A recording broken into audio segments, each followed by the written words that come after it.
Jin Sung, a level 93 archer player with the character name Ian, was a top player in the game. He could easily make a few million a day, yet out of sheer boredom, he impulsively decided to reset his level and start grinding from the beginning. The reason was that he had obtained a rare and hard-to-find crystal that could change Jin Sung's class to another super rare hidden class. And so, with the desire to be like Sung Jinwoo, who could summon a shadow army, Jin Sung decided to change his class to a summoner, and upon activating the hidden class crystal, he obtained a unique hidden class in the world, Taming Master. From here, Jin Sung's path to capturing all the god-level pets began. In some strange place, a strange creature was fighting some guy named Jin Sung. The battle seemed very fierce, but victory belonged to the human side, not the strange creature. After the young man gave the monster a taste of reality, he casually turned his back and walked away. This young man is the archer Jin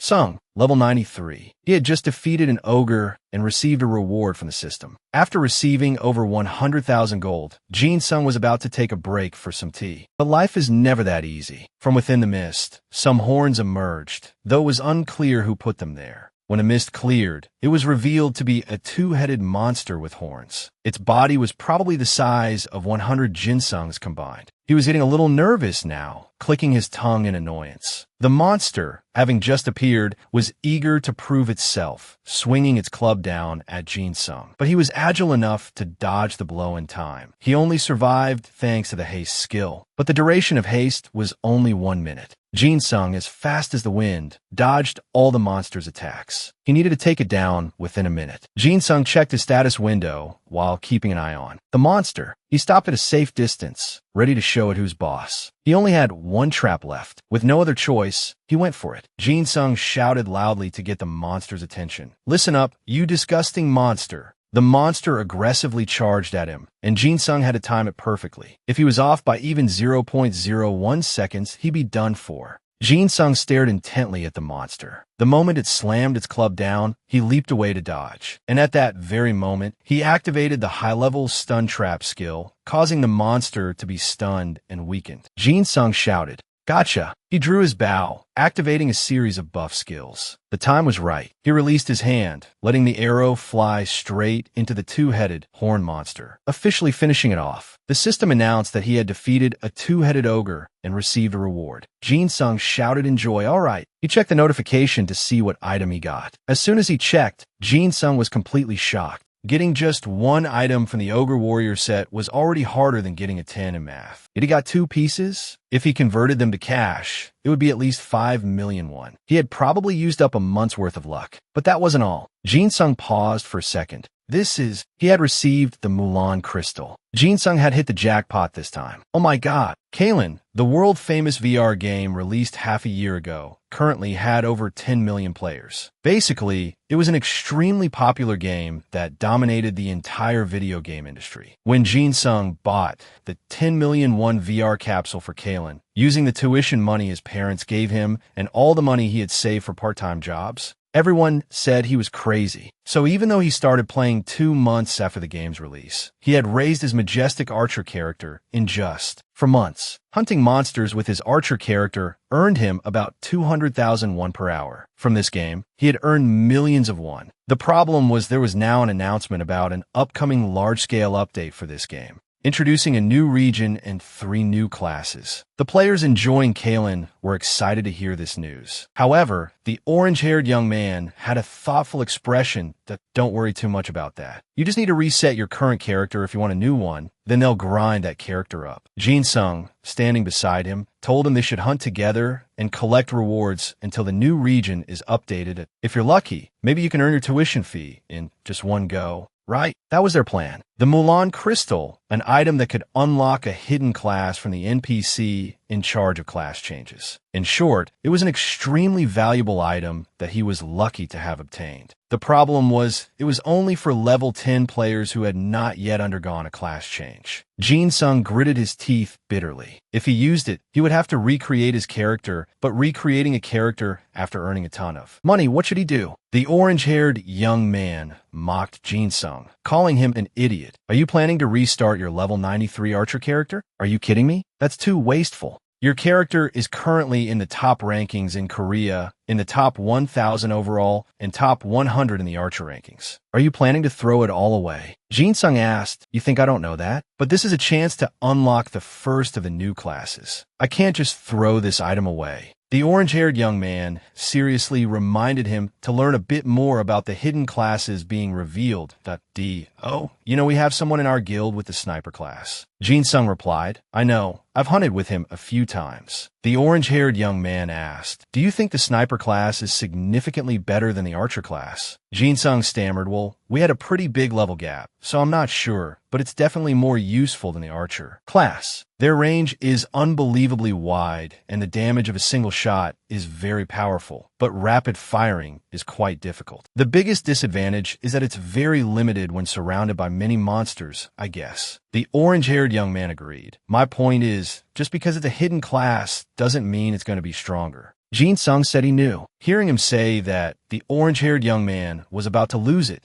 So why are you still planning to throw away your level 93 for it? You can easily make over 1,000,001 a day just by hunting with that character. Jin-sung called out to the orange-haired young man, Jo Hyun, why do you play this game? Jo Hyun was taken aback, huh? Because it's fun. Jin-sung snapped his fingers. Exactly, that's the answer. A new hidden class? I think it'll be a lot of fun. Jo Hyun gave up on his reckless friend. Fine, do it. I won't stop you anymore, you idiot. Good luck. Jin-sung gave a thumbs up, all right. Back in Kalen, an old man with white hair was sitting on a mat, selling something. Jin-sung approached the old man, who asked him what he needed. Jin-sung told him he was looking for a potion of rebirth. The old man gave a wicked smile. Luckily, you've come to the right place. He took out the hot item to show him, saying he had just gotten it. But he grabbed Jin-sung's hand, which was holding the potion, startling him. Once you drink this, all the power you have will disappear. You can't come back from it. Jin-sung gave a smile, even more terrifying than the old man's. That's why I'm going to drink it. The most expensive potion of rebirth. If I'm lucky, maybe I'll get a better class when I'm reborn. I'll make more money with this new class. And so, Jin-sung chugged the entire potion in one gulp. Let's do this. The system announced, your level and stats will be reset. At the Central Training Center, everyone was training hard with the dummies in front of them. Ian had also been training nonstop for over a day. As a reminder for anyone wondering, Ian is Jin-sung's in-game character name. People around were constantly exclaiming that they had never seen such an intense training session. Tomorrow was the release day of a new large-scale update for the famous VR game. A purple beam of light shone down. After the eye scan was complete, the system announced Ian's arrival in the game world. Kalen, the first thing to do was to find the Summoners Guild.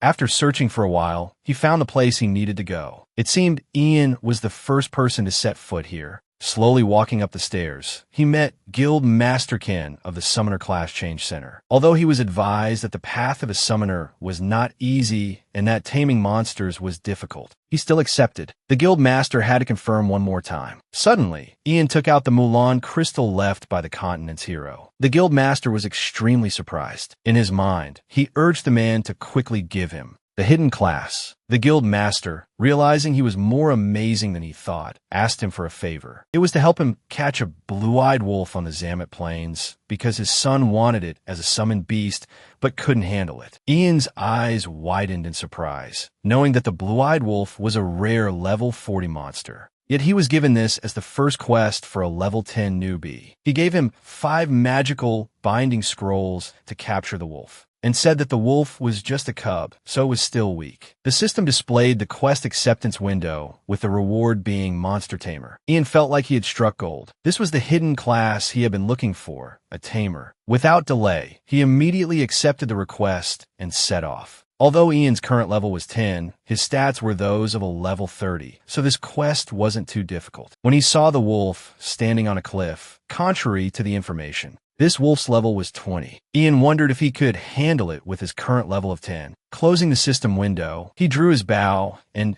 aimed precisely at the wolf lurking on the cliff. Swoosh! An arrow shot straight into the wolf, causing it to howl in anger, baring its fangs as it slowly approached him. Ian's bow and arrow emitted a surrounding blue light. Suddenly, Ian remembered he had to capture it alive, but the last arrow was enough to send the wolf to the afterlife. While he was closing his eyes and thinking, the wolf pounced from behind, its eyes ferocious and white, its teeth bared in a snarl, aiming its sharp claws at Ian. Suddenly, Ian threw a punch, a gentle interaction with the wolf that nearly dislocated its jaw. The wolf, feeling wronged, teared up. It put on a pitiful look, appearing nothing like the rumored blue-eyed wolf. He changed his approach, no longer using his bow and arrow, but the law of his right hand, interacting with it a few times, causing the wolf to roll on the ground. It felt like it was seeing its ancestors looking at it from the other side. Despite holding back, Ian still failed to use the binding scroll to capture the wolf alive. He had to fatten it up and then punch it again, making sure it didn't die.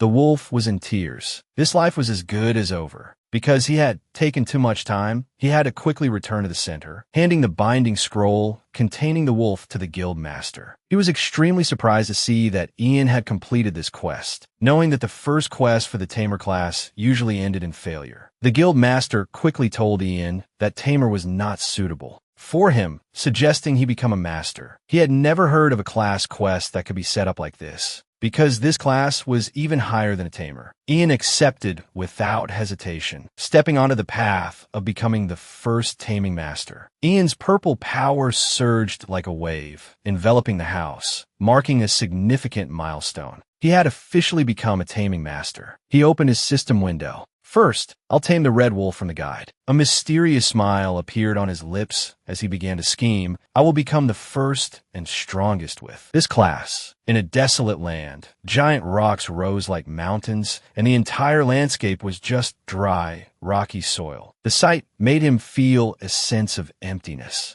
as he saw a group of summoners stalking a red wolf. When they noticed his presence, they began to whisper, "Looks like someone has already changed to the new class." He stood behind the crowd, full of curiosity. Maybe I should stand here and see how they do it. The summoners joined forces, casting various types of magic together, but all their efforts failed. No one could capture the red wolf. The scene made him feel secretly lucky. It's best if I catch the monster I found. First, Ian decided to leave that place to explore his hunting abilities in this mysterious world. With his current stats, he wondered, with my current stats, how many wolves can I catch? Seeing a pack of wolves trudging by, he was determined, I have to try to find out. Immediately after, he quickly drew his bow, his spirits high, focusing on his target. Time passed, and when the sun reached its peak, Ian had his first success. Opening the system window, Ian examined the stats of the first wolf he caught. It was a level 12 wolf, and its timid personality left him at a loss. Monsters have personalities too? As he continued to explore, the image of the second wolf appeared, startling him. If the first one looked clueless, the image of this one on the screen was ferocious, its eyes full of defiance. He realized that monsters of the same level could have different stats. With the excitement of an explorer, Ian decided to hunt more wolves. To see which one in this pack had the highest stats, I'll just hunt wolves for the whole day today. However, his frustration grew as he realized that the stats of the other wolves were not as good as he had hoped. At that moment,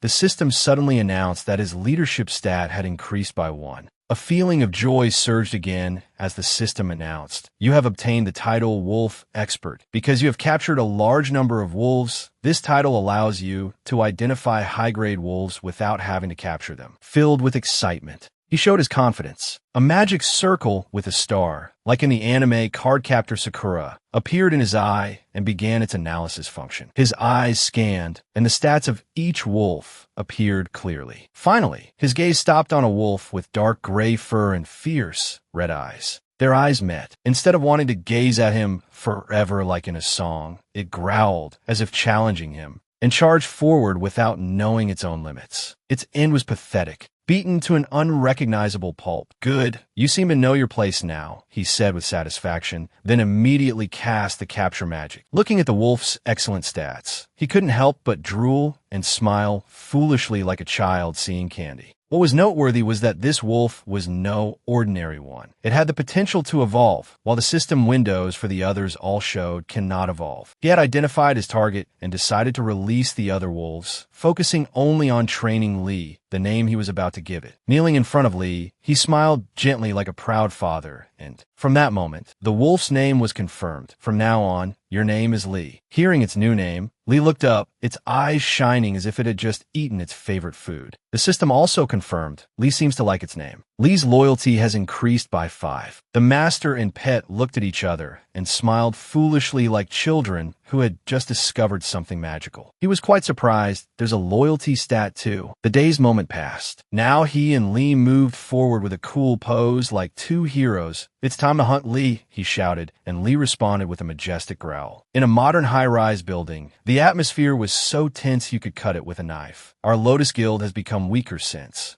Jin Sung left. Jo Hyun sat in front of a computer talking to someone that he said he's going to change his class to a summoner. I don't know what he plans to do with it. When is he coming back? And a summoner, is its combat proficiency that good? His eyes scanned posts criticizing the game. Sweat beaded on his forehead. His mind filled with question marks. This post expressed the frustration of a summoner player about how slow the class levels up. It was accompanied by many negative comments, which made Hyun, behind the screen, also give up. Jin Sung recreated his character for this. After all, he thought their complaints were valid. At that moment, he also made a silent prediction. It'll probably be a long time before he levels up to 20 and rejoins the guild. At the same time, in Kalen, the dark sky was painted with brilliant purple streaks. The light from someone's exploding power spread across half the sky. It was Ian. He and his wolf were fighting relentlessly. The system displayed a notification. You have activated Wind's Blessing. Speed will increase by 37%. As soon as the arrow was fired, Li chased after and attacked the fox. It took the opportunity to charge in and open its mouth wide, using its 2 sharp rows of teeth to bite into the target's back. For now, the red fox was injured and couldn't fight Li with its full strength, and it also had the support of a capable partner. Jin Sung could see that its level and stats were even lower than the red fox's, but it charged in without a hint of fear. It because of its personality. At this moment, he decided he would lend it a hand. All right, you did well, Li.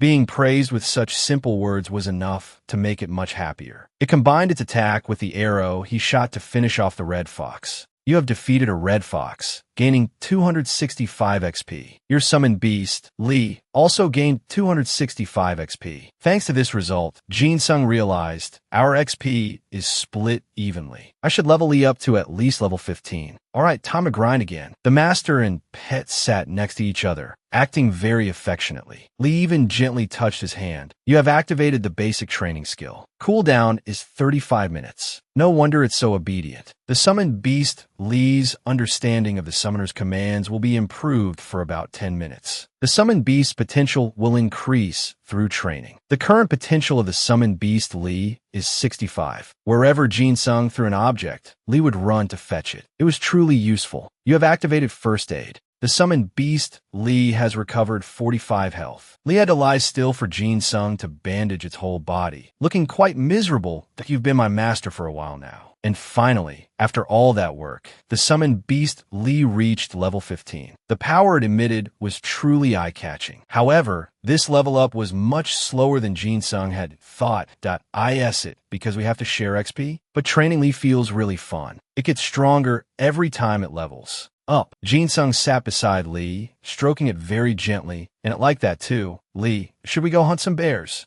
All right, it's time to go to a new hunting ground. This master and pet duo were quite in sync. Arriving at the new land, there were many black bears gathered in one area. Skill proficiency has increased. Basic summoning is now level 2. You have received 3 skill points. You have learned the active skill, Wild Warrior's Blessing. You have learned the skill, Basic Tactics. Jin Sung felt satisfied with this. The hard grinding was clearly paying off. Let's see what these skills can do. Wild Warrior's Blessing, active skill, skill level 0, proficiency 0, mana, cost 150. Can apply the Wild Warrior's Blessing to yourself and party members for about 20 minutes. Increases attack power by up to 30%. When applied to a summoned beast, the effect increases by up to 100%. After reading each line on the system, he thought this buff skill looked pretty good. Next was Basic Tactics. What's this? The system introduced it all at once. Basic Tactics, passive skill, skill level 0, proficiency 0. The summoner's leadership and taming technique stats are increased by 10%. During battle, the summoned beast will more easily understand its master's commands. Reading this message, he celebrated silently.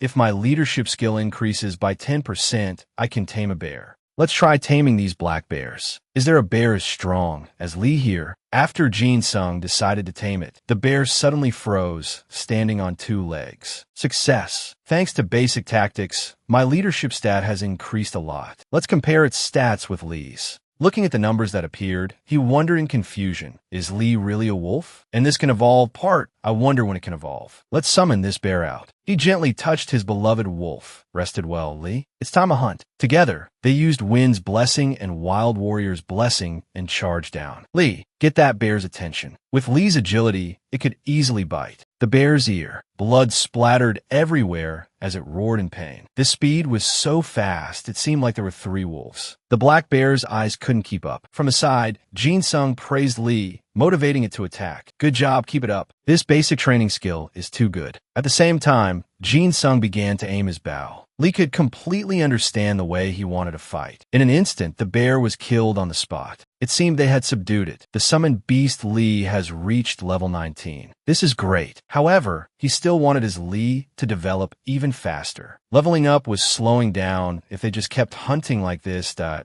should also do quests to level up until level 20. That's enough for today. A gamer needs to have a reasonable plan. It's getting dark too. Jin Sung returned to his room to take a shower and wash his hair. Before going to bed, I have to check the community page. I bet there are a lot of losers bragging on there. This is so controversial. Some criticize it, others don't believe it. Summoner is a scam. Gaining XP is painfully slow. Summoned beasts aren't strong at all. After reading some of the comments, he wondered why they were all so negative. It's true that summoners level up quite slowly, but why are there so many complaints? Are these reviews all from people who have reached level 15? Summoner skills require reaching that level or higher to be usable. But when he checked, there was no one. He was now at level 20. There should have been many people who reached level 15 by now, but there was no one at all. Confusion piled on confusion. Oh, there's a level 13 person. I should read this carefully.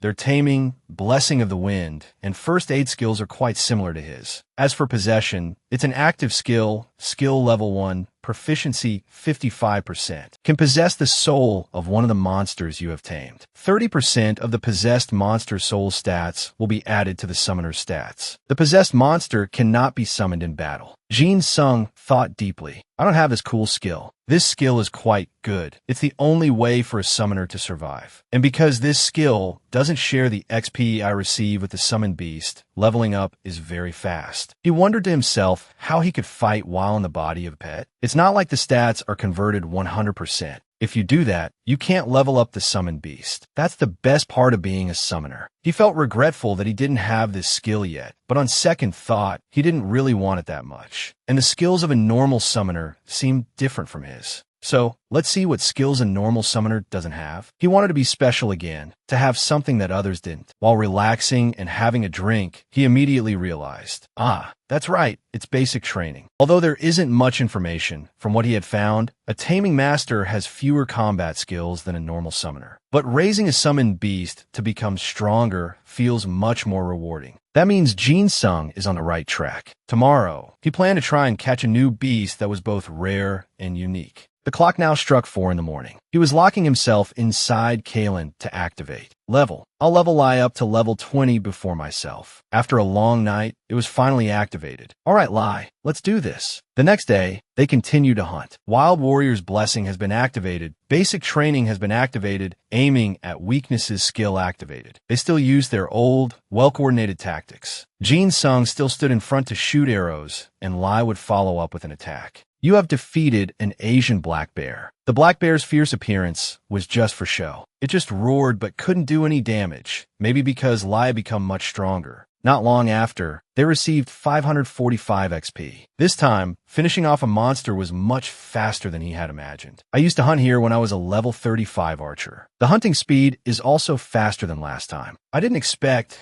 that just leveling up 5 times would make such a clear difference. One man and one wolf continued to hunt without any fatigue. But upon observing, he saw that the one over there standing on 2 legs was bigger than the rest. He immediately used the observe skill and learned that it had another name, Shadow Bear, a unique rare beast named Debak. Jin Sung was wary, not knowing if he could catch it or not, suddenly remembering he had let that other bear go last time, so his leadership stat was still too low to capture it. Perhaps after this incident, his determination to level up grew even stronger. Next time I go back to town, I'll buy a bunch of new soul contract scrolls. I will. Ignoring that big bear, he and Lai continued to fight other ones. Li's combat stats were almost on par with his. Now, so, a level 38 beast was no big deal. The 2 beasts charged at each other, but you could see that Li's speed was clearly superior. In an instant, it was able to defeat the Shadow Bear. At the end of the battle, he received 1045 XP and Lai reached level 20. Jin Sung was quite proud and confident in his beast's abilities. It's awesome. After reaching level 20, you can do everything in Kalen. For example, joining a guild, doing dungeon or labyrinth quests. There are also many quests that require level 20. He checked the system mail to see what he had received.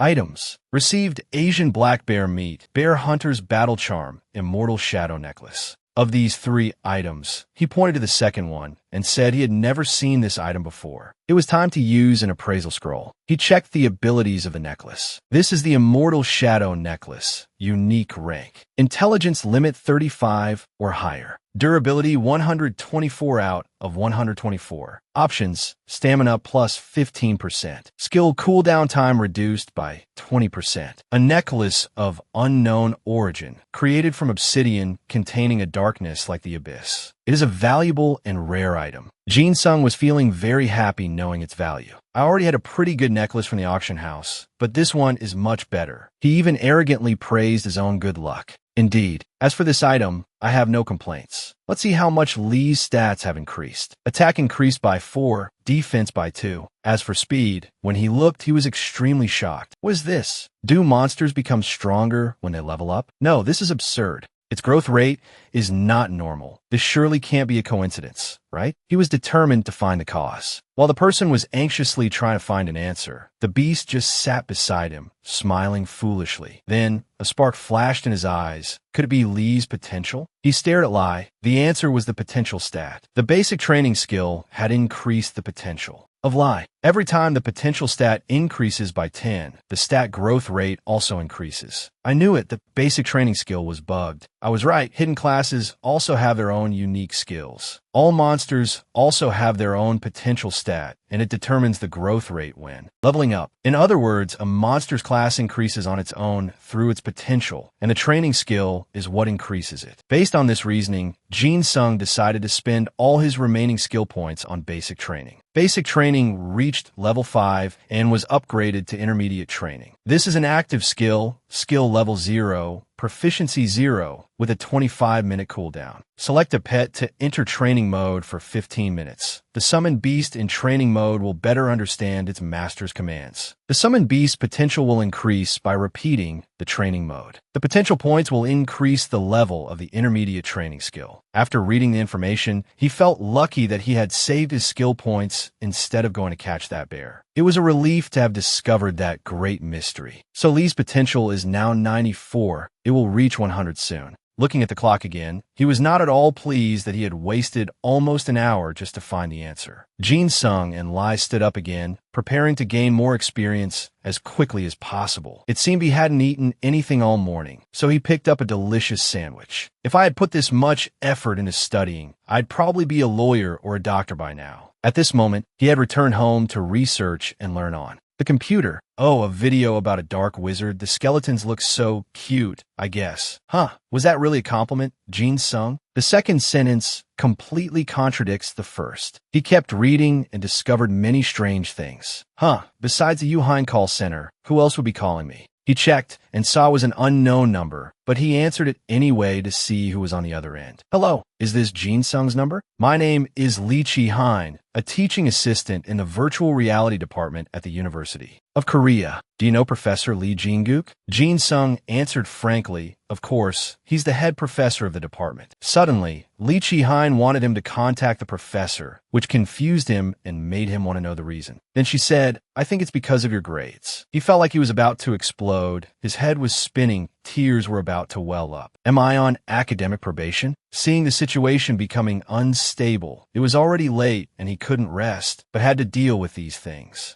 Ma'am, what will happen if I don't call the professor? He said he would send your grades by mail, and of course, not to your personal email address. Jin Sung's face turned pale, sweat dripped down. He bit his lip worriedly. If my dad sees my grades, I'm screwed. In his mind, he could already picture his father at that moment, looming in the dark with a ghostly voice. I am very disappointed in you, son. Just imagining it sent shivers down his spine. I might be forced to come back while I'm enjoying my youth. Therefore, Jin Sung decided to call the professor, and she said she'd see him next semester, also implicitly wishing him luck in overcoming this ordeal. Jin Sung hurriedly looked for the professor's number to contact him. Hello, Professor. This is Jin Sung. I heard you were looking for me. What can I do for you, sir? Is it because of my grades? The professor replied decisively. That's right. Is everything okay? Why haven't you participated in any department activities? And how did you end up on academic probation in your very first semester? You only have 2 Fs so far, and I'm thinking about giving you a 3rd one. Jin Sung was bitter that the professor was threatening him. What the hell does he want from me? Although he was angry, he had to control his temper over the phone. What do I have to do, Professor? First, tell me the reason why you didn't participate in department activities. He thought carefully before giving a satisfactory answer. I can't say it's because I was busy playing games. What should I say? I've got it. Professor.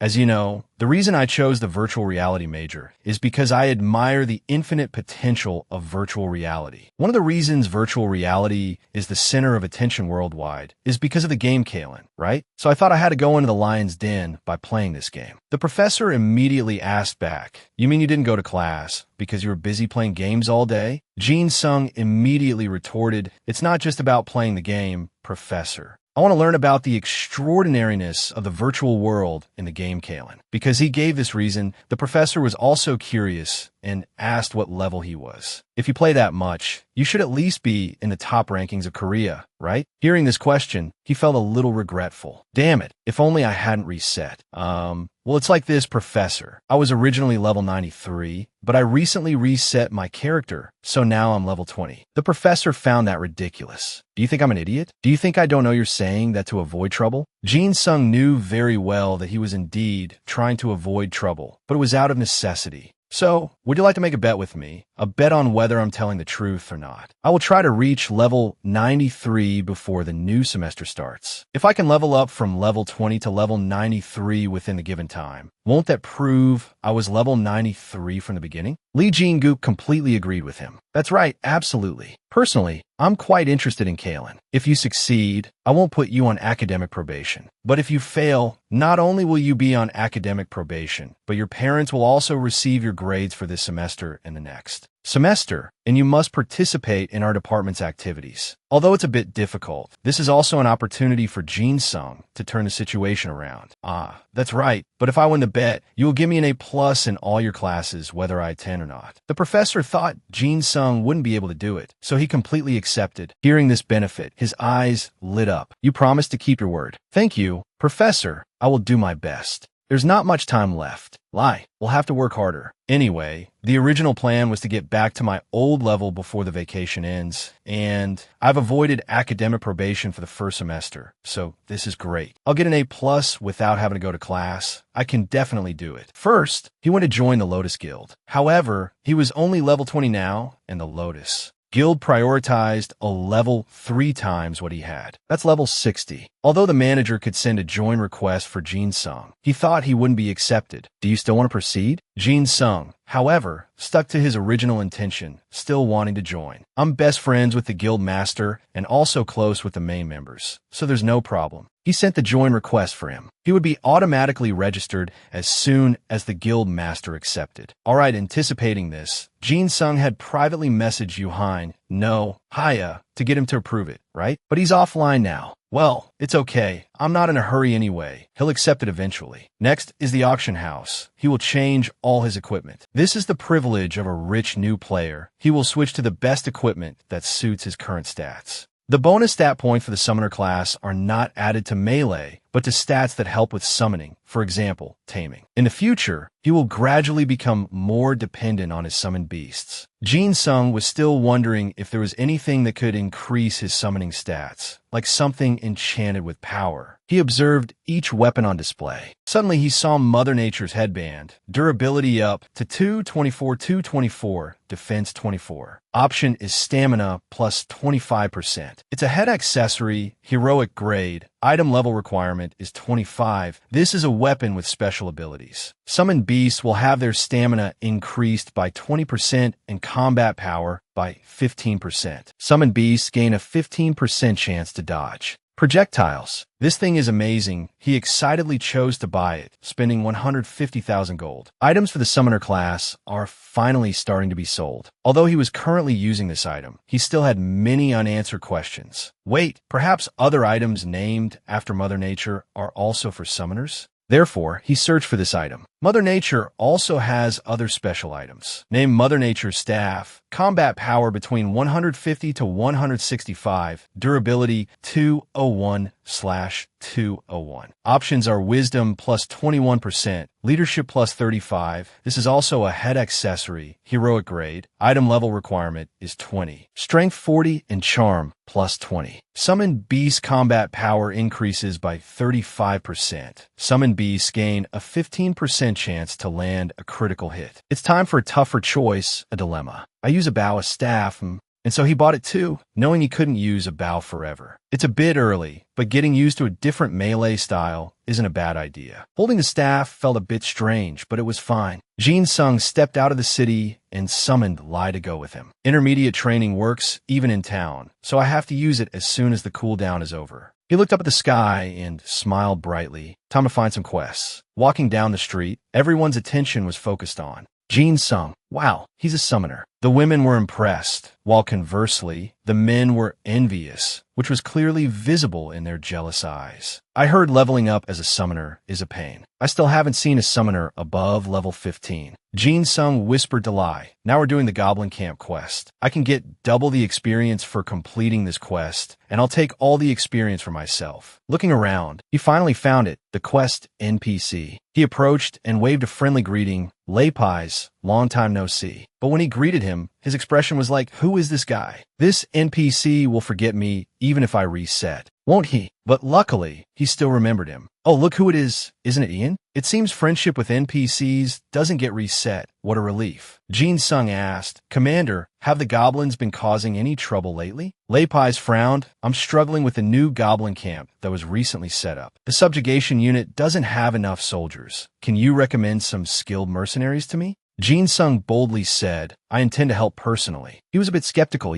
Well, that's great, but it will be better if there are more people. He checked the system for some information about conquering the Goblin Camp in Somua Valley. The commander of the volunteer soldiers in Lucan Village, Lei Pies, is calling for people to do the Goblin Camp subjugation quest. Join the soldiers and raid the Goblin Camp. Before making a decision, he suddenly remembered this was a party quest. This is tricky. Who can I bring? I don't think there are any newbies around level 40 in the guild. Commander, can you postpone the subjugation time a bit until I can form a party? Lei Pies was quite easygoing and agreed cheerfully, of course. I can at least do that. In that case, before that, can you clear out some goblin scouts outside the camp? Eliminate the goblin scouts in Somua Valley. Commander of the volunteer soldiers in Lucan Village. Lei Pies called on mercenaries to eliminate some goblin scouts before the soldiers moved in. Kill at least 10 goblin scouts and return safely. This also had any difficulty, but only rewarded a volunteer soldier's leather armor. Seeing how generous and accommodating he was, Jin Sung would do it. A round trip takes almost 30 minutes. It's annoying, but I have no other choice. You could say I'm only doing it out of necessity. Let's see. Are you Win and has it online? Ah, there they are. The two exchanged messages. You win. can you accept my guild application? The message was replied to immediately. You're level 20 already? I've accepted it. Hey, how did you get a level 20 so fast? Even a dark wizard doesn't level up that fast. Jin Sung created a competitive situation for his friend to strive for. You know me, I'll catch up to you soon. Play a lot, my friend. Sure, level up fast. Without you, I'm struggling with a lot of things. Since he had the chance, Jin Sung looked for a teammate. Hey, do you know anyone around level 40 in our guild? The sad thing was there was no one, so he had to take care of it himself. Time for the guild chat. It's better to ask a guild member for a recommendation first instead of partying with a stranger. Immediately, there was a notification that Ian had joined the guild. I'm back. How is everyone? Bailan was surprised to see him back. You're level 20 already? Loban was also no less surprised. What? Ian, you reached level 20 and joined the guild? I heard leveling up as a summoner is a pain. Was that all a lie? Jin Sung didn't want to be arrogant. It's just level 20. What's the big deal? You should be worried. I'll be back to my old level soon. Bailan suggested he level up quickly. Without you, the grind is too much. But everyone, if you know any players around level 40, please introduce them to me. They'll be surprised if I say I'm planning to take on the Goblin Quest at level 20. And so, Jin Sung said it anyway. I'm planning to do the Goblin Camp Subjugation Quest, and I need one more person, someone who can contribute. No, it's fine if they can't contribute. Just enter the camp with me. I'll carry them. A series of questions and doubts were raised. Ian, aren't you level 20? How can you do the camp quest at level 20, let alone carry the team? Carry what? Aren't you the one who needs a carry in the camp quest? I think he got a level 20 by being carried. You idiot. You think with his personality, he would ask for a carry? If he wanted someone to carry him, he would have asked us. Why look for a level 40 person? What do you mean? You can't do the camp quest after level 60. We can't help him. They argued fiercely after Jin Sung's flippant message, mixed with a bit of disdain for his abilities. I'm level 20, but I was lucky enough to get a summoned beast, so I can still handle the camp quest. It will carry me. Loban felt extremely jealous. Why are you always so lucky? Biolan at the same time didn't quite believe him. There must be some reason you leveled up to 20 so fast. At the same time, Gawain spoke up to answer the main point. I have a friend who is level 45,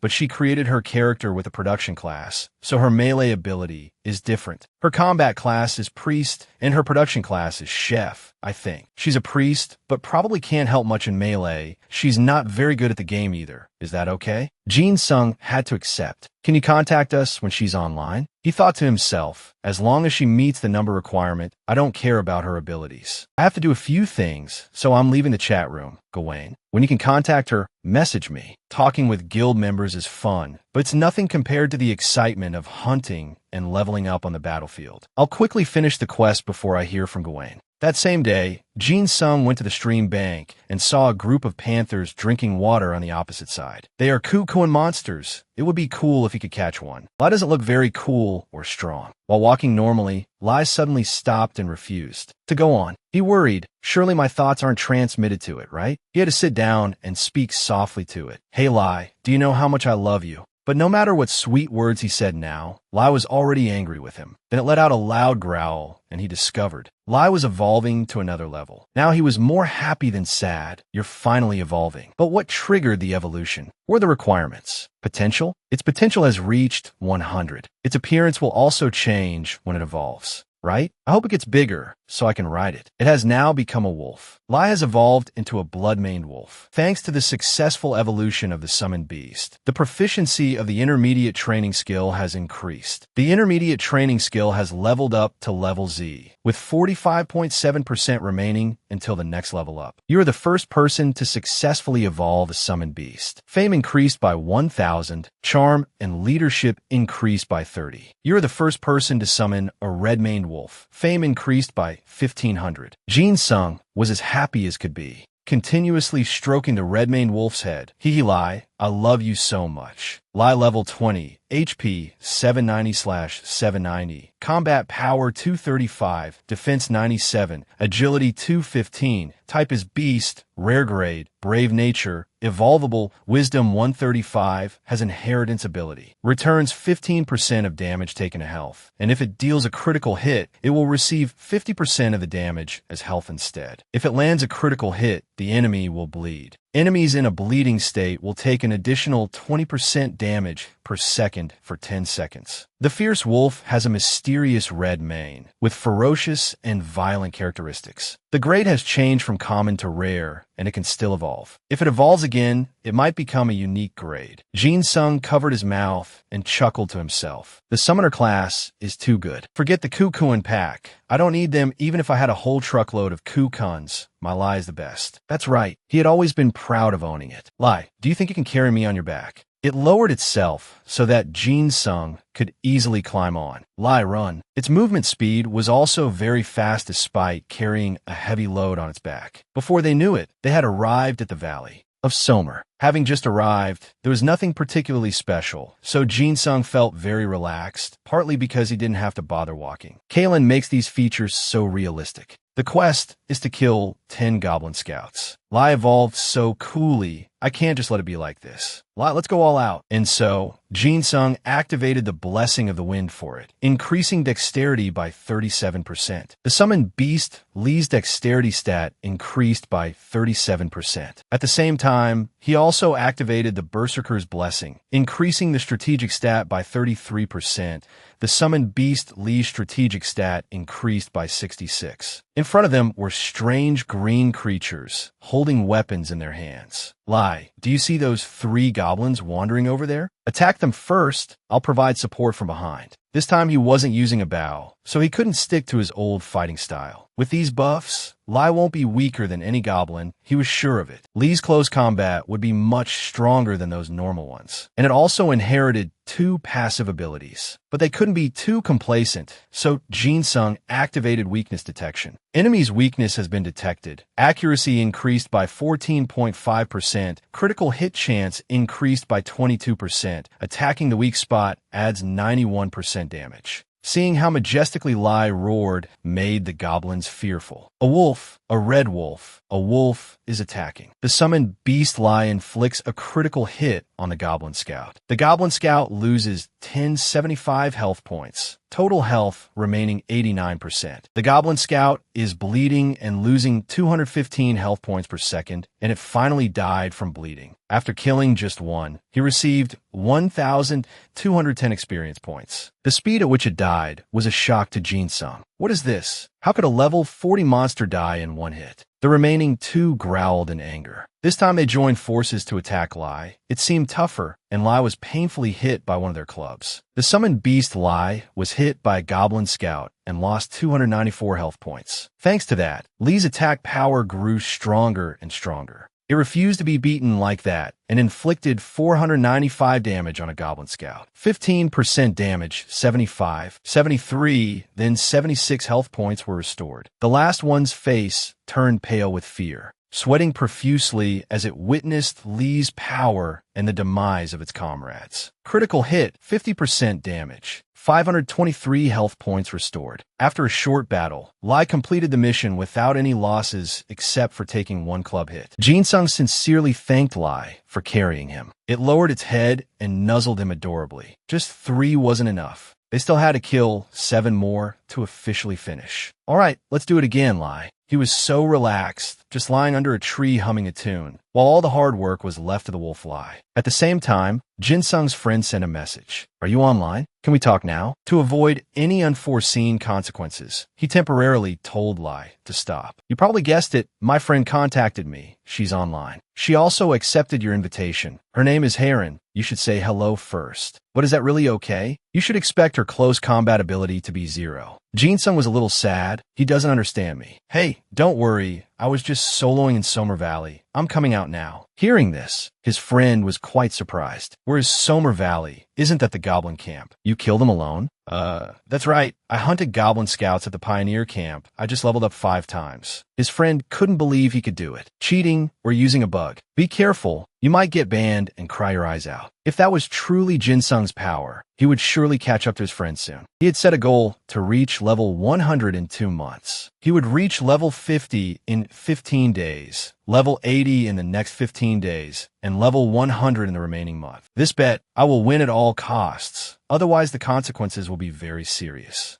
Actually, the bet with the professor might be more beneficial for me. Galen's friend's name is Heron. He searched for her name and proactively sent a message first. Hello, you're Galen's friend, right? Unexpectedly, she replied immediately. Perhaps she was also waiting for his message. Hello, that's right. Nice to meet you. She was currently in Lugan Village, repairing her equipment at the blacksmith. Jin-sung told her to stay put and that he would be there in 10 minutes. Indeed, if you want something, you go get it yourself. Hello, I'm Ian. She immediately turned around with a friendly smile and a sweet voice. Hello, I'm Heron. I've heard a lot about you from Gon. Jin-sung simply thought of her as Gon's friend, but according to Heron, she felt more like his older sister. I'm all set, so I can accept the quest whenever you're ready. How about you, Ian? Seeing Heron's readiness and spirit, Jin-sung also quite liked it. I'm ready too. Is there a special reason you're doing this camp quest? Yes, there's a quest I want to do, but I can only do it after completing the camp quest. It's a quest from Duke Chapin's chef, but to enter the Duke's castle, I have to complete this quest first. Jin-sung was startled because at a glance, these two tasks seemed completely unrelated. A chef? What kind of quest is from a chef? Heron's crafting class is a cook. When Heron mentioned this, Jin-sung remembered that Gon had once told him her crafting class was a cook. Yes, I majored in culinary arts, even in the real world. He seemed quite interested and wanted to know more about this. I heard crafting classes are very hard to manage, but if you specialize in culinary arts, it must be a bit easier. After talking for a while, it turned out they both had similar interests. In Kalen, real-world talents often influence crafting classes. They couldn't waste too much time, so they walked and talked. You know, you're the first person I've met who's a cook. Will I get the chance? Can I taste your cooking? Heron was very pleased with that, of course. After walking for a while, they met Lappy, who was also surprised. You found a new member. I thought it would be a bit difficult for two people, but I understand your abilities, Ian, so I'm entrusting it to you. The Vanguard unit has just left. If you hurry, you'll be able to catch up, follow, and assist them. Subjugate the Goblin camp in Somer Valley. Commander of the volunteer soldiers in Lugan Village. Lappy is calling for help with the Goblin camp subjugation quest. Join the Vanguard unit and raid the Goblin camp. After reading, Jin-sung frowned and sighed. The quest changed a bit because we were late, but the reward is the same. What a relief. He glanced over and asked if Heron had received the quest, preparing to set off for battle. Jin-sung summoned Lai, accidentally scaring Heron. It's okay, it's my summoned beast, not a monster. An interesting thought occurred to her. If you can summon beasts, then you're summoner. But that class was just released a few days ago. How are you already doing this Goblin Camp quest? He casually gave her a brief explanation. Just luck. This wolf is really overpowered. I leveled up quickly and can deal with the goblins easily. It was a bad excuse, but if I tell her I'm level 25, she won't want to party with me. Heron seemed to understand a little, but it was all a lie. She was level 45, but would still run if she encountered even one goblin scout. Hearing Heron's very honest reply surprised Jin-sung as well. Does this girl really believe what I'm saying? She believes me? He then tried to smooth it over by saying everyone is different. You focus mainly on crafting. Cooking is a useful skill, but the game hasn't fully developed its potential to utilize it yet. Even if she focused on crafting, how could she reach level 45 while being unable to defeat a single goblin scout? Having her own talent recognized by someone else, Heron was secretly happy. Thank you. I still prefer cooking to hunting, so I'm fine with it. This wolf is so cool. I've never seen this type of wolf before. He was confident that Lai was the only one on the entire server. Heron curiously asked what its name was.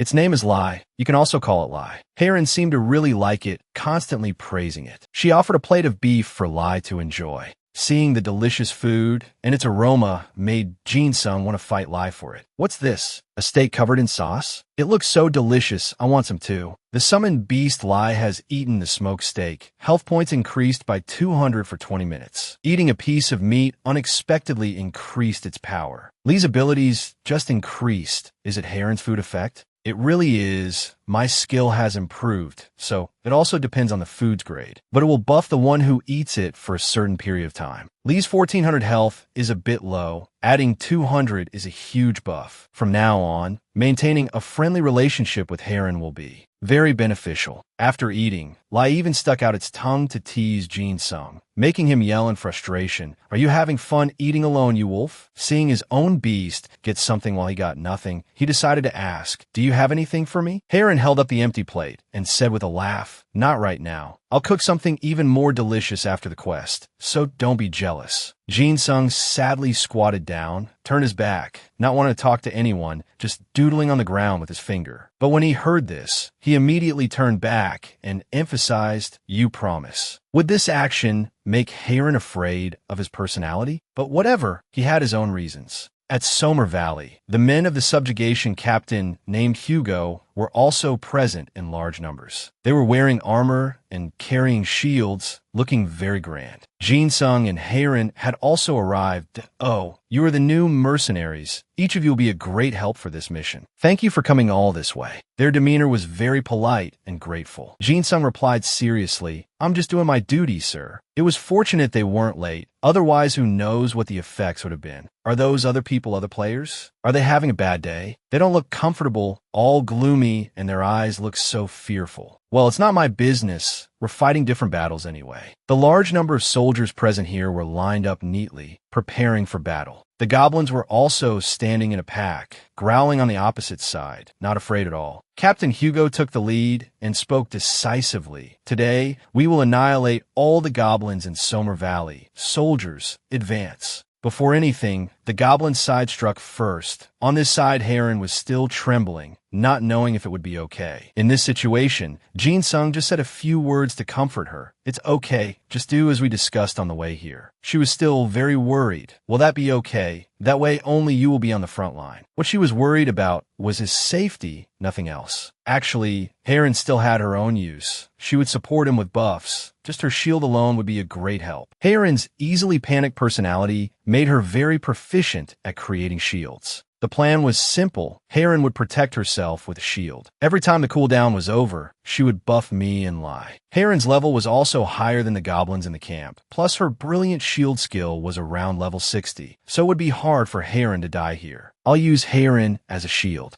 If Heron blocks the attacks in front, Lion, I will get the experience points. Since I brought her here, I will make the most of her power and bring the highest efficiency for both of us. Basically, she will be a meat shield. Hearing Jin Sung's battle plan, Heron seemed to put her trust in him. If the plan fails, or if she's worse than I thought, she might die. As long as Heron doesn't die, she'll be able to receive a large amount of experience. Jin Sung told himself, "I'm absolutely not making things difficult for her just because she gave Lai a treat instead of me." No more words. The goblins had already attacked. Heron quickly created a shield to protect herself. "I think I can last for another 10 minutes, don't worry." Seeing her fight so bravely, better than he initially thought, still above level 40. So was I overthinking it? It seemed Heron was having no trouble. These goblins were much stronger than the goblin scouts, but it seemed Lai still overwhelmed them. Just by killing one goblin warrior, he received 900 experience points, much more than before. Even though he was sharing experience with Heron and Lai, this was still a huge amount. Level up, he had now reached level 26, then 27, leveling up at lightning speed. That soldier saw how Jin Sung fought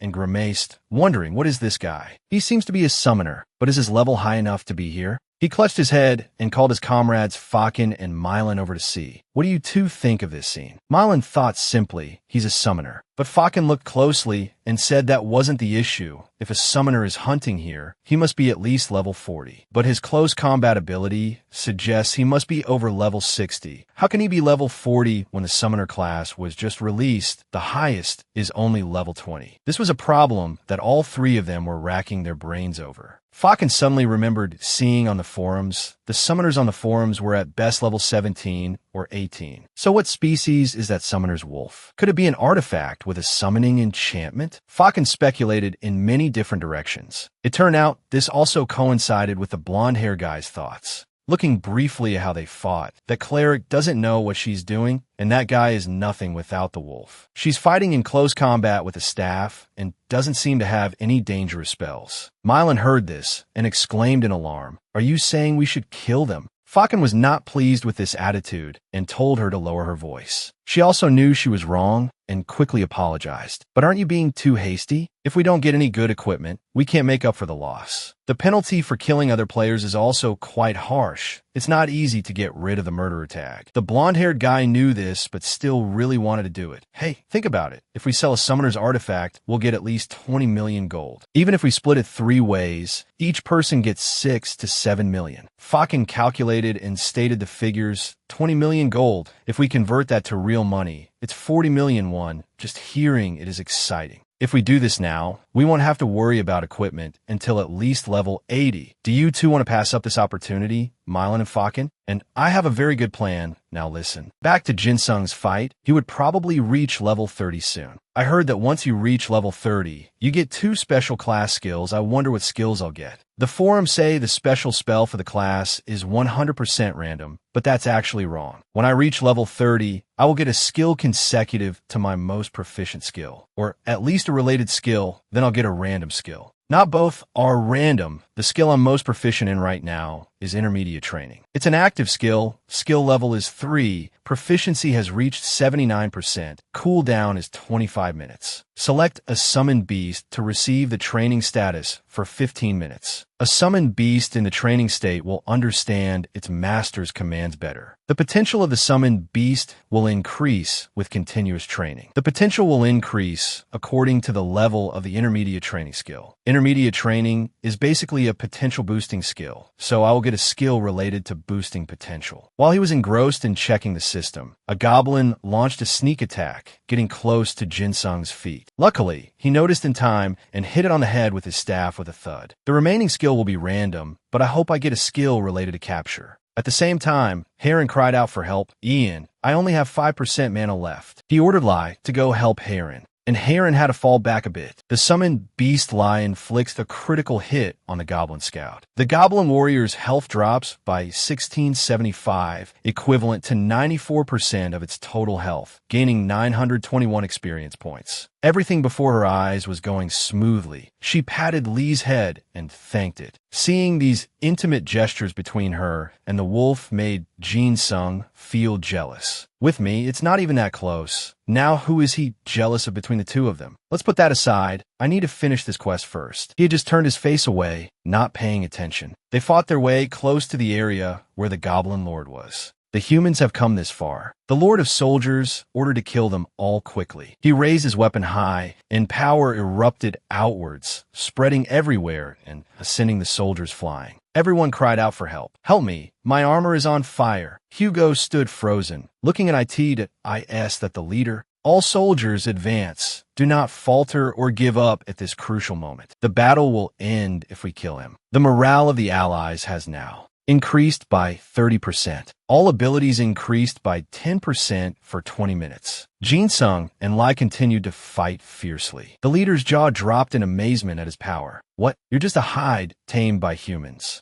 In a flash, Lai leaped up and clawed a few times, inflicting a critical hit on the Goblin Chieftain. The Goblin Chieftain's health dropped by 1215, which means 0.7% of its total health was reduced. The Goblin Chieftain's health for 10 seconds decreased by 243 health points per second. Seeing the situation turning favorable, Hugo saw a chance of victory and shouted to motivate everyone. Right now, focus your attacks on him. In this final moment, everyone focused their attacks on the leader alone. The Goblin Chieftain's health dropped by 30% of its total health. And then, it entered a berserk state after being beaten to a pulp. The goblin breathed fire, attacking and making everyone flee in terror. Everyone screamed in chaos. What just happened? It's the fire of fear. Dodge it. Jinsung quickly dodged the attack, but was still hit by the chain explosion, taking 684 damage. He lost his balance and fell flat on his back. Jinsung quickly grabbed his literally burning arm and cried out in pain. He had to use emergency aid, but a green wind enveloped him, putting out the fire. Heron from his party had used healing light to restore his strength. Jinsung was startled and muttered, "Heron, healing light." He whipped his head back, called Heron's name, and thanked her. Heron just smiled in response. Jinsung called out his pet, preparing for battle. It's time to counterattack Lai. Lai appeared with a cry, while Jinsung stood beside it, drawing his hot weapon. He ordered it to attract the Goblin Chieftain's attention. Don't try to attack.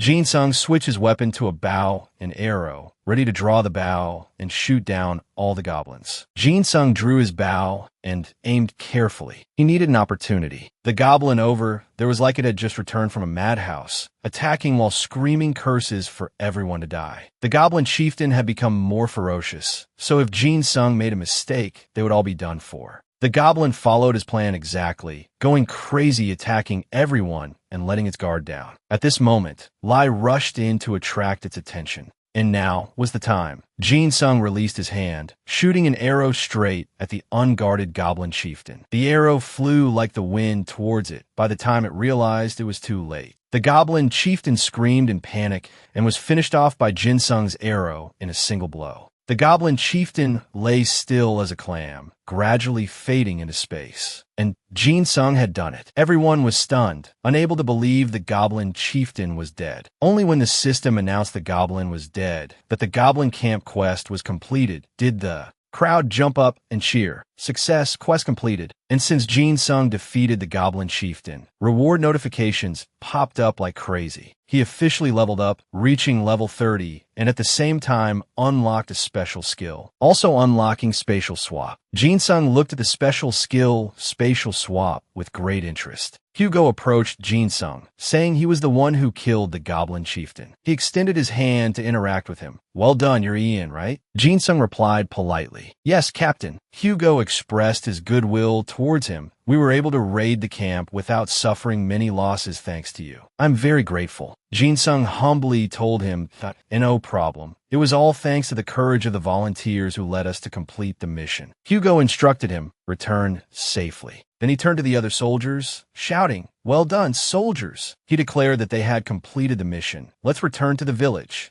Jin Sung breathed a sigh of relief and petted Lai. "It's finally over. So, I should check the other skill I got, shouldn't I?" Just as I predicted, I got a skill related to potential. I can distribute skills to my summon beast. I should also give Lai a new skill. First, I have to check what Lai's potential rank is. Jin Sung checked and saw that Lai's potential was still 6 and wondered, are 100 potential points a lot for Lai's evolution? If the potential points reach 20, he will try to distribute a skill to it. He wanted to help it evolve after getting another 100 points, but in reality, distributing a skill to it first would be better. Let me check the second skill, spatial swap. Jin Sung was a little disappointed that he didn't unlock any attack or capture skills. But these skills are also quite useful in close combat. These skills are great. I'm very satisfied. While he was checking his skills, Heron came up from behind, waving and calling him excitedly. Jin Sung also quickly stood up and ran to her. Heron bowed and thanked him. They were able to complete the mission thanks to him. Jin Sung laughed it off, telling her she did more than one person could. Heron insisted on giving him the main credit. "But without you, we couldn't have completed it. Share it," Jin Sung said, humorously petting Lai. "Actually, it did more than I did." Heron also acknowledged it. "I was really surprised by Lai. Its close combat skills are amazing." She also came over to pet it. "Thank you for today, Lai." A noise from behind attracted Jin Sung's attention.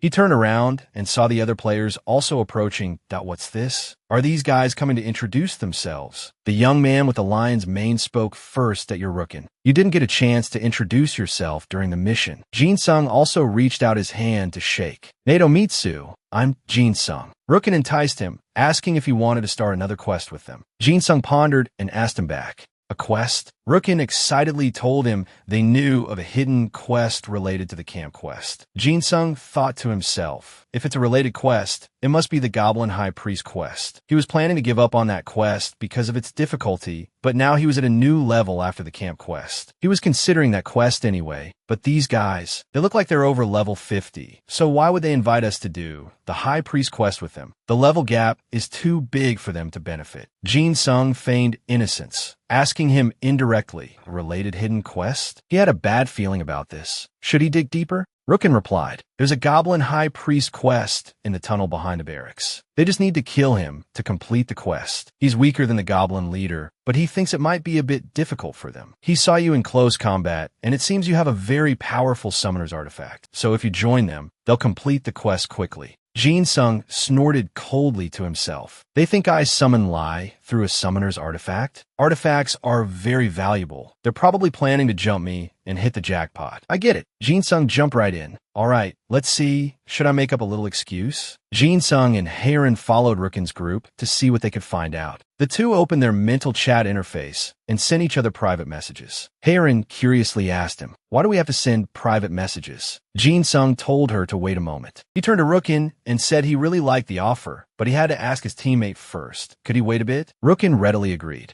Of course. Jin-sung turned to ask Haerin what she thought right in front of Rookin. Haerin scratched her head, pretending to think. She thought. But in her head, the chat interface was still open. Jin-sung told her he thought they were trying to PK them. Haerin asked, confused, "PK us?" Jin-sung replied to her, "Exactly. It seems they plan to kill us during the High Priest quest. More accurately, they'll try to kill me rather than us." Haerin asked him, "So what should we do?" Jin-sung told her to just say yes to his earlier question. And so Haerin agreed immediately. They would share the quest with them, so there was no reason to refuse the invitation. Rookin gave the two a thumbs up, inwardly gloating and laughing at their foolishness. Haerin asked Jin-sung, "So what's the plan?" He replied to her, "Don't worry, I have a plan. To round up these fools all at once." Scene changed to another place. Lee Jin-guk is comfortably chilling by a cliff. The air in Kallian is always so fresh. I can't believe this is virtual reality. The scientists who created this are truly top-notch. He would convince the members of the picnic club to hold their next meeting in Kallian. Jin-guk fumbled in his inventory, took out a kimbap roll, and exclaimed, "Here it is." He took a big bite and exclaimed with satisfaction, "It's not a picnic without kimbap."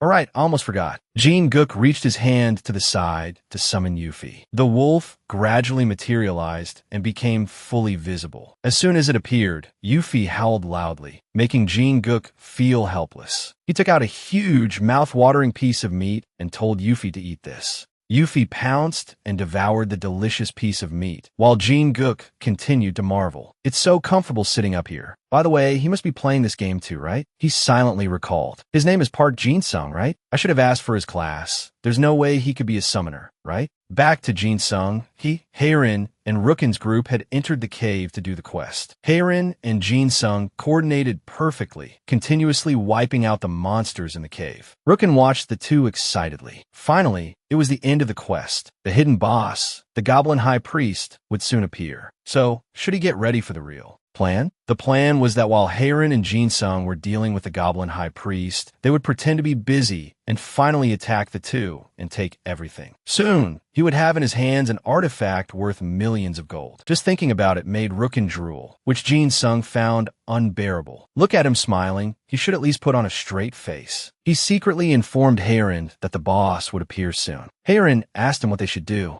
Jin-sung pointed her to a place that looked like a shrine. If anyone took even one step inside, the boss would appear in 5 seconds, and then the entrance would be blocked by iron bars. They would continue to follow the group from behind, and when he gave his signal, they should quickly jump back, okay? After explaining the plan to Haerin, Jin-sung immediately ordered Lai to attack. Lai roared and took down 2 goblins at once. Jin-sung pretended to be eager and asked Rookin if they could speed up and enter. Rookin was overjoyed, nodding vigorously. This fool doesn't know anything. He won't be able to escape without his summon. Everything is going according to plan. Jin-sung read Rookin like a book. I know exactly what he's thinking, that snake. After dealing with the low-level goblins, Rookin led them to the Goblin High Priest spot. See over there? The Goblin High Priest and 2 berserkers will appear there. Right now, let's go in together. Jin-sung went along with it. Let Lai lead the way. Lai obediently took step after step forward. Jin-sung stood outside, silently observing and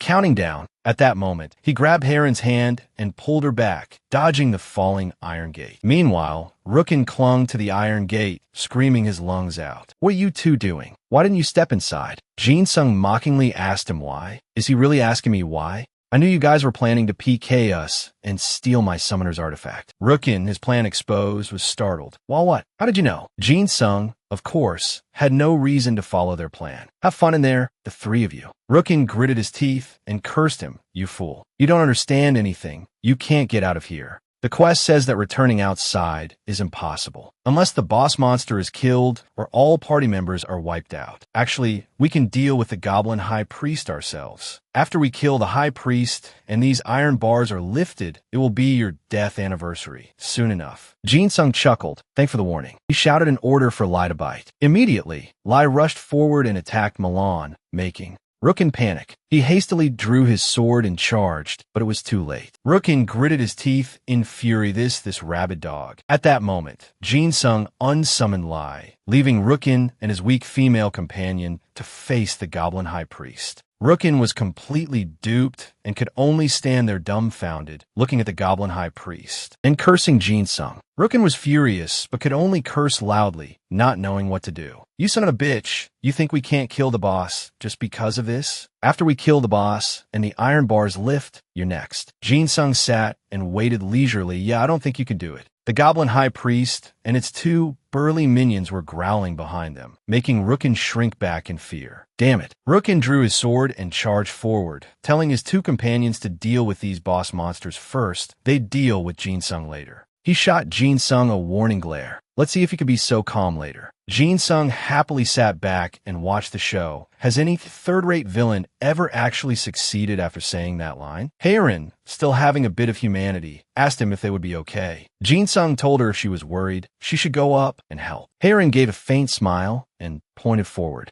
Help! Rookin and his minions had lost the initiative and could only defend weakly. Rookin tried, but it was insignificant. All talk. He charged forward and dealt a little damage to one of the Goblin High Priest minions. But the boss Goblin High Priest was standing behind, its minions chanting, continuously buffing its brethren. Rookin immediately turned and called to his companions. They needed to get the High Priest before he finished his spell. Milan raised his spear to throw. Leave it to me. The spear flew like the wind, aiming straight for the Goblin High Priest's shoulder, making it scream in pain. Rookin seized the opportunity, as if this was enough. But Jin Sung didn't like to let others have it easy. He cast the skill blessing of the Berserker. Jin Sung's skill was like a shot of adrenaline for the Goblin High Priest's minions. The combat power of the fallen goblins increased by 35%. Before Rookin could even process it, Heirin also raised her hand and cast another buff on the goblins, Blessing of the Wind. Rookin couldn't believe his eyes, stammering as he shouted and cursed her for buffing the monsters. After casting the buff, Heirin turned to ask Jin Sung if that was okay. Jin Sung asked her, while you're at it, can you bless their strength too?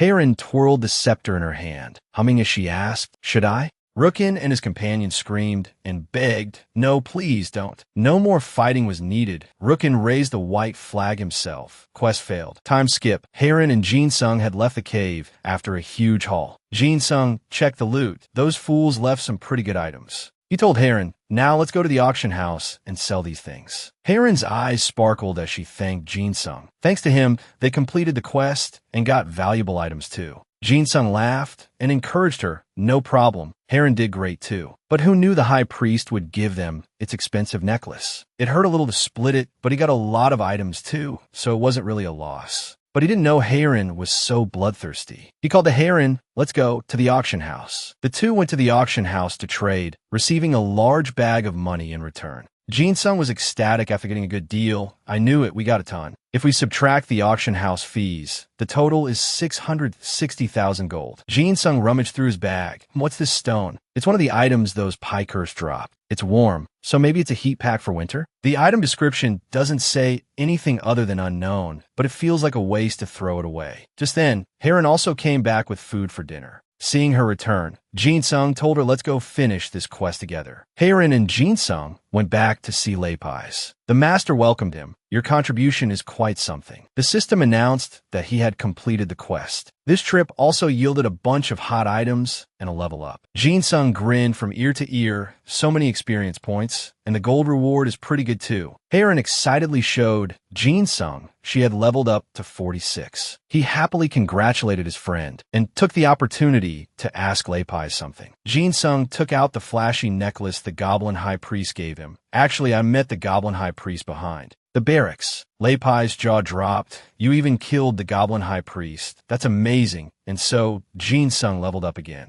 Lepi's found this young man very interesting. I'm impressed. The guard has been searching for the Goblin High Priest for several months. How did you find him? Jinsung didn't dare take the credit. I was just lucky. Lepi's knew it couldn't have been just luck. He took out a sealed letter. You deserve this. Jinsung opened it and was completely shocked. This is... Lepi's thought it was strange, but it turns out you deserve to receive this. As he finished speaking, a scroll wrapped in a ribbon appeared in his hand. When the document was opened, it shocked him so much he couldn't believe his eyes. Before his eyes, the scroll glowed brightly, like a ray of sunlight shining into his heart and straight onto his face. The notification board displayed received a letter of recommendation to join Lucifer's mercenary guild. It startled him, but it turned out to be the reward for completing the quest. After witnessing a glorious introduction, Lepi's quickly handed him the notice. He didn't forget to remind him, if you've received this, you can participate in the test of the Lucifer Mercenary Kingdom. And you must take the test in Musin, because Lepi's has high hopes for your amazing talent. Holding the admission paper in his hand, his heart fluttered as he promised him he would definitely take this opportunity. He also didn't want to waste young talent and immediately spotted Heirin standing nearby.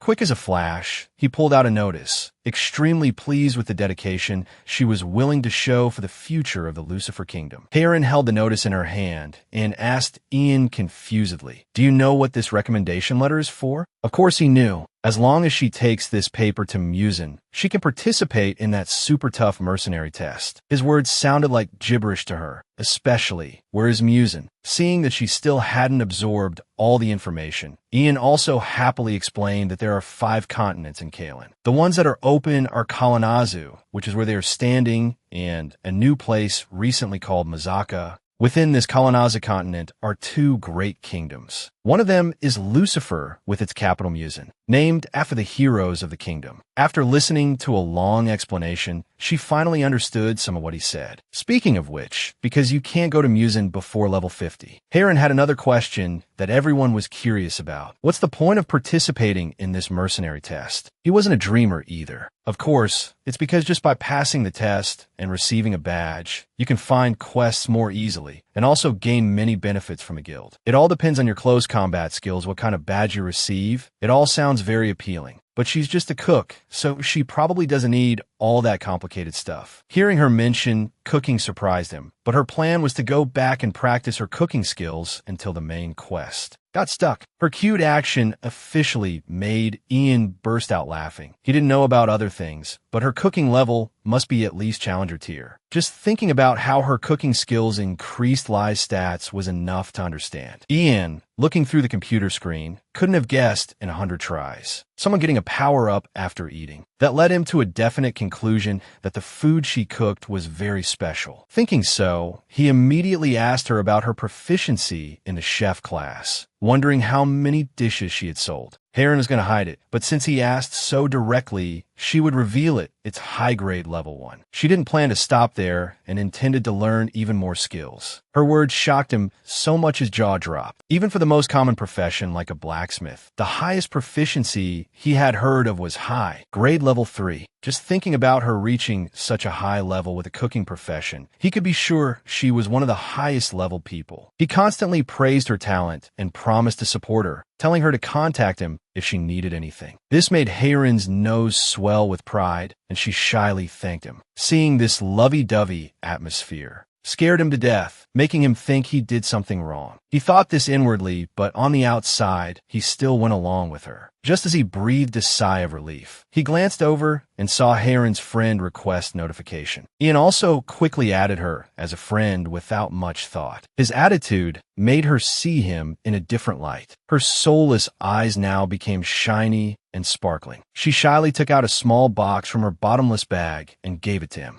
Seeing the 2 of them like that in an atmosphere filled with the smell of love bugs made even Lepi's, who was standing by, feel hot under the collar. He looked at the small box in his hand and curiously asked her what it was. Heirin hesitantly replied, "It's what she made while waiting for him." As soon as he opened the paper box, a fragrant aroma wafted straight up his nose. Along with that was the appearance, no different from an illustration. Looking so delicious it surprised him, and he couldn't stop thanking her profusely. She really is an angel. Heron was also happy to see him accept it like that. She just hoped he wouldn't misunderstand her intentions. Looking at such a delicious dish, he just wanted to quickly enjoy this top-tier flavor. Heron also hoped he wouldn't make a big deal out of it. It was nothing compared to how he had helped her. As she finished speaking, Heron's image gradually faded. She didn't forget to say goodbye to him, hoping their next meeting would be very soon. Ian also waved his hand in a friendly gesture to see her off. And just like that, Heron vanished. After saying goodbye to the little girl, he rearranged his schedule. If he followed the plan, he had 5 hours left before he had to go to sleep. Today, he leveled up faster than expected. He praised himself, wondering if he should go have dinner and then come back to play more. Looking at the fragrant box in his hand, Ian immediately thought about whether he should treat himself to a chicken. The sky today was very gentle. Our main character is currently leisurely riding his beloved pet for a stroll. Lai shot forward like an arrow, kicking up dust, but Ian still urged it to go faster. Because they were running out of time, Lai just puts head down and ran like crazy towards the front. He still felt bitter thinking about it. The chicken was delivered later than he thought today, making him rush like this. After a while, Ian and his pet finally reached the cliff overlooking the harbor. Seeing the cargo ship about to leave the dock, Ian frantically changed direction, quick, to the port or we'll miss it. Just when he was in a hurry, he couldn't remember the way to the port. Now, to catch a golem, he had to go all the way to the deep island. Lost in his wandering thoughts, he had already arrived at the port. The cargo ship also weighed anchor and prepared to set sail. Seeing that he was about to be too late, he shouted for Lai to hurry up, just run straight towards the ship. But it seemed like he got out of bed on the wrong side today, so everything was going wrong. The ship just cut through the waves and sped away, already some distance from the port. Needless to say, Ian was heartbroken watching the ship sail away. But he didn't give up, gripping the soft fur on Lai's body tightly. He ordered his pet to run with all the strength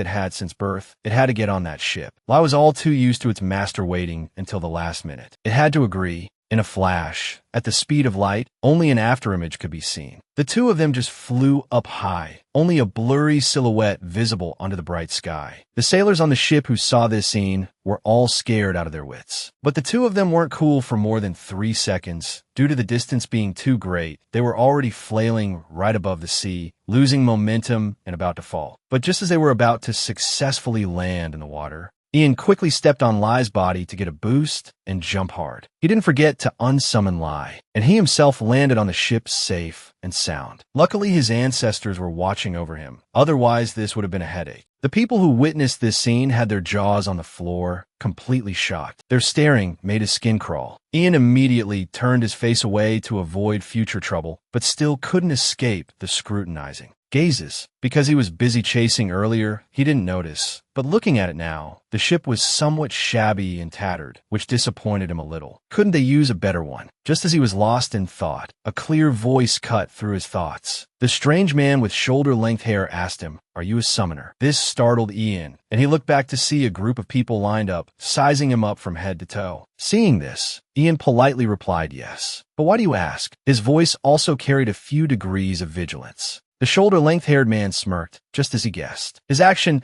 made him get into a ready stance. Looking around, he only saw this group. Could it be? From Ian's perspective, the group looked no different from fierce tigers waiting for their prey to be in danger. Without thinking much, he quickly pulled out a large blade. They must be from FUT GA. Just as he was about to risk his life against this group, he suddenly froze. The group then clamored, asking him what breed the wolf he was just riding was. With admiring eyes, they all hoped he would summon Lai again for them to see. Their actions made Ian misunderstand. Damn it, he almost made an enemy by mistake. Ian quickly hid the blade he was gripping tightly. So they liked Lai. He was just being needlessly vigilant. After all the misunderstandings were cleared up, the whole group gathered around to chat with Ian. He was also curious about the group's intentions for being on this ship and asked if they were also hoping to go to the island to do a quest. The blonde-haired man didn't hide anything from him. Just as he thought, the two people standing next to him were both mages, and they were here to help the two of them complete the quest with. Magic. Hen, seeing this, also thought he was here to complete a quest,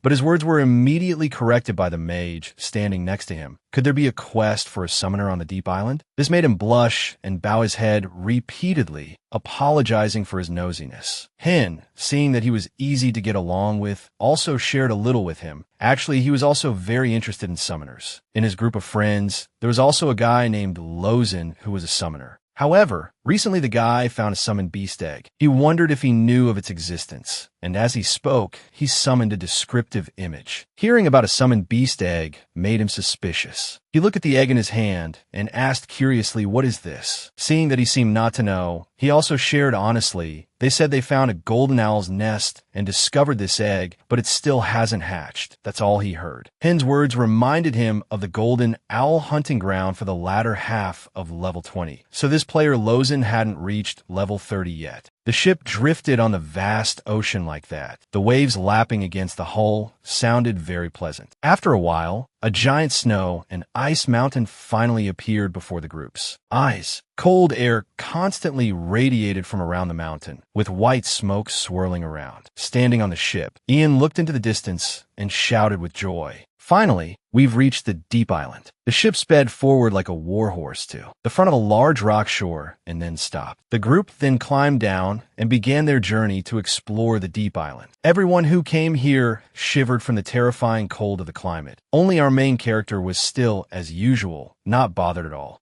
Anything, but that was just on the outside, as right now he was about to be frozen into meat by the temperature here. Although he had been here before, this place was still a mystery to him. Not just him, lying next to him was so cold its snot was freezing, and it kept giving him confused glances. Ian and the group split up as planned, each going their separate ways, minding their own business. After getting everything ready, he put on several more layers of clothing, and Lies fur also turned fiery red. They both set off to explore. Right at the foot of the mountain, where they were standing, was a group of giant, mindless stone people lazily strolling around. After observing and analyzing the terrain for a moment, Ian thought to himself, "This is going to be a real battle. I might even stumble upon a good hunting ground." But before taking action, he felt lazy and wanted to rest for a bit. First, he had to recharge his energy. With that thought, Ian reached into his thick coat pocket to find the lunch that Hajin had made for him. Then he pulled out a huge piece of meat, making Lai, who was standing beside him, have eyes shining like headlights. Not disappointing its expectations, Ian threw the piece of meat, and it landed neatly in the small mouth of the summoned beast, which could not have been more satisfied. After eating one meatball for 40 minutes, health increased by 100 and dexterity increased by 20. Looking at the huge stat board in front of him, he patted Lai's head in praise. He didn't expect that its dexterity would increase by a whole 20 points this time, and the duration was even doubled. Looking at the one meatball left in his hand, a bold thought came to him. Should he try it or not? But before he could regret it, the smell of the meat wafted over, making his skin crawl. Now, Ian remembered Hajin's reminder. This meat is only for Lai, so that was the reason. Thinking that, he immediately took back the round piece of meat. He then took out the food box that she had painstakingly prepared. As expected, as soon as he opened it, a fragrant aroma wafted up, along with an incredibly delicious appearance. Just one bite was captivating. He ate until his cheeks were puffed out and his eyes wide, just burying his head in the food. Delicious to the last drop. Ian scraped the container clean, and finally, with a full stomach, he lay stretched out comfortably to enjoy it. The system board displayed a notification. You have eaten premium lean meat for 1 hour. Strength increases by 500 and defense increases by 30. Looking at his amazing stats, the meatball's effect was truly good. Suddenly, another notification appeared. All your stats will be permanently tripled, which shocked him to his core, unable to believe it. Thinking the system might be bugged, Ian immediately opened the status window. It was only when he saw it with his own eyes that he confirmed everything had indeed tripled. In total, he had 7 stats, and all of them tripled, meaning he received 21 stats. If converted to levels, that's a 21 level increase. As expected of Hajin, she's truly top tier, through the roof. It's best for him to take advantage of this, and have Hajin cook more food for him. After a round of feasting and resting, the two of them officially set out to catch a big block of ice. At the same time, in the Lucifer Kingdom, a teleportation light appeared on the streets. Fakan's group, having just escaped death, was gasping for air. It seemed the plan had really failed. The whole group checked their equipment. As expected, everyone had lost a few items, making my lawn and Fakan deeply regret it. But they were still luckier than the blonde one. He lost everything because he couldn't unequip any items. He should have been the one crying. The mention of it made him angry again, and he blamed it all on Ian's group.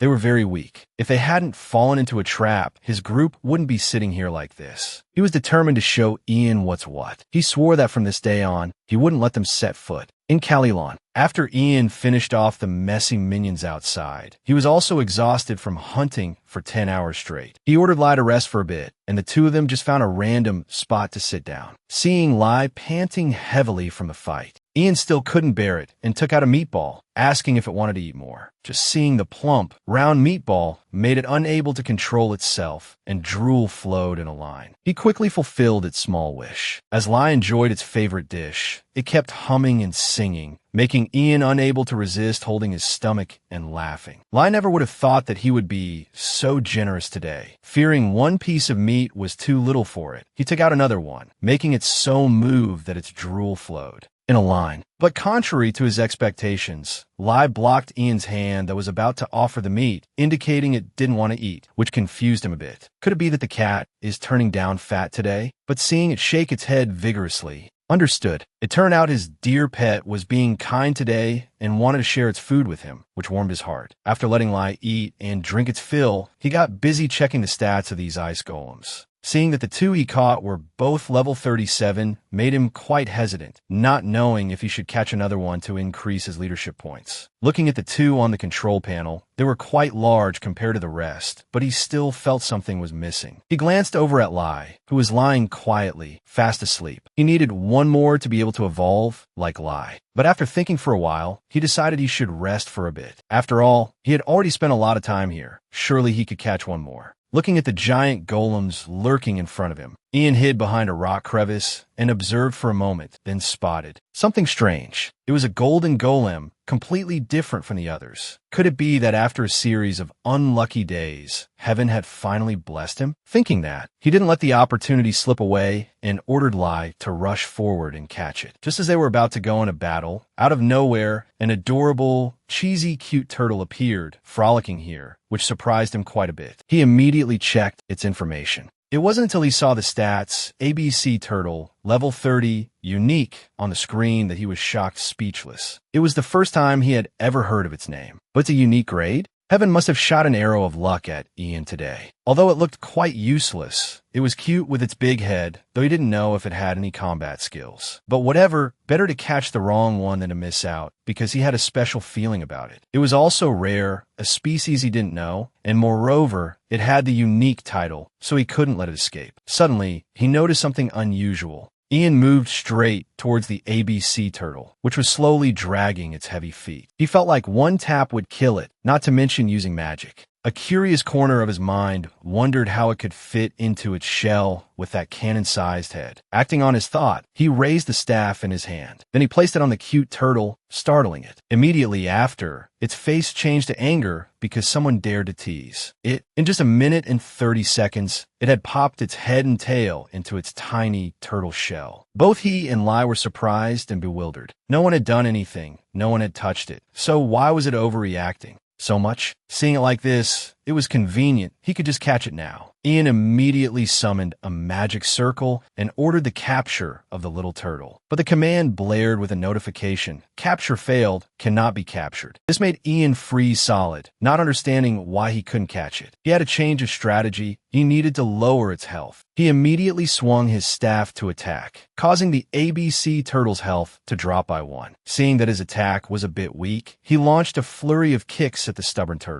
Finally, after a while of fighting, his whole body was covered in sweat, but it had only lost a tiny bit of health. What the heck? Ian glanced at Lai and ordered it to bite it, which completely terrified his pet. But since it was an order, it had to rush forward and take a huge bite on the turtle shell. The result was the same. Only Lai's teeth just fell out one by one. Ian couldn't stop cursing in his mind, wondering what its defense was. looking at the turtle's shell, as motionless as a rock before him. His mind was a tangled mess, not knowing what to do. A foolish idea emerged from a difficult situation. He thought of letting it try Hot Jin's meatball to see what would happen. He immediately took out the plump meatball and began to sweetly coax it. A rare item like this, if you don't eat it, it's your loss. Don't blame me for not telling you. As expected, sweet honey kills flies, and gluttony kills itself. It really poked its head out. He continued to lure it. If you want to eat, then crawl over here, and slowly held out the round, delicious meatball. The ABC turtle scurried with all its might towards him. Just as its mouth was about to grab the meat, he suddenly revealed his roguish nature and turned on it. As quick as a flash, he snatched the bait back from its grasp, making the little turtle angry. It looked at him with eyes that wanted to rush forward for a life-or-death battle with Ian. He didn't say much, just that if it agreed to follow him, he would give it even more delicious food than this. Isn't that what the turtle wanted?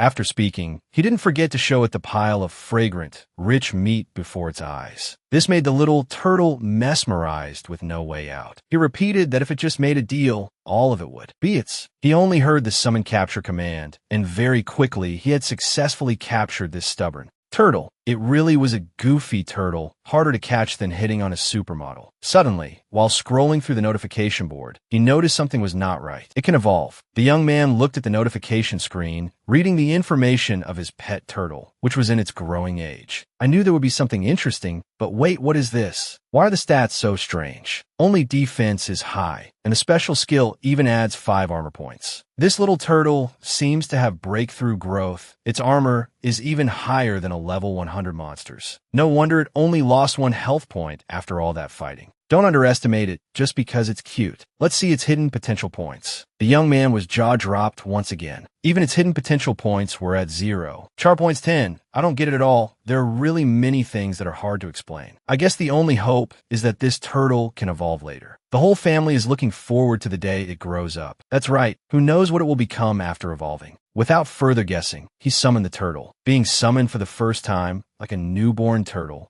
it didn't have a name yet. Ah, that's right. Your name will be Putt-Pudgy. Don't think that just because it's small, it doesn't know anything. It expressed its indignation at the cheesy name he gave it. What do you mean? Putt-Pudgy is a cute name. Neither would give in. The lone wolf, standing by, had a sigh. Beneath the giant rock mountains, stone monsters were clumsily crawling up. Lie, it's time to hunt. Hearing the command, the lone wolf's 2 eyes flashed red as it charged towards the snowstone monster. The long-bodied stone monster's punch sent dirt and rocks flying everywhere. The wolf howled, revealing its sharp teeth, ready to chew on some crispy rocks. In an endless battle, the 2 sides charged at each other, neither willing to back down. That's right, you're doing great. Just weaken it. The master standing above praised nonstop, encouraging his lone wolf. The stone giant continuously threw its fists while the wolf dodged like a goldfish. Fighting like this was a bit boring, so the monster created some effects to make it more interesting. An ice wave. It trying to cast that skill, Lie. Dodge it. Get away from there. The stone giant stood as majestic as a toad and stomped so hard it seemed to shake the whole earth. Lie jumped up. At this moment, the young man followed, directing his wolf without missing a step, or it would be -2 lives. Because it had just used that skill, it would be a while before it could use it again. He seized the opportunity, jumped up, and flew towards the monster, taking the wolf's place in the fight. The wolf had just swooped past and hadn't done anything yet when it got hit by a skill. Its face darkened, and it was kicked with a blow it would never forget. Dirt and rocks flew everywhere, but didn't seem to do much damage. Attack now, Lie. 2 against 1. Even if you don't get a rat, you'll cripple it. Both master and beast's eyes lit up as they charged forward, determined to fight the monster to the death. The battle's excitement doubled, and everyone knew which side would win. The young man successfully captured the ice golem.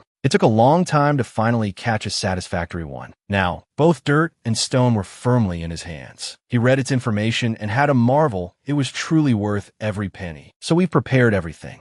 Where's that turtle? Just as he turned to deal with one, he lost the other. It took me almost 2 days to catch this golem. I should probably head back. Watching the intense fight, the turtle temporarily munched on a fish to stave off hunger. That's right. Next up is Gropia Snow Mountain, continuing the journey to hunt beasts and bring home the brightest little guys. In Cropia Castle, a beautiful lady was showing off her skills as a capable wife, cooking up delicacies. I wonder if it was a success this time. She's beautiful and talented. You can tell how delicious the food is just by looking at her. The hot lobster with cream sauce is ready. If I had been a little more careful, this would probably sell for nearly 10,000 gold. I should rest for a bit. The beautiful girl toiled away in the kitchen to cook one dish, so she needed to recover to cook again tomorrow. It's truly beyond expectations. Since cooking in the Duke's kitchen, my proficiency has increased so quickly. It turns out that because the castle's kitchen is so good, the food naturally tastes better. I wonder what Ian is doing right now. I miss him so much, I have to text him first. I'll worry about being tired later. Heron was texting and smiling shyly when she suddenly froze. Ian needs my help. I'm planning to go to the northern region and would like some of Heron's food. The two of them, as if on opposite ends of the earth, were still flirting via text like newlyweds. Well, that's easy. I've also just prepared quite a bit of food. Where should we meet? Luckily, the plate of lobster just came out of the oven and someone's already taking it. It's a good thing Ian asked because I wouldn't have been able to eat all the food I made anyway. I'll see him soon. Once you've been struck by love at first sight, distance is no longer an issue. It's not that I want to see him or anything. It's just because he asked. Heron's face, as red as a tomato, was eager to see her crush. Right away, Ian returned to his ordinary life, working on a computer instead of holding a sword. Let's see if there's any useful news today. What's this? New information about a summoner has been discovered. I was only gone for a little while, and so much has happened. Is this the wolf that attracted so many summoners to Calipus Hill? Yes, that's right, I call him Coco. The MC was interviewing today's main character, the little red fox, and its beautiful owner. After hearing that, Jin Sung couldn't control himself, and his mouth became a water fountain. What? Information about an evolvable summoned beast has finally been revealed. He had never encountered this situation before, so he was a bit startled, but on second thought, it wasn't a big deal. It was just a matter of time, and besides, he was glad they only found out now. The number of summoner players is now countless. They look cool and mysterious, so they attract a lot of people. It was only a matter of time before they found out that summoned beasts could evolve. Everyone has to carefully raise their pets to be a little bigger to be useful. But without the training skill, it's really hard to evolve them. Jin Sung sat biting a spoon, thinking of ways to make his pet grow up faster. Is there no other information? A unique great monster. The red-striped eye bear was roaring on TV like a beauty queen competing in an international pageant. But I already got one before this guy. This young man has it all, but still sits there biting a spoon, pretending to be surprised. To catch it at level 23, it's highly likely he was helped by guild members or acquaintances. With a spoon in his mouth, he was tired from all the scheming. Enough, let's go check on Puck Pudgy. I've been looking at other people's pets so much I've forgotten my own. Early in the morning, from a distance, Jin Sung was seen carrying a giant sack, making everyone turn their heads.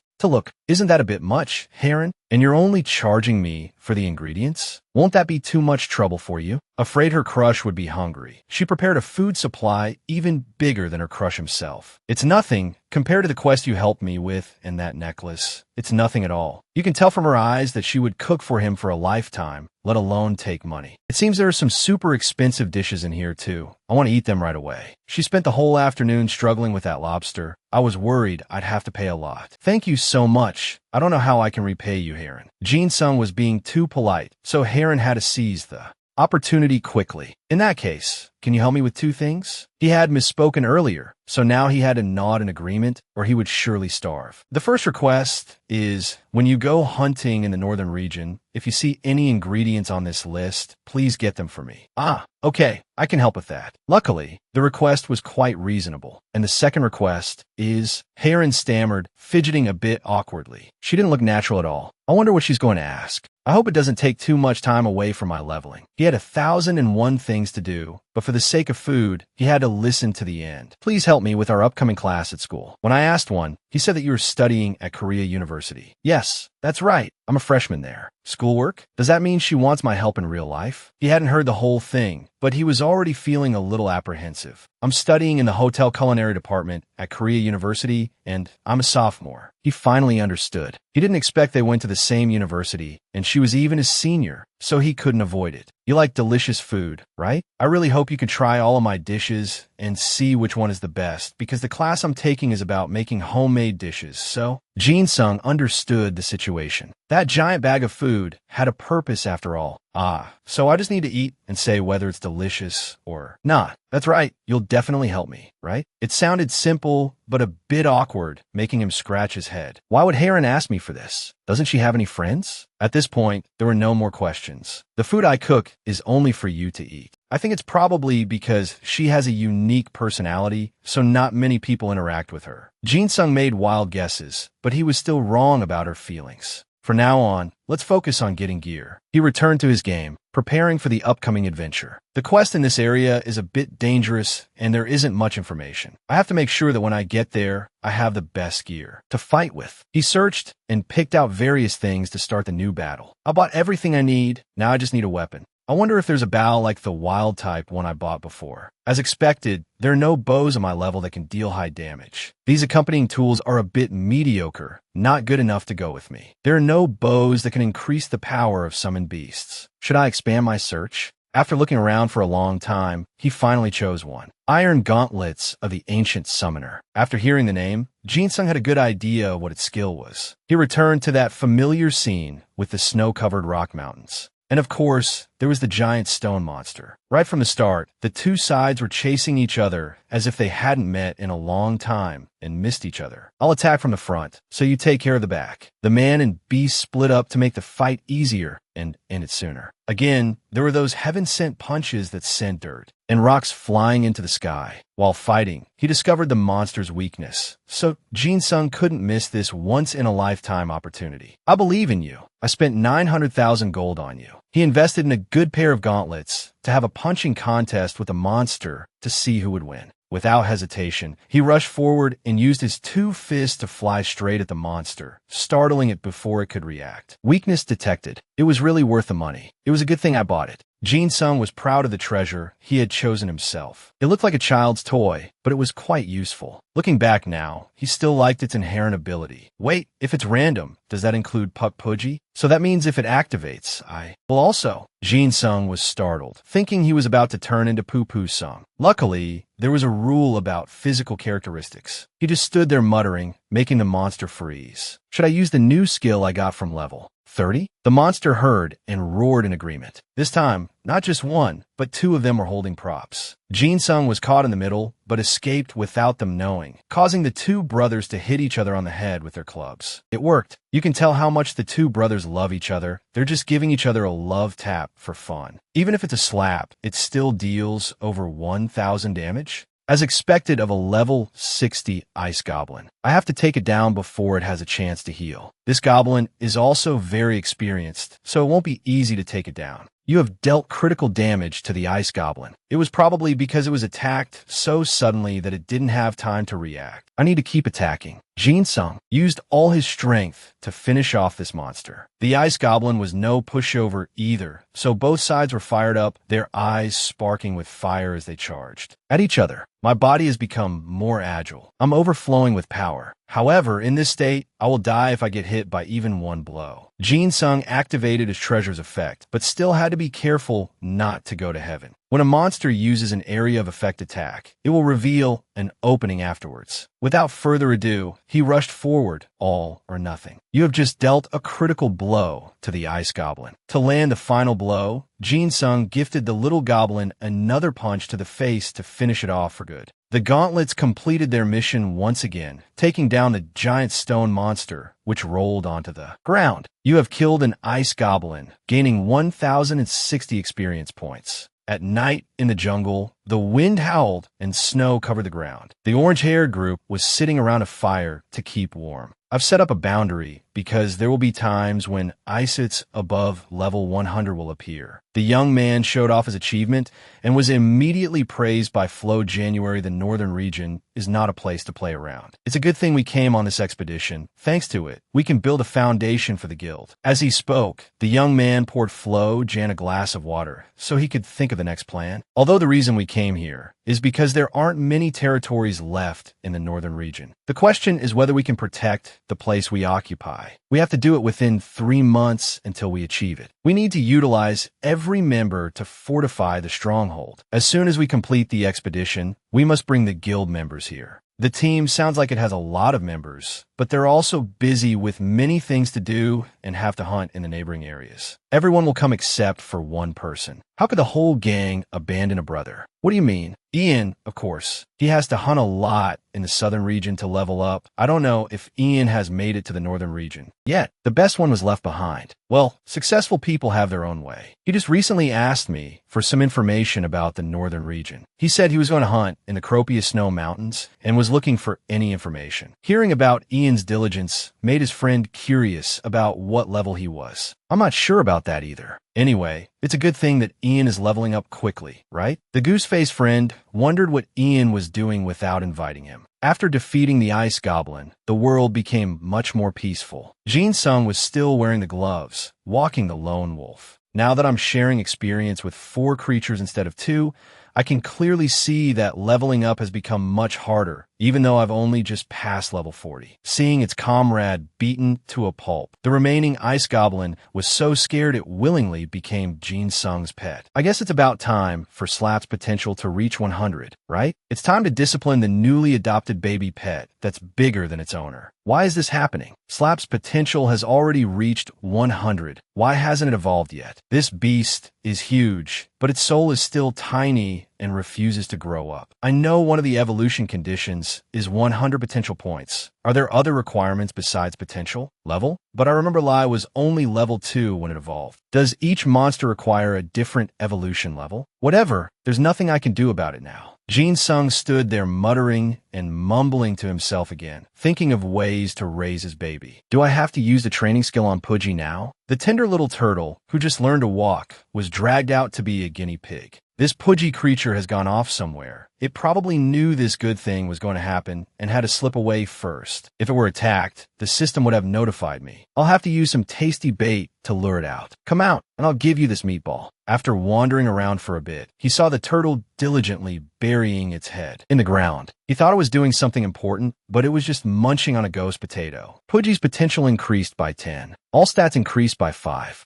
Jin Sung flew into a rage because his pet was eating way too much, unable to control himself, while the turtle continued to chew deliciously. The ghost potato is a rare medicinal ingredient that increases all stats by 5 points. He was jealous, thinking he should have been the one to eat that nutritious thing, not the tiny turtle. Next time you find something similar, you have to give it to me. I'll give you a meatball. Jin Sung instructed, bribing it in exchange for the meatball, although one look at the turtle's face showed it understood human language. Seeing that, it sulked and crawled away, probably wanting to find a new owner. Unexpectedly, it led him to a secret cellar. It can't be, this might be, you have become the first person to discover this labyrinth. Jin Sung shouted with joy because he became the first person to discover this labyrinth. He also learned that for the next 5 days, the item drop rate here would be doubled. It wasn't a waste for him to travel all the way to the northern region. Jin Sung was asked to register the labyrinth, as he would receive 500 fame. The stingy Jin Sung didn't want to share the experience or the double item drop rate with any other player, even though 500 fame was not a small amount. He hugged Pudgy and praised it for doing a good job. It had finally done something useful. After relaxing for a while, Jin Sung finally decided to enter the labyrinth. Accompanying Jin Sung were Slap and Lai. Although this labyrinth seemed simple, something about it still gave him the chills, making him shake like a leaf. It felt like a ghost or something was about to appear. Suddenly, a huge explosion occurred, and a whole herd of ghost dragons rushed out. Jin Sung immediately ordered Slap to use the ice wave. skill, causing the monsters to take hundreds of thousands of damage and have their speed limited. Jin Sung was worried, as it would be a while before he could use Berserk again. He also had Lai deal with the one on the left. He didn't care if Lai could defeat it or not. All he wanted was to buy some time. As for Jin Sung, he quickly activated the effect of the ancient summoner's Iron Hand. He was lucky to borrow Slap's Ice Wave, and as he charged forward, he reminded Lai to get out of the way quickly. As soon as he landed,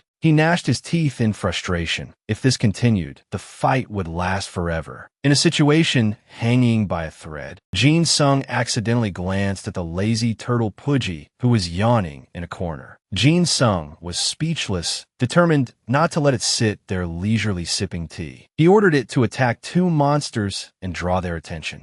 Even though he heard the command from his own mouth, Jin Sung's jaw dropped to his ears when he saw it actually do it. Jin Sung didn't hold back his praise for Pudgy. Good job. He thought it was something special, but it turned out to be all bark and no bite. The lazy turtle quickly retreated into its shell, only to receive countless critical hits. Although he was extremely annoyed by this ridiculous tactic, Jin Sung was kind enough to trust in its monstrous defense. With a strong belief that he would win this battle quickly, Jin Sung ordered all his summoned beasts to attack together. After an intense period, Jin Sung's side barely managed to defeat them. He looked around and frowned slightly, noticing that even though he had walked all the way down to the basement, the atmosphere was so different. A bright pillar of light appeared right behind Jin Sung. He recognized it as a summoning circle, the form in which a boss appears. He quickly reminded his two summoned beasts to prepare to attack, but surprisingly, what appeared was the ghost of an old man. He smiled kindly and said he saw that Jin Sung was a summoner, which made him feel like he was caught. Jin Sung suspiciously guessed that the old man in front of him couldn't be a monster. He politely asked for his identity. The old man just muttered softly, not expecting the first person to challenge Oeli's test to be a summoner. The old man wondered if this was fate. Hearing that, Jin Sung asked if the old man's name was Oeli. After receiving a nod, he then asked why he was here. Oeli simply replied that he couldn't tell him that just yet. Before he could recover from his surprise, Jin Sung saw him raise his staff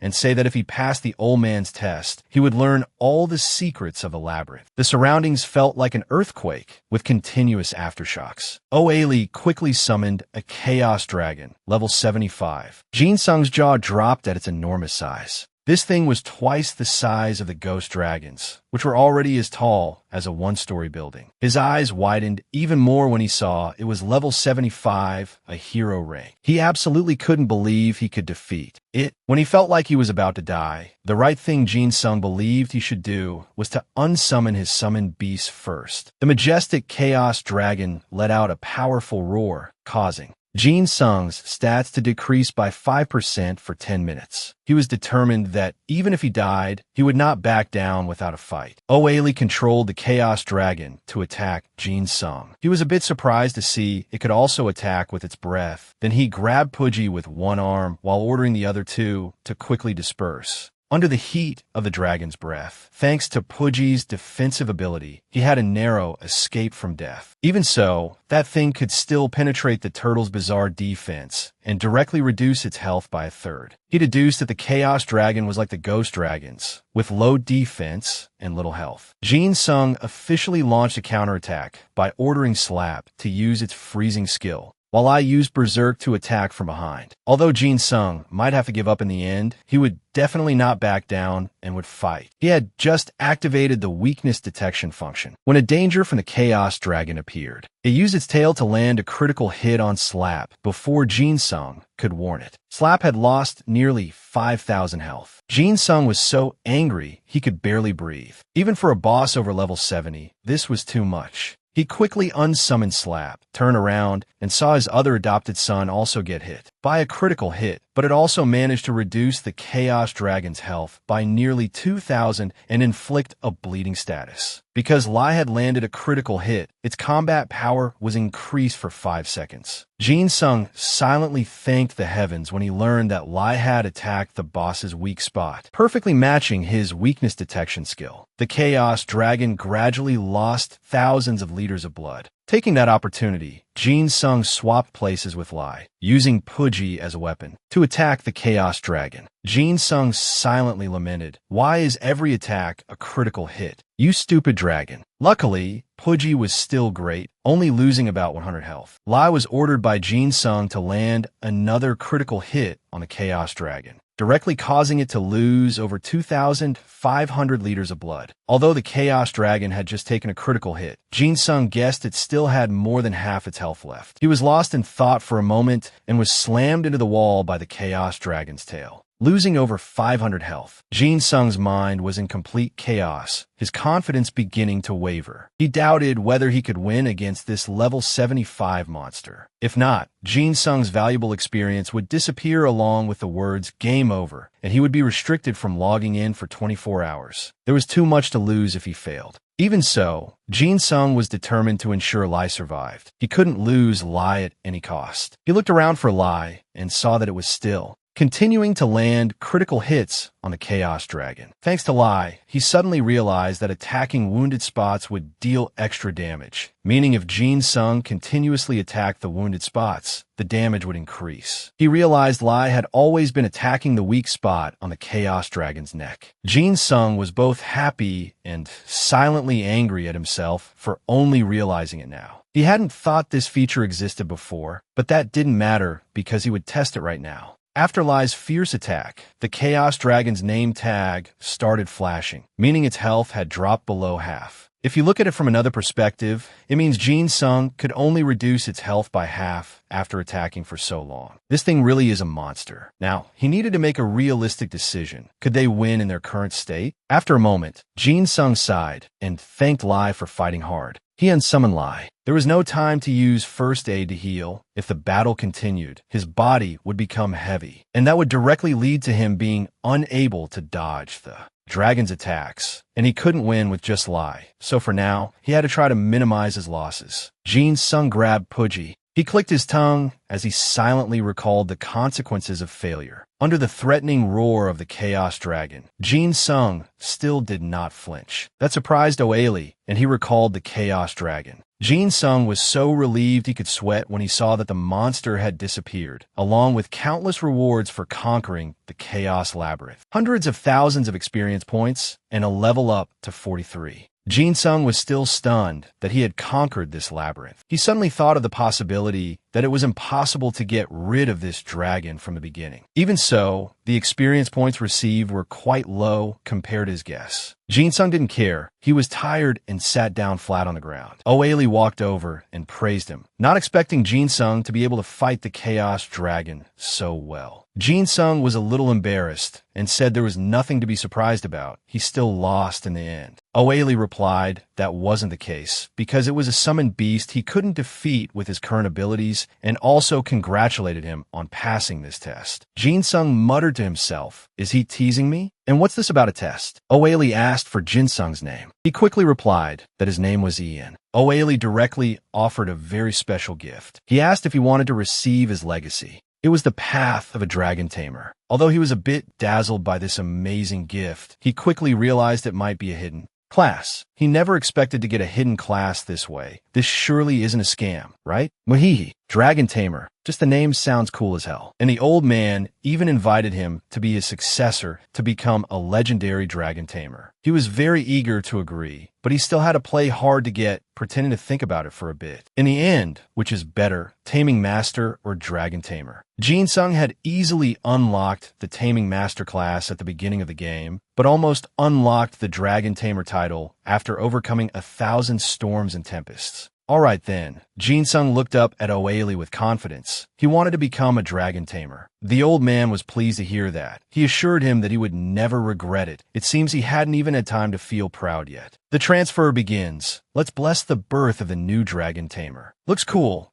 The coolness didn't even last a minute before the sun set. What the hell? The system displayed a message. You cannot switch to a lower tier class. Conversion failed. Damn, isn't that frustrating? It's tough being too good. Now Oailey finally understood. Jin Sung was on the path to becoming a master. No wonder he couldn't recruit him. Well, it's a problem with my skills. It's sad to think about. Although he knew this was no ordinary summoner because he could see his red-maned wolf. He never expected Jinsung to be a master. He looks so majestic. Actually, I just found out that Taming Master is a higher class than Dragon Tamer. Although I'm a bit disappointed, it's okay. Jinsung knows he's good. Hee. He would try to dig up more information. Maybe he would discover something useful. Oailey helped him analyze a bit. Lai, which is Jinsung's wolf, is a rare rank. Since it's rare, its power is definitely not normal. It must be super abnormal. But that's only possible if the tamer raises the summoned beast using a special method. He didn't misjudge this person. He could even accurately tell Lai's rank and power. Even for an NPC, that's very impressive. The title of Legendary Dragon Tamer is not just for show. He even looks down on the world, except for Jinsung. Oailey could probably read his thoughts. His heart must be breaking. But how could he forget? Why on earth was he waiting for a challenger like him? Alright, I almost forgot the important part. I knew it. Were you trying to ditch me? No way. There has to be a reward after passing all these ridiculous challenges. I almost forgot and went home empty-handed. In another, not-so-gentle development, while Jo Hyun was struggling with this slab, Gowon stood by, clapping and cheering loudly. That's my disciple. He was bitter, but couldn't do anything. It took forever to finish off this monster. So tired his eyes were popping out. They finally reached 1,000 territory points. The Lotus base has been upgraded to Lotus Village. The position of Lotus Village Chief has been automatically given to Guild Master Jo Hyun. He must be thrilled inside. Being praised for being mature is nice. But I look much older than my age. It's a bit heartbreaking.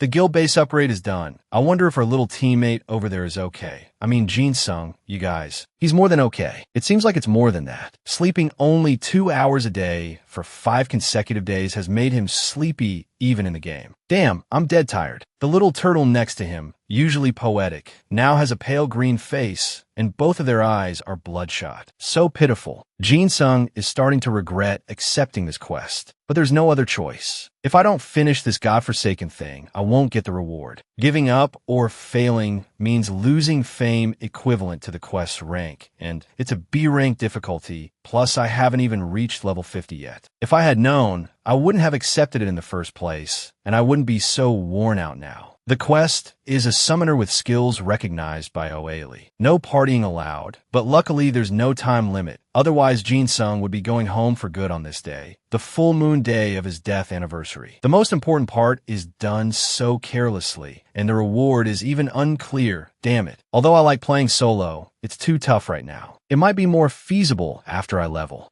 up. Before starting the quest, Oailey gave him a Dragon God Spirit Stone. Only at the very end did this old man finally open up. Once upon a time, a long time ago, in Oailey's era, there were legendary monsters that no longer exist. Like the summoned beast that had been with him for a long time, his best friend, the battle dragon Cassius. 1,000 years ago, the dwelling place of the dragon tamers was attacked by evil dragons. Countless dragons and tamers lost their lives. Their side was 100 times stronger than Cassius. That's why he ran away and hid here, in this Chupia snow mountain. Because he had a mission to protect his companion, the evil dragons wouldn't let them go easily, so he had no choice but to seal himself and Cassius underground. Hearing this is so touching I'm about to cry. What a beautiful friendship. Looking back at me and my friends, it's like Oailey has endured here for 1,000 years, without a single ray of sunlight to revive Cassius. And he decided to give this stone to him so that Jinsung could take on the noble task. The Space Mage will tell you how to bring the battle dragon's soul back to this world. It's not necessary to be a dragon tamer to restore Cassius's spirit stone. However, you must have some so-called experience and the innate skills of a dragon tamer to revive Cassius into a battle dragon. And the only one who could do that, and caught as I was Jinsung. Oh my, what a pity. If it bears the name of a dragon god, it must be an extraordinary summoned beast. Anyway, to make a long story short, just take it to the Space Mage and we'll figure it out from there. At the same time, Oailey also gave him the reward he had been waiting for. It's the Dragon Tamer's decorative feather, an artifact passed down to the leaders of the Dragon Tamers. However, he must find the Space Mage to remove the seal. Only then will it show its true Power. Round and round it goes, he still has to find that mage. Before disappearing, Oaili gave his blessing and hoped that Jinsung would revive the descendants of the dragon gods in the world. It feels like I've just received an extraordinary mission. While he was at it, he also took the opportunity to inspect this item. What the hell? It's a legendary rank item. I'm shocked to the core. Looking at the system panel, the item looks really strange. The stat increases are terrifyingly huge, and it can only be used by my high-level account. If this thing is unlocked, I will definitely become an invincible super Galmax. Looking at the red text, it looks really tricky. If your summoned beast runs out of health during battle, you can completely replace it with another one. The absolute peak. Taming a dragon is the desire of so many summoners. He must have one in the future. Looking closely, this feather is really useful. It wasn't a waste to do this messy quest. Hey, wait a minute. There's no such thing as an easy spring. At the very least, he has to reach level 70 to complete a B-rank quest alone, and leveling up like this is not good. If I keep staying up for 5 days like this, I might go see my ancestors soon. The good thing is that I'm tired, but my summoned beasts don't get tired. In one go, they leveled up to 50, finally achieved the soul magic power stat. Although our Jinsung didn't do much, he's so exhausted. Luckily, he reached level 50 before time ran out, otherwise he would have been screwed. After the fight, he wondered, what is this summon with soul power? But whatever it is, the important thing now is to get some eternal sleep. You think you can rest that easily? The real story is just beginning, mahaha. He had just stretched once when dozens of notifications popped up. You're the first summoner to reach level 50. You have gained 1,500 fame points, and so on. In short, it was all praise. The first person to reach level 50 felt like he had just saved the world. Hey, another quest notification. Isn't this annoying? And it even has the big word national written first. Prophecy of the Summoner. You are the forerunner among all summoners of the Lucifer Kingdom. Emperor Saliat wishes to meet you. Find the Emperor within 3 days. Difficulty not stated. It really is a special quest. A big contribution might even get you 10 iPhone 16 Pro Maxes. Just thinking about it makes the sun shine brighter. Suddenly I feel so special. I knew Kalen was a game that created a lot of good loot for players. Alright, I'll sleep for now. Sleep can restore my spirit. At the capital, Milan Ferlino play Lucifer Kingdom. Everything was peaceful, and suddenly there's an earthquake. The ground is shaking and trembling. Something started to appear inside the castle. Just as everyone guessed, it's the Tower of the Summoner. The first person to reach level 50. The people around started a buzz. Who the hell is that monster? Meanwhile, the monster everyone was talking about was snoring on his bed. Returning to normal life, life feels so much better. He easily slurped down a bowl of instant noodles with 2 eggs and sat reading comments on the game forum. Is this the legendary leisurely life of a gamer? I wish I had it too. I knew it. All the news is about the summoner who reached level 50. It's a hot trend. Everyone is really high on something. Fighting over food. Just as I found a bite, someone said they knew who the summoner was. Damn it. I thought it was a Vietnamese troll for views. Then I saw my picture on there for real. I thought I was famous, but it turns out I'm infamous. Life is full of tragedies. And they even said the photo was fake. Are these guys crazy? Where can I put all this bitterness? Jinsung summoned Lai, and right after, he teased the goofy turtle that was always by his side. If it heard that, its heart would surely break. He summoned it and saw it was startled, so he had to go through the trouble of comforting it, which was exhausting. Luckily, this one loves meat like me. A little bribery, and it wags its tail obediently again. While chilling in the middle of the storm, a message from Yu Hyun arrived, saying, "Are you crazy?" What the hell, my friend? What a pain, calling someone crazy first thing in the morning. It seems the fat guy has sniffed it out too. Luckily, only Yu Hyun knows it's me. It seems it's not just Yu Hyun who texted you. Oh my god, the goddess of your life. Hot Jean, she texted you as soon as she knew you reached level 50 as a summoner. Right away. I take back what I said before. Let me ask again. Is Jean sung out his mind? One look at her face, and you can tell she's planning to use you. Yu Hyun's suspicion wasn't wrong, and you call Ha Jean an angel. A fallen angel, maybe? You forget your friend as soon as a girl texts you. Huh, not yet. After a series of messages showing off his achievements, he finally got to the main point. Empire Azina is about to start next week, and only those at level 50 or below can participate in the Zuki tournament. Yu Hyun thinks Jinsung should temporarily stop what he's doing. If he hadn't mentioned it, I would have almost forgotten.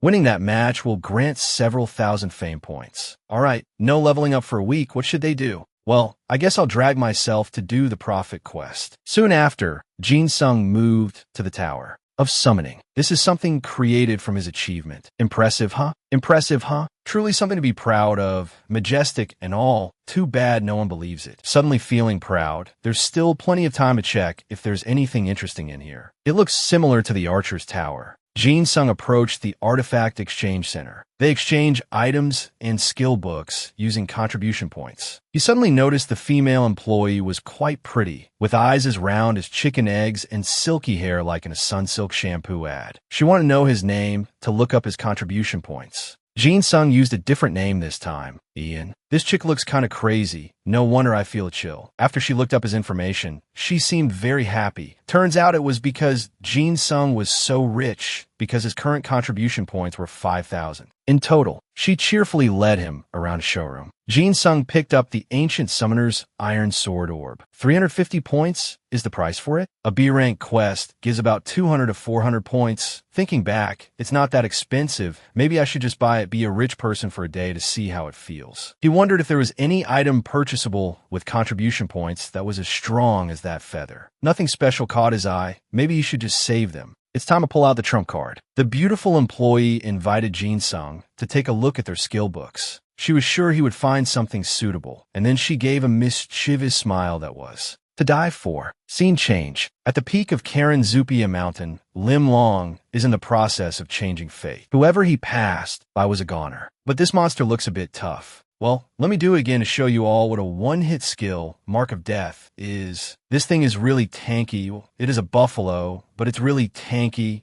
A level 65 buffalo is really different. He guessed it would take another half a day for him to reach level 50. No matter what, his mountain is still a rank below. He's really looking forward to the day when 49 meets 50. They have to have a proper solo match. He should save time. Registration for the arena is in 4 days. Lim Long sped up, diving headfirst off the cliff. You'd think he was doing something stupid, but who knew he would turn into a soaring eagle? How cool is that? Jin Sung, on the other hand, was also getting a taste of life. This skill book is. Jin Sung just went inside and bought these 2 books, costing a total of 1,700 contribution points. Firewall item information, type active skill, skill level 0, skill rank rare, proficiency is 0%. Skill consumes 20 spirit mana. Cooldown time is 3 minutes. Temporarily summons a fire spirit to create a firewall. Blocking an enemy's attack with a firewall will absorb damage equivalent to 350% of summoning magic power and reflect fire damage equivalent to 200% of summoning magic power. Skill acquisition condition can only be obtained after learning the passive skill summon fire spirit. The remaining item information is electric manipulation, type active skill, skill level 0, skill rank heroic, proficiency 0%. Skill consumes 15 spirit mana. Cooldown time is shorter, only 1 minute. Summons a lightning spirit to create lightning orbs in both hands. Throwing a lightning orb at an enemy will inflict damage equivalent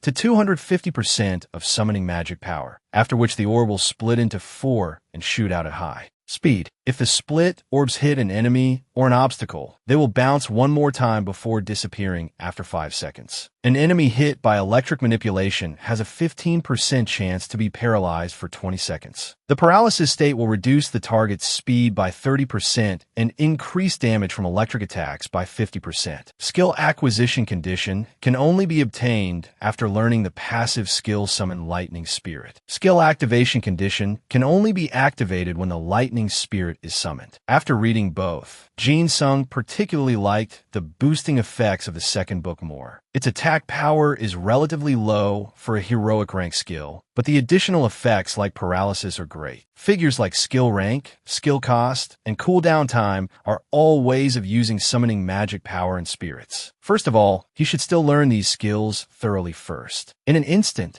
Jin Sung acquired the Summon Lightning Spirit skill and the Electric Manipulation skill through the skill books. His power immediately appeared in his hand, and right after, the Lightning Spirit materialized before him. You have summoned a Lightning Spirit for the first time. You can name the spirit. While he was about to think of a name for it, it lunged at him.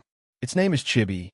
Your name will be Chibi. It sounds very fitting and cute. Tooting his own horn, he thought he was great at naming. Upon getting the new pet, he immediately checked its information using the system. Spirit power is still at 0 out of 10,000. Electric attribute. Summon duration 375 minutes. Spirit rank low. Summon cooldown is 500 minutes. It will evolve into a great spirit when its spirit power reaches maximum. The higher the summoning magic power, the longer the summon duration. Upon receiving this information, does this mean it can't be used for combat? No wonder it doesn't require the leadership stat. I guess I can only see Chibi as a medium to use electric-type summoning spells. Getting something strong from the start is great, but raising one from a young age is also fun. No more dawdling. Now I'll go meet that Emperor Celius. Arriving at the palace, he casually walked in, only to be blocked by 2 crossed weapons with a screech. What are you doing here? This is a little different from the beginning. What's this? Before I reset my character, I could come and go freely. Do I need to show them some kind of permit? Ah, that's right. The Pioneer quest, I'll tell them. He introduced himself as Ian, the Pioneer Summoner.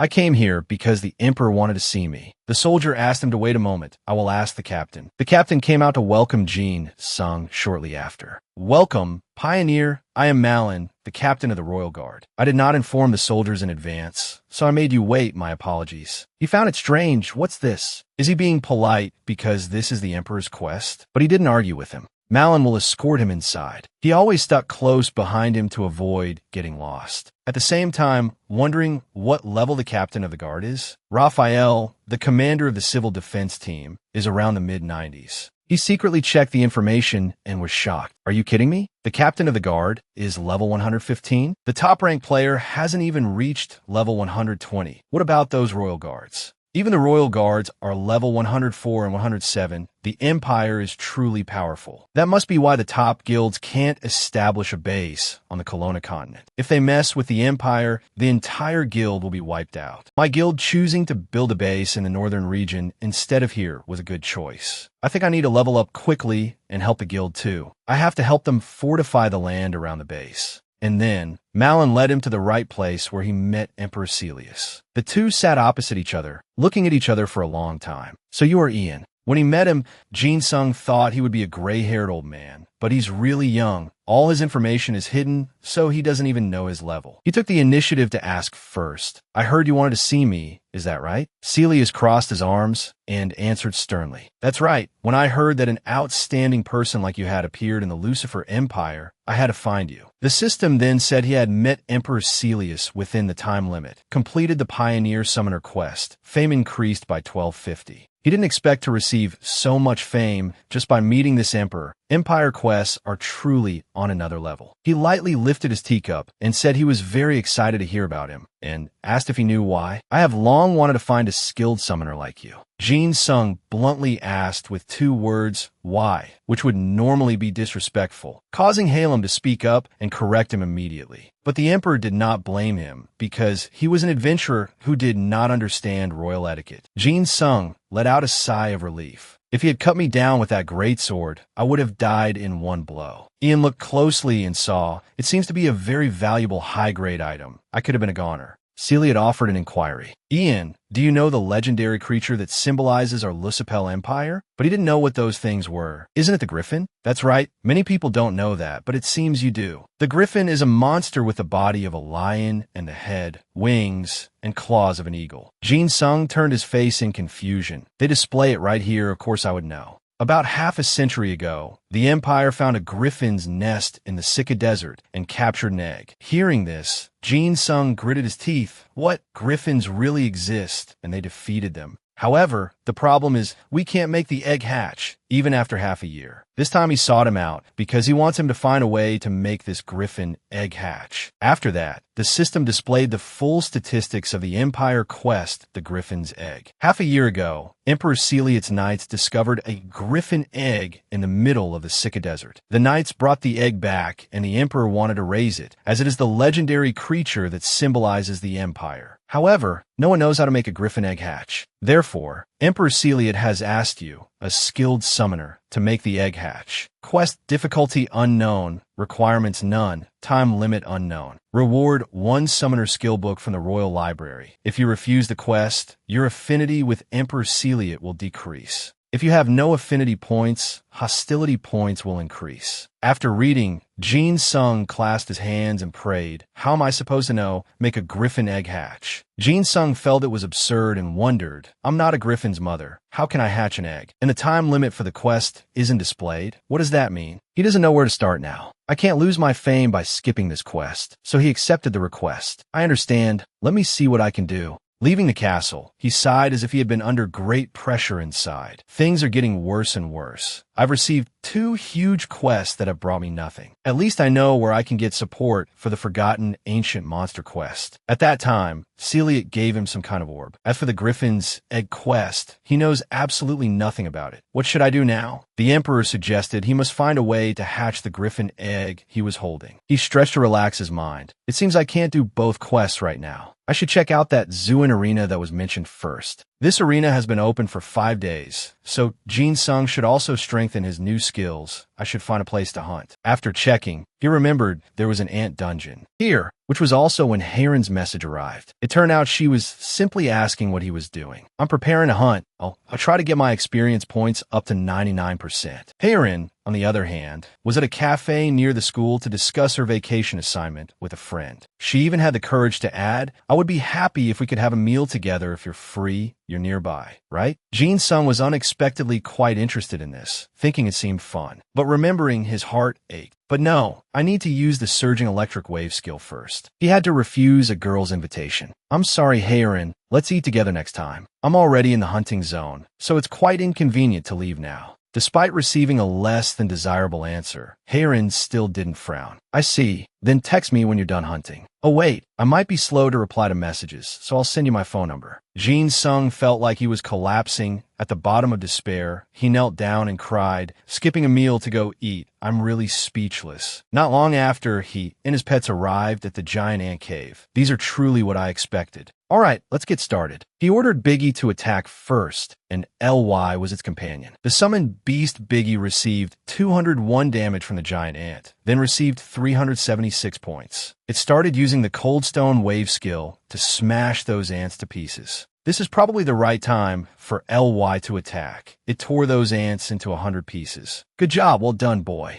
While engrossed in the fight, he suddenly heard snoring, turned around, and saw Back sleeping soundly, oblivious to the world. It sensed Jin Sung peeking at it, so it opened its eyes and climbed onto his shoulder. "Now I don't have to tell you what to do. Good job. All right, let's try the new skill. Surging electric wave. I guess I just need to throw it at the ants to succeed." But the ants had no reaction. They just stood there watching the 2 electric orbs moving very slowly, as if they were crawling. "Damn, it's so slow. How can I attack the ants with this?" The ant looked at him with a questioning expression, as if to say, "You really think you can attack us with that?" He calmly reviewed the mechanics of this move. "Luckily, my spirit mana recovers quickly. I guess I have to do it like this. This time it is sure shot, it won't miss." Jin Sung tried one more time. Indeed, the result was as desired. A complete success. You have executed the surging electric wave skill, attacking the giant ant with 1179 attack power. After the attack, he realized the paralysis effect didn't activate, and neither did the 15% conversion thing. Just as he was wondering, the system displayed a notification, which was exactly what he was talking about. An additional 359 points were dealt to the giant ant. It has fallen into a state of paralysis. The giant ant will become 30% slower and receive 50% more damage from electric-type attacks. Surging Electric Wave is now on cooldown.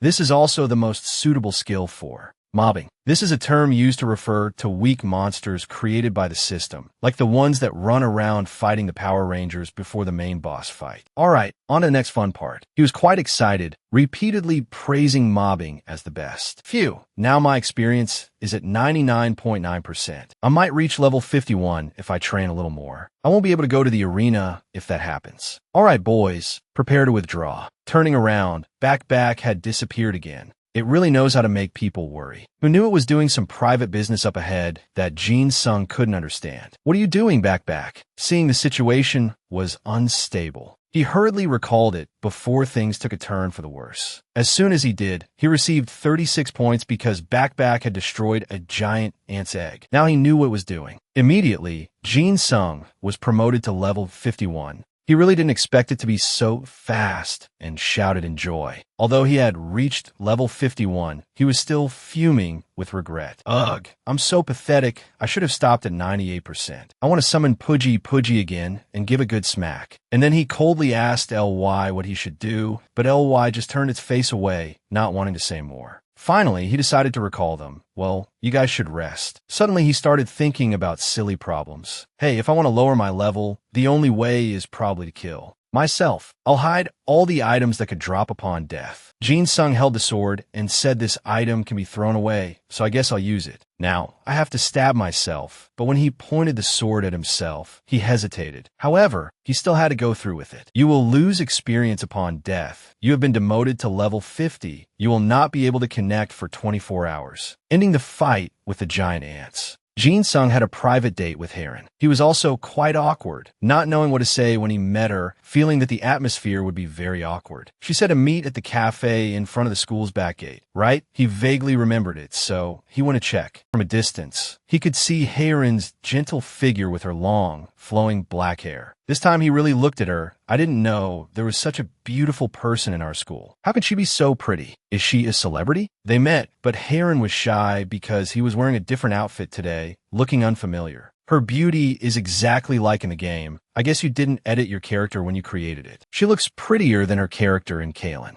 By a lot. Heron thought the complete opposite. Because she wanted to be prettier, she had edited it a lot. That's why you didn't recognize me, right? You must be very disappointed. Their thoughts were completely opposite, unintentionally making everyone feel awkward. Feeling embarrassed, Jin Sung suggested they go eat. I haven't had breakfast yet, so I'm starving now. Okay, I know a really good restaurant. Let's go there. The two of them sat facing each other, eating and talking like a new couple. The way she stared intently at her food was also beautiful. The date ended. They said their goodbyes and left. In the evening, he returned to his room and lamented to himself, so tired. My God, I'm out of energy. Women are truly terrifying creatures. But if it weren't for Heron, when would I ever get to eat with a girl? Back to the game. Oh wait, he suddenly remembered he couldn't connect for 24 hours. But it's still more comfortable in the game somehow. So he chose to sleep in Kalen. It was morning again in a flash. Outside, there was some kind of very lively gathering. Hello viewers, this is Veet BC, Korea's representative game broadcaster. Nice to see you all. I'm Commentator Han. And I'm Commentator Lucia. There are a lot of people here today. The whole arena seems much more enthusiastic than a month ago, even though this is just the rookie league and not the main tournament. Many new classes have been added. Which class do you think will show the highest combat power in the arena? In my opinion, for one-on-one matches, it must be the Assassin class. It's a class with much higher attack power than the Dark Magician and the Summoner. Jin Sung also arrived at the arena shortly after. It seems the first preliminary match is finally about to begin. It's the Assassin Lim Long, a new class right from the first match. His opponent is the Warrior Leo. What an exciting matchup. Everyone please pay attention. The match will begin in 5 seconds. Jin Sung was very much looking forward to watching this match. An assassin. I wonder how he will fight. In the stands, the audience was cheering enthusiastically. The two of them were determined to win, neither giving an inch. The way Lim Long attacked and defended was much calmer than Leo. He even used an invisibility skill, catching Leo off guard. He must be planning a surprise attack. Even if you know it's coming, there's nothing you can do. Jin Sung saw that Lim Long was a character who could draw more of his attention. Up to this point, Leo has already lost nearly half his health, but he can't give up like this. Die, you bastard. He used a fierce shockwave attack, but Lim Long immediately launched many arrows in a counterattack, and then he officially defeated Leo. The cheers roared continuously. Lim Long has won the match. He will receive double for a perfect victory. Jin Sung was quite impressed by this person. It was only the first preliminary match, and it was already this amazing. That assassin guy is really good. Lim Long suddenly stared at him with sharp, bullet-like eyes. Jin Sung had a feeling Lim Long was looking at him. I knew Kalen would have many strong people in hiding. I have to be on my guard. He returned to his private room, wondering which one he should bring. The other matches were like a comedy show, so they weren't worth watching. Honestly, I'd rather watch the rookie preliminaries. There's no way I'm paying a guy as smart as Jin Sung must have a whole village of people like him. His current strength was enough to judge others. Why are they so bad? Even for players under level 50, it's pathetic. It's terrible that I mocked Hazit's and Lovin's control skills. Compared to these guys, those two are gods. He was curious to see the next preliminary match between Ian and Jimenez. The moment has come. It's his turn to step into the arena. Outside, the MC called out on the loudspeaker, the players whose names have been called, please come to the waiting room immediately. A large force followed behind him, escorting him. First of all, everyone was shouting Jimenez's name, the greatest dark horse. Before the match began, he had already decided to save Shilap as his trump card. Down in the stands, everyone was fighting to say that Jimenez was looking at them, screaming their heads off. Mr. Jimenez will take us to Dark Horse Heaven. Destroy that summoner, Dark Magician. Number 1 Jimenez. Jin Sung stood behind, having all the glamour stolen by that guy. That sentence pisses me off. Number 1 Black Magician. Huh? Then I'm the number 1 Summoner. I don't know much about assassins, but I know a little about Black Magicians. Just need to be wary of Bone Prison and wide area skills. And that guy's HP is even lower than a magician's or an archer's. Let's start this match with a shock. Focusing on the opponent, only then did Jimenez offer a greeting to him. So you're Ian, very nice to meet you.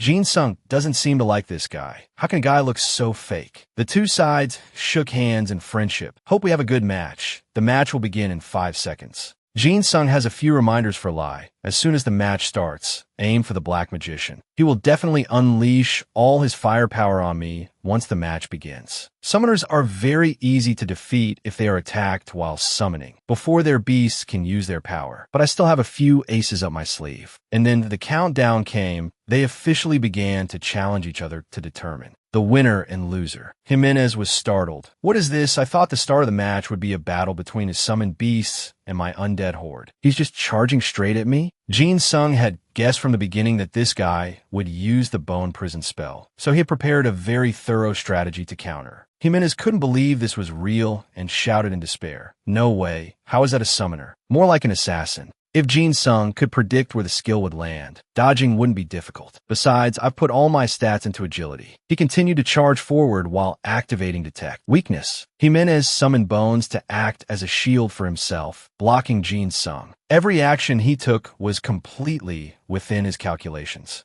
After all, he's so predictable. Now is the right time to summon Silip. Jimenez might be panting because since the start of the match, he has only been trying to defend. Not a single blow has been a full attack on the opponent. Is it a waste for those girls who are infatuated with him? Infatuated? The ice wave shattered those skulls into dust. The sight before them made everyone gasp in admiration. Extraordinary. What was that? So cool, like an action movie. What a match. It hasn't even been 30 seconds yet. While he let his guard down, Lai had stealthily run up to attack. Jimenez was afflicted with a bleeding effect and will take a total of 515 damage over 10 seconds. So far, he has lost 3,000 health. He angrily cursed Lai as a mad dog. It's not even a level 70 or 80 Shadow Wolf, and its summoner isn't even past level 50. How can it take so much of my health? While the momentum is strong, Jin Sung quickly and neatly finished the match with a Thunder Punch. The old, women, or whoever was watching were all agape with astonishment. Player Jimenez's health has dropped below 5%, and he has been removed from the arena. Player Ian wins. At this moment, they had changed who they were fans of.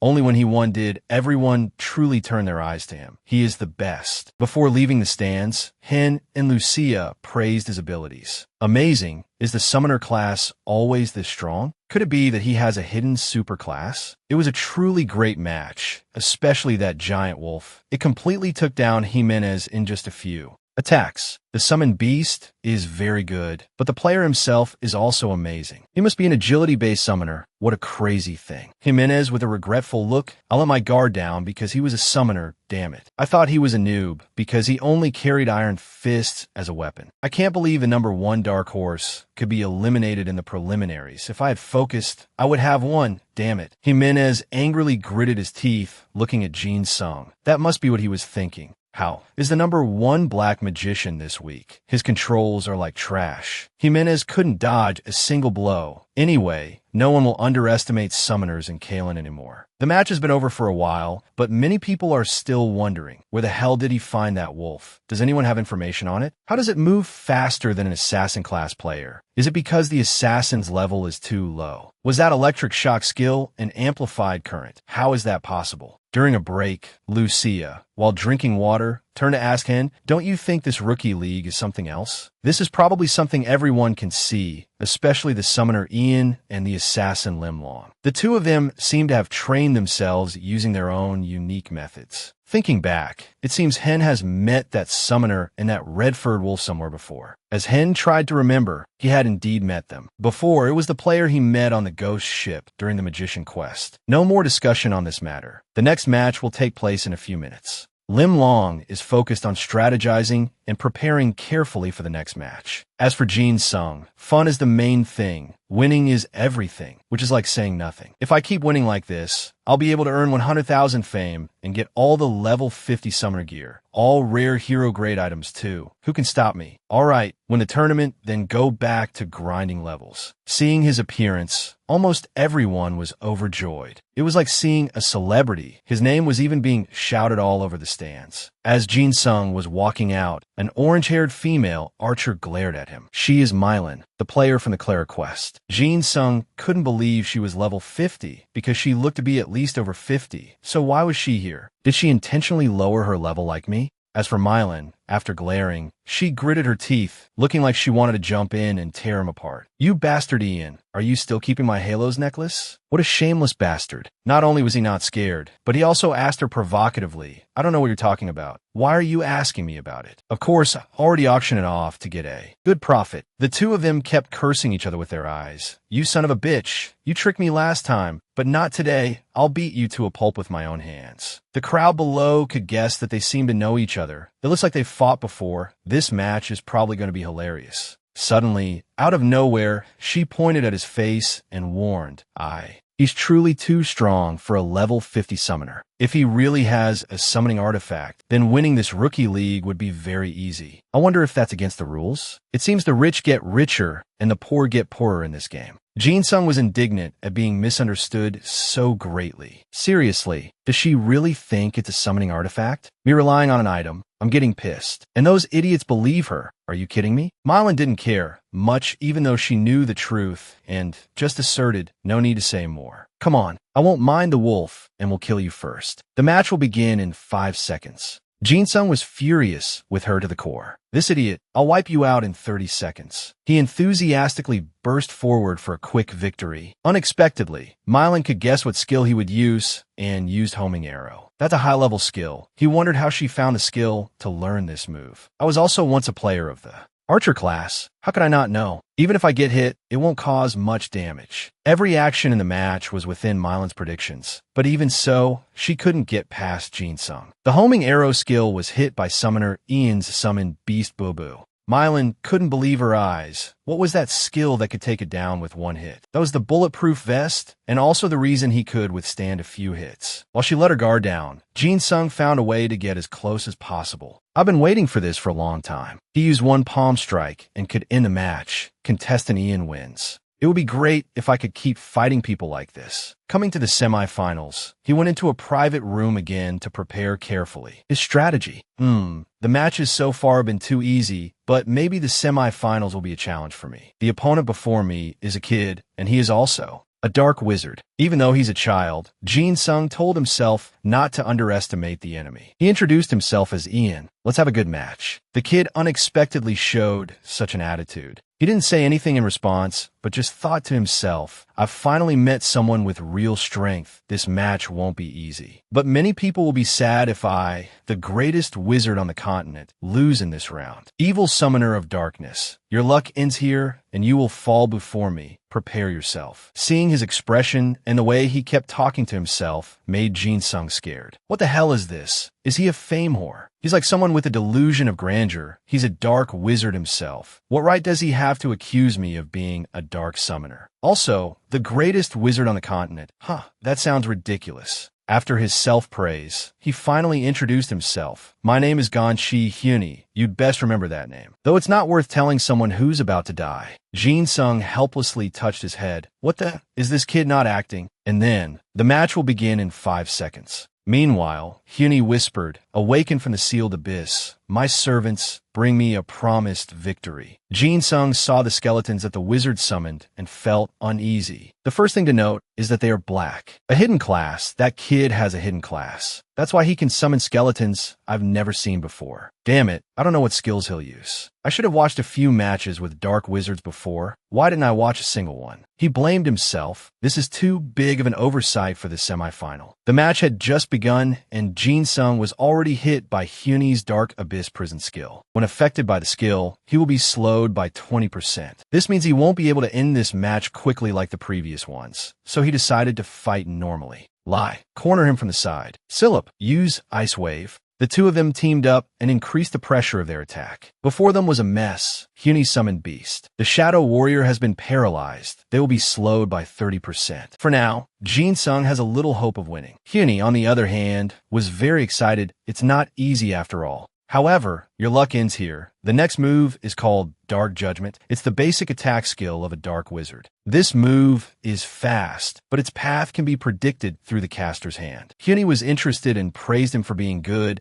but unfortunately, because you have met me as your opponent, mwahaha. Even at this point, that kid can still make this weird expression. That delusion of grandeur must be incurable. Now is my chance. Silip used Direct Current Punch. Using this move felt even more embarrassing. Hyuni was confused. It didn't punch anything. But it's all part of the plan. That's just what you think. Kid, this is the real attack. Go lie. The black skeletons shattered into 100 pieces along. With the kid's regretful gaze, he continued to boast loudly. All of this was within my predictions. Vengeance of the Dead. But even though he tried, perhaps the outcome was already clear. The summoned beast lied dealt a critical hit to Hyuni. He officially lost 2,272 HP. He was about to celebrate, but it wasn't over yet. The kid's Vengeance of the Dead skill activated and reflected 276% of the damage. The summoned beast lie received 6,270 damage. The damage reached such a huge number that even Jin Sung was surprised. Are you kidding me? That much damage? No way. Lee's health isn't even 8,000. At this rate, Lai will. And then, it took another 759 damage. Seeing the impossible situation, Jin Sung quickly recalled Lai, unsummoning it or it would die. Hyuni chuckled. Hee, just as I thought. That pathetic wolf has high attack but terrible vitality. Nothing can hide from these eyes that see through evil. For the first time, Jin Sung had to face this kind of feeling. I never thought I'd have to fight without Lai. I should have used a safer strategy and taken down the skeletons first. But he must have taken considerable damage too, and that Vengeance of the Dead skill probably won't last long, so I still have a chance. Hyuni gave a sinister smile and asked, shaking Jin Sung, should I guess what you're thinking with my excellent brain power? You're surely thinking that I've lost a lot of health, right? That must be it. You can't deny it. The next skill, Unleashed, was called Soul Absorption. With this, my health is full again. Well, how will you defeat me now without the wolf? Jin Sung gradually began to worry, sweating. If I'm not careful, I could lose this match.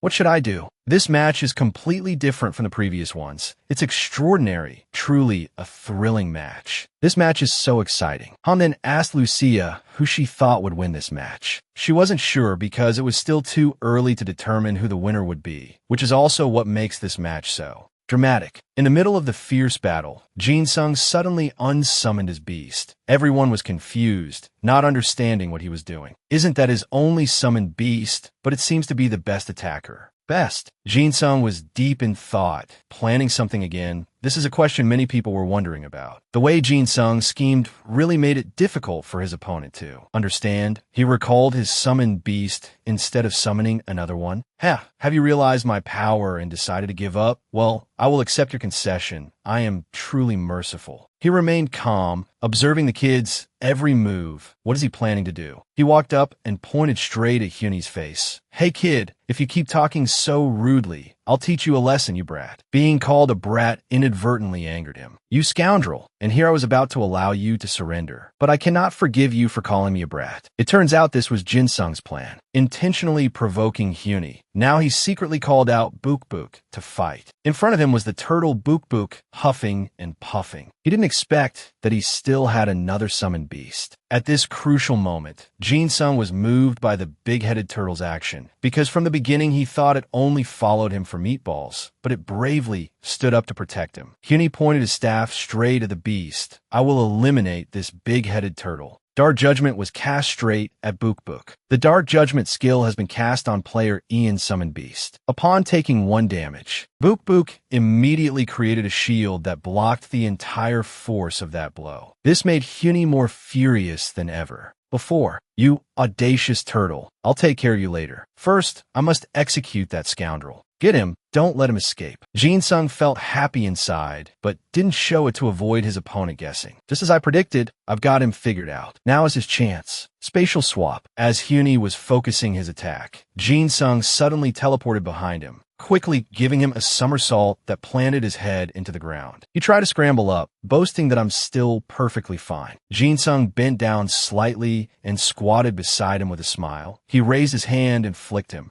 hard on the forehead, making him cry out loudly and fly straight into the stands. Player Hyuni has left the arena. According to the arena rules, elimination due to boundary out has taken effect. Player Ian has won. Up to this point, although this match was a bit difficult, it is also the 3rd match he has won. Han and Lucia were so surprised they breathed a sigh of relief. One unexpected comeback. Did you see that? It's crazy. How could he use his skills so brilliantly? He won without the wolf summoned by the artifact. Truly skillful. Even though he won, he was still labeled by Mylan's nonsense. It's not an artifact. That damn ridiculous artifact story. You really believe that? Hyuni below was resentful, muttering, "It should have been my victory. I was about to win." Jin Sung came over to comfort him. "Don't cry, brat. That's how you grow up. If you want to try again, next time, I'll take you on." Hyuni eagerly wanted a rematch right now. It was getting dark. This is the support center of the YTB station. The female employees working here were very busy answering calls. "Yes, hello, what is it?" "The rookie tournament. You want to watch it live right now?"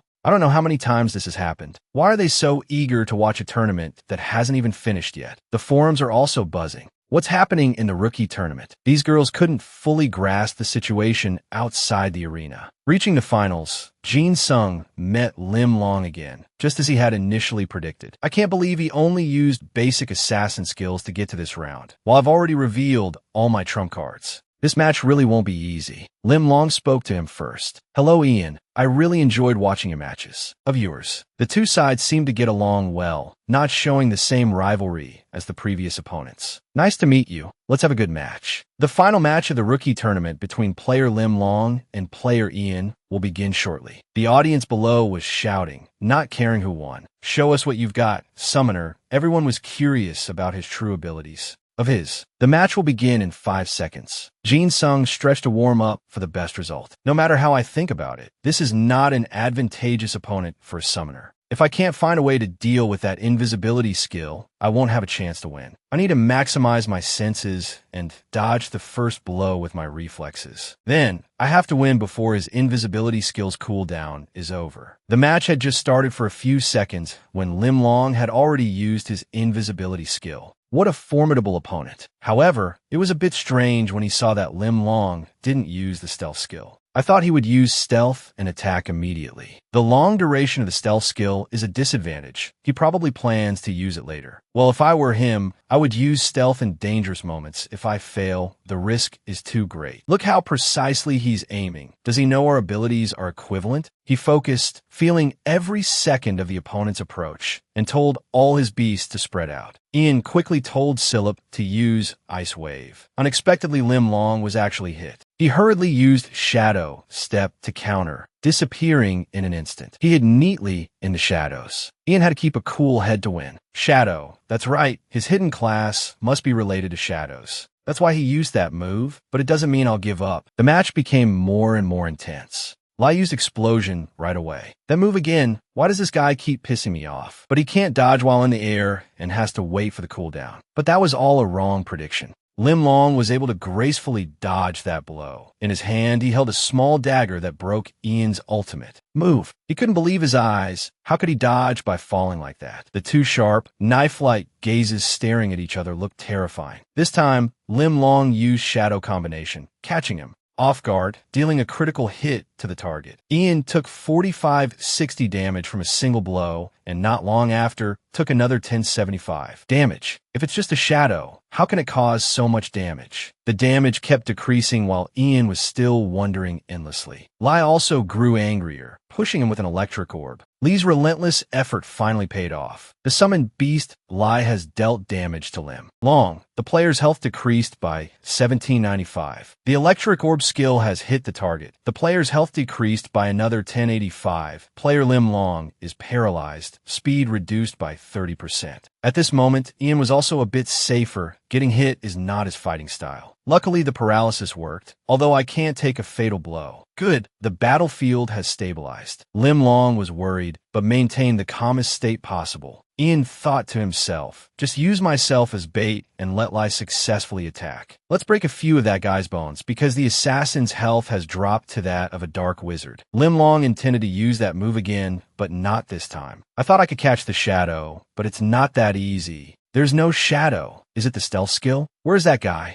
He predicted where the opponent was. Unexpectedly, he hit the target. Player Lim Long has been paralyzed. He grimaced in pain. I've been hit. However, he still tried to unleash all his strength. The summoned beast Book Book appeared to protect Ian, so it took the critical damage. Book Book's vitality decreased by 27. At the same time, Ian had summoned Pudgy Pudgy to act as a protective shield, so it was attacked and lost 27 health. Then he tucked Pudgy behind his lapel and continued to attack, but he was attacked out of nowhere and lost a lot of health. You have been poisoned, so you will lose 315 health per second. Ian lightly touched the wound area to treat himself and gained 843 health. Lim Long was particularly interested in Ian's abilities. He's not bad, is he? Using the skills he has is truly perfect. After fighting for a while, Lim Long's mask also fell off, revealing a very handsome face. But healing my wounds is just a temporary measure. I can't overuse it. Ian's health is too low now, but I will definitely never give up. I'll put all my strength into this final, decisive attack. He shouted in a strong, guttural voice, uttering the 3 ultimate words, just give up. The attack speed was truly dazzling. He had already switched positions before Lim Long could even react, his eyes widening in surprise. Lee's sharp gaze and wide-open maw with sharp teeth were enough to scare his opponent into wetting his pants. It bit straight into his arm, causing it to bleed profusely. Player Lim Long lost 3150 health and, having sustained severe bodily harm, will lose 630 health per second. Ian was secretly pleased that he had achieved his goal. If I just keep dragging this out and let Lai attack continuously, he'll definitely bleed out from Lee's attack. I'm confident I can block his previous dark attacks. So for now, it's best to just keep my distance from him. Every time he struck, Ian felt a sense of annoyance at Lim Long's abilities. I have to stall for time. If I can maintain the current situation, he'll gradually lose health until he's below 5%, and this match will be over. Lim Long split into multiple dark blades and attacked Ian all at once. He hastily called out to Lai and Slap. Let's go. This is the final blow. Both of his beasts cornered Lim Long, forcing him to stop and defend himself. Dark Blade skill. Something seemed wrong here. Ian was unexpectedly hit by a counterattack. You have been attacked by player Lim Long's Dark Blade. Player Ian lost 1375 health. The match is over. Player Ian loses because his health is below 5%. After a long struggle between the two sides, there was finally a decisive result. Ian, in pain, asked himself, did I lose? Player Lim Long is the winner. That day, fireworks exploded noisily, celebrating this glorious victory. Ian sighed dejectedly. If only I had been a little faster then, I wouldn't have lost. I was so careless. In any case, Lim Long greatly admired him. Great, that was a great match. The two shook hands, and Ian returned to his room to get ready to I only got second place. At that decisive moment, I got caught up in his pace. I should have researched him thoroughly before deciding on a frontal attack. I was too hasty and relied too much on my summoned beasts. Oh well, it's over now. This self-reflection is enough. Now, let's see what rewards I got. This is so exciting. He hesitated, not knowing which box to open first. Oh well, I'll just pick this one. Opening it revealed a ring with 205 to 235 attack, 255 uses, hero grade. It costs 100 mana per use and requires level 50 or higher. Spirit mana 30, affinity 50, command quality 15%. As for its passive ability, when equipped, it restores 1 spirit mana per second and increases the maximum affinity and loyalty of summoned beasts by 5%. This item belongs to player Ian, cannot be used by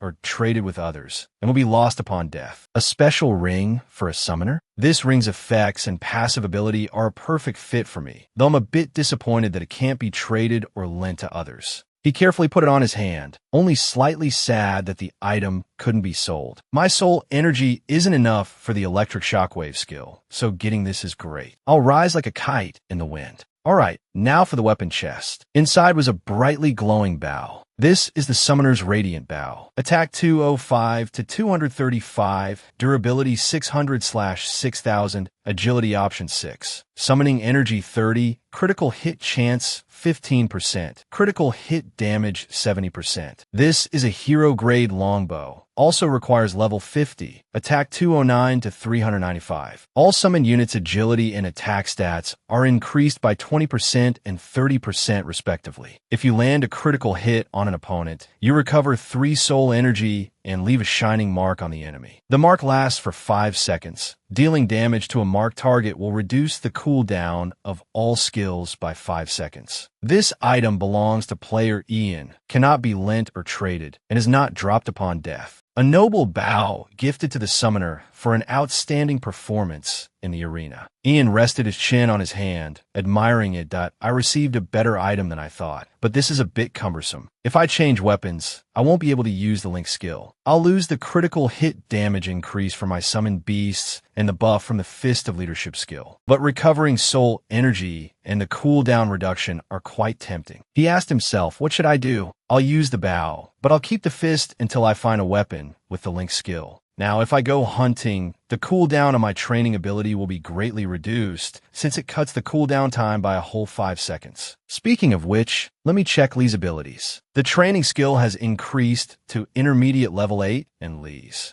potential is over 50, which is great. Now if I get another new summoned beast, I can raise it very well. I can't use the link skill once I change weapons. Once I capture a unique or hero grade summoned beast and evolve it, it'll be super awesome. While engrossed in calculations for his new item, he suddenly realized he'd forgotten something, but couldn't remember what it was. It was the bet. Reach level 93 before the vacation ends. There's 1 month and 10 days before the semester starts, and the first week is the add/drop period, so that probably doesn't count. Professor Lee Jinsung's first class is on a Thursday, so all in all, Ian has exactly 50 days left. The thought of this was so stressful, his hands trembled, and beads of sweat, both big and small, rolled down. He clutched his head in anguish, running his hands through his hair. Oh no, I'm screwed. And so, Ian and his beasts continue to hunt. He had now reached level 62 in just 1 week. Not bad, but I have to speed up. He stretched and sighed. When will I ever reach level 93? Then he checked the system to see how the effect had improved. Wow, at least the skills in a specific system that I have to get to level 60 will help speed up hunting a bit. Potential Explosion is a direct type skill. Level 1, 5% efficiency, 20-minute cooldown, 1 minute 20 seconds duration. Can only be used on summoned beasts. Increases the combat skills of summoned beast by exploding its potential. All combat stats of the designated summoned beast will increase by 100% of its potential. The skill's level and efficiency will increase its duration. With this Potential Explosion skill, the combat ability of a summoned beast doubles, which is pretty good. Right now, Buck is level 61, Lie is 63, and Slap is already at 64. Ian stood on a high vantage point, observing the terrain. He felt this spot was getting a bit too easy. Maybe I should find another place. A hunting ground should be rugged and challenging, right? Where should I go? Should I go to the Focalt Mountains? I still have that B-rank quest from Wargley to do. That's right, those who pass the test will receive a reward, along with a quest they can't refuse. Anyway, if I take this soul stone to a space magician, they'll find a way to resurrect the war dragon somehow. And take this. This is Ian's reward. He was overjoyed that I'll go to the Tower of Space Magic as soon as I reach level 70. And so, his party set off for the planned location. At this moment, Ian had logged out of the game for lunch, but had run out of cereal. Well, I'll just order delivery. I can't go out now. Let's see if there's any information on new monsters around the Focalt Mountains. He multitasked, checking for information with one hand and ordering food with the other. The new monster is the Lava Witch, found in the underground dungeons of the Lazing Plateau. It's level 73 to 75, with about 12,000 vitality. Its attack and defense are estimated to be around 200. Its skills are unidentified. Its intelligence is predicted to be between 1,000 and 1,100, and its energy is also undetermined. The Lava, which is a rare grade elemental type. Regarding its fire zone, it continuously deals isotropic heat damage over a wide area, estimated to be about 3.2 kilometers. The chance to inflict a burn is fixed. It is predicted to take high damage from stacked effects. Looking at these graphics really got Ian interested and excited. Its inherent ability is an AoE attack. So many unidentified stats. So this is the Fire Zone skill. This skill deals a pretty large amount of damage despite the large area of effect. Alright, I'm going to catch this one. Lava Witch, you're mine. He thought again, but is this only a rare grade? I've evolved many common grade units already, so I want to catch a rare grade one and evolve it. But the problem is time. If I want to catch a rare grade that can evolve, how long would it take? Probably a very long time. Gosh, I'm so hesitant. But if I can catch it, it will double my leveling speed. He stood up and closed his laptop. All right, that's enough information gathering. Time to eat and then log back in. A while later, Ian arrived at the Focalt Mountains. It had been a long time since he'd last been here. He'd gotten a lot of things from this place before his full reset. The lair of the outlaws in the Focalt Mountains must be somewhere around here. Their average level is around 68 to 72, so this is not a bad hunting spot. Lie that way. In front of them was a bottomless abyss. The canyon is wider than I remember, but my plan should work. At that moment, Ian summoned the big guy, Slap.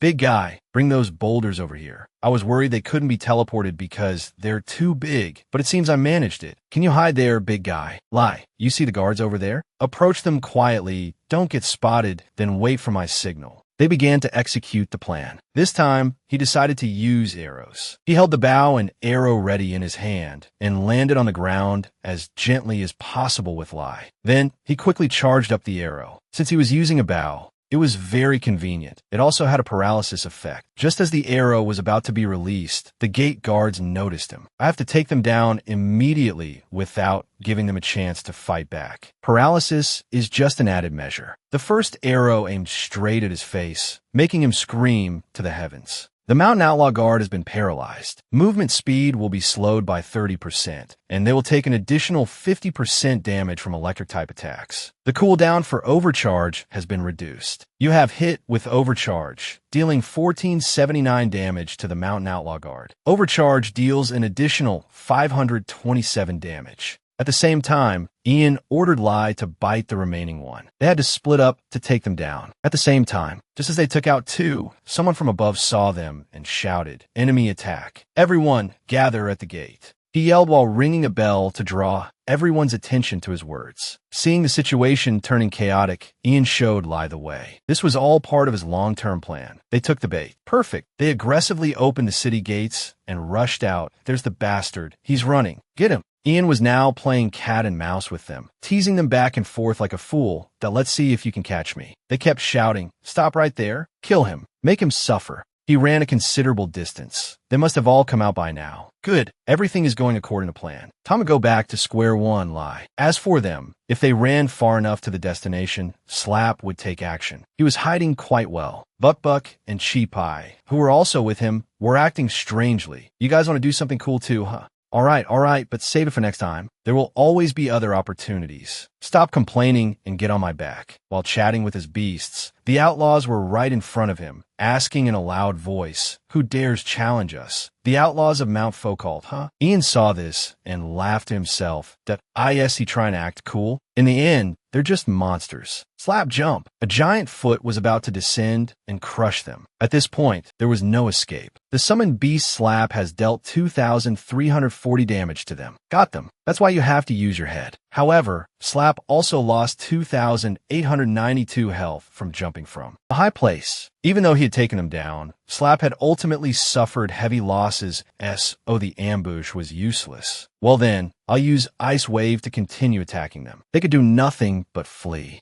from each other. The bald guy just stood there, fuming. Damn it, what are you all doing? Kill this fat golem first, quickly. But Slap only targeted the leader, making the bald guy run for his life. At the same time, Lai used Berserk to block his path. Danger was everywhere he looked. The man kept screaming for help from his useless subordinates. And then, the summoned beast, Lai, dealt a critical hit to him. The outlaw of Mount Focal lost 5475 health and will take 1095 damage per second due to the bleeding status for 10 seconds. In the end, he died from excessive bleeding. The experience points are pretty high too. My goodness, even the bleed damage is in the thousands. They all died within 4 to 5 seconds after being bitten by a Lai. Good, very good. At this moment, Ian noticed the brilliant mark has been left on the outlaw of Mount Focalt. All skill cooldowns will be reduced by 5 seconds. Ian felt amazing. A 5-second cooldown reduction is awesome. All right, let's go on a rampage. Now that I think about it, is the number of outlaws here this small? I'm sure there used to be more. Should I chase after them? The bald guy was hastily running away when another man stood in his way. He shouted at the man to get out of the way. The other guy raised his axe and retorted, "Who do you think you're talking to, huh?" That man was the leader. In an instant, he took the life of the bald guy. Ian was startled when he saw the mountain outlaw witches, and they're over level 70. No wonder things went so smoothly, as if I didn't even need to run. The Mountain Focalt Outlaw Witches. One is level 73, another is higher at level 75. They're all level 70 or above. Ian was facing some fearsome opponents. The scruffy-bearded one told his men to deal with the big guy first. Everyone ganged up on Slap alone. Those damn witches are probably fire type. Ian thought with worry. Do I need to retreat? Big guy can't take it. Damn, what's left to cry about? If big guy dies here, I'll have to fight without him for a week. Should I recall him before he dies? This is a tough spot. Big guy's EXP is now at 99.7%. This is my chance. I can make him level up. Lai, use Fury. Aim for the one I'm shooting at. As for you, big guy, lean back a little more. They all followed Ian's instructions. At that moment, the witches used a high-level fire spell. If Big Eye gets hit by that before he levels up, he won't survive that LY. Kill that one first. It's too late. The summoned beast Big Eye has taken damage from the living witch's ultimate fireball skill and will lose 745 health per second. Lai furiously attacked with Berserk. You have defeated a living witch and received 300,000 experience. The summoned beast Big Guy has reached level 60. Ian let out a sigh of relief. Nice, Big Guy is fully healed. Time to finish off the rest of them. The timing was perfect. His confidence was growing by the second. However, the light on Slap hadn't faded he evolving. The explosive light spread out, sending the witches flying 1,000 meters away. The ice golem Big Guy has evolved into an abyss golem. Ian was quite excited and thrilled. Abyss golem, that sounds familiar. Do all the monsters on the Abyss Islands become Abyss monsters when they reach the unique grade? Buck is also an Abyss turtle. Intermediate training efficiency increased by 0.0. Summoned Beast successfully evolved. Upgraded to Advanced Training. Advanced Training is at level 0. 98.7% needed to reach the next level. He was so happy he could see our Y.IT even upgraded from Intermediate to Advanced Training. That Intermediate Training was so slow. Rare grades are truly something else. That bearded guy shouted again. What are you all standing there for? Attack. No matter the situation, Ian was more happy than flustered by the tough opponent that, oh, come on, they won't even let me check Big Guy's status window. Big Guy only needed one punch to finish them off quickly, simultaneously creating an orb to attack and send them flying everywhere. Wow, that was awesome. You're a real pro, Big Guy. The evolution is even better than I thought. Is this the power of an Abyss Golem? All right, let's finish the job. Now only the bearded guy was left, so he cowered in fear. raising his axe with trembling hands, wondering, how am I the only one left? Everything was settled. Ian was exhausted, but he was happy that big guy evolved, that he must have evolved because he leveled up, right? Is the evolution condition level 65, but Lai evolved at level 20? Are they different? Inherent abilities will be updated when the skill is clicked. As for Abyss Protection Pit, ancient guardians protecting the Abyss Lake, possessing immense bodies and destructive power. It's a shame you can't evolve anymore. Lai can still evolve, even though he's evolved before. Forget it, the other stats are still good. He went straight to the unique grade without needing the rare grade. His defense is high too. Just looking at the grade, you can see a world of difference compared to Lai, although Li's attack and agility are still higher. Let's see the inherent abilities. Ice Wave will be replaced by Abyss Pit, which is the skill he just used. For Abyss Pit, when extending an arm forward, it creates a cone-shaped shockwave within a 20-meter range. After the shockwave, a vortex will form for 10 seconds, and all opponents will be pulled into the vortex. Opponents affected by the vortex will take 35% of the summoned beast attack stats every 0.4 seconds. And the vortex will explode when it expires, converting 150% of the defense stat into damage to all enemies within a 10-meter radius. The cooldown is 5 minutes, which isn't too long. It should be quite useful. As for Abyss Protection, defense increases proportionally to the amount of health lost. When health drops below 10%, a shield equivalent to 50% of the summoned beast's maximum health is created for 10 seconds. The properties of this skill are also good. Alright, I'm done checking Big Guy's evolution information, and there's still a lot more. So it's time to find the Outlaw's base. Let's go, kids, he asked his pets excitedly. That evening, Heron was clattering away, making food in the kitchen. Done. It looked so delicious, and she suddenly remembered, Ian must be out of meatballs by now. I should make meatballs next time. I wonder what Ian is doing. Maybe she missed him again. That night, Ian, along with Slap and Lai, were still busy wiping them out. Slap stood on high ground, continuously throwing large boulders down to crush them, giving Ian a hand. He was too exhausted now that I need to rest and heal. Anyway, I need to find some items. As he held a meatball in his hand, Buck put on an adorable face, begging for it. Even if you make that face, it's useless. You know this is the last meatball, right? So cute. Next time I see Heron, I have to ask her to make more delicious food. Ian's top priority now is to reach level 70. At the same time, his friend texted him, asking what he was doing. No matter how tired he was, he still replied to the message, busy with some leftover quests. I have to reach level 93 before school starts again. It's a bit difficult, but I have to do it even if I can't. His friend could only wish him luck. Oh, how are you going to do it? Where are you? He didn't reply much, just said, never mind, I'll be back when I'm done. Wait a bit, I'm so swamped. Why does he keep texting? He complained to himself, but still didn't ignore anyone's messages. Buck kept gesturing, trying to say something to Ian. You want to ask why I'm so busy yet still laying eggs here? It's because of this. Before he could explain clearly, he shot an arrow forward, unexpectedly hitting a bird. Talk about abundant resources. You have successfully captured a Lofia. Lofia, Chaos, level 72. Health 15760. Energy up to 7950. Attack 467. Defense 275. Agility 1052. Intelligence 347. It is a rare grade predatory bird with a shy nature, unable to evolve. Regarding its inherent ability, Tailwind, Lofia possesses the ability to sense air currents, becoming immune to damage for 5 seconds. Increases flight speed by 70%. A rare bird that inhabits the Foucault Mountains, possessing beautiful white plumage. Just as Ian thought, because its agility is so high, I have to increase my own agility with the skills I have. I'll only use it for a short time, so there's no need to name it. Damn, this kid costs a lot of leadership. I don't have any room for that stat anymore. I have to clear this place quickly and raise my leadership stat. Alright, back to hunting. Today's hunt has been great. What a wonderful day.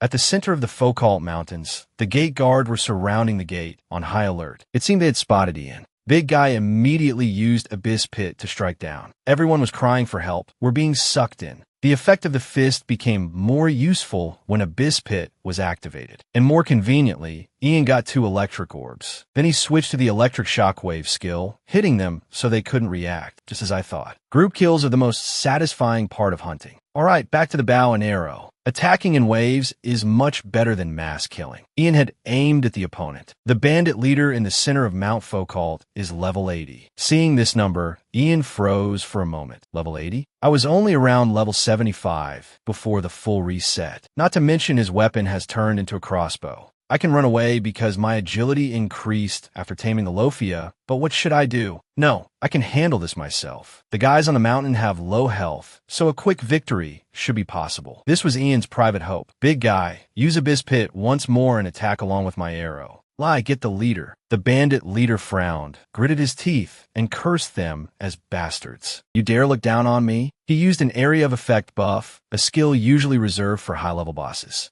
Ian was extremely determined that I have to kill him as quickly as possible. Who knows what other skills he has? He immediately used weakness detection and told Lie to use Fury right away. The two sides fought fiercely, but in the end, the bandits were still in trouble. They're still trying to hold on as best they can, but how long can they last? As for Lie, she just keeps attacking, not caring about their expressions or anything else. The bandit becomes even more furious. He aims his crossbow and shoots at Lie. But he forgot that behind Lie is Ian. Don't get your hopes up. He protects Lie with absolute safety. He thought he was all that, but let his guard down. At the same time, Lie follows the arrow's path and rushes to attack him. Now, even if he curses, Lie is already right in front of him. What else can he do but curse? What's the use of cursing? It's just a waste of saliva. Lie uses her claws to tear him apart in pain. Summoned Beast Lie has dealt critical damage to the bandit leader. The bandit leader's health drops to 60-18, is in a bleeding state, taking an additional 1203 damage per second. Ian is quite proud of Lie. Nice, we took more than half his health in just 2 hits. The bandit is panting and thinking if this continues just a little more, and before he could finish his thought, Lie attacks his other arm, but fails. Summoned Beast Lie has taken damage from the bandit leader. Lee's health drops to 5,956. Almost 6,000 damage in a single hit. He didn't even use his crossbow. Even if Lee's defense is down, with her skill and rage, this should be impossible. Was it the buff he used earlier that boosted his attack? This bastard is cheating.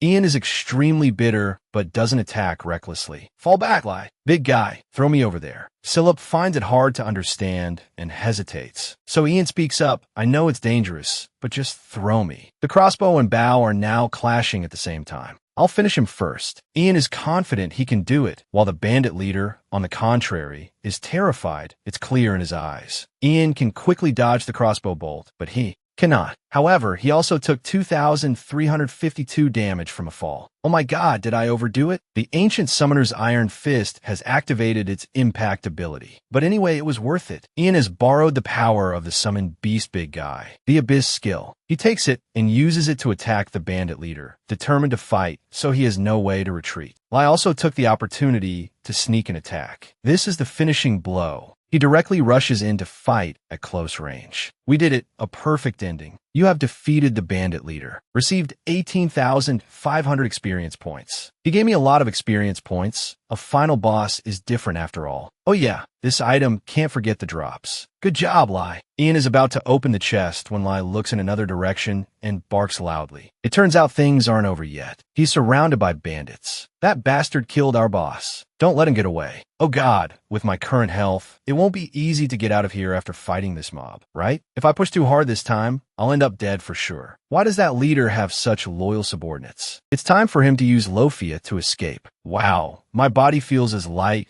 as drinking an oolong tea latte. With Lofia, my agility is off the charts. Bye-bye now. They watch helplessly because even if they chase, they can't catch up, just standing there bewildered. Oh, right, I was running away and almost forgot Lie and Big Guy are still in a dangerous place. Let me unsummon you too, so you can get out of there. At that moment, they thought they were abandoned and were gloomy and lonely. Even though I didn't reach level 70, I still earned a decent amount. I should probably contact Heron and get more food for my summoned beasts. At this time, Ian has gone to the Muron auction house. It seems Heron said she was somewhere around here. She said she was getting groceries from the auction house. The first person to see Ian is Cabuli. Ian is also quite surprised that Heron is with him. Long time no see, how have you been? Heron is happy, but still very cool, just smiling gently and saying, Hello, Ian. It's been a while since we last met in the game, hasn't it? He answers a little shyly, "You're right." Heron smiles and explains, "Because of school assignments, I couldn't be active. I didn't follow you in the rookie tournament. I'm sorry." "It's no problem, Heron. It's a good thing you weren't there. Even if you were, I couldn't have. I lost anyway." Heron says a few words to comfort him, which makes Cabuly in the back also give in. "Getting second place is good too. Congratulations, Ian." However, this wasn't the rank Ian wanted, so he wasn't happy at all. "What is this feeling? It's like I'm just air." Cabuly doesn't feel happy inside. "Let's not talk about this anymore." Ian suddenly remembers, "You said everyone in the guild has reached level 95 or higher, right? That's extraordinary."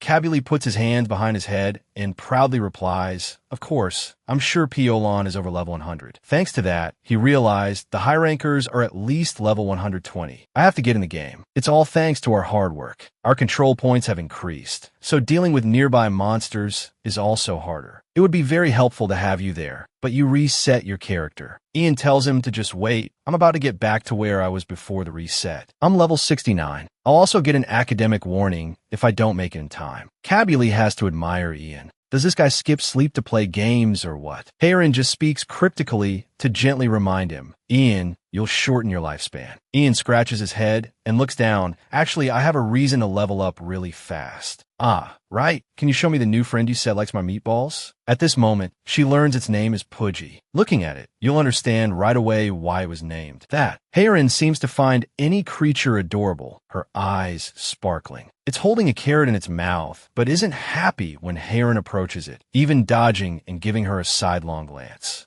"Ian, Pudgy doesn't seem to like me very much. Why is that?" Ian himself doesn't know the reason, feeling awkward. Pudgy is an arrogant thing. "Heron, do you happen to have any meatballs with you?" It must be angry about the time Ian didn't let it eat. "I think I have some that I made while increasing my cooking proficiency. Let's see. These are meatballs made with an improved recipe. Let me see for a moment." As soon as Pudgy sees them, its eyes light up, filled with love. Once it gets one in its mouth, it immediately accepts Heron. Talk about flipping faster than a rice paper. Ian looks completely helpless. "I knew it would be like this." Heron intends to give it more meat, but is stopped by Ian. "Don't give it more, or it'll get spoiled. But if you give them to me, I'll give Pudgy one when it's hungry." It's all just his implication. She is generous and agrees. "I'm sure you'll take good care of Pudgy." However, the turtle doesn't agree. It shows open hatred for Ian. Cabuly sees this and feels sorry for Pudgy. "It's gonna cry like that. Why don't you give it another one?" "No, one will become 2, then 3, and more. But maybe I should soothe it." "Hey Pudgy, you know what? There's a turtle named Podgy on the northern continent. It seems it's famous for being the greatest turtle in the world. And that annoys me. As far as I know,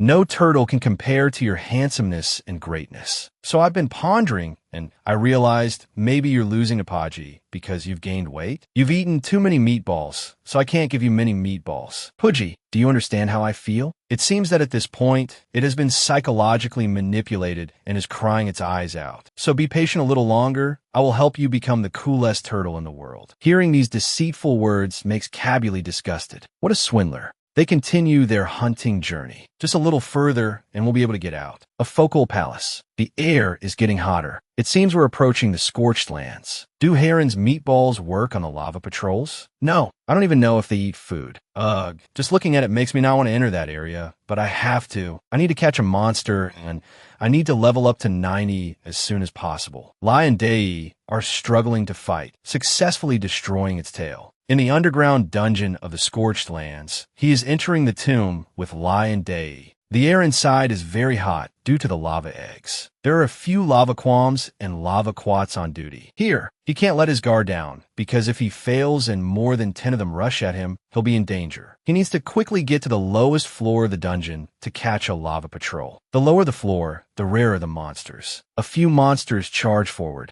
Dei carefully provides cover from behind him, while Lai waits for orders. Whichever one he shoots first, she will attack. After giving the order, he raises his bow and activates overdrive. He has to quickly get rid of this monstrous mob and also get to the lowest floor of the dungeon to catch a lava patrol. So annoying. The lower the floor, the rarer the monsters. I hope the next one will be a special item. Looking back at dear Sillip, it looks so pitiful, the dream guy of so many girls. He lets Sillip walk behind. If it keeps rushing forward head first, the whole group is destined for hell this time. Lai is tasked with attacking the ones he shoots. It's time. Let's go, everyone. Jin Sung aims his arrow straight at the fire-faced monster and shoots. One hit, potential explosion. Silip and Lai also coordinate very smartly. With every scratch, the enemy team drops dead. With this smooth progress, the lowest floor is just a matter of time. Oh, but they are rare monsters after all. Who would let him pass so easily? Jin Sung is counting his chickens before they hatch. One must be patient. There, I knew it. While engrossed in the fight, he suddenly realizes they've changed color. Are this bunch contaminated? Is smelling this strong odor their job? Whatever, he'll come back later. Let's go explore somewhere else now. Staying here any longer, and I'll probably collapse.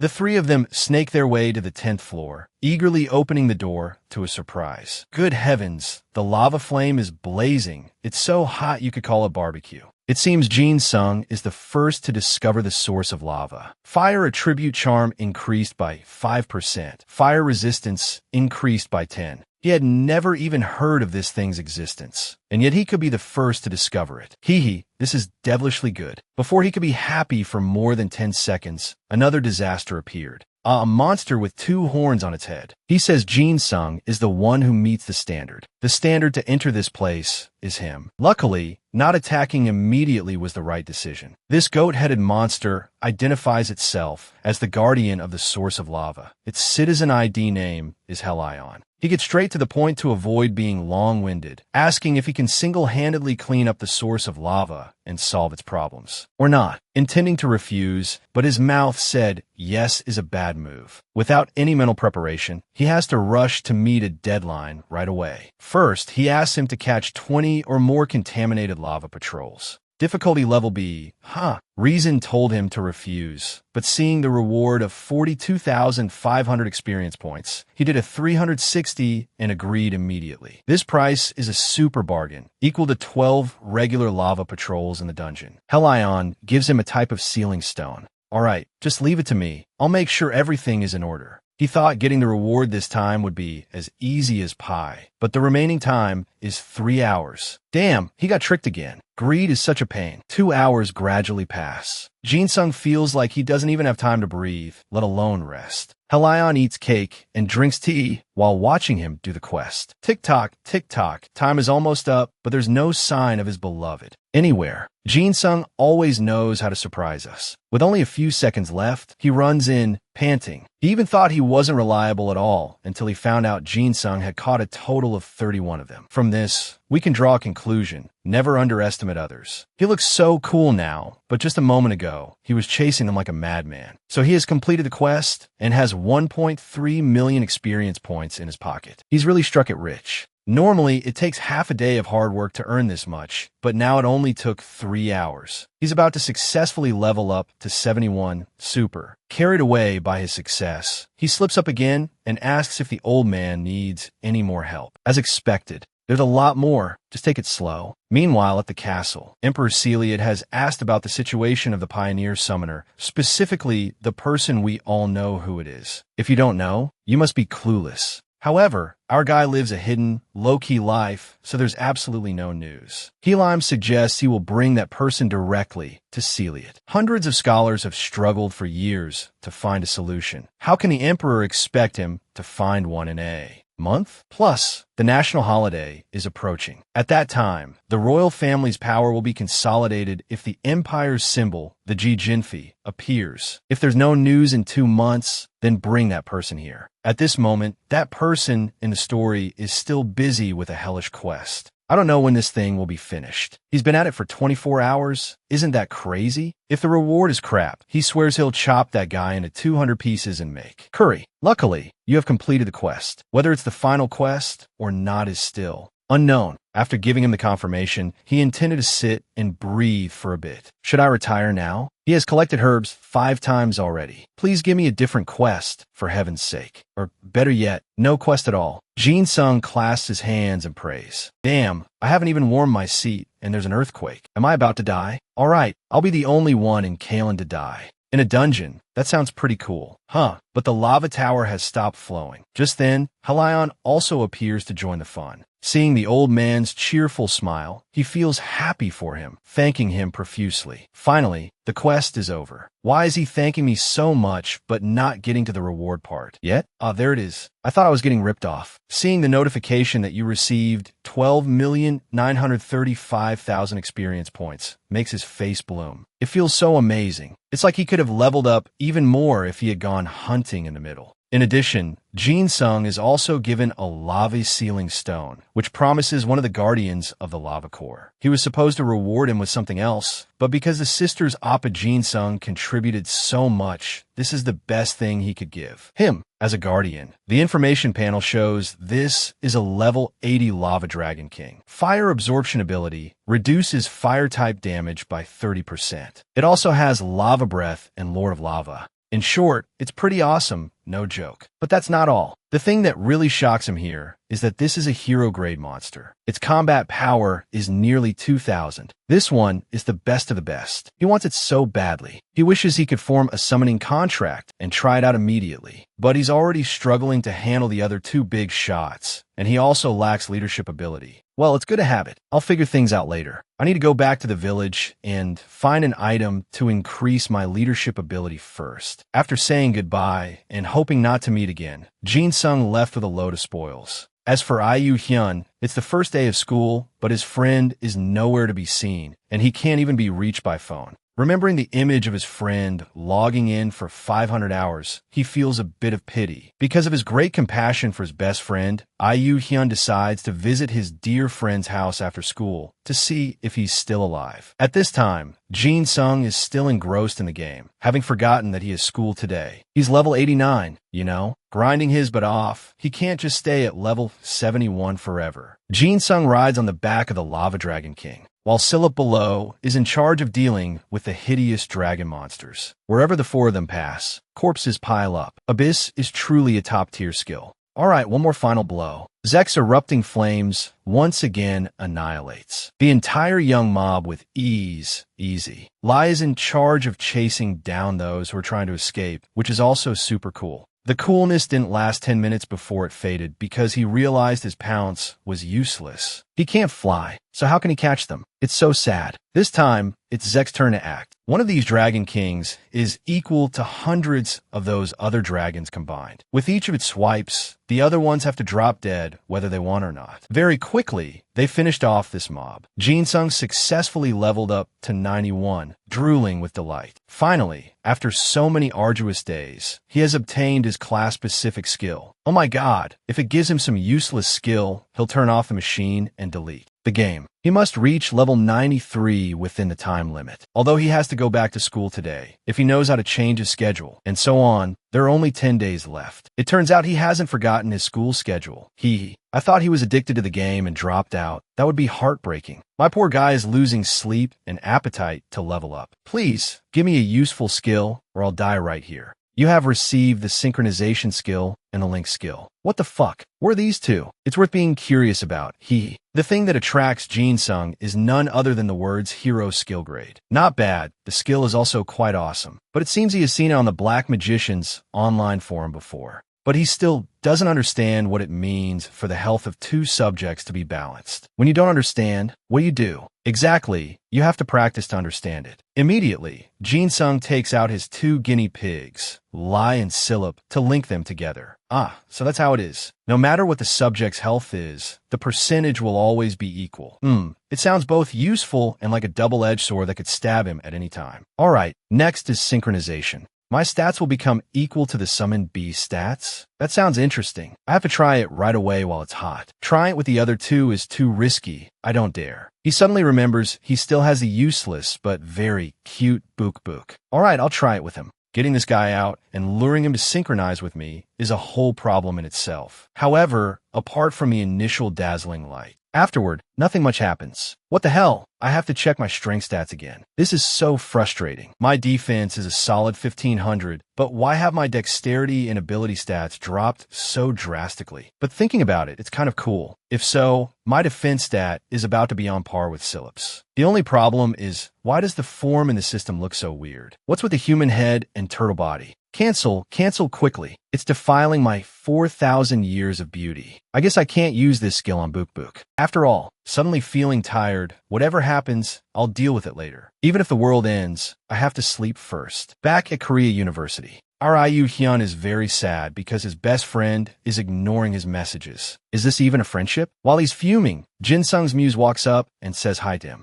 Not only our main character, but even his chubby friend is mesmerized by this white moonlight's beauty. Although she has a white moonlight vibe, I'm afraid her personality is no different from a white bone demon. Haerin specifically made her character look like her real self, so Jin Sung must be strange for not being able to recognize her immediately. Haerin met IU Hyun just to ask where on earth Jin Sung is. Hearing that he's not at school, she knows right away he's at home, grinding the game. All right, when he goes to school, she will personally give him some advice. At this time, on some distant mountain, snow is falling heavily. The judgment of darkness causes this monster pain. Gon Chi-hyuni acts cool and orders this monster with 2 huge grapefruits to submit to his shadow army. I bet he doesn't even care. He's confident that he's already level 85, so the other guy is only around 80, plus 10 points for arrogance. But his guess is completely wrong. The other guy is in his 90s, and this guy is only at level 85 and is already talking big. Gon Chi-hyuni thinks Jin Sung is a cowardly summoner who used dirty tricks to get to level 85 or higher. He says that, but then he takes out a Jin Sung-shaped doll that looks like it's been cursed. Done for. This is what you call contradicting yourself. He says the other guy plays dirty, so he'll play dirty too. Well, the winner is king, the loser is the one who played dirty. As he's about to cast the Curse of the Dead on Jin Sung, the system announces that the skill cannot be used on the applicable target. How embarrassing. Gon Chi-hyuni has an epiphany. Since playing dirty didn't work, he's determined to get stronger to defeat Jin Sung. Meanwhile, at the university, when the professor calls Jin Sung's name during roll call, he's nowhere to be found. Come to think of it, he hasn't been present for the entire first week of school. The professor gets a headache thinking about it. Since the first week is for changing schedules, it doesn't affect Jin Sung's attendance score at all. He's really a lucky guy, because today is a mandatory class. This time our Park Jin Sung can't avoid being marked absent. The retake fee is equal to a scooter, so feel free, guys. What the hell? Just as he was about to mark the student absent, he sees a young man rushing in. Hello, professor. It's Jin Sung. Jin Sung ran his legs off to get here, just in time. Jin Guk waves his hand, signaling him to quickly find a seat. Jin Sung drags his body to sit next to Hyun and gets scolded. Immediately, he asks Jin Sung why he hasn't been to school all this time and why he hasn't replied to his messages or answered his calls. Jin Sung looks like a corpse, explains that it was due to circumstances, and then he holds up his phone. Hyun stares at it for a moment and then his eyes widen when he sees that Jin Sung has reached level 93. Hyun's loud scream earns him countless sharp glares from everyone. Hyun is still in shock that Jin Sung, who had just reset his character, has already reached level 93. Jin Sung doesn't hold back and admits it, slyly telling Hyun that he can be honestly jealous of him. It's you. Hyun had to admit defeat, muttering that he was indeed jealous. Then he noticed Jin Sung was fiddling with something on his phone. It turned out Jin Sung had just sent a message to Professor Jin Guk. Hyun panicked, calling Jin Sung an idiot. Why would he send that to the professor? Jin Sung mysteriously replied that there was a reason for everything. At the podium, Jin Guk saw Jin Sung's message and replied, telling him to come to his office after class. Along with it was a reminder that Jin Sung's deadline had already passed. Jin Sung broke out in a cold sweat when he saw that message. After class, the two of them were at the location. After a series of cicada chirps, Jin Sung broke the silence, asking the professor what he wanted. Jin Guk told him to first explain the picture he had sent. Jin Sung replied that it was his Kylon character's status. Hadn't the professor recognized it immediately, since the professor was a Kylon player himself? After boasting for a while, Jin Sung noticed the professor's expression was strange. He hurriedly asked, "You haven't forgotten the bet between us, have you?" Jin Guk immediately hit Jin Sung's weak spot, retorting that the bet was only valid before school resumed, which was why he said the deadline had passed. Jin Sung's eyes darted around as he gave a long explanation. Actually, he had reached level 93 before school resumed, but because he had played for 50 hours straight, his body wasn't well, so he had to lie in bed to recover until yesterday, and he had finally started to recover. Jin Guk just said, "Did Jin Sung really think he would believe that nonsense?" Not even an elementary school student would believe it. Startled, Jin Sung swore to God it was the truth. He thought to himself that they didn't have a contract.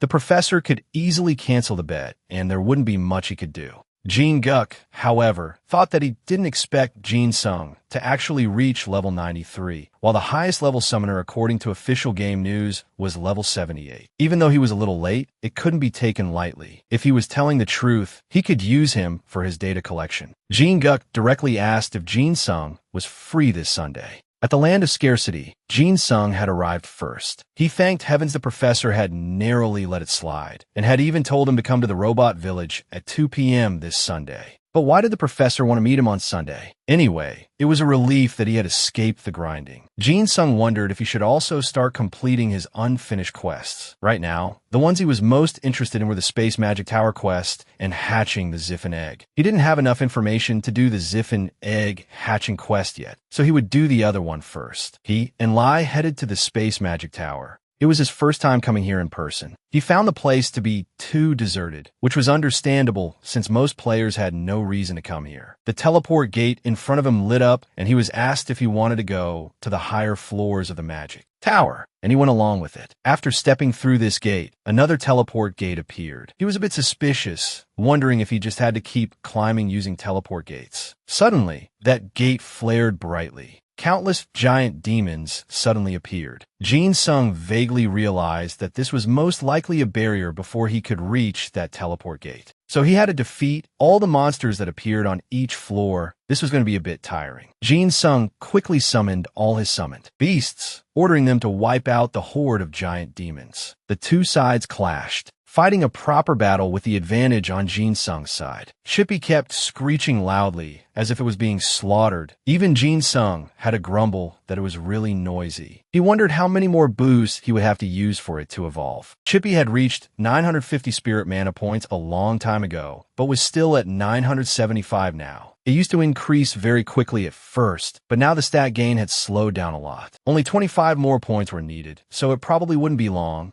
Jin Sung told himself, so he continued to fight his way through the gates to the highest floor of the Space Magic Tower. Jin Sung saw a person sitting at a table, a space magician. She spoke up to greet Jin Sung, saying it had been a long time since she last saw a visitor. Zipper guessed that since Jin Sung had made it here, he must be a skilled adventurer. Jin Sung nodded, thinking to himself that she seemed cold but was actually quite kind. And so, Jin Sung officially completed the Ancient Monsters Lost Trace quest and received nearly 570,000 experience points. Although this quest didn't give much experience, something was better than nothing. He introduced himself as Yayan, a summoner who had come here at the request of the dragon tamer Oailey. Zipper asked in astonishment, did he mean the legendary dragon tamer Oailey? She never thought she would hear news of him again. She invited Jin Sung to sit down, as she had a feeling they would be talking for a long time. After some small talk, Jin Sung asked if she had to complete her current research to awaken the Spirit Stone. Receiving a nod from Zipper,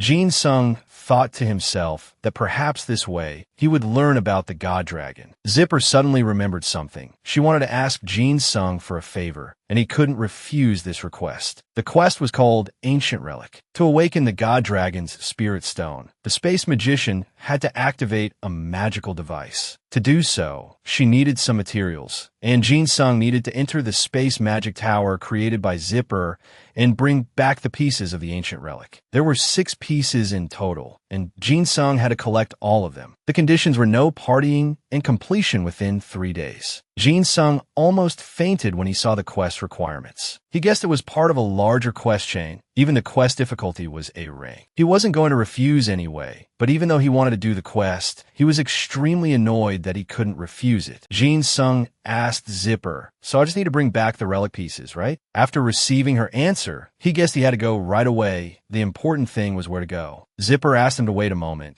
because he probably didn't know what the relic looked like, so he would probably "Need something." Zipper took out a magnifying glass. Jin Sung was a bit suspicious about its quality. Zipper explained that it was a piece of magical equipment that allowed Jin Sung to distinguish the ancient relics. The 6 types of pieces he needed to find were quite similar, so he would need this to tell one type from another. Then she pointed to the gate next to them, saying it would lead to the underground dungeon of the ancient Inobil Empire ruins. And there, Jin Sung had to hunt the souls of tomb raiders. He would be able to get the relic pieces from them. Jin Sung understood that the souls of the tomb raiders were holding the relic pieces. Zipper also added that whenever Jin Sung obtained a piece of the ancient relic, he should use the device on it and must return within 4 days after collecting all 6 types of relic pieces. Jin Sung confidently replied to just leave it all to him. Stepping through the gate, Jin Sung observed his surroundings. This must be the underground ruin dungeon of the ancient Inobil Empire. This place was a bit eerie. Thinking back, the Inobil Empire was the predecessor of the Kaimon Empire, currently one of the 2 great powers on the Colonar continent. He wondered what level these monsters were. Monsters below level 90 were perfect for him to hunt, but where was the Tomb Raider's soul? He didn't see any here. Thanks to this quest, Jin Sung had obtained the title of the first person to discover this dungeon. For the next 5 days, the item drop rate in this dungeon was doubled. Reading that, Jin Sung was overjoyed. It was absolutely perfect. Jin Sung was only allowed to be here for 4 days. If only they had set the limit to 5 days. Facing the monsters, Jin Sung quickly summoned Lai to hunt with him while searching for the Tomb Raider's soul. He quickly found the first one.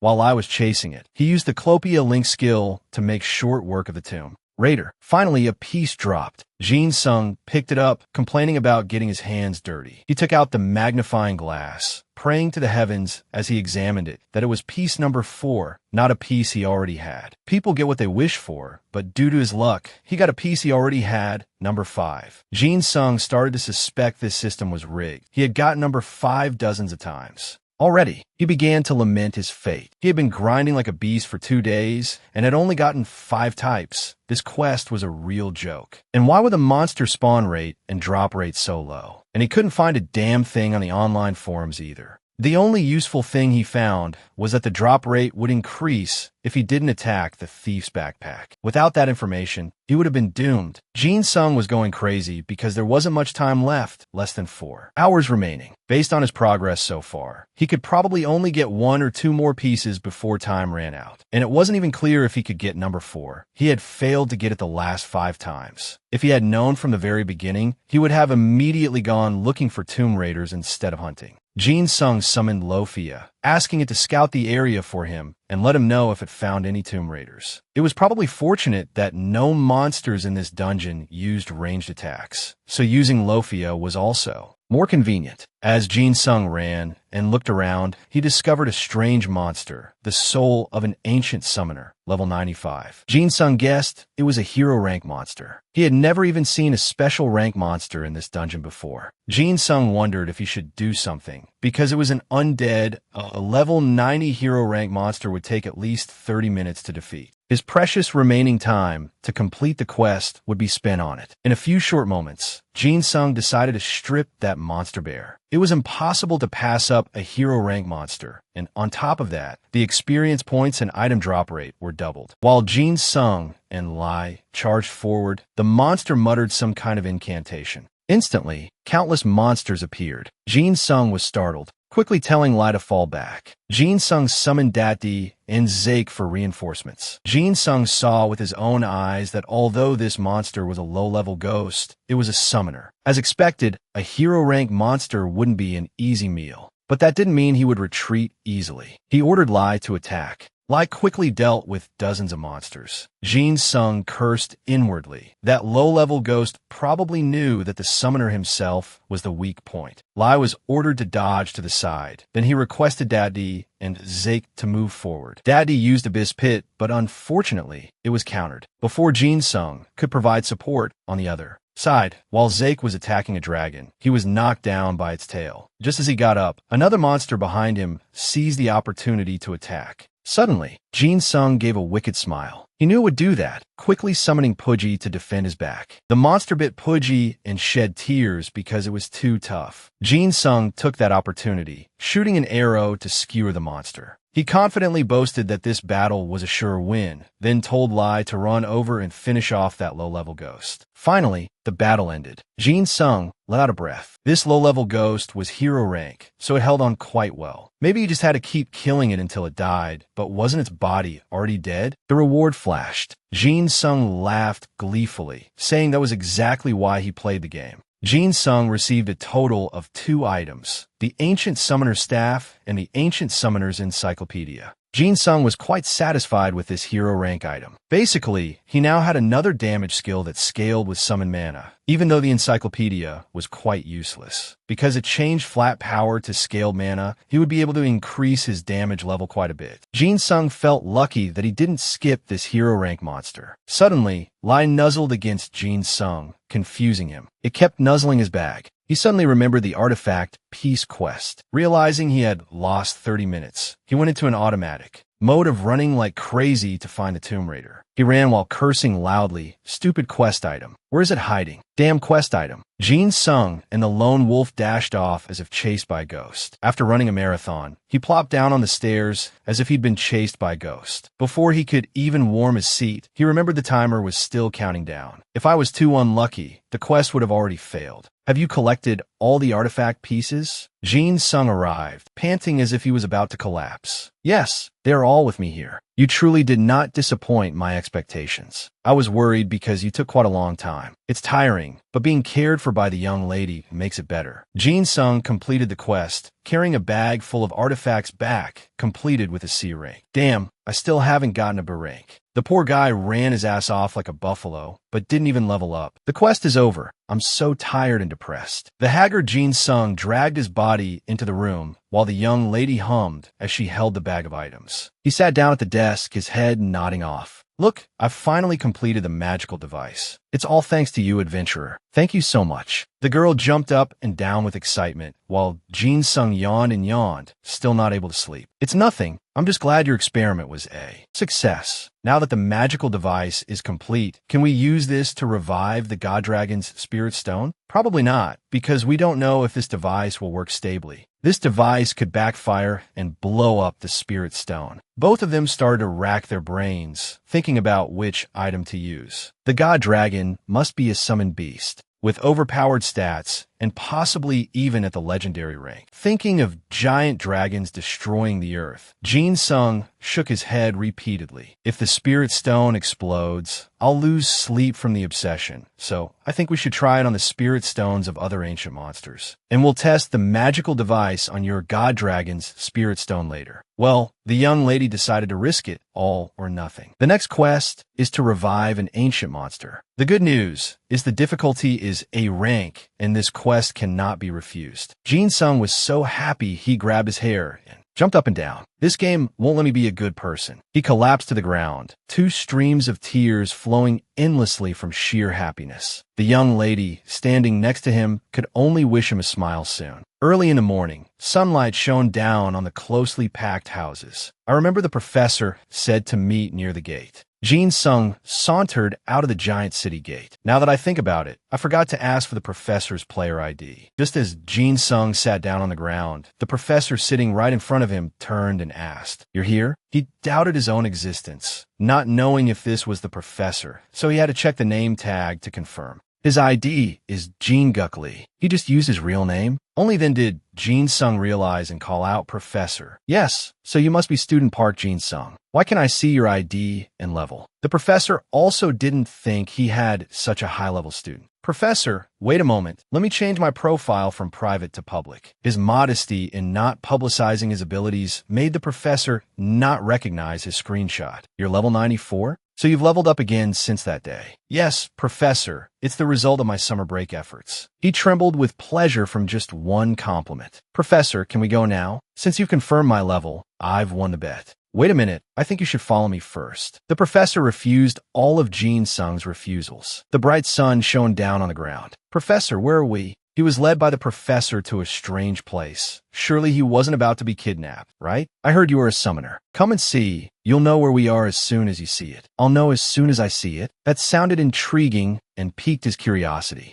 The professor opened the warehouse door and looked at Jin Sung with a smirk. His face was a bit sly, but he still had to follow. Jin Sung walked in and looked around in bewilderment, seeing bears, wolves, and all sorts of creatures locked in individual pens. This is the Monster Breeding Center. A place like this exists? I was lucky enough to meet an NPC manager at the Summoner's Tower. The NPC told me about this place. It turns out this is where wolf cubs and bear cubs are born. When I first found this place, it was still under construction, and then they gave me a quest where I had to catch wolves, foxes, bears, and other monsters. They're locked up, but they seem quite happy, singing to each other. Now that I think about it, I heard that if you complete a facility construction quest, you can manage the place you built. So quests like these must be hidden quests. Jin Sung also found it quite interesting and wanted to come in here and take care of monsters for a change. After I completed the quest, the Monster Breeding Center was finished, and I am currently working at this center. The professor stroked his lovely, well-behaved baby panda. Professor, did you receive a system message about how to build the Monster Breeding Center after completing the quest? The professor didn't expect his student to know everything. That's the case for players with production-type quests who get licenses to manage facilities. Since you already know, it'll be easier to talk. As you said, I have to get a license to build the monster breeding center, but I still haven't met the condition. The professor's demands were a bit high. This item is the monster appendix that Raph gave me. I can only fulfill the condition to get the Monster Breeding Center management license if and only if I register 50 monsters. Didn't I also receive something similar after completing the Magic Tower quest? Jin Sung felt something wasn't quite right, but the book the professor was holding also looked different because it didn't have a monster registration function. To be able to add more monsters to this appendix, I have to catch them. But my current ability only allows me to catch about 30 monsters. So I want you to take this item and register the remaining monsters. You've gone halfway, and you're letting me handle the other half. And one more thing before you start the quest is to summon Nurkin. Wake up the lone wolf to get ready for work. I know the black wolf among the common rank wolves, but I've never seen one this big. Jin Sung stood there admiring the wolf for so long that the professor became impatient. Anyway, stepping in here means there's no turning back. Like master, like pet, both of them smirked and advanced towards Jin Sung, preparing for a teacher-student showdown, where you won't be able to protect yourself. By the time Jin Sung was flabbergasted, it was too late. The most intense battle of the FIFA season was about to unfold on screen between Jin Sung and Lee Jin-hyuk.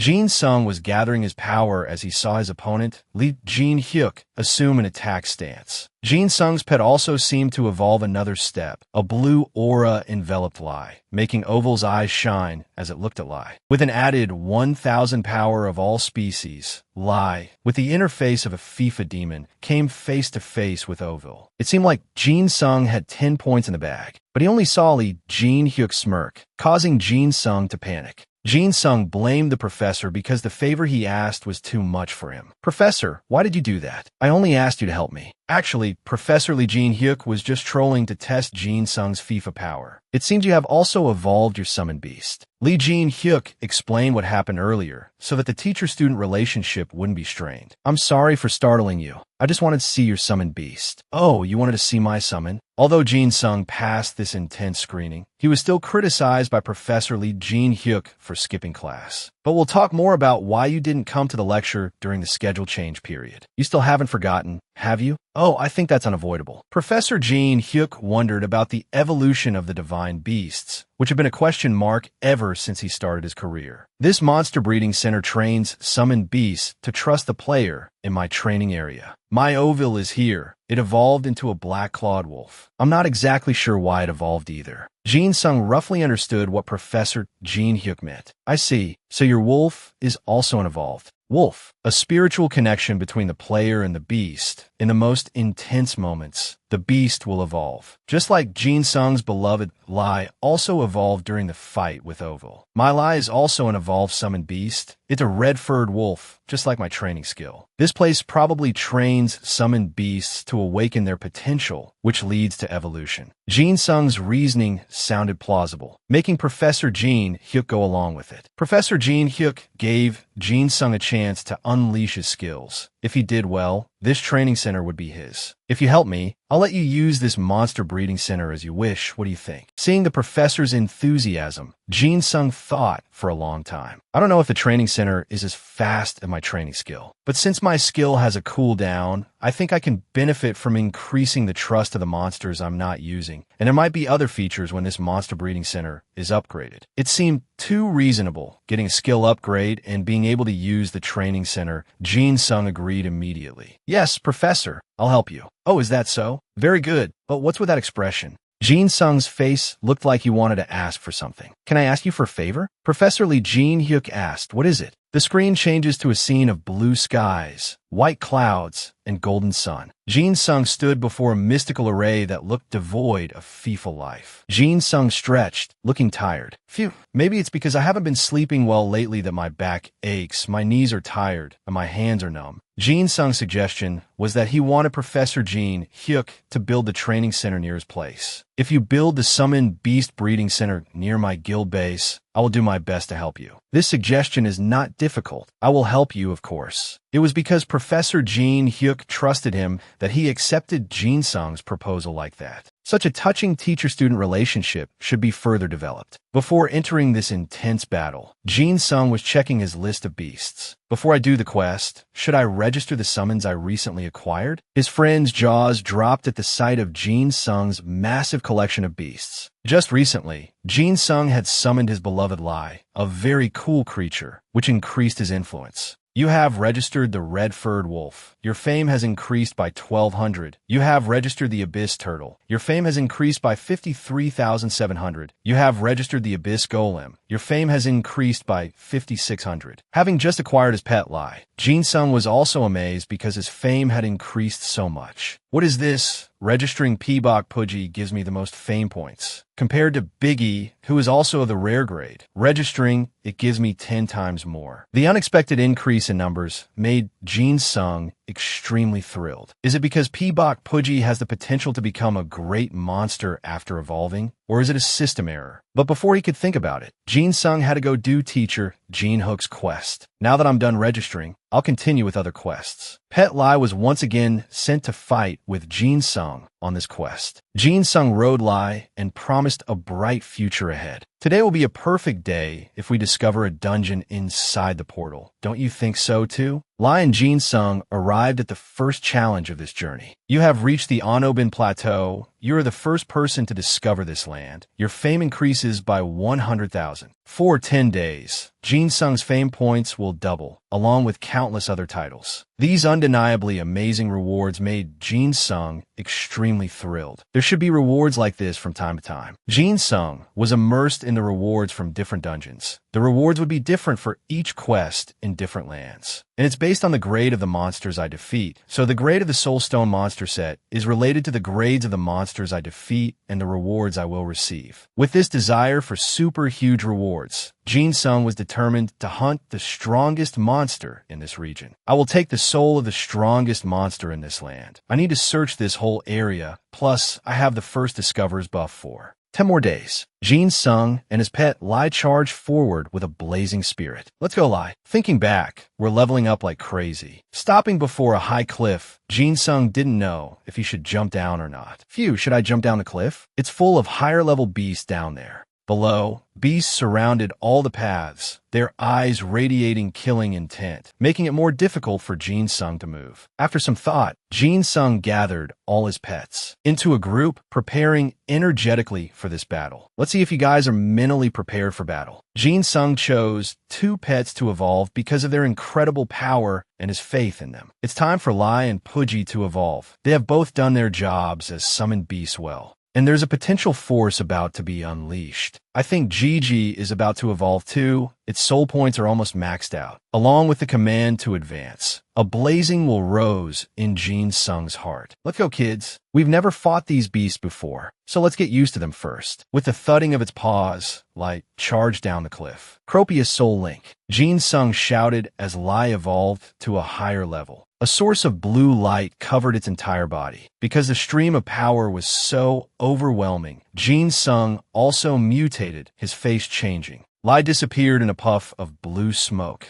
evolving into a wolf with long fangs and claws, its growl echoing across the land. It turned out that both Jin Sung and Lai synchronized with each other, so they changed completely from their original forms. I think synchronizing with Lai was my best choice, both in terms of appearance and otherwise. He ordered his pet Lai to move forward. Biggie, lead the way. This transformation surprised even the viewers. From the cliff, a super huge wolf walking on two legs and holding a magic staff leaped straight down. They all attacked the monsters below, an endless source of power that cannot be described. Jin Sung let Lai choose which beast to destroy, as if choosing a dish. Lai, bite them, it's up to you. The fire dragon in its mouth spat out a super giant fireball, incinerating the horde of monsters, causing them to burn fiercely like a wildfire. Lai was worried because the beast's power was on par. TSK, I can't even take half its health bar because its defense is too high. Lai used its sword to destroy the monsters, but their power was too terrifying. Ugh, I can't deal much damage. How about this? Take Lai's second move, Diaochan, but what made it gasp was, while the whole team was fighting the twitching monsters, Chippy seemed to be reincarnated, making Lai jump in fright. Oh my god, what is that? Chippy struggled within a huge, super large beam of light. A system window? Just as Jin Sung predicted, Chippy had evolved to a new level, looking like a majestic eagle with spread wings. Its wings spread wide, its claws razor-sharp. The lightning spirit has evolved from a primary spirit to an intermediate spirit. Seeing Chippy evolve, Lai had to exclaim, wow, Chippy evolved. Was that lightning just now because of the evolution? After Jin Sung saw that Chippy had evolved, he immediately opened the information window to check. When he saw Chippy's new profile, it was undeniably super awesome. Wow, evolving intermediate grade gives it this inherent ability too. It also has lifesteal. Wait, it seems a bit like a vampire. Jin Sung was busy studying the uses of the newly upgraded Chippy, looking very pleased. Area manipulation isn't a damage skill, so its attack is terribly low, but in return, its recovery skill is quite decent. Maybe because it was just upgraded, its temperament is unstable. Chippy ignored Jin Sung's words. Wow, that's cool. Chippy, come here. Chippy didn't care and turned away, making Jin Sung extremely annoyed. Seeing that it hadn't been praised, Lai nuzzled against Jin Sung to get attention. Miju, finding it cute, and also because it had chewed up the pile of monsters, Jin Sung praised it profusely. Our Lai did a great job too, so I'll praise you as well. The thought of taking advantage of Chippy's power flashed through Jin Sung's mind again. Since Chippy evolved and has an inherent ability, should we just wipe everything out? This greed made the viewers agree because it was so reasonable. The screen cut to a table full of sparkling stone fragments, the ones Jin Sung had collected in the dungeon. Zipper looked at the table of sparkling soul stones in front of her and was extremely fascinated. Heavens, what the hell is this? Sir, why do you have so many soul stones? After being praised by Zipper, Jin Sung boasted proudly as he recounted his adventure. Well, that's what happened. Zipper looked at Jin Sung with admiration. No wonder Lee Jin Hook trusts you so much. Thank you for completing my request. No wonder, sir, Jin Hook sent you to me. Looking at his fame points increasing faster than respawning in a game, he was truly worthy of being called the boss. Ancient Monster Restoration quest completed. Experience increased by 2045, 7,500 points. So much EXP. It's truly worthy of what I put in. Seeing that Jin Sung was so incredibly powerful, Zipper suggested he watch the Soul Stone restoration process. Please allow me. I will show you the Soul Stone restoration process. Please bring all the Soul Stones with you. Before them, the two arrived at the gate of a castle that looked old and ancient. Inside, it looked undeniably luxurious and smooth. This was Zipper's Soul Stone restoration place. Wow, what is this place? This is where we restore soul stones. Zipper opened the bag of soul stones. There were so many, and prepared carefully. Well then, shall we begin? The soul stone fragments flew into the air, gathering into a super giant, colorful stone. The light from the stone filled the entire room, making it impossible to know what kind of beast was contained within the stone. The dazzling light made Jin Sung and Zipper wonder about the beast inside, which had yet to break out. I don't know what type this is. After an eternity of waiting, a super giant beast appeared, looking like a hybrid turtle. The soul stone fragment had turned into a beast for Zipper, making her immensely happy. Success. A brilliant success. Jin Sung brought up the menu to check again because he was still full of question marks and didn't understand. Success. You have successfully restored the Klopp ship monster. Your fame has increased by 500 for restoring a common grade monster. Jin Sung thought again about the monster restoration. If I successfully restore an ancient monster, will it appear on the Kelowna continent? Because I have another monster appearing on the Kelowna continent. These bargains left Jin Sung so stunned, bewildered, and flabbergasted, he was utterly fascinated. After Zipper's great success, Jin Sung continued to try his luck. Let's keep this momentum going and restore the next monster. In Jin Sung's imagination, inside the Soul Stone would be beasts of immense power. And not living up to Jin Sung's expectations, it failed, extinguishing his hopes and causing him to collapse in defeat. In the midst of misfortune, there was more bad luck. Only one last Soul Stone fragment remained for Jin's unlucky fate. A stream of light appeared again, slowly brightening, and a beast gradually appeared. Luckily for Jin Sung, it was a super, huge red-striped tiger. It roared. This debut seemed too awesome. Jin Sung successfully restored the Ha-Lei monster. Your fame has increased by 30,000 for restoring the monster. Looking at Ha-Lei, Zipper also thought it was truly magnificent. I never dreamed I would witness this beast with my own eyes. I want one too. Zipper and Jin Sung were so in sync that they managed to recover a rare beast. Thank you for your efforts. I was able to meet beasts I had only seen in books. Jin Sung's sense of pride flared up, and he returned Zipper's thanks. It's nothing. I also had a special experience thanks to you. Zipper trusted Jin Sung's credibility so much that she entrusted the Ha-Lei beast to Jin Sung to raise. Well, I want to entrust this little one to your care. The stars aligned, and Jin Sung agreed to this deal without any hesitation. Jin Sung checked Ha-Lei's information. The profile couldn't be more awesome. Oh, it's only at level 1? Then I can raise it according to my method, which is to push its hidden potential to 100 before leveling up. Then it might increase even more. Jin Sung summoned the beast and remembered he hadn't named it yet. I have to name it. What should I name you? After looking at it for a while, he decided on a name for this striped tiger. All right, you're Ha-Lei, so I'll just use the name Ha-Lei, okay? Seeing Jin Sung and Ha-Lei being so affectionate, Zipper felt envious. Ho, this little guy must like you a lot. Oh, adventurer. Jin Sung was also completely smitten with his new pet. I like a lot too. It really suits the summoner title. But the big goals in Zipper's journey of summoning beasts are still many. Now, our target has appeared, holding the soul stone of the super giant divine dragon. There is now a new quest for Jin Sung in this journey of conquest. Standing before the magnificent scene with a classic European feel in the palace, a halo also shone straight down onto the sacrificial altar, leaving Ian stunned. A divine dragon? He immediately took out the dazzlingly bright pink crystal and asked her, "Is this it?" The crystal in his hand just shone brilliantly. The light was dazzlingly beautiful. So Ian could feel that this thing was completely different from other spirit stones, including its angular appearance. Without thinking much, he handed it to Zipper, who also cherished it as she received it. Then she gently placed the spirit stone on the sacrificial altar. Immediately, the light became even more dazzling, emanating from the spirit stone with its abundant energy,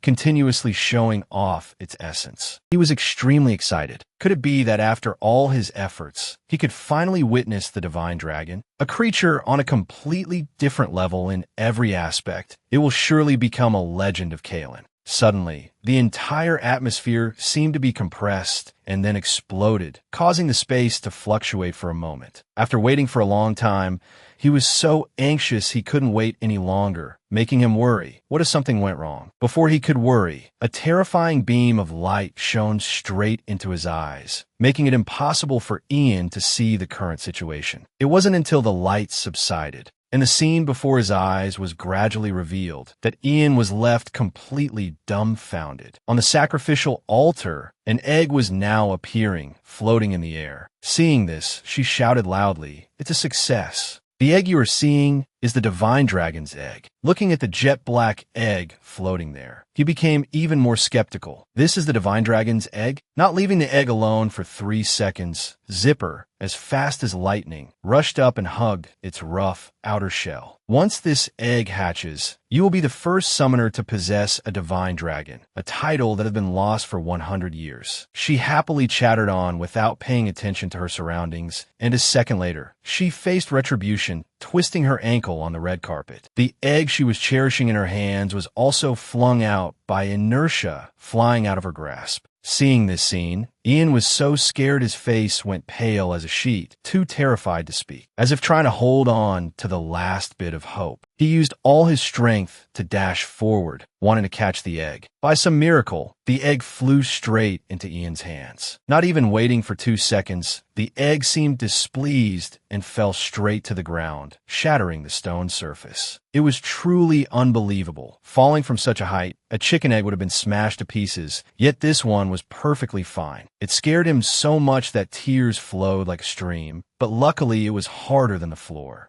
Zipper apologized profusely. She almost lost everything. Luckily, heaven was on his side today. After Ian carefully inspected it from the inside out and confirmed there were no cracks, he breathed a sigh of relief. Seeing that he wasn't very angry, she also felt a weight lifted off her shoulders. Luckily, it's really hard, but we still have to be careful. He also didn't forget to check his system inventory again, and as expected, there was no extra experience reward. He guessed the divine dragon egg itself was the biggest reward. The system displayed another notification. The seal on the blackhead feather item has been released. Because of this, his experience and leadership increased. Not only that, he was now free to capture any monster without being limited by his leadership stat. In addition, the leadership stat requirement to summon dragon-type beasts was also halved, and his beast summoning ability increased. Looking at the countless rewards flooding the screen, Ian was stunned speechless. Just thinking about being able to hunt without limits and having the required leadership stat reduced by more than half meant he could summon at least 2 hero-grade monsters and still have leadership points left. His excited expression scared the girl standing next to him, making her wonder if he had hit his head too hard and gone a little crazy. But he didn't care much at the moment. Now he had to check the egg's detailed stats, looking at the formidable information on the screen, but most of it was unknown, which made him very excited. If it were to be restored, he would still want it to be a dragon, not an egg, because he had investigated summoners' eggs for Zipper's egg-hatching quest, but there was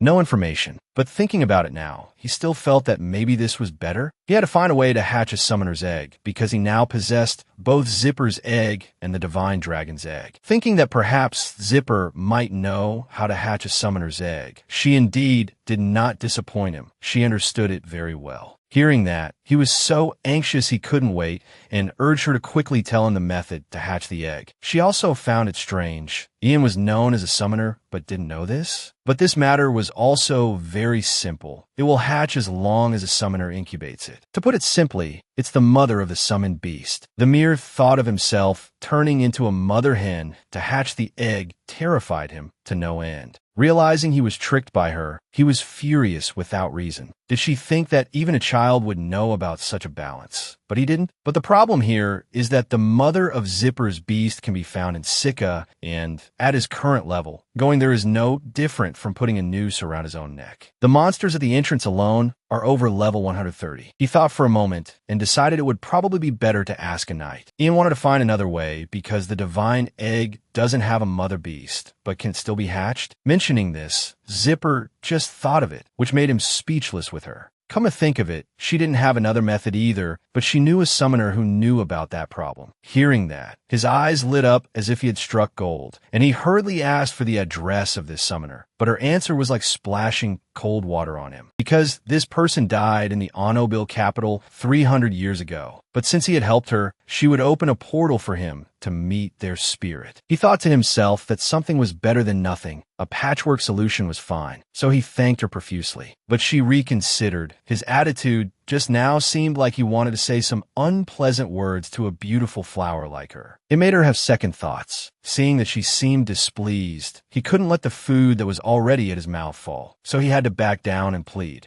As if sensing his sincerity, she let it go and got to the main point. That summoner is Izel, the best in ancient Onobil. She guessed that person could answer his question. Hearing the name Izel surprised him. He didn't think it would be a woman. Seeing her extremely respectful attitude, he boldly guessed that person must be quite old. Before letting him meet that person, she also had a request she hoped he could fulfill, which surprised him quite a bit. It wasn't until he saw the quest board for nurturing Zipper's ancient monster, because she didn't want the divine dragon he had just restored to go extinct on the Corona continent. She wanted him to learn how to raise them from Izel, difficulty A. But with the reward, the skill book, How to Hatch a Summoner's Egg. He read it once and found it confusing. She doesn't want them to go extinct, but there was already a notification that the monsters would appear all over the Corona continent. But when he saw the reward, the egg hatching skill book was exactly what he needed right now. It was truly a wish come true. Indeed, killing 2 birds with 1 stone, completing this quest, and also doing well on the Empire's quest. So only a fool would refuse. He immediately rushed up to shake her hand repeatedly, completely agreeing to her condition, which made Jin Sung confused. At the cold, snow-covered Savage Mountains, a hand wrapped in a thick cotton coat was probing the flower before it. Seeing the flower's reaction made her very interested. In watching it, she happily prepared to harvest her prize and then head back. But just as she was about to leave, an uninvited guest had appeared behind her at some point. A white tiger shot forward, slamming its paws on the white snow, sending snow flying in all directions. She also seemed to have noticed something unusual and heightened. Her attention, an arrow shot out, making her just have time to cry out a warning. Gawai also took this opportunity to quickly raise his bow and draw it taut. The arrow shot out, aiming straight at the beast to its utter shock and bewilderment. Seeing that its fighting strength was still unaffected, he shouted for her to run. But before she could get her bearings, the ice tiger lunged forward again, aiming for a direct attack. Knowing there was no escape now, he had to fire another arrow. The scream made her turn her head in shock, only to see the beast looking like it wanted to pounce and eat her alive. She quickly took out her magic staff to block its unwelcome approach. The air around her seemed to create a protective barrier against the beast's claws. At that very moment, he drew his bow, aimed precisely, and shot an arrow straight at the ice tiger, hitting it right in a vital spot, fresh blood gushing out nonstop. Just a second later, unable to hold on, it fell with a thud onto the snow. But how could these simple tricks fool Gawai? He stepped hard on its pure white fur, raised his bow high, aimed straight at its head, and questioned it. How dare you scare her stiff? Seeing that he didn't seem to appreciate its sincerity, it roared even louder.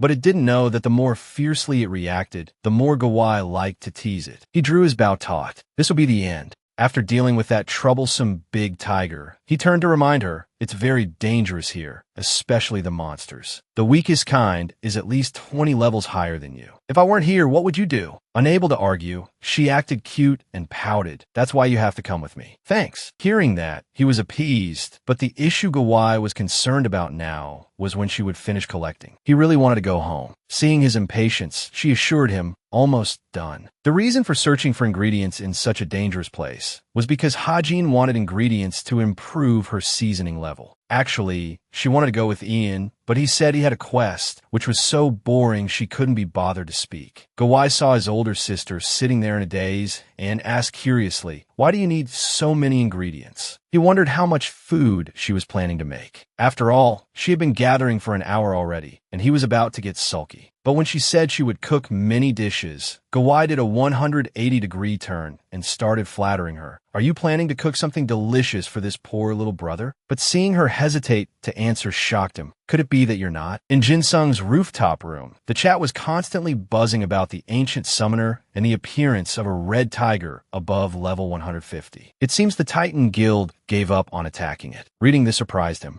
Level 150? Perhaps Hallie is a better monster than he thought, making him really wonder if he should go check out Chapter 7. Just the thought of the fierce red tiger made him even more eager to raise it quickly. Speaking of raising it, he just remembered today he had to go meet Igil to get the skill book, because that's what would help him raise Hallie quickly. Scene change. A pine forest glowing with galaxy colors was sparkling. Ian stepped out of the portal and looked around suspiciously. Is this where Igil lives? It looks poetic, but he still had to raise his guard, not knowing what monster would appear. But the sight before him left him stunned, bewildered, and flabbergasted. looking at the pink atmosphere and the impossibly large heart-shaped cloud in front of him. It seemed this place was too peaceful, but this made it even harder for him. How was he supposed to find Igil now? Just then, the system displayed a notification. Discovered the Forest of Love. Fame increased by 1,000. Received a pair of the forest's wedding bands. Looking at the information on the control panel confused him. What the heck are wedding bands? It wasn't until he read the abilities the rings provided. When worn, affinity with the elf species increases,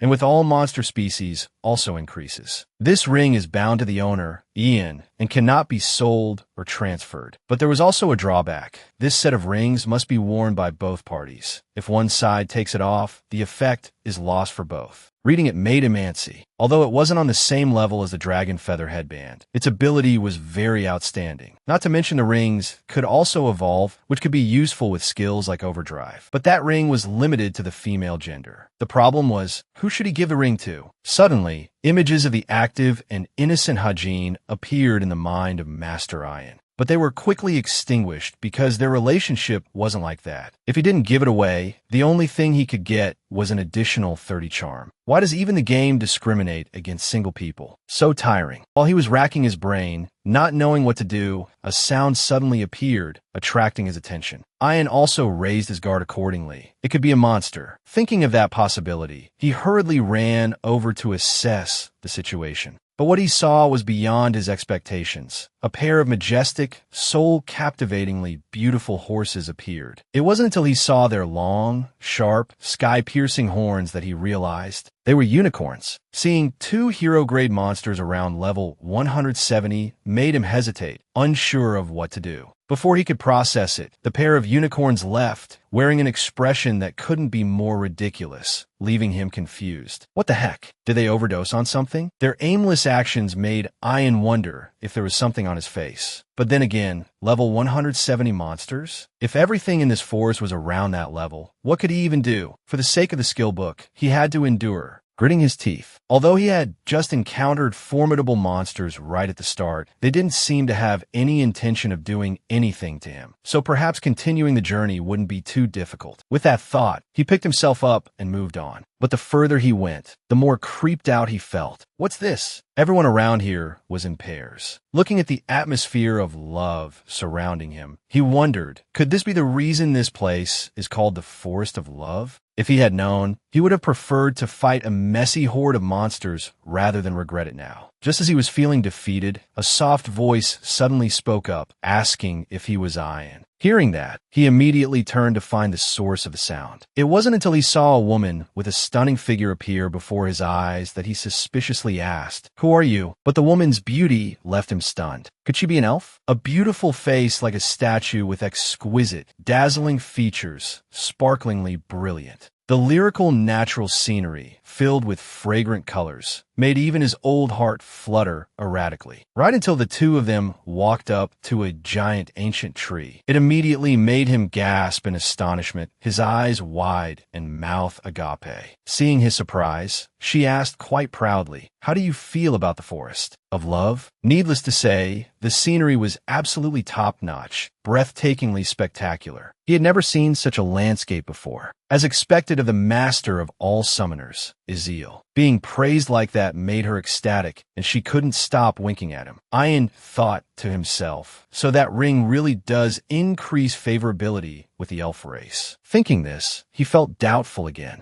Because he had encountered many monsters in the forest, but for some reason, they all avoided him. The thought of it made him hate the smug faces of that pair of unicorns. Hearing him ask, she hesitated, not knowing whether to say it or not. But he insisted on knowing the reason. If he didn't find out, he probably wouldn't be able to sleep all night long. Since he had insisted so much, she had to reveal it. The main reason is that you reek of the smell of a single dog. Her words were like a rock striking his weak heart. Master Ian cried his eyes out because her words were like rubbing salt in the wound. No matter how she tried to comfort him, it was no use. After he calmed down, she curiously asked what Zipper wanted from her. Her question reminded him of his purpose for the day. Zipper wanted him to learn how to breed monsters from Iziel. She, of course, agreed with this decision from Zipper, but naturally, she was also curious about the reason why you want to learn this. As she spoke, she moved closer to him. Ian didn't hide anything and recounted the whole story to her. After listening, she admired him even more because he had done a great job resurrecting the ancient monster. She guessed that he would need her ability to sustain the ancient monster. That was also why she asked him to see if her ability would be exploited for evil purposes. The mention of evil deeds confused him. Mentioning it made her sad because if she passed on her ability to him, he would be able to breed monsters through artificial methods, but that would be against nature. Hearing that, he was even more confused because normally animals have to breed through mating, but doing so would be time-consuming, and her ability was to reduce both the time and the process. Thinking about her job of reducing time and process made him think of some not-so-innocent things. But his thoughts were immediately interrupted by her, because perhaps this ability could be abused to breed monsters like farm animals, for example. That's why she had to clearly inquire about his purpose. Only then did he nod in understanding.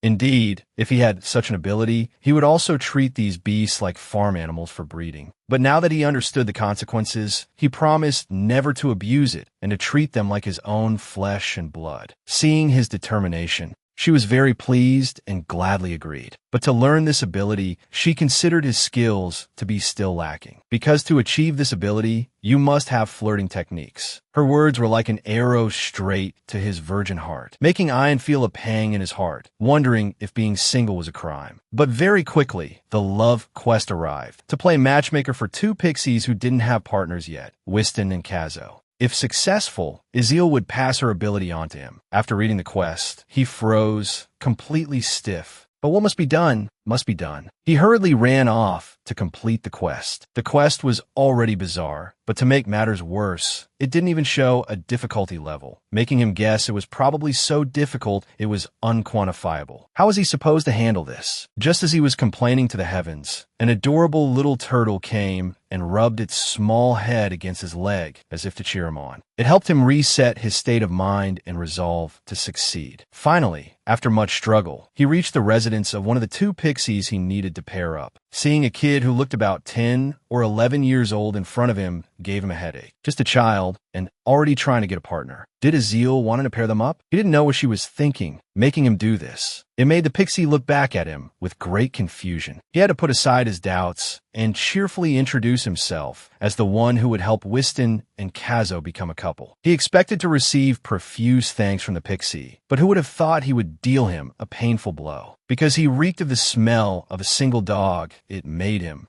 doubtful. After hearing that, he was so angry he could have coughed up blood, but he had to maintain peace and harmony. He absolutely could not get angry with the client. Just when he thought he could let it go, who would have thought the pixie would show no mercy and rub salt in the wound by asking how long he had been single. Let's see, he'd probably been single since birth for about 7,000 odd days. Hearing that, the pixie felt more at ease because he had been single for over 55,000 days, so he probably had more potential than him. But he didn't know that the ages of pixies and humans are different. Of course. Anyway, he would help the pixie and Kazo become a couple. This made Whiston blush with gratitude, profusely asking for help. The bright morning sun filtered through the layers of leaves. Currently, Whiston and Kazo were picking mushrooms together under Ian's observation. The two of them were constantly exchanging flirtatious glances. This made him even more certain that he had landed an easy-peasy quest this time. Just like that, he remained motionless for half a day watching the two of them. Every now and then, he would see Whiston glance towards Kazo, but it stopped at just glancing and then picking mushrooms, pushing his patience to its limit. And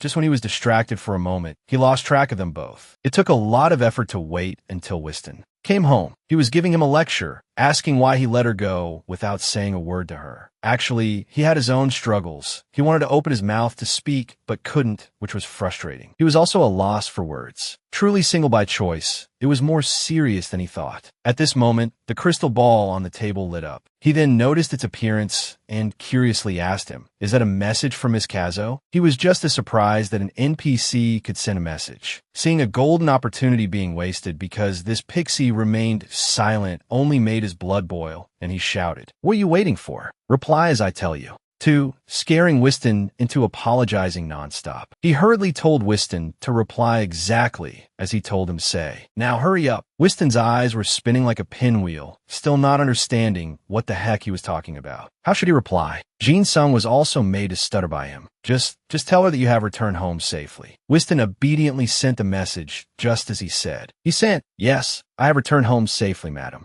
Whiston scratched his nose shyly and told him he had added a little something extra. I'm also relieved to know that Miss Kazo got home safely. Jin Sung looked at the love-struck Whiston with contempt. What's there to be relieved about? There are no monsters in this forest that would attack you. On her end, Kazo pouted and chided Whiston. If you were that worried, you should have walked me home. The two guys, with no experience in flirting whatsoever, could only stare blankly at each other. Whiston yelled, blaming Jin Sung for making Kazo angry at him. Jin Sung's head was throbbing just as much. Things were getting worse and worse. What should they do? If Whiston apologized, it would surely be the end of this. Romance. Seeing the long wait, Whiston sent a message himself, surprising Jin Sung. He asked, did you just ask Kazo if she was sleeping? You two are talking. Why would you ask if she's asleep? Jin Sung was also a loss with this guy. Why did you reply like that? Whiston now realized he had jumped the gun. You're right, why did I do that? Jin Sung rested his chin on his hand, helpless. This quest, was it impossible from the start? Jin Sung sighed and called out to Whiston. Since things have turned out this way, just confess to her. Whiston's jaw dropped with a gasp. He cried and waved his hands. Confess? No way. His fan community friend said the worst way to confess is through a crystal ball message. Jin Sung was going crazy. If you don't confess right now, you won't have another chance. Fine. In that case, I'll send it myself. Jin Sung spoke into the ball, requesting it to send the message. Have you eaten yet? Oh wait, would you like to go on a date with me? Whiston tried to stop him, but it was too late. Already, Jin Sung sent it with a whoosh and then breathed a satisfied sigh of relief. I should have done that from the beginning. Whiston, with tears streaming down his face, asked him in a daze. Hey, a video chat request has been sent. What should I do? Jin Sung's eyes widened in surprise. Video chat? That thing is a phone. This time, Jin Sung left it to fate, telling Whiston to do his best. You have to express your true feelings. I'll wait outside, bye. After speaking, Jin Sung left, ignoring Whiston's desperate cries for help. He wiped the sweat from his forehead and gave a silent thumbs up. Good luck, bro. Jin Sung silently grieved with Boji. They had failed the quest, damn it. While he was feeling down, Whiston rushed out of the house, calling for him urgently. He, with tears of emotion in his eyes, announced that they did it. Kazo had accepted his confession. Whiston cheered, lifting Jin Sung up and down. It's all thanks to you, all thanks to you. Jin Sung couldn't believe his ears. You succeeded? A notification announced he had completed the quest. Charisma increased by 20. Jin Sung also couldn't believe his main character aura was so strong. Jin Sung returned to Azil. I'm back. Azil told him she had heard the story from Whiston. Amazing, good job. Jin Sung didn't know what else to say. No one is born bad or good at dating. There are only basketball players and the rest of the world. That's all. As promised, Azil would grant him a part of her power. She performed a spell and took out an incredibly beautiful potion bottle. She truly hoped he would succeed in breeding the ancient monster with Jipper. The system announced he had obtained the monster breeding skill, which could distinguish their gender. Hearing about this perverted skill, Jin Sung immediately checked it out. The window would probably have a gender section now. Let's see. Are my monsters straight or gay? Jin Sung looked and deflated. What is this? Why are they all male? Not a single female. He wondered and asked Azil, are there more male monsters than female? Azil looked blank and replied no. With a few exceptions, they are all brothers, gender equality for all. Jin Sung frowned. Then it must be a coincidence. Azil held out her hand to give him something else. Please take this. If you have this crystal ball, you can exchange messages with me anytime. Jin Sung took it in a daze, asking her why she was giving this to him. Azil couldn't tell him now, but she would have a favor to ask of him in the future. When that time comes, could she ask for his help? The system screen popped up a new quest, The Shadow of the Dragon Calipha. Just reading the title shocked Jin Sung to his core. The Demon Dragon Calipha. That was the name he heard the legendary dragon tamer, Oakley, mention. It's not every day you discover a hidden quest, and there's no time limit. I'll wait for it. But what is this? Level 3 Summoner. Even after becoming a master, you can still level up? I thought you couldn't level up after becoming a master. He decided to accept the quest and think about it later. So Jin Sung accepted the deal. If I can help you with anything, I will do my best. Azil was moved and sincerely thanked him. Scene changed to the Tower of Skulls. Jipper saw him return and greeted him with a smile. "You're back. Did you finish everything?"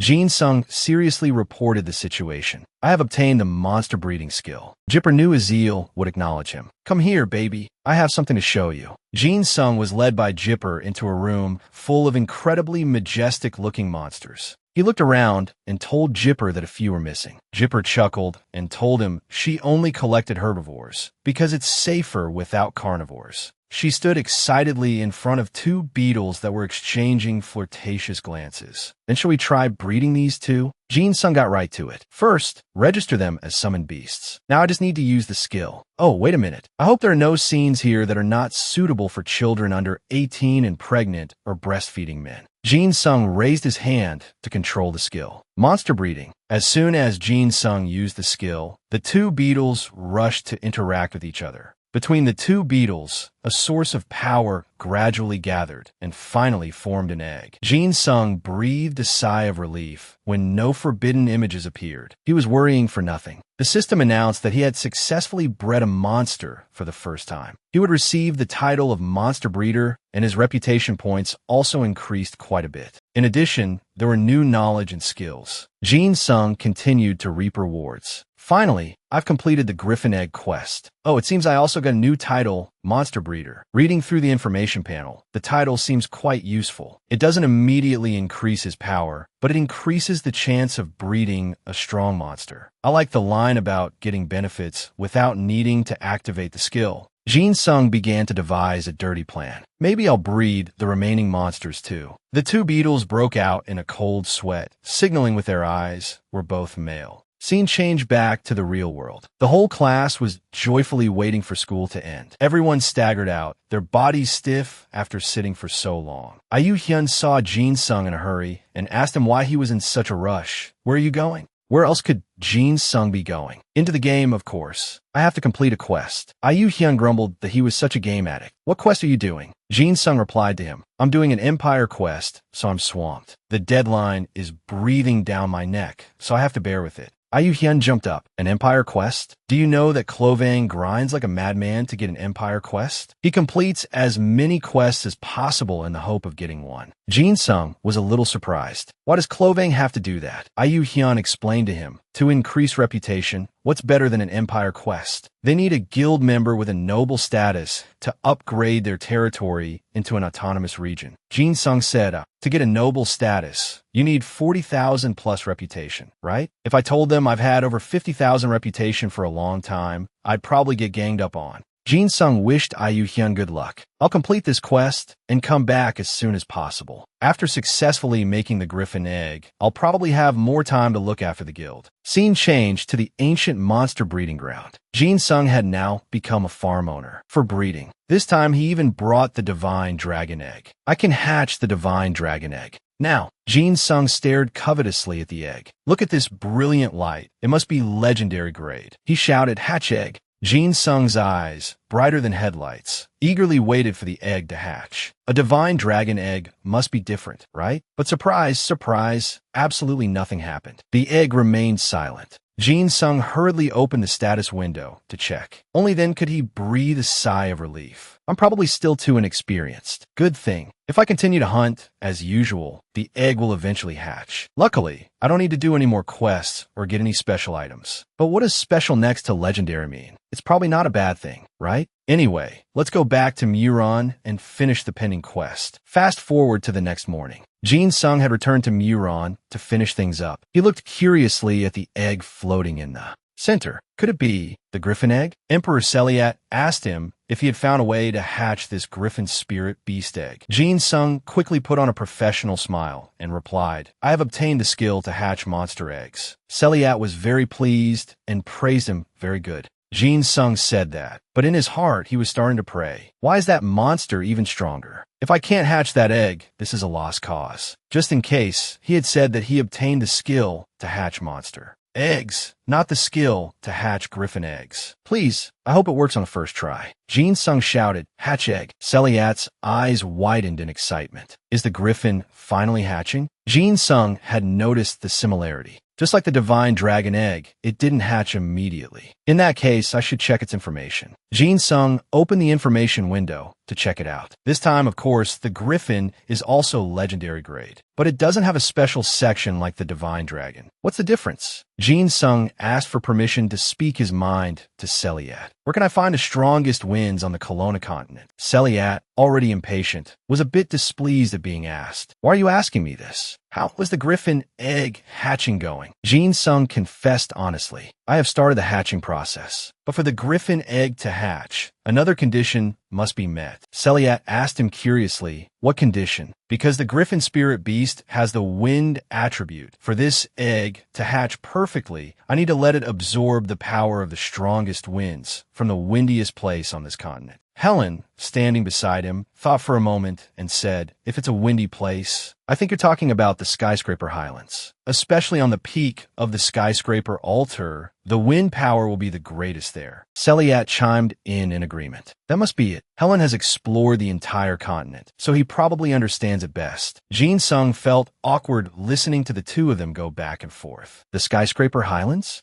The warrior is done for. How am I supposed to get into that area? The wasteland around the Skyscraper Highlands has monsters from level 130. Going alone is suicide, especially when I don't know if the highest level monsters will appear or not. Jin Sung spoke timidly. I have completed what Celiat asked for, so even if I have to cancel this quest, I have to get out of here quickly. But wait a minute, baby. Now that you mention it. Jin Sung looked over at Helen and gave a wicked smile. I don't have to go alone, do I? And so, Jin Sung arrived at the top-notch Skyscraper Highlands. As soon as he arrived, he had to use the Abyss Wave skill to teach the monster the lesson. Jin Sung and Lai continuously fought solo against the monsters. As soon as one went down, another came up, but these three were nothing before him. He ordered the royal guards to attack. In addition, he timed it perfectly, ordering Lai to join forces. Jin Sung used the Bloodlust skill, letting Lai take out the hawk on the spot. The system notifications popped up one after another, announcing Li's achievements. Jin Sung was also quite surprised. Nearly 15,000 in one hit, the best of the best for 20,000 damage. The new Bloodlust skill seems very effective. Jin Sung checked the Bloodlust skill information to see how powerful it was and was quite satisfied. And not going alone was a very good idea.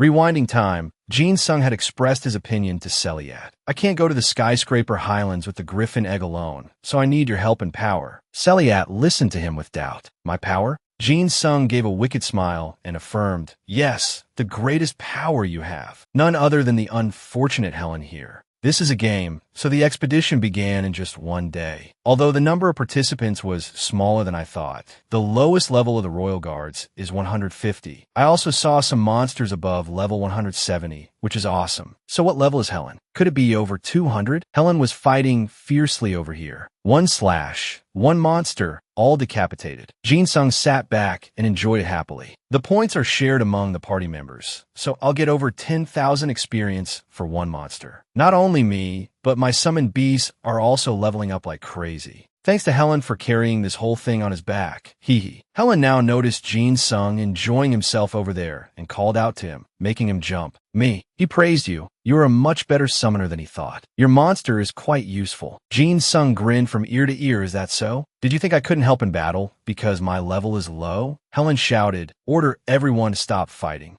They will rest for a bit and prepare for the next battle here. Jin Sung wiped his sweat and asked him, they haven't suffered any losses, but why? He mainly wanted to continue fighting at the experience point. That's why. Helen explained to him, after crossing this mountain, they will reach the desert of paradise, and there, they will face the mummy monks. Just by hearing the name, Jin Sung knew it was a tough opponent, a level 150 monster. Helen warned sternly that battle won't be easy, so be prepared. Night had fallen, and white snow flew, covering everything. Flo-Lan asked Yu Hyun how much protection time was left for their base. Yu Hyun replied to her, about a month left. The northern continent will be in chaos with base plundering wars. After all, a base is considered a golden goose for any guild. If a large guild prepares to attack, small guilds like them will have a hard time fighting them off, so this is a concern. But if they can upgrade the base from a village to a territory, it will all be over. Because at the territory level, they can set up NPC teams and defense mechanisms like towers. Flo-Lan was surprised. She didn't know that. Then they just need to get through the plundering war until the storm passes. Yu Hyun agreed with her. Yes, he really hopes Jin Sung will complete his quest and help them. They must protect the base at all costs until then. On the other side, Jin Sung, as if telepathically connected, suddenly felt a chill all over his body. Is it because I haven't slept in a long time? Jin Sung looked at the surrounding space and wondered, have they reached the sky-piercing plateau already? I heard this place has the strongest winds, and the wind is very. Before he could finish his thought, a monster jumped out and ambushed him. Helen reacted quickly, immediately drawing his sword to block the attack. He swung his sword again to show the monster who's boss. He warned everyone once more, the Sun Plateau is extremely dangerous. Level 190 monsters might appear, so be careful. Jin Sung heard this and trembled in fear. He almost died from a level 150 Uxie mummy and a few others, but level 190, a sneeze would probably kill him. But having come this far, he couldn't fail. The shrill screams of monsters echoed. Helen immediately ordered the entire team to prepare for battle. Be careful not to attract the attention of other monsters in the area.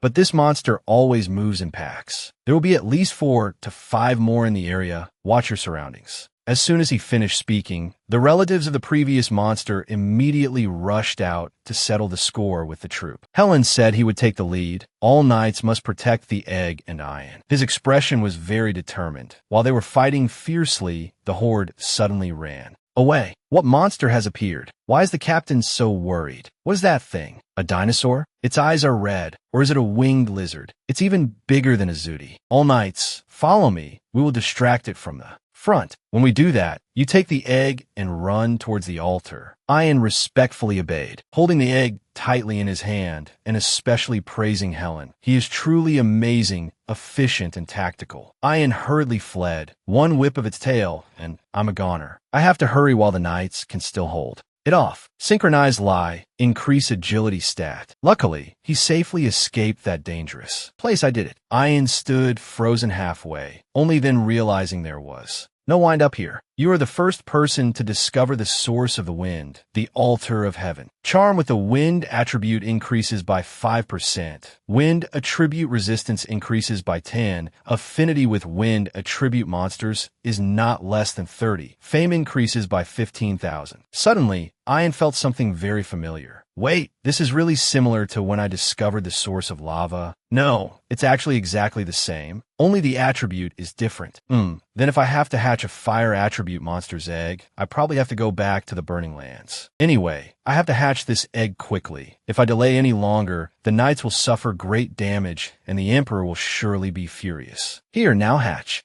The egg glowed brilliantly, spreading across the altar of heaven. It's working. It's working. The egg is up to 11%, which means it will hatch when it reaches 100%. He rested his chin on his hand, suspecting the knights had been defeated. Hurry, before the monster arrives. But why is the hatching rate so slow at a critical time like this? What is this? This wasn't in Ian's bag. Before, now it's glowing. He took out to look, but didn't know where it came from. He tried to remember and wondered, did I ever get an item like this? Ian looked straight at it and saw an image from the past. This is the hot orb that the pikers dropped during the priest's quest. But why is it glowing? It's no longer in his hand, but actively circling the egg. Use wind purification item. Ian was confused. What's going on? I didn't say I would use it. Unexpectedly, thanks to that, the egg hatched so quickly. Ian's jaw dropped in amazement as he witnessed this spectacular scene. You have hatched the egg. A legendary grade monster's egg has hatched for the first time. Leadership increases by 100. Charm increases by 50. He jumped up and down with joy like a child. Success, woo. Looking again, 2 of them appeared. Are they twins? Information window displayed. Health 475/475. Mana 265/265. Attack 23. Defense 10. Legendary grade monster. Stubborn personality. Cannot evolve. Agility 28. Intellect 15. Innate ability is Guardian of the Wind. If it takes a wind attribute attack, its attack power will increase by 30% for 3 minutes. King's Roar increases allies' abilities by 30% within a 50-meter radius and decreases all enemies' movement speed by 30%. This ability lasts for 10 minutes. Cooldown is 30 minutes. Its powerful flapping wings can create a tornado to crush enemies, lasting 10 seconds and dealing 125 damage. Power to enemies every 0.5 seconds when the skill is activated. 15-meter radius in a fan shape, 10-minute cooldown. A legendary monster, ruler of the sky, born from the wind, so it is very agile and strong. He paid special attention to this beast, level 1 like Hailcon, but all stats except defense are higher than it. Agility is almost twice as high. The King's Roar skill is also top-notch.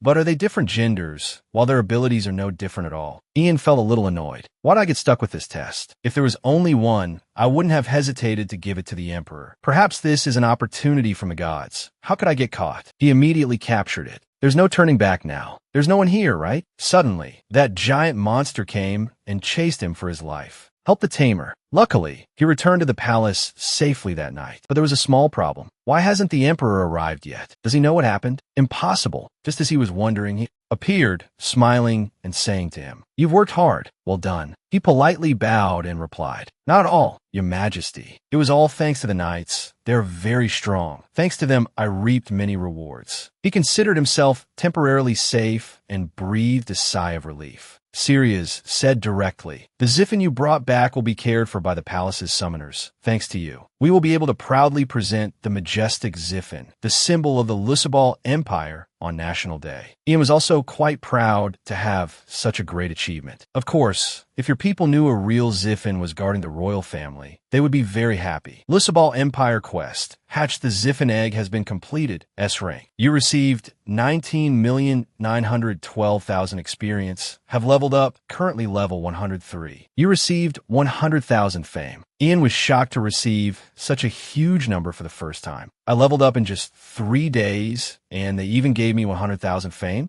Oh my. This is why the top rankers have such high fame, because they take all the first rewards and monopolize the Empire quests. After the quest, Ian asked for leave. "If you need my help again, feel free to call me." For now, he had to raise the remaining Ziffin. As he turned to leave, Sirius put a hand on his shoulder. "Wait, hold on a moment. I still have something else to get from you." Ian began to fear being discovered. Something to get from me? Damn it, have I been found out? Sirius really startled him. "And this is also a gift." Ian awkwardly replied with a cheerful expression. "A gift? I will gratefully accept anything." What did he say he would give me? Hopefully a legendary item. A glowing orb appeared in the Emperor's hand. "I specially grant you this for enhancing the reputation of the Lusabal royal family." Ian was quite surprised to receive this great gift. Because you completed the Empire quest in 5th place, you have obtained the status of Baron. You can use fame to upgrade your title to a higher status. You can now have a maximum of 20 NPCs as servants. If you expel one of your servants, your fame will decrease by a minimum of 10,000. You must decide carefully. You are now a noble in the Lusabal Empire. Unless you become king or your title is forcibly stripped, you cannot change your nationality. You will become a force opposing the Kaimon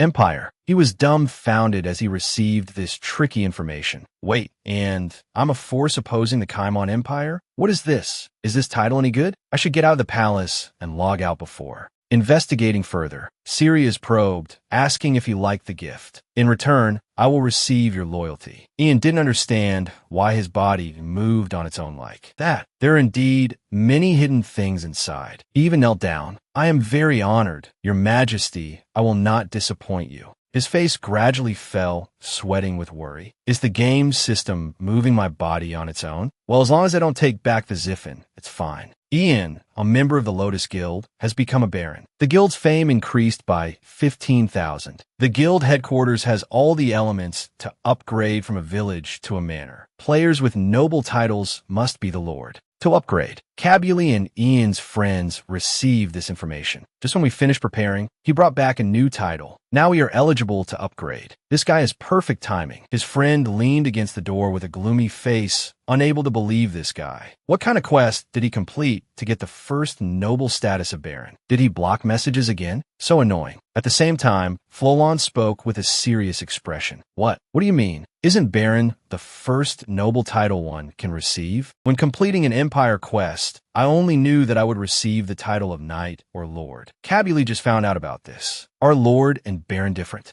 So Ian got a Title 1 rank higher than Lord? Isn't that better than us? This guy is so lucky. When Ian returns, let's upgrade to a manor immediately. Flolon wondered if she would have to return the vice leader position to Ian. They immediately objected. No, he's not qualified. Since he's always out hunting, it's better for you to remain the vice leader. Just something simple like that was enough to make a girl smile so happily. But Ian won't be upset, right? Cabuli knew his personality well. He's not the type to care. You've known about this for a month. Why are you worried now? Let's go, let's get it done. Ian was still on his hunting journey. The lucky Ziffin was being pampered by him. Oh, is little Finn hungry? Then I have just the thing. Let's see. Where are the meatballs? Pudgy heard this and put on a cute face, begging. Ian also had a share for it, not leaving any of them out. It ate as if it had never eaten before. You guys like this, huh? If I go back to the guild, I should probably start managing the territory first. If I train NPC soldiers and use them for hunting, the efficiency would probably increase significantly. I don't have enough leadership stat to register more monsters, so I'll focus on the ones I already have. I don't know when the Divine Dragon Egg will hatch, but by then I'll probably find a way to increase my leadership stat. After thinking for a while, he asked, "Are you guys done eating?" Looking over, he saw Pudgy shyly hiding behind a tree at Ziffin's appearance. Look at those two. Finn probably isn't very greedy. Pudgy must really like it. The two are as close as if they've known each other from a past life. Let's all go, it won't be long now, to our guild headquarters. The monster breeding center is operating very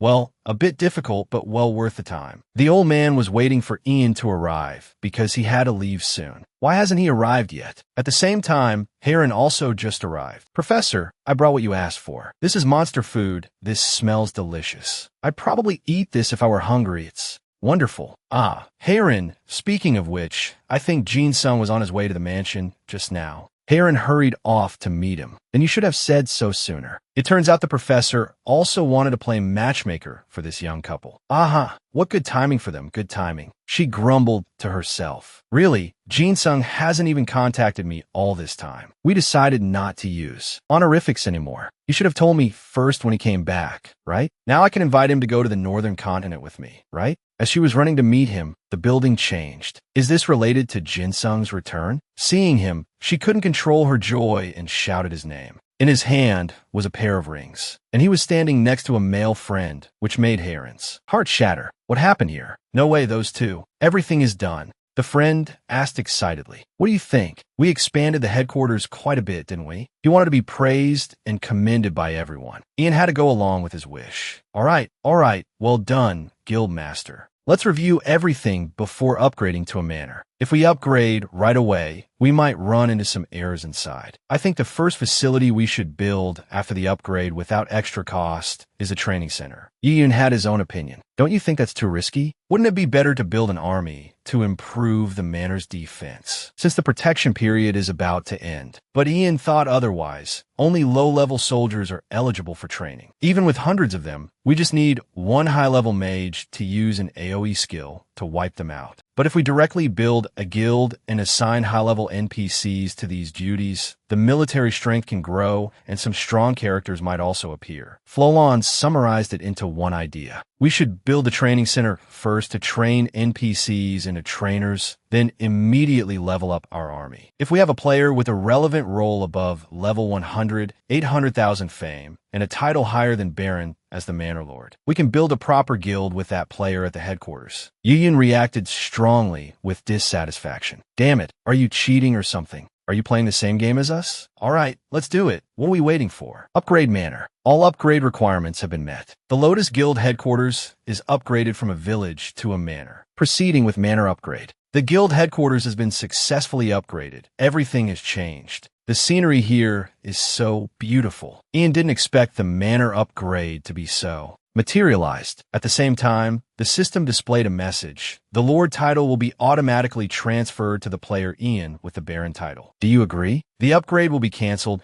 because there is only one player with a noble title if you refuse. Yiyun immediately clicked the agree button without a second thought at all. You have become the Lord of the Manor. After the basic settings of the manor are loaded, internal management will proceed. This is great. Ian should also start doing the internal affairs of Lord, set the tax rate to the lowest, build a summoner's guild. Alright, Heron is here. I should call her to talk. I'll also entrust the kitchen to her and give her something. Yoon pretended to demand, teasing him. Give what? Do I get a share? It's this. This is a quest reward, but I have no one to give it to besides Heron. This was the whole story before she saw the misunderstanding between these two guys. But luckily, Ian managed to explain in time. This is for you. Heron's cheeks immediately turned red. He then said he got it as a quest reward, so he's giving it to her. She froze when she heard that. What is this? What's happening? Is this an item he's randomly giving me? Am I overthinking things? For the first time, Ian stuttered in front of girl. I mean, if you think this is too valuable, you don't have to take it. There was no way Heron would refuse a gift from her crush. No, not at all. Who said that? Sigh. I hope I'm not being too easy. She reached out her hand and realized its stats were amazing. And it's called a wedding ring? Could it be a couple ring? Feeling suspicious, Heron asked directly. This ring, do you have one too? He held his up and showed it off frankly. This one is mine. Heron was happy inside, as if on cloud nine. Thank you, I'll wear it. This is also one of the reasons for him to finally take off the level 50 ring. The forest wedding ring has been unsealed as the conditions have been met. The blessing of Elmob is descending. All combat abilities increase by 20%. All profession abilities increase by 30%. All cooldowns are reduced by 1 second, not applicable to skills with a cooldown of less than 1 second. You can now summon your partner by using Elmob's power once a day. Ian was overjoyed. Wow, look at these amazing skills. Absolutely amazing. And I'm using this couple ring with Heron, so it feels like I have a girlfriend. The two of them had shy thoughts inside. I was worried for nothing. I thought he didn't like me. Frolon and Yoon were frustrated having to witness this unhealthy scene as it wasn't for single people like them. They've completely forgotten about us. It's really a good time for them. Cabuli also specifically praised that the new building looks great. It seems this was the general consensus. Yoon was also glad he had arrived. Now that you're here, lend a hand. There's a lot to handle. Cabuli was very willing. Since you asked, I'll help. You said Ian was here, but he must have left? He went to Fallen Bay with Frolon, probably hunting monsters in a dungeon now. Today we have to pick 3 personnel, including an architect. Should we finish this quickly and then follow Ian? Ian was a bit hesitant, worried if the two of them could handle it. Then Cabuli recounted. Yesterday, it was just me and Loken. Yoon said with low self-esteem. You and Loken are both warrior classes. Of course your damage is high. I'm just a tanker, so my damage is very low. Cabuli laughed and asked back. You don't trust me? I just need to deal a lot of damage, and it's done. If we don't die, we won't suffer heavy losses. It's a timed dungeon anyway. Feeling more hopeful, Yoon became much more cheerful. Let's get this done and go. But do you think Frolon and Ian can beat that dungeon? I don't know how summoners fight, so I'm clueless. It turns out Ian wasn't as knowledgeable as his brother either, but surely Ian will protect Frolon with his horde of monsters, so it should be fine. Anyway, let's hurry up. Your hands look idle. On Ian's side, the hunt was very fierce, fraught with danger. Frolon couldn't hold on much longer.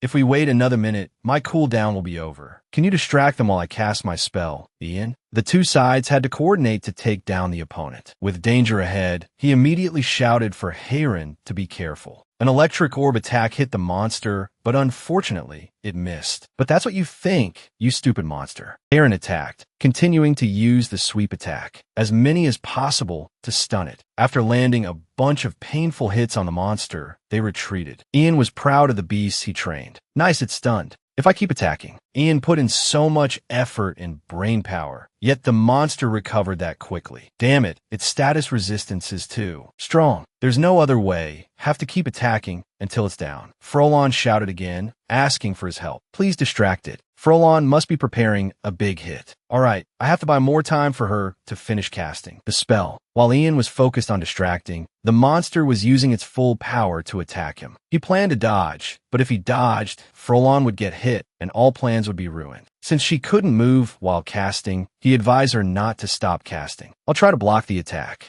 Ian summoned Pudgy to act as a shield. The innate ability of the monster Pudgy, Lord of Water, has been activated. The monster Pudgy absorbed the fallen giant's water cannon, and you recovered 3,749 health. Ian was still holding on. Alright, it's working. Pudgy's innate ability. I never had a chance to use it before, but it's effective now. It's time. Right now, everyone attack together. Limong used Bloodlust. The tomb of the fallen hero has been conquered. Unexpectedly, they were able to defeat it in one joint effort. Time limit 50 minutes. Completion time 31 minutes, 29 seconds. A rank completion. Experience reward 12,252,000. Gold reward 142,514 gold. Item reward Fallen Hero's Boot Fragment X8. Having conquered the tomb of the fallen hero with the highest score, you will be inscribed in the dungeon's Hall of Fame. You are ranked first. Until you drop in rank, you will receive 3,000 fame per day. For now, everything is considered settled. Jin-sung was relaxing, eating chicken and watching TV with Yoon. Wait, this news is very important. The reporter is about to go over the rules for the territory war. On television are reporter Lucia and Han. The host, we are on the brave battlefield. As most of you already know, this is where guild wars take place. Today, the first territory war will happen here, which is why we are present. To explain more clearly, the brave battlefield is a virtual space inside Kalen that does not exist on the map. When a guild war is triggered, all guild members participating in the match will be transferred to the brave battlefield. Even if not affiliated with a guild, as long as they spend coins, unaffiliated players can become spectators inside the brave battlefield. With that, before we start broadcasting the Korean servers battle between the number 1 guild, Dazuna, and the number 4 guild, Olin, let's learn more about the territory rules. War. Ian thought they should listen carefully to this matter and told Jin-sung to take notes on everything. Territory war rules. You must fight to capture the opposing guild's territory. There are 2 types of territory wars. One is a battle inside the brave battlefield, similar to a regular guild war.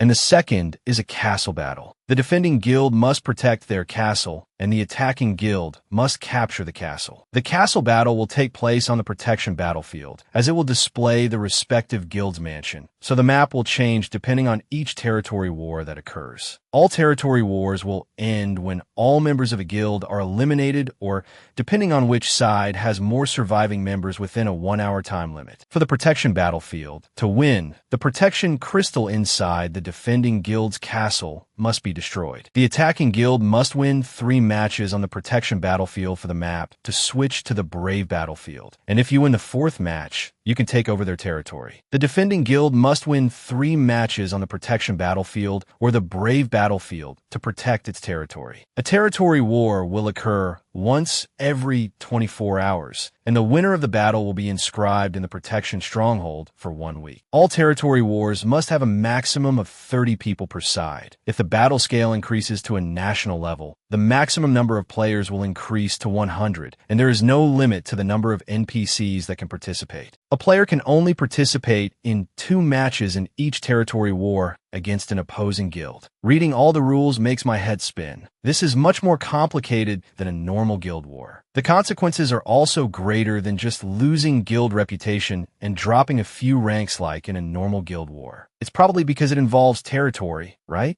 The most important rule is that a player can only participate in 2 matches against the opposing guild to ensure that a single strong player cannot carry the entire guild to victory. This means that even if Ian is strong enough to defeat another guild by himself in a battle, he cannot win a war on his own. Seeing that they were both so busy discussing that they forgot to eat, Ian subtly reminded them that the food was getting cold. Thinking carefully, in a territory war, the abilities of the guild members are very important, but NPCs are just as important. The maximum number of NPCs Ian can register as retainers is 20, because his status is Baron. Besides, if a retainer NPC dies, they only respawn after a week. Knowing this, there is no longer any reason to delay registering the retainer NPCs. On Lim Long's side, Selen gave him special praise. It seems we conquered this place easily thanks to you. Lim Long, being cold and humble, replied with just 2 words, not all. And then she started to wonder again, but why haven't you joined any guild yet? With your skills, Lim Long, you could join even the highest ranking guilds. Aren't you at the top of the new assassin class category? Lim Long's reason was very simple, because I really like playing alone. Taking the opportunity, Selen pitched her guild. If you're thinking about joining, how about joining us, the Kaiser Guild? It's one of the top 10. Although they are currently at rank 13, they once reached rank 8. What do you think? Do you want to join? Lim Long crossed his arms and replied with a very serious look. I don't think I want to join any guild yet, but if I do decide to, I will let you, Selen, know first. Hearing this gave her a bit of hope. You promise. See you later. As he turned away, he felt that it was probably time to join a guild, but if he joined an already powerful guild, he would just be seen as a disposable item. I don't want that. I have to use my skills to gain enough authority in a guild. In front of Lim Long, now, was the Hall of Fame, the player rankings. He was curious to see who had the highest score. Rank 1, Challenger Ian of the Lotus Guild. Forlan of the Lotus Guild, record 31 minutes, 21 seconds. Rank 2, Challengers Simit and Cho. The Xuna Guild, record 34 minutes, 49 seconds. Rank 3, Challenger Shaun of the Xuna Guild and Macon of the Titan Guild, record 34 minutes, 52 seconds. Seeing the results, he was equally surprised. The Forlan dungeon can be conquered in half an hour? Who are these guys? The Lotus Guild? A 3-minute difference between first and second place? The Xuna Guild and the Titan Guild are always competing for first and second place. But I've never heard of the Lotus Guild before. But I'm sure I've seen the name Ian somewhere before. He suddenly remembered that it was the guy he met in the finals of the rookie tournament. But shouldn't he be level 100? How can he be ranked first? This player Forlan's level is around 112. How is that possible? Even so, his pride was still hurt seeing the person who lost to him ranked higher. Jealousy began to rise. I can't just sit around like this. That morning, Jin Sung was walking leisurely in broad daylight. The professor happened to see him and asked why he was here today. The Lord himself has come here. What an honor. Since it had been a long time, he specifically asked if the professor's breeding facility had stabilized. He proudly replied, "Of course it has, because the Summoner Guild hasn't been established for long. So there seem to be many summoners in the area, which means a lot of customers. And here I thought we didn't have any player customers. Ah, Professor, have any NPC summoners stop by? I need to register them as my NPC subordinates. But they informed me that they might have come here from the Summoner Guild. Ah, if you mean that pretty girl, she's over there. The caburn she left with us is over there." Jin Sung was surprised to see her. A pretty girl? Thank you, Professor. See you later. He thought to himself, could that NPC lady have a quest? She visits the breeding facility often, but she seems to be a pretty NPC. The professor almost forgot something. Heirin asked me to contact her when Jin Sung arrived. He then sent her a message. Heirin, Jin Sung just arrived at the breeding facility. She asked what he was doing there, and he replied in a way that would make any girl jealous. He's talking to a pretty girl over there. After everything was said and done, the professor realized he had made a huge mistake, but it will probably sort itself out. It's not my problem. Jin Sung just stood there watching the pretty girl without saying a word. First, I need to check what kind of NPC she is. Syria, level 108, summoner class. A commoner capable of attacking, human, cheerful personality, unknown talent class. Innate ability is summon beast healing. Can use up to 20% of spirit mana to heal 60% of a summoned beast's health. 5-minute cooldown. Protection of the Spirit can increase the combat ability of all allied beasts within a 20-meter radius by 5%, but is passive. Summoned Beast Duplication ability can duplicate one of the allied summoned beasts participating in the battle. The duplicated summoned beast will have 50% of the original's combat ability and will last for 30 minutes. Even if the 30-minute time limit is not up, it will disappear once its health reaches 0, 20-minute cooldown. She is a rather talented apprentice summoner with a cheerful and bright personality. Jin Sung really likes people like her. I won't find an NPC this good anywhere else. After learning quite a lot about the girl, he slowly approached to start a conversation. Hello, Syria. We've met once before, right? She stopped playing happily and stood still to answer him. I'm sorry, my lord. I didn't know you were here. Jin Sung wasn't the petty type. It's okay, no problem. Actually, I came to see you about something. After all, it was a man and a woman talking, so Syria would naturally be a bit shy. He carefully took something out from his coat. I can register her as an NPC subordinate by giving her my seal of authorization. Will you accept this? I hope you can help me move forward. Hearing this news, Syria's eyes widened in joy. You want me to help you? You have offered the apprentice summoner Syria to become your subordinate. Do you think I could be of help to you, my lord? Jin Sung had great faith in his judgment of character, and he already knew her abilities well. Of course, that's why I'm offering you this. Job. Her eyes sparkled with joy. I gladly accept. You have accepted the apprentice summoner Syria as your subordinate. The current subordinate roster for player Ian is 1/20th. The talent grade of subordinate Syria is heroic grade with a rare type class skill. If you expel your subordinate Syria, you will lose 17,000 reputation. If your reputation drops to 0, you will be considered to have a bad reputation. The two happily cooperated. I'll be counting on your help, Syria. You as well, my lord. With everything settled, he reminded her to continue leveling up. At the same time, Jin Sung suddenly felt a dangerous presence behind him. What is this? Why do I suddenly feel a chill? It turned out to be Heron's appearance, her voice ringing in his ears, looking very scary. Who is that girl? You two seem close. Were you even holding hands? Jin Sung trembled and stammered. She's an NPC. I took her as a subordinate, a summoner NPC. We just shook hands. Just a handshake, that's all. Hearing this, Heron calmed down, but she still had doubts in her heart. Why does the first NPC subordinate have to be a young, pretty, and cute girl like that? Jin Sung could only force a smile and say he didn't know. Although it took some time, he was fortunately able to calm her down. Jin Sung came across the space mage, Zipper. She must be an extremely high-level person, but since she's an NPC, can I register her as a subordinate? He was confused about how to persuade her. He always thought it wouldn't work, then changed his mind. What's there to lose by asking? When they met, she spoke to him very comfortably. Long time no see, but I've heard news about you, V. IP, you become a baron. He didn't know how she knew and asked. Where did you hear that? I have some connections with the royal palace of the Rubico Kingdom, quite extensive connections. At first, Jin Sung just listened casually, but was suddenly surprised. What? How can Zipper have connections with the royal palace? Could it be they had been talking for a while, and she just remembered she hadn't made tea for a guest yet? Wait here a moment. Taking that opportunity, he opened her information window. Zipper, level unknown, class is space mage, human, curious personality, unknown talent grade. Normal status, capable of attacking. Innate abilities also unknown, a space mage who follows in the footsteps of legends. Jin Sung began to speculate.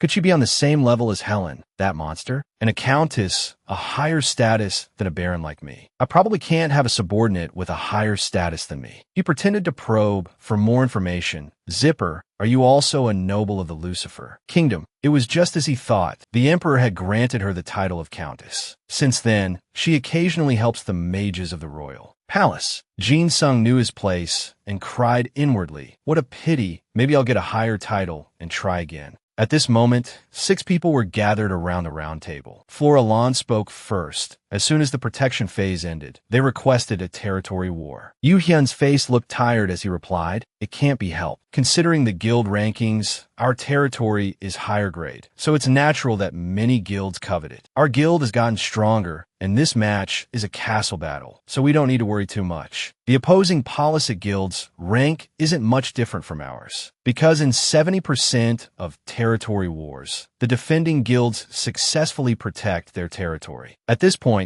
Yu Hyun asked if anyone had any useful information about the Politic guild. It turned out Cabuli knew quite a lot, and he eagerly volunteered that a friend of mine used to be in the Politic guild. Unlike us, they seem to constantly change members. Besides the guild master and vice master, they also frequently change their executive members. They have about 200 members in the guild, but only 10 are founding members. Providing that much information was enough to make him proud. See, I know a lot, right? Floralon came over and tapped him on the head. So how does that help us beat them? But inferring from that information, it means that constantly changing members proves they don't have much experience fighting together as a team. And it's likely that a few executive members are very strong, but the other members are not. Cabuli meant that too, but just didn't know how to express it. It seems they give a lot of gold to people who join the guild. Yu Hyun joked, then this match might be easier to win than we thought. But for Jin Sung, it wasn't so. That doesn't mean they'll be easy to beat. Since they're at the diamond tier, I'm sure their key members have extremely outstanding combat abilities. Looking at recent territory wars, most defending guilds forfeit the matches in the brave battlefield, focusing their strength on the protection battlefield instead. Using a similar strategy would probably Be more suitable. Yu Hyun opened the rulebook and read. The attacking guild must win 3 victories on the protection battlefield for the map to switch to the brave battlefield. If they win the 4th match, you can take their territory. The defending guild must win 3 victories in the protection battlefield or the brave battlefield to protect their territory. That's the classic and least risky strategy, since we only need to win 3 matches. Besides that, Jin Sung also had a very good idea. We can go against the classic strategy, he said, and immediately acted on it, startling everyone. The number of participants for the first match of the territory war is a total of 1 member, Ian. They trembled as they questioned his intention. Are you planning to fight alone in the first round? Isn't that too much? All the NPCs will fight with me. It's fine. Mentioning NPCs made Heron both sad and worried. The Politic Guild will think we're giving up on the brave battlefield, so we'll use the lowest number of fighters. Possible. That's what we'll use against them. Don't worry. I'll definitely win 2 matches. Arriving at the brave battlefield, Ian and his NPC companions were already there. It's been a while since I've been on the brave battlefield. Syria, level 110 heroic grade summoner. Sirius, level 109 unique grade mage. Pin, level 114 common grade priest. Loden, level 119 rare grade soldier. Malim, level 107 rare grade warrior. Ian had to control both his summoned beasts and the subordinate NPCs, so an extremely high level of control was needed. The guild war will begin in 30 seconds. His opponents didn't expect him to not even bother hiding his level here. The levels I've seen so far, none are over 100. The maximum level is around 95. There are surely some strong members among those with hidden stats, but I'm the only player on this side, so they'll definitely underestimate me. On their side, they were already speaking with a contemptuous tone. Mylan, I was right, see? Yes, I didn't expect the Lotus Guild to give up on the brave battlefield, so obviously. I'm about to get over there. The last hit is mine. Don't even think about stealing it. From that, Floralon guessed that the average level in the Politic Guild was around 90. Looking at their equipment, most of it is low grade, even those with hidden stats. But their numbers are larger than expected, so I don't know if Ian can handle them alone. In the end, Yu Hyun still had great faith in him. The time was slowly counting down from 5 seconds. Counting down to the last second, he closed his eyes calmly. Just treat this as a monster hunt. The match officially began. Ian summoned his beasts out first, but Ducty was missing, even though it was the best tanker. Ian had already calculated this long ago, so he just followed the plan, understood? Just do as I say. The opponents were startled to learn that Ian was a summoner. Right when the battle was at its most chaotic, Ian summoned Ducty. This was also the first time they had seen this monster. Next, it used the Abyss skill, causing them to lose control and fall freely, their bodies indescribably heavy. The 2 leaders also stood frozen. Damn it, what is this slowing effect? A swarm of Ian's beasts charged forward together. Now, everyone attack. Rake used its breath skill, making them unable to stand firmly or open their eyes. Damn it, I lost half my health from just 1 hit. Damn it, this is a trap. Besides that, Finn will crush. The innate ability crush of the summoned beast Finn has been activated. They can now only scream for help because they couldn't fight back. I can't believe the attack power is so insane. What's going on? What are these monsters? They didn't tell us anything about this. Retreat, those with long range. Attack the ice golem first. We'll stop Book Book. All their power was focused on Ducty alone. It was time for Ian to get a little worried. Damn it, the old ones are the toughest. Ducty's health has dropped by half, but its defense is still excellent. I knew this would happen. Now is the right time for Syria to step out. Do as I instructed. Subordinate Syria has used summoned beast healing to restore 60% of Ducty's health. They were not resigned in the slightest. We worked so hard to whittle down its health, and they've already restored it. Milan was about to lose it in a corner of the house. Ian was also executing a skill. Consider this a welcome gift. He struck a powerful blow towards him, so strong it could cause instant death. His magic sphere hit directly and dealt 7720 damage to Lucan. You have successfully restored 5 spirit magic by landing a hit, receiving 3.7% contribution to the war. But Ian had no intention of hitting that idiot Lucan. Suddenly, his whole body emitted a purple light, confusing him as well. It's not an attack. What is this? I've never seen this before. It doesn't affect the battle, so it's not important, but it must spread from left to right. He shouted to inform his teammates, "Surround the enemy." I already gave them this order before. The battle will probably end faster than I thought it would. Ian now noticed that the idiot Mylan was also here and immediately told Finn to attack from behind. He tried to use Arrow Storm, but it was useless against Finn's current abilities. The summoned beast Finn took wind attribute damage, but it didn't stop there. The innate ability Guardian of the Wind was activated. Finn's attacks have a 30% increased effect for the next 3 minutes. The people observing the match from the outside were very excited. The number 1 summoner is truly different. He's really good. Before long, all the members of the Politic Guild were dead. You have contributed 100% to this war, corresponding to your participation. You received 63,500 reputation. In the first match of the Brave Battlefield, the Lotus Guild defeats the Politic Guild. Night had fallen, still the same round table with 6 faces gathered for a discussion. Cabuli was Ian's fan. "You're really good. You won all by yourself." "Honestly, I didn't have high hopes, but you basically just played with them." Ian laughed and said, "What did I tell you? I told you to trust me." The atmosphere suddenly became quieter when Cabuli asked, "But you know what? We only lost 5 units in the whole match. Almost no losses at all." Ian carried them through the first match, so they felt like they had victory in their grasp and were greatly relieved. Florilan checked his fighting spirit again, as Ian said, "You also think we can win the second match, right?" He still affirmed that it was true, because they need to deploy all their manpower before the second match. They won't be able to quickly replenish their strength. The second match will also be won very easily. But according to Ian, it wouldn't be. Like I just said,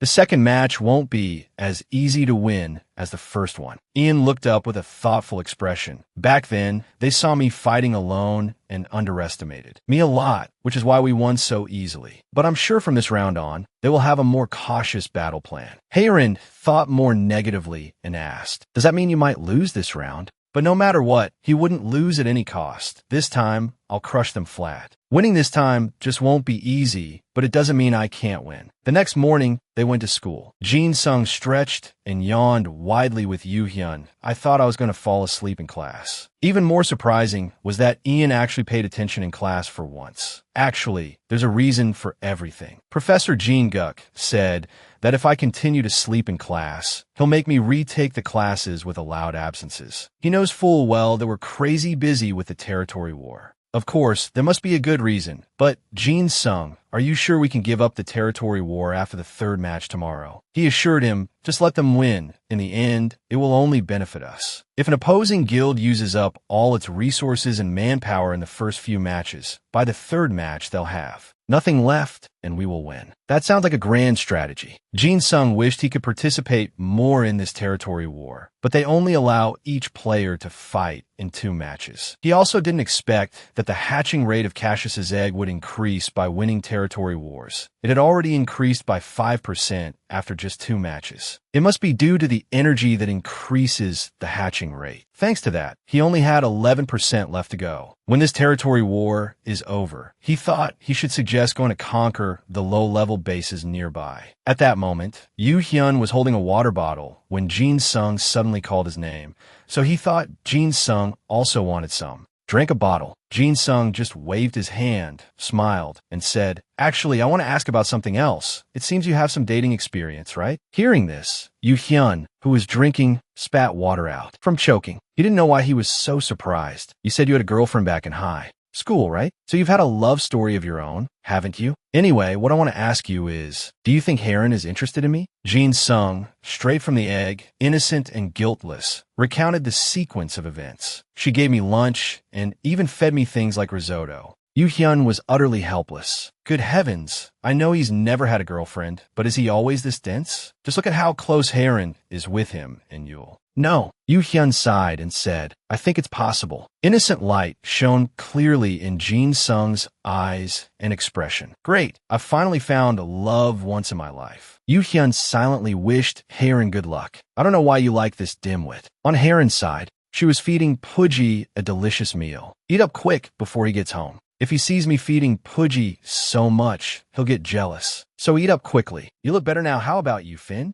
Is it good?" It seemed that any of Jin Sung's close pets loved Hayron. "Then try this, Finn, this one." Finn is a bit of a picky eater. Hopefully you will like this dish. She brought out a very large piece for it. While eating, Pudgy sensed that its master had arrived. It imagined the scene of being discovered by him and having him fight over the food with it. Why so many meatballs? No, I'll hide this and give it to you later. And then, Jin Sung arrived. I just checked the internal system and came here. Seeing Pudgy's strange behavior, it suddenly just faced the corner of the wall, doing something shady. He immediately asked Heron what was wrong with it. This unintentionally made him annoyed. You're not answering me, Pudgy? Did you enjoy your delicious lunch? It turned back, head retracted, its mouth still full of food. But because it was holding so much, it couldn't retract any further. In the end, he was bound to find out sooner or later. What are you doing? What did you stuff in your mouth? You ate it all, without leaving any for your wonderful master? Even though he knew the truth, he didn't make a big deal out of it. Jin Sung asked Heron if she wanted to go somewhere. Together. Heron's heart pounded. Could this be a date? Just when she thought today would be a romantic date. It turned out Jin Sung was so rigid. Today, let's go to the Palat Lato shooting range instead of the normal mountain range. The level of commoners is quite high, but I have more than enough strength to protect you. But at least another sentence made Heron happy. He would protect her, which made her feel a bit touched.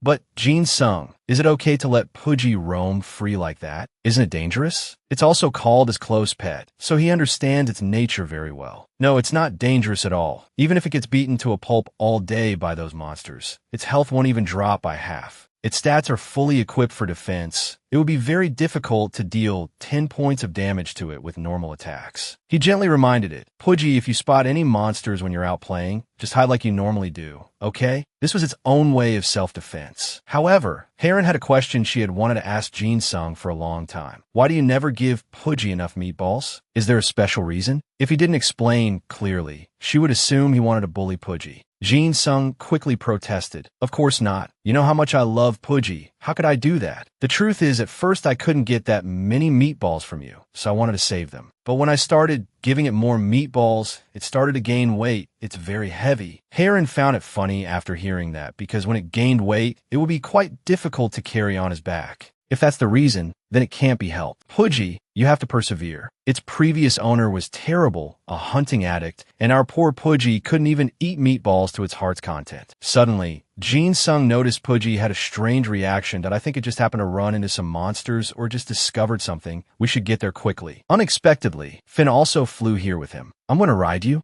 The master wasn't worried, but Heron was worried for him. Aren't you two very heavy? But Finn said it was okay. It could handle it. Let's go to Pudgy. On Floraland's side. It seems we have 1 week until our next territory battle. Because the week before a territory battle is the base protection period. We will have level 3 troops, and the defense system will be completed by then, so we can defend ourselves against even a stronger guild for a week. But Yu Hyun felt a bit ashamed because he felt like we won without doing anything. Almost every plan was thought up by Jin Sung, and we just followed the tactics he laid out for us. Anyway, thanks to him, our guild has leveled up twice. And Jin Sung also suggested continuing to advance and attack other guilds to take their territory. But do they have enough resources to do that? This was something every member was worried about, that if our key members are all gone during these attacks, other guilds will come and attack us then. Yu Hyun also knew very well that it hadn't been decided for sure, and she might think it's dangerous. But I believe Jin Sung has thought of a plan, don't you think? Anyway, we should hunt more diligently now. Jin Sung will catch up with us soon. Floralan asked a question back that left him speechless. Hasn't he already caught up to you?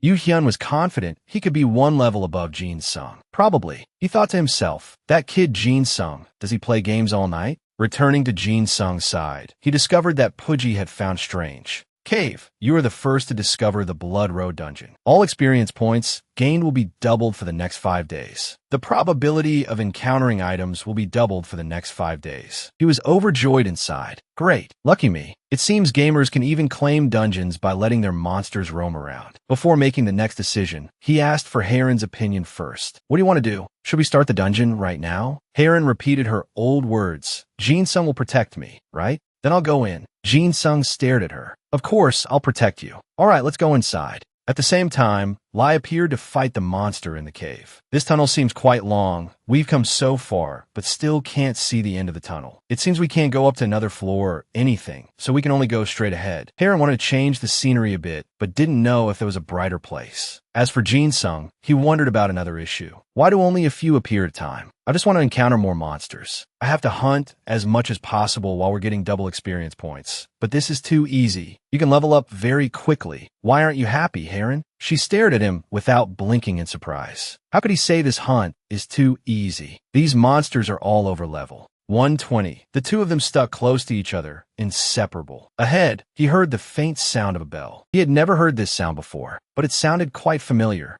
It turned out to be a pack of red-eyed wolves. There were many blood-haired wolves targeting him. They resembled Bloodlie. He hoped they weren't long-lost siblings or something like that. Heron also realized this blood-haired wolf was of Lee's species. She just didn't expect it could also be found on the battlefield. Before things started, Ian reminded her that this time we have to be more careful. You should step back a little. They are all around level 125 and are rare grade. Right now, there are 7 of them, but there's always a possibility that more will appear during the fight. Just as he thought for a few seconds, they attacked. That day, charge forward. Ian shouted with a powerful voice, I know you're going to dodge the attack from the flank, and that's what you're planning to do. That day created a black hole that made the blood-haired wolves fall deep inside. At the same time, Finn also joined forces.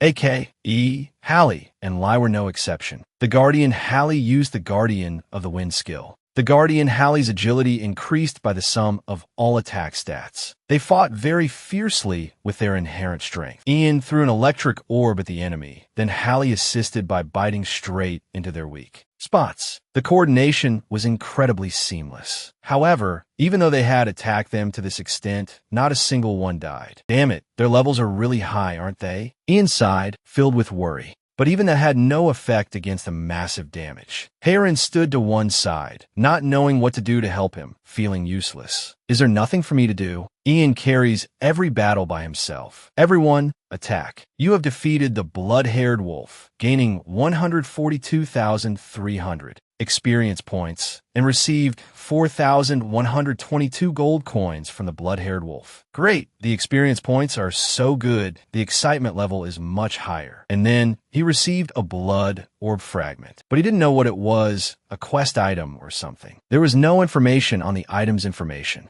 Window. He turned to ask Heron if she could heal his retainers. When he got the desired answer from her, he immediately moved on to think about another important issue. I should probably bring my subordinates. If only I had Syria, she would be very helpful in restoring the retainer's health. Heron found out and got jealous again. I suppose my emergency healing isn't effective enough? Ian broke out in a cold sweat, his voice trembling as he asked, what's wrong? She replied coldly, it's nothing. I thought I smelled someone else in your thoughts. The way Heron responded was as if she was being sarcastic. With him, seeing Heron's unusual expression, he reaffirmed once more, no way. How could that be? I really wasn't thinking of anyone else. This girl was also really easy to appease. Just a few words could change her mood. All right, I'll believe you. We should go deeper inside. Halfway through, the path was suddenly blocked. Not knowing what to do now, should they turn back? Ian, however, didn't think it should be blocked, then told Finn to try using its skill to shatter that thing. However, the way Finn expressed itself was not what Ian intended. What are you doing? That's wrong. What is this, a wolf wall? Not sure either. It looks a bit like a religious temple. Ian stared, thinking nonstop, what is that? We've solved the secret of the planet, so we should have been able to open the stone wall. The blood orb item can be used. Do you wish to proceed? He remembered the 2 words blood orb that he had just been wondering about. It seems those fragments had already combined into this. And so, Ian decided to use that item. The bloodline has been restored 100%. The seal of the blood gate has been broken. The door indeed gradually showed an effect. The eyes of the wolf on the door gradually lit up as it was approached with the blood orb. Heron, with curious eyes, should we go inside and take a look? Because Ian was more perceptive, he already knew there was something in there and hurriedly told her to turn back. But perhaps it was too late. They had to face the dazzling light, so they had to use their hands to shield themselves but couldn't resist it. That magnificent appearance seemed to be a werewolf or possibly something more fearsome, a boss monster. To be precise, it was the Bloodthirsty Fenrir Hero Grade, level 128. He didn't even expect its immense size. Faced with this terrifying threat, Ian had to call out Dat Day for protection. It was like two giants fighting each other. However, the Guardian Dat Day took a critical hit from the Bloodthirsty Fenrir. The Guardian's health dropped by 12,740. He was directly facing a critical attack, dealing over 10,000 damage in a single blow. Dat Day used Maze Pit. Taking that opportunity, Lai attacked immediately. The Guardian Lai landed a critical hit on the Bloodthirsty Fenrir. Its health bar dropped by 5,876. Even with Li's attack, the damage was under 6,000. It wasn't even a defensive monster, but its level was terrifyingly high. It was feared this trip would be difficult for Ian and his Guardians.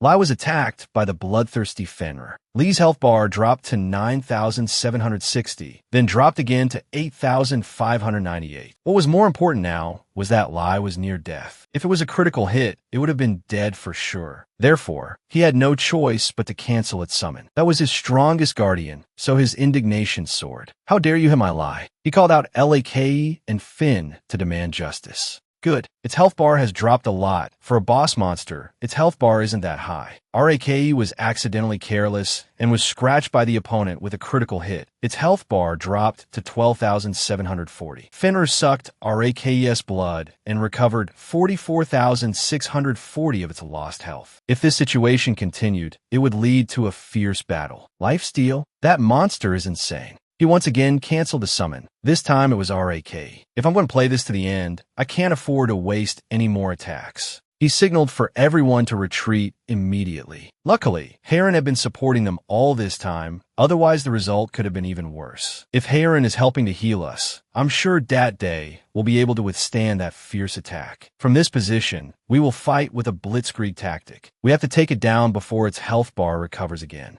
Dat Day, block it from the front. Heron, please heal it. The Guardian Hallie has activated its ultimate, Heavy Strike. The Bloodthirsty Fenrir was stunned for a second, which was a glimmer of hope. It was time for Ian to directly engage with maximum power. This is all my spiritual power combined. Take this. Finally, he defeated it and gained 997,770 experience points. We almost died in a minute. Wait, let me look at the items first. Ian got 32,145 gold coins from the Bloodthirsty Fenrir, a necklace, and a spirit orb. The last item made him stand and ponder for a moment. The Fenrir spirit orb was released. Its soul appeared and wondered, where am I? That thing had freed Fenrir's soul from its madness. Unexpectedly, it even looked at Ian and asked a question. Who are you? I feel so chaotic. But the first thing they wondered was the wolf can talk. It introduced itself as Charlotte, the leader of the Bloodline Protectors. Don't compare me to other ordinary wolves.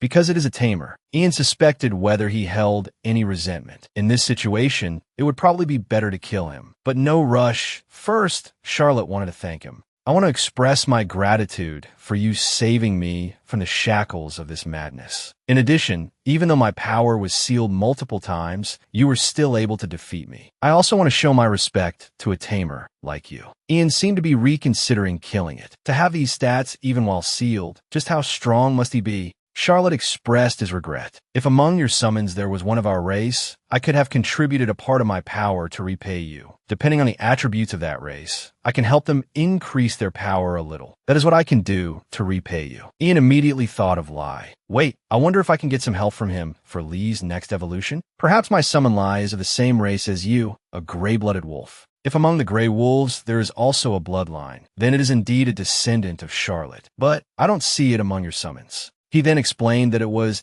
because he had now canceled Li's summon. If you can wait about 20 minutes, I can summon him. Now, Charlotte understood the problem. I can clearly feel my race somewhere around here, but I can't see it anywhere. But unfortunately, I now only have 9 minutes to maintain my true body here before entering the spirit world. Hearing this, Ian became restless and angry. Damn it, why did they make the game like this? I finally found a way to evolve Lai. And now this. In short, thanks to Ian, Charlotte's soul was freed from this imprisonment. I will pay you a worthy price for this. Immediately, he received an item. Seeing the name written in purple blood, it must be of hero grade. It's a good item, but now he doesn't know how to evolve Lie. Charlotte briefly explained the item. This is something like a symbol of our pure bloodline. I hope you will use it carefully. Considering everything has ended satisfactorily, let's move on. Before leaving, Charlotte asked him for another favor. I have a brother whose soul is also bound here. Charlotte's request for help. The protector of the race's bloodline has been freed thanks to your help. Charlotte is very grateful to you, but Charlotte's brother is still suffering and his soul is still bound. Based on Charlotte's information, help that brother. Dak Pizia, break the soul binding. Quest difficulty S. Condition. The user has freed Charlotte's soul. No time limit. Reward unknown. Will Ian agree to accept this quest? This is also the first time he's heard of an S-Rank quest. He heard not long ago on the forums that even a level 130 person failed one. Alright, well, it doesn't have a time limit, so I'll just accept it. Alright, I'll help you. Charlotte gave a happy smile with deep thanks. I hope you will definitely free my poor brother. He has endured this bondage for 100 years.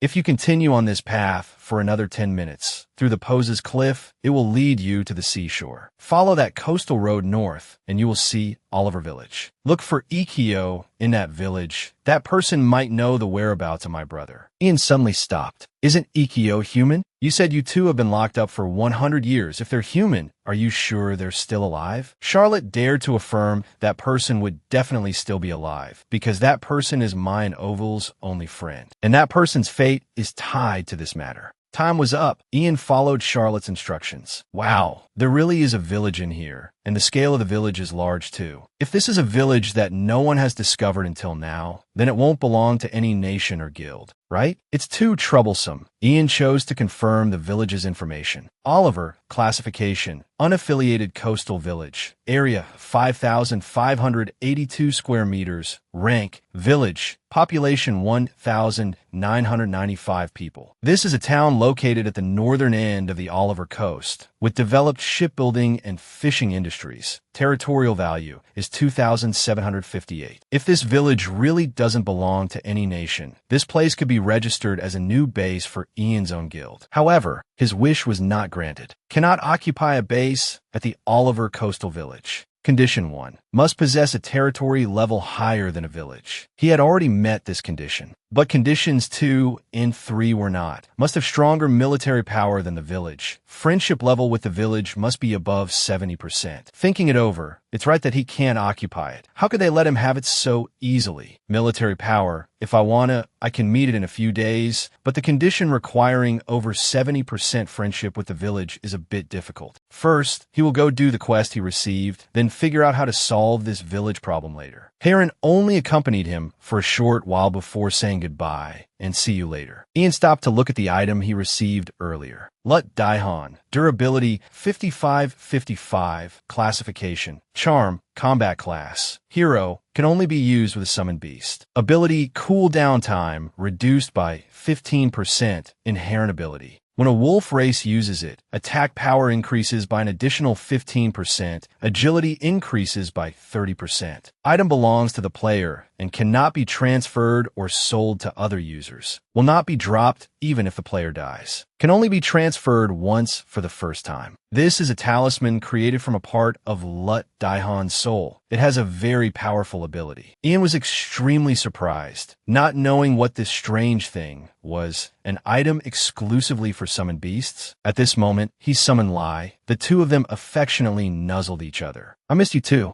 He tried letting Lai use it. This thing is really good, isn't it? Lee's abilities are amazing. But is there no way to find items exclusively for summoned beasts? Could I find them at the auction house? It would be great if I could use a few more of these for Lai. He went around trying to find the village until late at night, but was still a bit unsure if it was the right place. The light inside was on. He slowly stepped inside and asked if anyone was there. Is anyone named Ikio here? There was a girl here holding a book, peeking out and calling that a guest had arrived. But for some unknown reason, Ian's gaze was extremely sharp. Seeing that face, Ian was flabbergasted. What is this? She looks exactly like Zipper. After talking for a while, he learned that she was Zipper's twin sister, but she looked to be in her 30s at most. And this old woman is definitely much older. Are they really twin sisters? Ian's suspicion grew larger. Seeing his expression, she asked, "It seems you still don't believe me, do you?" Ian then sighed. "It's mainly because you look so much older than Zipper. My sister is a time-space mage, possessing the ability to bend time with just her thoughts, so time doesn't affect her much. To her, wouldn't it have been better to state that clearly from the start? This explains many things from before." The two of them drank tea and talked for a long time. And so, Charlotte was freed. Then she said to you, "May I know Ovile's current location?" First, she wants to thank you very much for freeing Charlotte. He is the savior of this town and also an old friend of mine. To be honest, Charlotte and Ovile were the heroes who sacrificed themselves to save this place from the dark witch a long time ago. The two of them won, but in return, they were cursed to have their souls bound. Unfortunately, before completely losing control, they chose to seal themselves. But as for freeing Ovile, on this matter, she seemed completely helpless, her face sorrowful. It's a bit difficult because Ovile is much stronger than Charlotte. Perhaps you succeeded in defeating Charlotte, but if you are not confident that you can do the same to Ovile, I cannot tell you Ovile's whereabouts. Ian had already anticipated that this wouldn't be easy, as it was an S-Rank quest. Ian asked in return, "Then how can I make you trust me?" "No, how can I defeat Ovile?" She asked if he was a summoner, and then said, "Not long ago, an old man who was a great summoner from across the ocean set foot on the eastern continent. If you can learn their secret arts, I will trust you and reveal Ovile's current location." His brain had to work nonstop. Secret arts? Is it a special summoning skill or something else? I have a good feeling about this. Learn magic from Summoner Danchin, a summoner from the eastern continent who possesses special abilities. However, for the player to learn it, you must capture 100 common-type monsters and bring them to him. The difficulty is unknown. The reward is learning a special skill. Hearing such a huge number, Ian felt like freezing. The horny pig, 100 of them. My God, I have to catch this whole bunch of monsters and bring them to that old man? Fortunately, thanks to the artifact I owned before, I'm not limited in the number I'm allowed to capture. Otherwise, I probably wouldn't even bother. Now that I've started, I have to see it through. Let's see what I get in the end. 100 it is, I'll catch them all. And so, in one night, he was able to meet the required number. The next morning, Ian went to find him. "Excuse me, may I ask if Mr. Danchin is here?" Seeing that the old man hadn't answered, he thought, "Is he the person I'm looking for? Or not? Indeed, it's him. Who are you?" "I am Ian, and I am a summoner." He sat calmly on the uncomfortable chair. "To have come here, you must have done very well. Follow me. I'm sure you'll need a larger space to bring me what you have." Upon reaching the required location, he immediately summoned those 100 monsters. He kept summoning continuously, until at some point he couldn't summon any more species due to a lack of leadership points. He realized he couldn't summon more than 20 at once. Danchin was curious about his ability. "You said there are more? So how many did you catch exactly?" He smiled lightly and replied, 100, of course. This number truly made the old man especially impressed with him. Usually, others can only catch about 6 at a time and have to make many different trips. You have completed the White Soul Collection quest. You have also completed the quest to learn Summoner Danchin's skill, receiving a new skill called Soul Binding. Classification: active skill, skill rank, none, proficiency, 0%. Allows the player to convert captured monster souls into soul ops. The rank of the beast will create an op of a corresponding rank. The color will determine the rarity. The mana amount will be based on its stats. Monsters cannot return to their original state. Once transformed into an op, soul ops are the basic ingredients for all activities of fortune tellers. Using the soul enhancement skill, you can increase the rank of an op. After reading this information, most of it were issues that he found difficult to understand. Now that you know how to bind souls, I will introduce you to soul enhancement. Look closely in my hands. I won't show you a second time. From his expression to his eyes, Ian was very focused. He was bewildered as to what the old man was doing. Before he could even process it, it was already successful. This is soul enhancement. After one observation, he learned that blue ops are of a higher rank than white ops. He didn't understand why the old man gave it to him. It turned out the old man told Ian to try it. Hearing this, Ian's jaw dropped in astonishment. "I'm terrible at drawing. What should I do? What should I do now?" He could slowly feel his body moving on its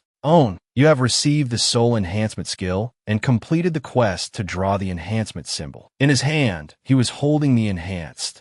Danchin smiled brightly and praised him. Congratulations, you learned very quickly. You have now officially become an intermediary connecting souls. Ian is the first person to successfully obtain the Soul Connection Gate job belonging to the Fortune Teller class. Ian's face lit up with joy. Being the first is always the best. The Charm Crafting Skill Board, Level 1, Proficiency 0% has been initialized. The Magic Symbol Creation Skill Board, Level 1, Proficiency 0% has also been initialized. The next target is Ovile. I need to prepare thoroughly. First, I have to go test the skill I just received. He sat alone in a separate area in the deserted forest to see what he had. Charm crafting. Each drawing costs 3 ops. In that case, I think I can create about 30 charms. Anyway, I still have to draw, so I might as well try my best. He drew and then praised his own artistic talent, but the charm crafting failed and will be canceled. The system required him to draw with more care. Ian was shocked when he received this result. Again,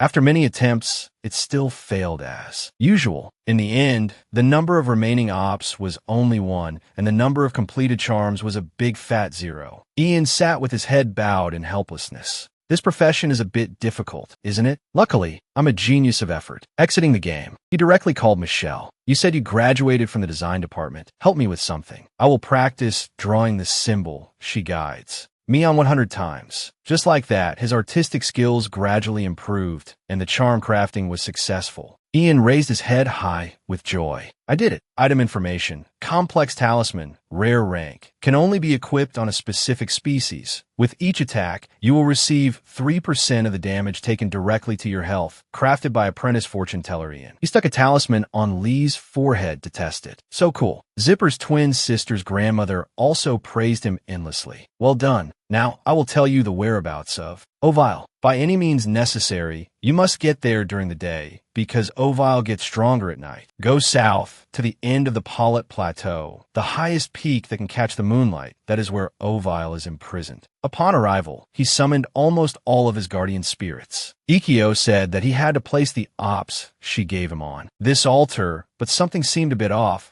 so he temporarily unsummoned Dati and Rake. The others be careful. The ground here suddenly started to slide uncontrollably, and then it appeared, wanting to cause an earthquake in the whole area, accidentally putting Lai in a critical condition. Ovile activated the skill Overwhelming Darkness, roaring very loudly and frighteningly. The world is being covered in darkness. What's the use of coming during the day now? Ian tried to stay as calm as possible. I'll take out the magic staff first. Lai, you should stay far away until you recover. He's level 120, and although he's a legendary rank, I think I can still beat him. The insane roar grew louder. Ian directly engaged it in battle. At the same time, Finn landed a critical hit on Ovile, his health dropping to 13,250. All right, we can do this. It was not content with being attacked like that, so it activated the Dark Invasion skill. Movement speed increased by 50%. All attacks now deal critical damage. Immune to 70% of damage received. Will be in effect for 3 minutes. This worry had probably reached its peak. What a crazy strong buff. Ikkyo, at home, worried incessantly when she saw the Dark Invasion skill. Is Ovile going all out again? This is tough. If it's not outside of the data, he won't be strong enough to defeat Ovile alone.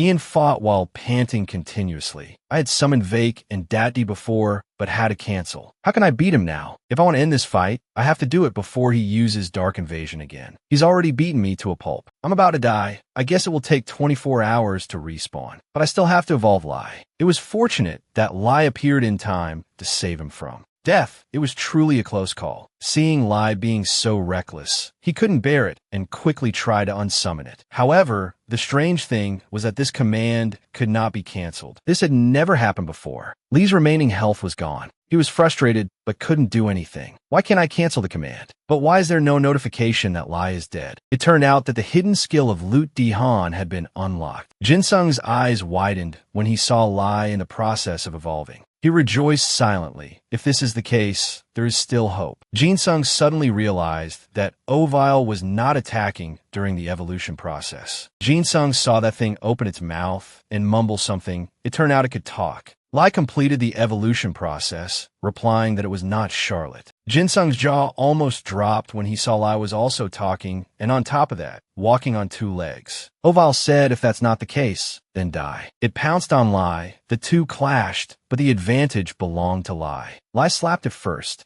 Oval also returned the favor with another slap. Jin Sung came to his senses, seeing that Lai still couldn't fight properly. He ordered Holloway and Finn to go help Lai. Holloway slapped Oval once, and Finn provided support. Jin Sung clicked his tongue because things were still not working out. Even though Lai has evolved, can it win? Lai started to get bloodthirsty using Blood Swap. Li's life force gets lower and its stats increase. Blood Swap will be maintained for 5 minutes. Jin Sung was stunned to see Lai fighting so fiercely. Lai attacked Oval continuously, and finally, Oval had a fall. Jin Sung received over 1 million experience points and received both the Great Sword and the soul of Oval. Oval's soul appeared one last time, thanking them for freeing his soul from its bondage. On the surface, Jin Sung smiled, but inside, he was silently calculating that Lai had evolved, wondering what reward he would receive. Oval suddenly said that Jin Sung must have received an item from Charlotte's blood, and he would give him an item of the dark lineage. Jin Sung thought with confusion. Oval pointed to the sky.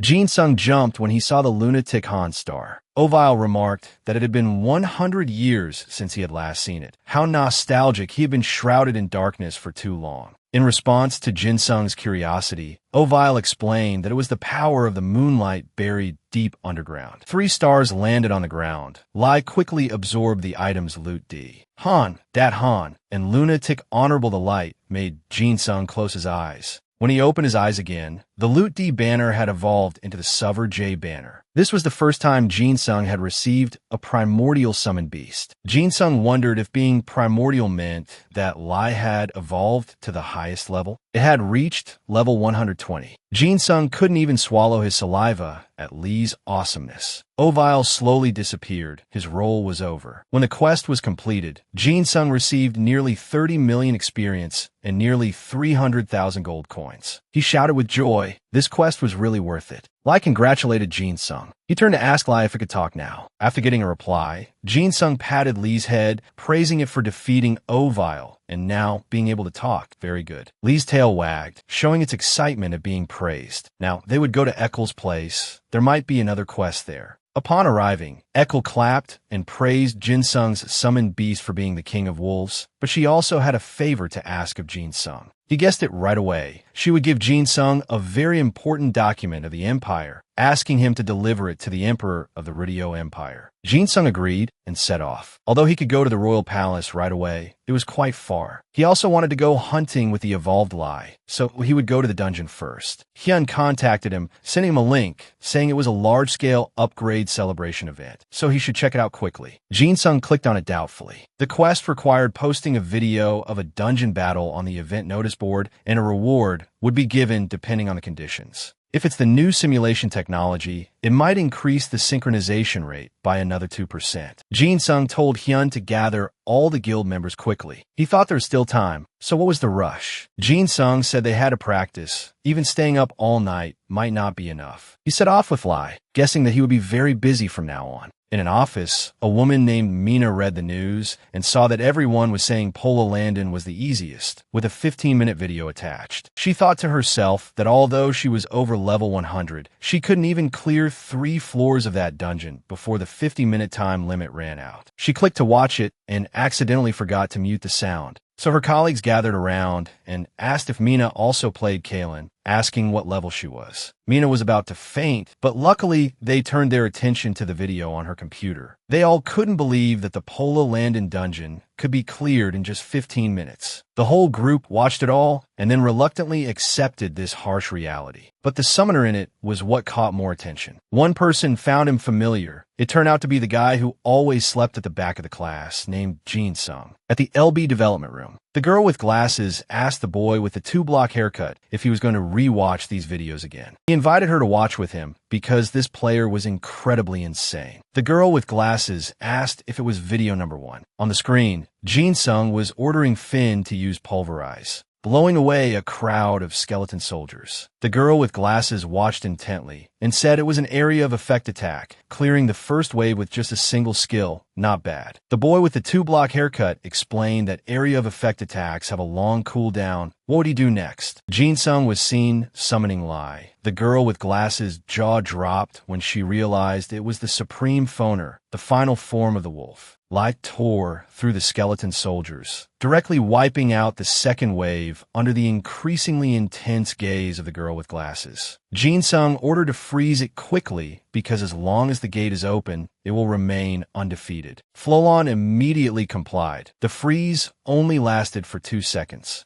The boss's lower body was frozen. Light kicked forward and with just a few basic moves sent the boss to its grave. The girl with glasses' eyes lit up as she watched, excitedly slamming the table, making the boy with the 2-block haircut's heart bleed for his desk. She wondered if she should find their contact information. Maybe we should just give them the first place prize right away. At home, Jin-sung nodded with satisfaction, seeing that his guild's views were the highest. He was still wondering if he should play a little more or not. Now, Jin-sung decided to do Eccles' quest to deliver the document. Jin-sung hesitated. He had to go to the royal palace, but didn't know what side quest would appear, so he would probably take Caesia with him. If Caesia had been there to heal last time, Daddy wouldn't have had to die. Upon arriving, he immediately asked if Caesia wanted to go to the palace with him. She smiled brightly and replied that if it was with Jin-sung, she would go anywhere. Jin-sung was happy, but he was also worried and only breathed a sigh of relief when he noticed Hatsi wasn't around. Jin-sung brought the document to Emperor Celius. He asked him if he knew about the Pakan archipelago. Jin-sung honestly said that he wasn't very sure. The emperor said that even if he was an excellent explorer, he probably hadn't been to their rival kingdom yet. Jin-sung broke out in a sweat when he learned it was the Kaimon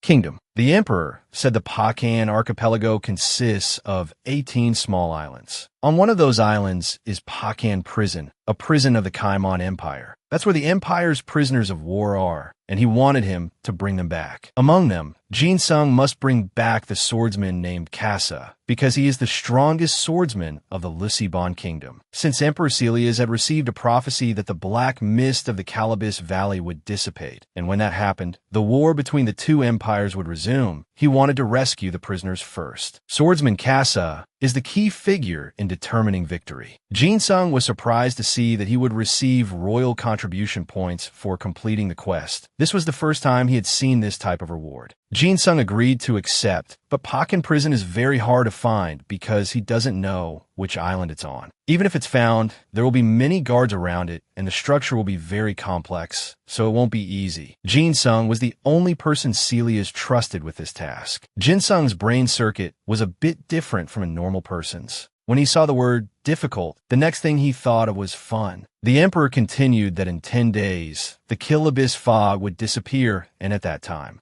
the war with the Kaimon Empire would resume. Jin-sung needed to bring them back before then. He remembered that in 10 days. That was also when a new update would be released. Celius would support Jin-sung with 3 sailboats and the night pollen, and hoped he would return safely. On the way to Pakan, Jin-sung vomited his guts out. He thought resentfully, I'm getting seasick again. Why is this damn game so detailed? Puji shook its head, as if to say its master was useless. Although Jin-sung was about to die, he still threatened it, saying it was only sober because it had just been summoned. Just wait a little longer, and it would see. It retorted that it wouldn't get seasick. Jin-sung said, we'll see. A moment later, like master, like pet, both Jin-sung and Puji were as if competing to see who could vomit more. By late afternoon, both master and pet were exhausted and received the shocking news that from here on, Jin-sung would have to go alone. Pollen corrected him, not alone, but the boat used for infiltration could only hold 5 people. Jin-sung quickly chose Caesia, Pollen himself, and Captain Zolan, but Zolan immediately refused. Jin-sung directly asked him who was the strongest here. Setting foot on the island, Jin-sung thanked Finn and Zake for helping them find the place so easily. He didn't expect it to be hidden in a place like this. Jin-sung peeked in stealthily and was scared enough to wet his pants when he saw so many guards. He negotiated with Pollen whether they should go straight in. If things got chaotic, it would be easier to escape, and whether they should spare one to be a guide. Pollen said to leave it to him. He He directly used his strength to charge straight in and was quickly surrounded. With just a few sword swings, he took care of the whole group of soldiers. In contrast to his ferocity in battle, Palin smiled gently like a friendly big brother, inviting everyone inside. Puja was in complete shock while Jin-sung couldn't help but feel admiration, thinking of poaching him from Emperor Celia's, but he was refused. Seeing the tragic state before him, Jin-sung said painfully that he had told him to wait for one. Palin replied with some remorse that they were too weak. Jin-sung didn't mind and went straight ahead. Countless forks in the road appeared, making Jin-sung dizzy. In a room where Casa was imprisoned, Lazome entered and taunted Casa for being locked up here for over 10 years. The people in Lisbon must have forgotten all about Casa. He continued that not long ago, there was a prophecy that the mist covering the Calibus Valley would gradually dissipate. If he and Casa joined forces, the two of them could even unite the entire colonial continent. Hearing that, Casa chuckled, replying that even though I'm not in Lisbon right now, Helim and Zibber are still here, it would be difficult for a coward like you, Lazome, to even get close. He angrily punched Casa straight in the face.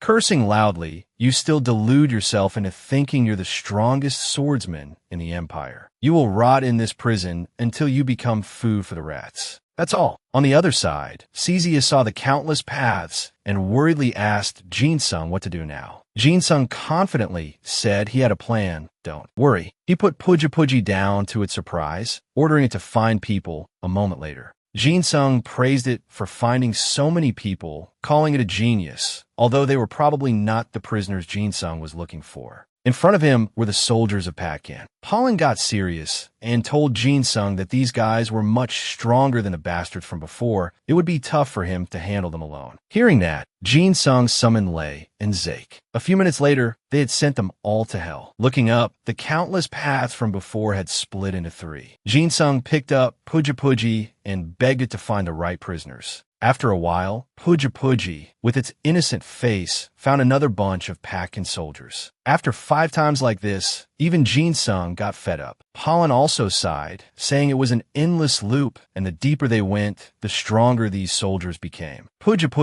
suddenly pointed upwards at the wall, and Jin-sung immediately saw that only the area around it had plants growing. Jin-sung had a hunch, telling everyone he would go up there to check. Lei and Zake were left to watch over them. Hold on tight. Jin-sung rode Ziffin into the air and saw that. It was just as he thought, landing on a hole. He ordered Finn that when he got down there, Finn should use sweep. He would attack from below, and Finn would attack from above. Finn asked Jin-sung how he planned to get down there himself. He replied not to worry and use Holly. Immediately, the guards sounded the alarm that there was an intruder. Finn attacked, as instructed, while Jin-sung used a fireball. The two of them made short work of all the soldiers. A wall came crashing down, revealing a person being held captive inside. A strange voice rang out. It seems Jin-sung is a player from the Lisbon kingdom who has tried every way to get here. Are you hunting for something? Jin-sung also forced a smile and asked Sajin, whose identity he didn't know, what he was looking for, guessing they were from the Kaimon Empire. If they ended up fighting, it would be a headache. The mysterious person replied, so what if that's the case? Jin-sung spoke up to mediate. How about we both just finish our own business without needing to fight? It's not good to just rush into a senseless fight. The mysterious person nodded in agreement, but now he really wanted to warm up a bit. He attacked first. It was a real headache for Jin-sung that things turned out this way. He would have to defeat them quickly. Holly was ordered to use the wind guards. Jin-sung guessed the opponent was probably at the warrior level, so he had to win with agility. He realized Jin-sung was a summoner who could use a Horkin as a familiar. Then he continued to attack. His slash made the wall crumble like a piece of tofu, scaring Jin-sung to death. One hit would be the end of him. He needed to end this battle before the wind guard's effect wore off in 2 minutes. He and Holly combined their attacks, successfully injuring him and reducing his power. Jin-sung frowned when he saw the system display the player's name as unknown, but it had just said Hollow Ghost. This bastard was not a real body. This Sajin cloned himself into 5 people, praised his feint tactic as quite impressive, but said to let him show him a few things. The whole group attacked at once. Jin Sung broke into a cold sweat. If he took that hit, he'd be heading for an early grave. Jin Sung quickly mounted Finn and flew into the air to dodge the blow. Looking at that stream of power, he had to swallow hard. The destructive range was terrifying. If it weren't for Finn, he would have definitely been hit. But such a powerful skill would have a very long cooldown. Taking advantage of the moment Holly was dealing with him, Jin Sung attacked with a mana orb. After that move, this Sajin had sustained significant injuries and his power fell to a critical level. He blocked the move and had to exclaim that a summoner could be this strong. Truly terrifying, but still too green. Sajin said he had completed his hunt, so he would see him again someday. Sajin completely disappeared, leaving Jin Sung confused as to why he had provoked him in the first place. He looked so handsome, but was a real weirdo. He had to continue his hunt as well. A glance at Casa made Jin Sung's heart skip a beat, not knowing when he had started watching. Casa called Jin Sung kid, saying there wasn't much time left, and to quickly give him the key to the cuffs on the other side. Jin Sung witnessed him opening the cuffs with his bare hands. Casa rubbed his hands and said from now on, he would take care of everything. Please lend him a sword. Before Jin Sung could ask why, Lazome and his soldiers charged in, and Casa quickly grabbed the sword. A countdown timer ticked away until the remaining time ran out. The Iron Gate was suddenly opened by the Red Lake. He then showed everyone the way, telling them to escape the prison quickly and head south to find the galleon ship waiting there. The people silently thanked God that the king had not forgotten them. Seeing the quest was about to be completed, the master could only let out a sigh of relief. Luckily, he had sent the ship notification in advance. Suddenly, a notification board appeared, leaving him stunned. The notification content clearly showed a surprise event with the mission to stop the reinforcement fleet of the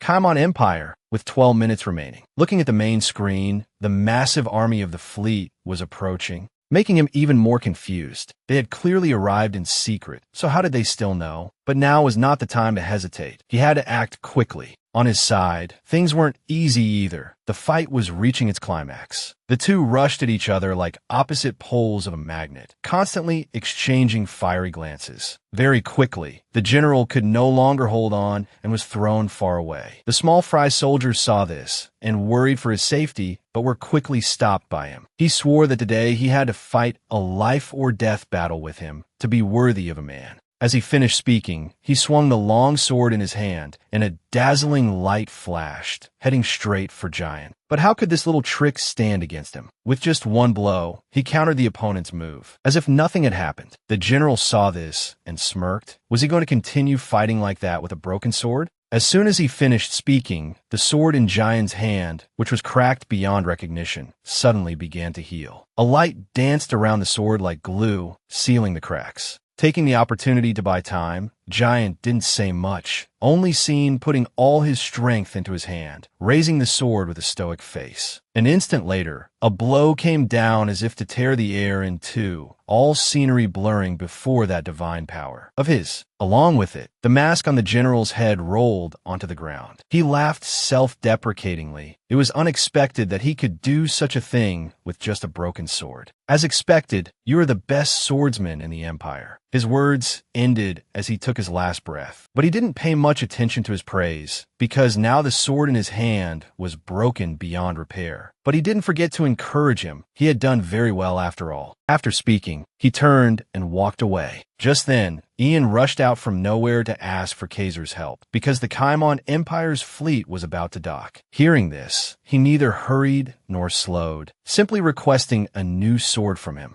It wasn't until he saw the half-broken sword in his hand that he was angered to the point of his lungs exploding, because that sword was a rare item. He was a summoner, not a blacksmith, to keep being asked for more. He didn't say much either, so he couldn't help him. His words made Ian flip faster than a rice paper, having to go find another sword for him. While he was choosing a sword, the legendary grade unique weapon, the Ovile sword, caught his eye, making Kaiser insist on having that sword. He pulled out the sword and wasn't stingy with him, but this sword was set to automatically return to him. So he had to become one of his subordinates to be able to use it. After hearing this, Kaiser gave him a long, hard stare. Who could compete with such cunning? He also predicted that he wouldn't accept his request, so he hurriedly went to find another sword, a level 1 iron sword. Before he could even take out the sword, a notification appeaed. Kaiser accepted the request to become his subordinate. As expected, just as he predicted, a soft approach works best. He was a genius to think of this method. Kaiser saw Ian's face starting to contort and urged him to hurry up. Ian also didn't want to drag things out and accepted the request in a flash to make Kaiser a subordinate. He now had 6 out of 20 disciples.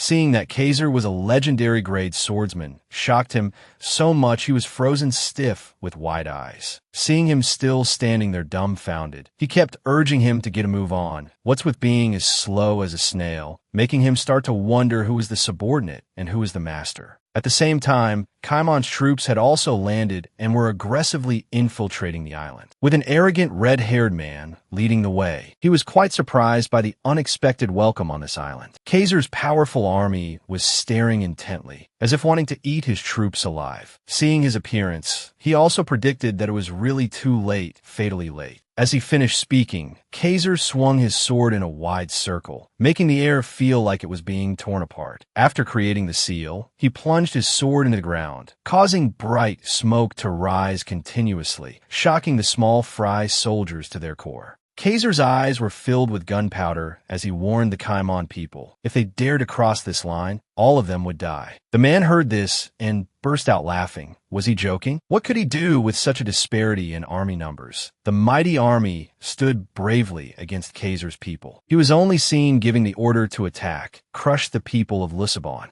Seeing the opponent had made a move to fight, the ground also thirsted for battle and without hesitation launched the abyss pit kick, striking straight at the soldiers who were frozen like statues, helping to clear a portion of them. Kaiser was not at a disadvantage. He jumped high, slashing hundreds of times towards the Kaimon army, causing them to scream in hopeless agony. Witnessing this scene scared him so much he was frozen stiff, stunned by his ability to master the sword in just a moment. Thanks to Kaiser's help, he continuously completed the prisoner rescue mission, and not only that, he also leveled up, making him feel it was worth it. After a long and tiring battle, Ian was also starting to feel exhausted. He was wondering whether to log off or not. Suddenly, a new notification appeared. Rescue the prisoners of war, with the requirement to get the prisoners onto the ship. The completion time was only 1 day, forcing him to continue the game. On the scene now, countless marching ships were appearing in groups. On the ship, the battle was raging fiercely. Both he and Lai had to brace themselves to fight against the enemy. With Lai's appearance, the chat board began to explode. Everyone was surprised by the scale of the battle, as well as Lai's over-the-top, ceiling-breaking abilities. Ian was now exhausted to the bone because the minions kept attacking him, so he couldn't avoid it. Speak of the devil, and he shall appear. He had to both fight off the attacks and prevent himself from getting tired. Just then, good news arrived. Lisbon's naval reinforcements had arrived. Seeing the naval fleet charging like warhorses across the sea, he could finally breathe a sigh of relief because those Kaimon bastards were about to retreat. He continuously received countless mission rewards. The system announced,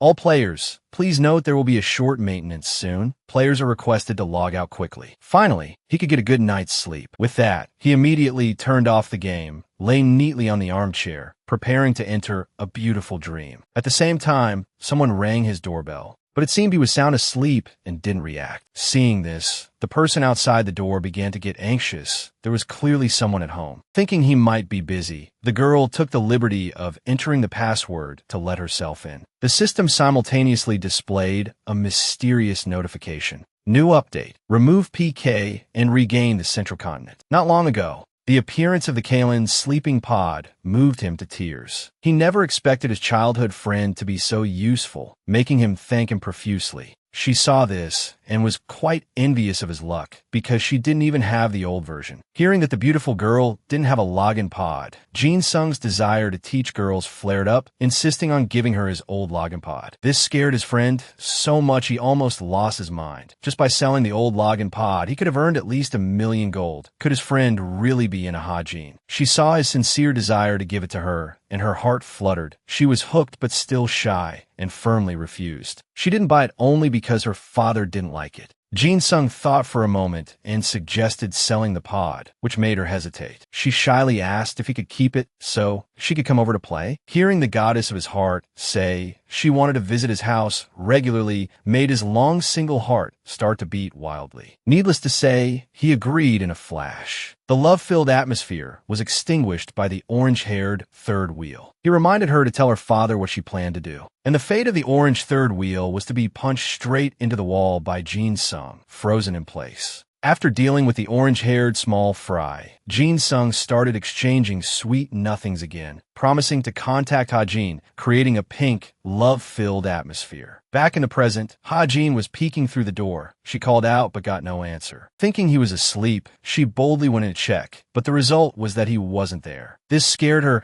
so much her face distorted as she searched for him everywhere. After confirming he wasn't in any corner of the house, Ha-jin noticed the closed door of the Kalen login pod. Sure enough, when the pod door was opened, he was sleeping soundly inside as if dead. She approached him and whispered, "Why are you sleeping here instead of on the bed? Isn't it uncomfortable?" Before she could finish her sentence, his firm hand wrapped around her slender waist. Just like that, he hugged her tightly into the login pod to lie with him. His decisive action scared and thrilled her at the same time, making her wonder if he was really asleep. But seeing no reaction from him, his eyes tightly shut, he didn't look like someone who was pretending. This made her let down her guard. Then suddenly he pulled her closer, face to face, just a few centimeters apart, making the young girl's heart beat wildly. Seeing him sleep so soundly, she couldn't bear to wake him up, so Ha-jin decided to sacrifice herself and lie here a little longer. When he woke up from his dream, he saw a small stuffed bunny held tightly in his arms. This completely startled him, not understanding where the bunny came from. Just as he was utterly confused, he spotted a small box placed neatly on the table. As expected of a goddess, thoughtful to the very end. Before leaving, she didn't forget to leave a note reminding him that it's okay to play games, but he must remember to study, and also included a very delicious-looking bento box. While eating, he planned,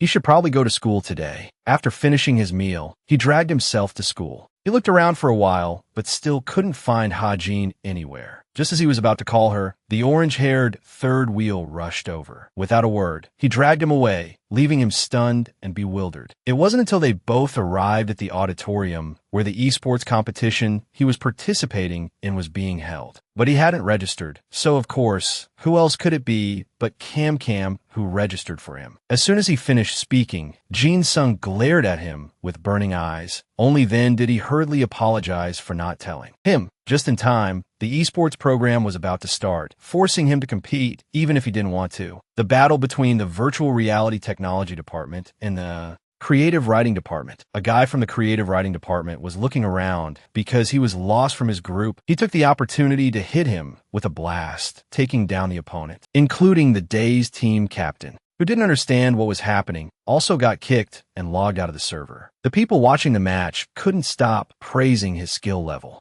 Among them, someone recognized Jin Sung as the person from the event video. It was then that everyone remembered Jin Sung's identity as the champion, helping to attract a large number of fans. After a tense period of clenching his butt muscles, the butt clenching finally ended, with a final victory for the virtual reality technology department and the best player position going to Jin Sung. As he was leisurely walking down from the stands, the people who recognized him as Ian started to rush over, first asking for his friend ID, then for his autograph. This scared him so much he ran for his life without daring to look back. He had to struggle for a long time to escape the pursuit of the crowd. While he was still trying to understand what was happening, his phone suddenly rang loudly. This made him question his existence even more. The caller was the player RioCat. Someone had posted a video of him single-handedly taking on 30 guys on social media. So Yoshi had edited it a bit and posted it on RioCat, earning a lot of money. So now he wanted to share some of the profits with him. This made him quite curious about the amount of money he would receive. He didn't hide it and said it was about 3 million. Gold, 10%. An impressive number, indeed not too bad for him. Moreover, if he just sent a few more videos for him to edit and post on RioCat, they could continue to share the profits. Hearing this deal sounded very tempting, just playing games and earning money, so he was quite looking forward to it. Just as he hung up the phone and was about to leave, his hiding spot was discovered, forcing him to run for his life from this crowd of fans again. At the Central Continent, the Black Hats were preparing to rush into a life-or-death battle with the opponent. The number 1 guild looked at the desert land before them with some contempt, thinking it was a piece of cake. At number 2, Titan, the people were still advancing steadily, as if unaffected by the harsh sun of this desert. On the side of number 3, Plunder, they were also getting ready to head to the Central Continent. But as expected, it wasn't as easy as they thought, so they all decided to spend time observing first. At number 4, Olin, the leader, was very confident because the other guilds had already paved the way, so his job was just to follow, no effort and no energy spent. And finally, the Lotus Guild. Ian and Kaiser were riding leisurely on the back of a griffin. Luckily, Kaiser knew the way. Otherwise, it would have been difficult. The mission notification this time appeared with the request to find the Holy Grail Holder Gem in Sika, with the rule that it must be found before the Kaimon Empire. If that was the case, then he had to be the first one to find it. The two were stopping at the gate of the Sika ruins and obtained the title of the first to arrive, which made him very excited. He smiled brightly, because a good start means a good end. In the blink of an eye, it was almost evening. The sky changed color slightly, and the second team had also arrived. But when he set foot in Ganshinu, Oi was so angry he gritted his teeth, cursing whoever dared to discover it before him. He swore he had to kill that person to satisfy his anger. His killing intent was so strong that Ian on this side could feel a chill down his spine. The afternoon sun became even more intense, making Balam doubt Huni's sense of direction, but in fact, he himself didn't know which way to go.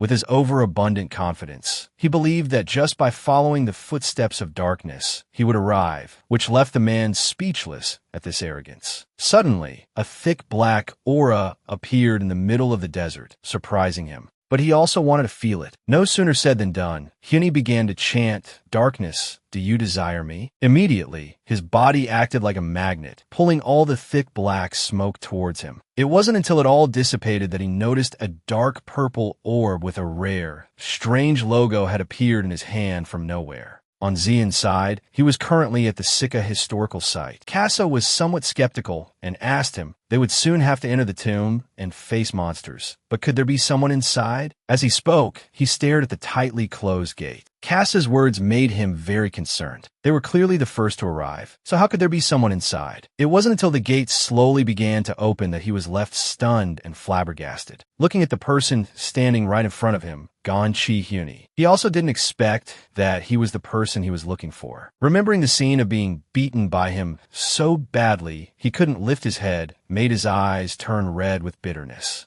But what a coincidence. This was the time for him to settle old scores and new debts with Ian. Just thinking about it made him laugh so hard he couldn't close his mouth. Casa saw this and felt a chill down his spine. Was this guy crazy? He finally stopped laughing, because today he would teach him a lesson in manners. After saying that, he rushed forward like lightning and knelt down in front of him, admitting defeat, which made him so angry he couldn't even cry. The attack hadn't even been launched yet before he was suppressed by his power, forced to kneel and raise his hands. But on second thought, he had to admit this guy had indeed gotten stronger. He looked quite familiar with this dungeon. Thinking so, he called his name, startling Huni, whose heart was already in his throat, making it skip a beat. Suddenly, out of the blue, he praised him as a pretty great guy, making him question his own existence, not knowing what circuit in Ian's brain had shorted out today. As if to add persuasiveness to his words, he didn't hesitate to say he was not only smart and knew divination, but was also proficient in dungeons. Truly amazing. Good job. So he would be very happy if he became his teammate, and asked if he had any other wishes. Being acknowledged by his enemy, who also yielded first, made him even more arrogant, and he immediately stated his request was the crown of Hodurzum. He of course happily agreed, because he had no idea what that was, but the rest had to be his. He wasn't greedy either, because he only needed the crown. As soon as he finished speaking, Ian's eyes lit up like headlights, making Balam beside him sense something was wrong and was about to warn him. He was cut off by him, urging them to go and destroy the dungeon boss. The group then marched imposingly towards the large hole inside the ruins. Huni announced they had arrived, making him ask again in disbelief, "This is the gate?" Seeing his confident look, this was probably real. With that, he placed the deep purple orb into the black part of the eye, causing purple smoke to spread continuously. The gate then slowly shifted and opened wide. Knew he seemed happy that the power of darkness had resonated with each other. An energy surged from behind. Ian and Zihin couldn't believe their eyes when they saw the Holy Grail and the crown. At the same time, he also believed and asked again. That guy's level is 270? But Zihin told him not to worry. Hodurzim was an ancient king of the giants in the central continent. Hodurzim was a great king who ruled the continent very peacefully, but near the end of his reign, he became a puppet of the immortal god and sowed the seeds of darkness throughout the central continent. The immortal god needed to restore the crown to regain his power, because Hodurzim's crown possessed all the dark power he had accumulated over the years. Gonchizien held the orb and shouted, "I have come to reclaim the power of Hodurzim. I am Gonzian. The successor of the immortal god of darkness has come to fulfill the contract of 1,000 years ago." Whereupon the other skeleton also roared in pain. Its stats also decreased by 40% for 10 minutes, and it was also temporarily blinded. Ian happily praised, "Good job, Hun, but these are just his basic moves." Ian ordered his brothers to defeat the boss monster as quickly as possible. That way they could get what they wanted sooner. Immediately the CK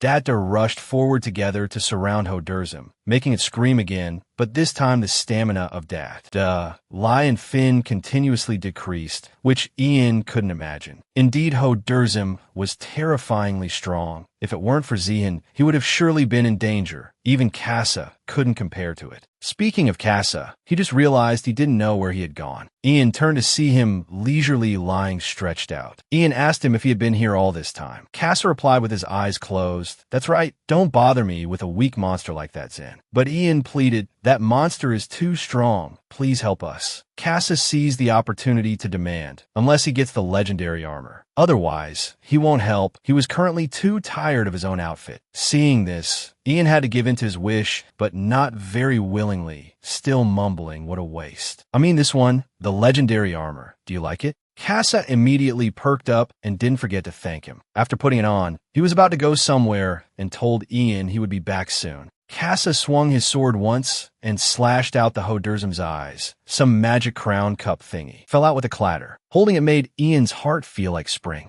This meant that he had completed the quest. Zihin was excitedly picking up the crown when the system announced it was choosing the strongest person in this room to be its new master. Then it leaped over to Kassa and jumped onto his head. Right away, Zihin's face was blacker than the bottom of a pot. Cursing, "This is terrible." Kassa put on the crown and kept admiring himself. "Oh ho, this crown really suits a handsome person, doesn't it? You see, I'm truly amazing." Hyuni was so shocked his eyes went white. Holy crap. Without Hozim's crown, I couldn't have completed the quest. That kid said sternly in annoyance, "Hey, that's not what we agreed on at the beginning." Actually, Ian didn't expect things to turn out this way either. Hyuni's eyes were filled with worry. "Damn it, what do I do now? It's obvious I'm not strong enough to challenge that white-haired guy. There's still another way for us to complete the quest."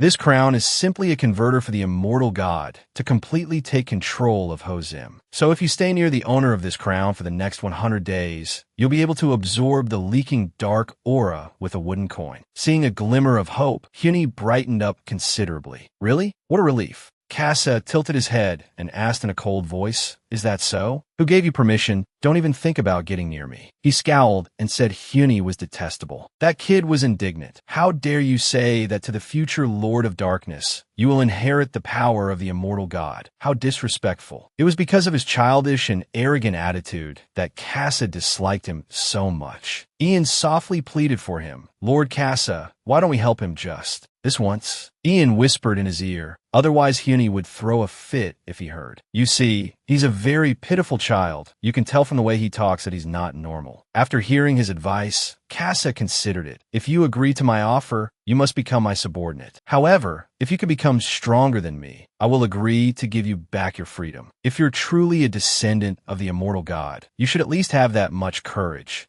Right?" Hyuni heard the command to become a subordinate and got angry again. "This guy wants to humiliate me, but to increase my power, there's no other way. I will become strong enough and beat that white-haired guy to a pulp. Although it was a bit of a disadvantage for someone as arrogant as he ultimately chose to agree, putting the benefits first. At the Titan Central Continent Guild, a huge fight was breaking out inside. Seelan said it was hard to believe that Saksin was the first one to arrive. Everything has been completely wiped out by him. I'm sure it's the work of the Dark Luna Guild. The other guy used binoculars and saw something over there. Is that the historical ruin? You found it? Is that a dungeon? Saksin's eyes widened. No, that's the War Tower. At the Dark Luna Guild base in the Midlands. The guild master asked if Solon had found any clues about the Holy Grail. His face was always cold. Guild master, I have found it. According to the reconnaissance information, it is located in the central part of the historical ruin in Hosem's tomb. Lyrahen told him to immediately take 30 people and depart. I will follow closely behind. It doesn't end there. Guild master, there's a small problem. Someone has entered the ruin before us, but looking at the flag, it seems they are from the Lusopal Kingdom. Lyrahen didn't expect that someone from the Lusopal Kingdom could enter the central area so quickly. Like that. Now that it has come to this, how should we handle it? A quick battle for a quick victory. Seize the Holy Grail as fast as possible. Or is there another plan? But according to the guild master, we don't need to be in such a hurry. We can take our time, which means we just need to make sure we don't lose track of them. We will blow away the Lusopal people as soon as they step out with the Holy Grail in their hands. Inside, according to Ian, everything except the Holy Grail was useless. Well, at least I completed the quest. You have obtained the Holy Grail of Hosem. You have completed the Sika Ruin Exploration quest objective and achieved SX rank. You receive an additional 25 million experience for successfully completing the quest. A new quest link has been established. Use the Holy Grail of Hosem to occupy a camp. The holy water in the Holy Grail increases the expansion rate of the base in the central continent and also shortens the occupation time of a camp. Use the Holy Grail's ability to capture a base. No quest difficulty. Quest conditions unknown. Time limit of 7 days. If you lose or the Holy Grail is stolen, the system will automatically consider the quest a failure. If you want to retrieve the Holy Grail, please restart the quest. After reading, he paused for a moment. Wait, if there are instructions like this, it means there might be other forces wanting to steal the Holy Grail. Ian thought with his chin in his hand, then looked over at Casa. Considering the current situation, even if we capture the base, the Holy Grail will still be stolen. Because Casa won't listen. What bad luck if I lose this quest. I still need to get stronger first. After thinking everything through, Ian called for everyone to go. Where did it go? Unsummon Pudgy. But the familiar Pudgy refused to be unsummoned. Cannot unsummon. He shouted its name to look for it. It turns out it was wandering around. I keep smelling something delicious and accidentally followed it to a very high place. But I just need to climb up here. I can do it. It turns out the fragrance was from the blooming flowers, this sweet scent. It's irresistible, so delicious. Ian was trying to cancel the summon, while Pudgy was biting a flower petal. I still want to eat more. However, the unsummon was nullified by the power of the 100-year rainbow plant, and so it took a headfirst nosedive. It silently cursed its master Ian for being a party pooper. I only got one bite, and he already unsummoned me. But thanks to the power of this herb, I'm still safe and sound. Suddenly a Pudgy clone stepped out and asked who are you, making Pudgy scream in alarm. No way. No. Pudgy suddenly remembered what Ian once said. On the northern continent, there is a turtle named Podgy. Apparently, it is the most handsome turtle in the world. But, I can't stand hearing those words. I know no turtle is as handsome and wonderful as my Pudgy. So you know what I thought? Maybe it's because my Pudgy has eaten too much and gained weight. Could that be the reason why you're not the most handsome turtle in the world? I fed you too many meatballs, so I can't feed you too many meatballs. Pudgy, you understand how I feel, right? So just you wait and see. I will make you the most handsome turtle in the universe. It didn't forget a single word Ian said. I never thought I'd meet it in a place like this. Pudgy was furious, hating Podgy with a passion without even meeting it. Podgy had sparkling eyes with long, stunning eyelashes. Just then, Ian also appeared. LY had a hard time sniffing you out, so we almost couldn't keep up. He didn't notice until Podgy turned its head, and he was startled. What's with this turtle? Is this Podgy? I made that story up. It was extremely moved because Ian had found its lost identity. To express my gratitude, I will offer you something I cherish.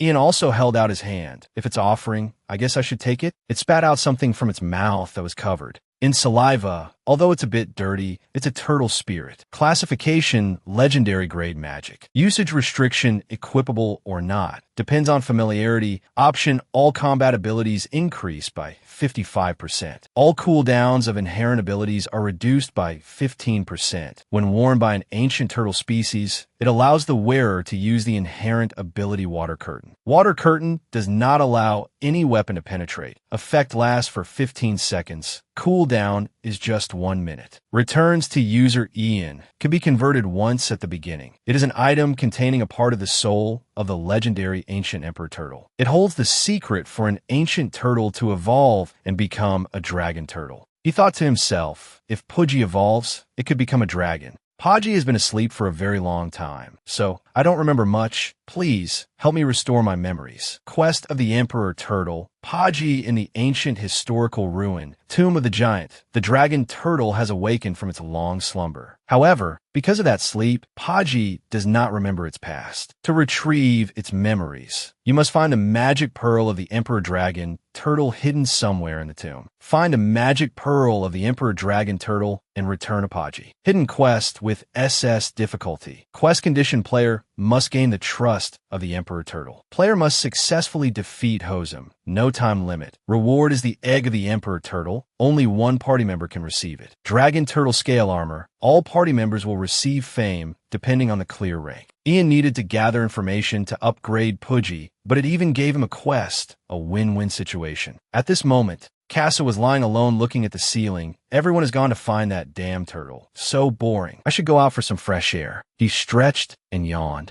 Behind him, Solon's men were lying in wait to assassinate him. He lunged out to ambush Casa, but he managed to sense it and dodged with incredible speed. He grabbed the man's hand and struck it hard right in the middle of the arm, making him cry out in pain. It wasn't just one man. On the cliff above, many more masked figures were surrounding him. Casa bravely pointed and asked, "Who are you?" Solon was a little intimidated. "I know they're strong enough to conquer the dungeon. But to be this strong," Casa asked again in a harsh voice. "I asked who you are?" Solon just got to the point. "Hand over the Holy Grail. Kill him." Casa alone could temporarily handle them. Solon directly entered the fray. "Kill that bastard." Unexpectedly, Casa only needed to strike once, and a guild member was instantly wiped out. While the master is on his way, I have to stall for time with all my might. Solon gathered momentum to strike from above. While the guild master is leaving, I must hold him back. Casa gave a sinister smile, directly taking her life with just one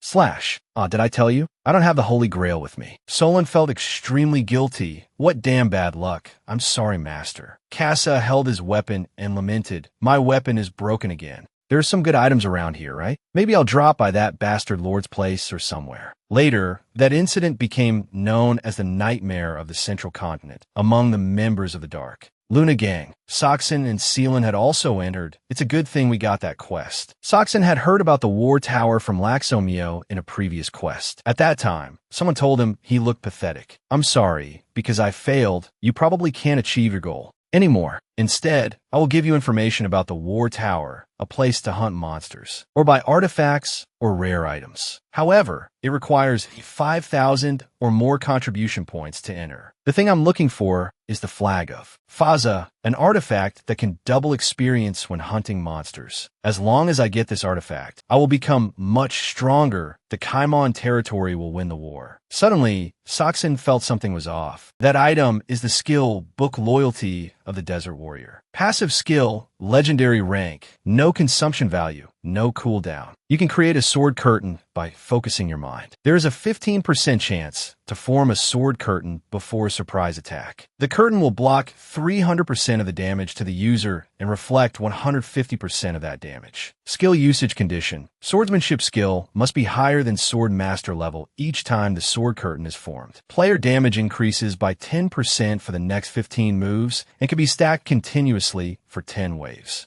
of attacks. This is probably a legendary item. Soxon thought, if I get this skill book, I can increase my stats at a dizzying rate. But I also have to use all my contribution points to buy it. If so, I can't buy the Flag of Faza anymore. Is it okay if I use up all my contribution points right before a great war is about to break out? But I won't have another chance to get this skill book. And so, he bought the skill Book Loyalty of the Desert Warrior. Your contribution points have decreased by 12,000. Only 375 left. That's right. Once I become stronger, the whole team will become stronger. Unexpectedly, Saksin also hated Lahian. This time I will definitely defeat that bastard. Inside a square box with a legendary ranked item, Yayan was standing outside waiting for Florin and Yin to arrive. You're finally here, you slowpokes. Yin asked if there was any progress. Yayan showed off his achievement. Of course, I even got the Holy Grail, but I still have some questions. What Yayan needed now was to find the magic pearl of the turtle named Paji. But how can there be a turtle named Paji? Florin heard this story a long time ago, but there is a hidden NPC related to your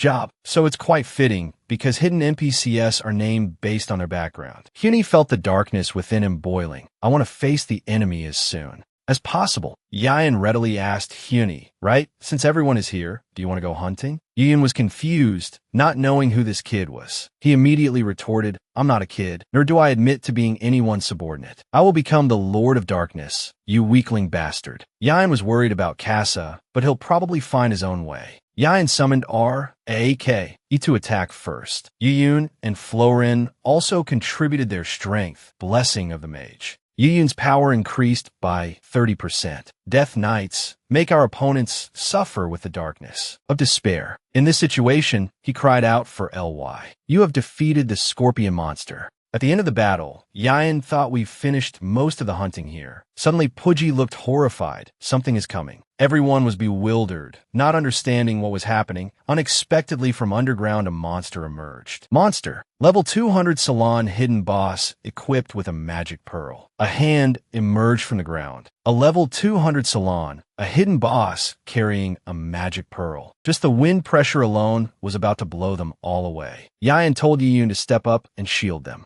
However, blocking the rocks was already too much. Yayan had to do something himself, but he couldn't fight alone without Kasa. Suddenly the Salon leaped up out of the pit towards him. Both Florin and Ganchi Hyuni were terrified by the Salon's breath skill. It gathered a ball of fire. The magic pearl suddenly flashed. It spat out a pillar of fire aimed at them. Even he was terrified by it, thinking he would die here. But Puji appeared out of nowhere, hitting the Salon with a water tide that immediately extinguished the flames. It wasn't the heavens or the ancestors who saved them, but the fat turtle. Puji had used the turtle spirit skill it received from Papaji. It gave a thumbs up to Yayan. You're so damn cool. Kasa also arrived at this time. He showed off his top-tier, chiseled body, with every muscle defined, plus the rain from the resonance of fire and water earlier. The armor and weapon that Yayan bought before were put in his inventory by him. Tell me, you did that on purpose, didn't you? He was warming up, so he was a little late, causing the whole group to be scared out of their wits. He told Kasa to destroy the Salon. He looked and then said, this Salon hasn't even fully absorbed the magic pearl. He lay on his side, cleaning his ear, and said it was troublesome and he didn't want to do it, but he would if there was a reward. It's true that no one likes to work in cold weather, right? Especially for unpaid work like this. Yayan recalled the past. This guy really only works if he's rewarded.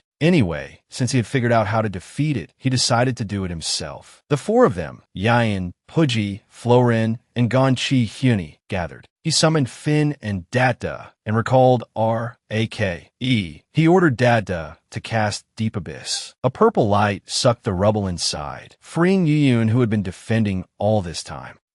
Next, he ordered Yuyun to continue tanking with Dada. Ganchi Hyuni along with Lai continued to attract the Salon's attention. He ordered his minions to attack everywhere, not giving the Salon a moment's rest. Taking advantage of that, Florin buffed Yayan and Finn right as he flew up. He rode Finn into the air. Right below was the Salon. Even if it's level 200, if attacked simultaneously, its health will decrease. Its health bar dropped continuously. Yayan's attack power also increased. He condensed power at the gem on his staff, summoning Chetzi to use Thunderbreak, combining it with his power to create electrical energy that accumulated in the stones, aiming straight at the Salon. The rain had absorbed the lightning, and along with the charged energy crystals, it would pierce through its wounds. The Salon took the full force of a lightning pillar that numbed its entire body. Its health dropped nonstop. It screamed for a while, then collapsed. looking just like a dinosaur cooked to a crisp. The magic pearl fell out of its body. Yian became the first person to defeat the Salon and receive the title Salon Slayer. His experience and fame both increased. He landed and picked up the pearl that Papaji had requested him to collect.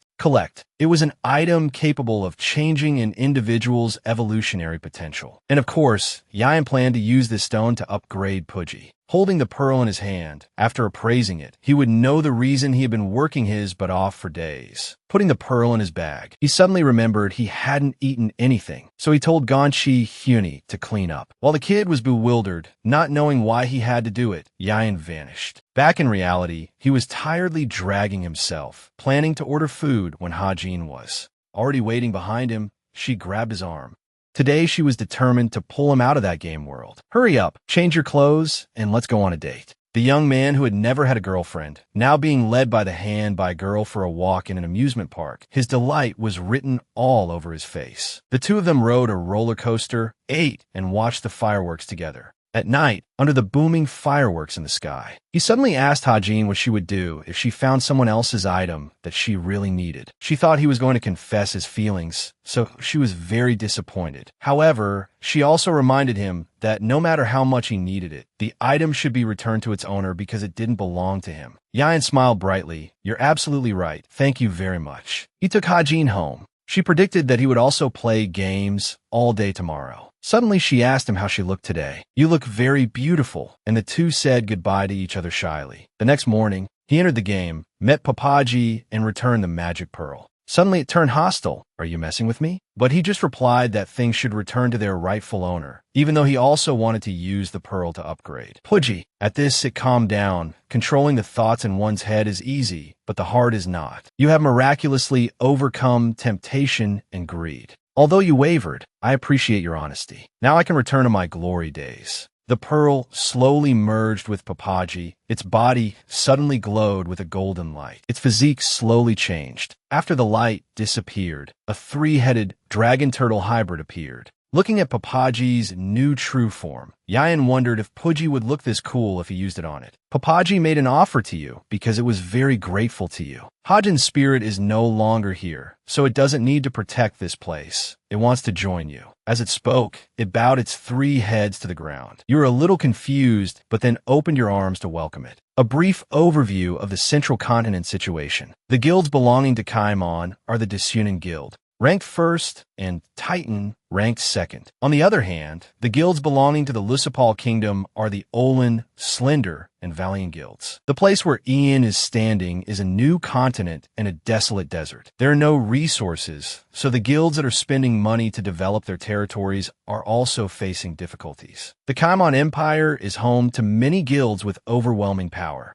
Ian's alliance has just been formed. Even if they rush, it's unavoidable that the Central Continent has monsters from level 130 and above. Even if they establish a base, there is no guarantee that they can protect it. Mentioning the term base, Papaji might not know it, so he asked if there were any villages. It understood, but didn't know if any still existed. Coming to the base, what they discovered was that this place is a war trade station. He was hoping for artifacts, but the only things that could be traded were food and resources if there was no base. Suddenly, Casa mentioned the Tower of War. He wondered why he knew so much, and he revealed that he had been active on the Central Continent before being captured by Kaimon. "Why didn't you say so?" "Because you didn't ask, and I also forgot. If you go to the Tower of War, you could trade contribution points for artifacts. However, the tower is in the west, which is occupied by Kaimon." The scene shifts to the tower, where Zahan and Lizahan are discussing. A vein popped on Zahan's forehead. The war between the two empires. Didn't we both agree to share information? Lizahan was no pushover either. The Desunin Guild seems too focused on expanding its territory, so I forgot to mention it. She thought to herself, war between the two empires, my foot. Zahan suggested using the tower, and although annoyed, Lizahan had to accept, because if Desunin turned its back, they would only suffer losses. Zahan was worried the other side would discover an artifact or something they had missed. Lizahan walked out of the tower, said goodbye, and announced that he found nothing. But in reality, he had found a relic of Magellan. Back to Ian's group. The group was discussing establishing a base, and he suggested they should capture the frontline territory. The whole group shouted.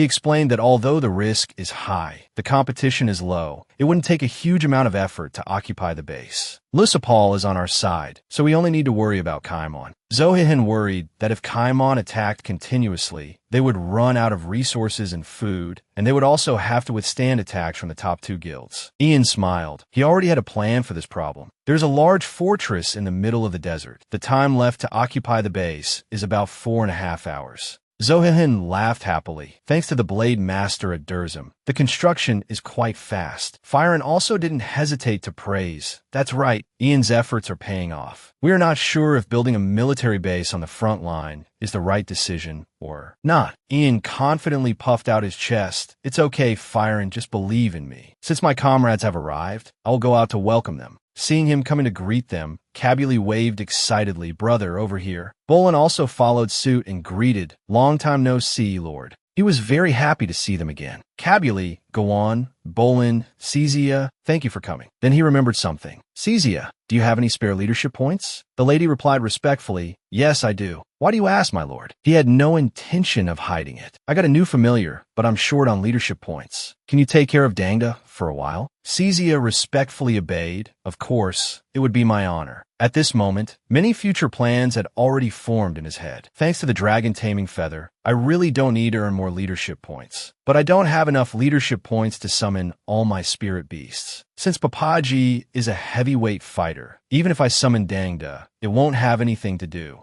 If I leave it with Caesia, I can use Dangda as a secondary fighter when I'm with Caesia. Caesia saw him pondering for a moment and looked at him with a confused expression. Then he shouted, summon Dangda. A large, ape-like rock monster appeared. He stroked it and whispered, Dangda, I'm sorry, but can you stay with Caesia for a while? I will become stronger and come back. For you. It obediently went to Caesia's side as he whispered, and she was also very happy to be its companion. Let's do our best together. Although he was somewhat reluctant, he still reminded it, don't cause trouble, remember to listen to her. In the distance, two mysterious-looking people were evaluating the fortress from afar. Lyzon asked, Solon, who are those idiots building a base on the front line? Solon respectfully answered, that's right, ranked 107. They're the Lotus Guild, belonging to the Lusopal Kingdom. Kaimon feigned interest just when I was getting bored. What perfect prey. Solon hurriedly reminded her master, Master, sorry to interrupt, but if you attack their base right now, there's a risk that the Lusopal guilds will send reinforcements from the outskirts. Then she suggested a scheme. Why don't we use the Relic of Magellan that you received from the Tower of War? She pondered for a moment,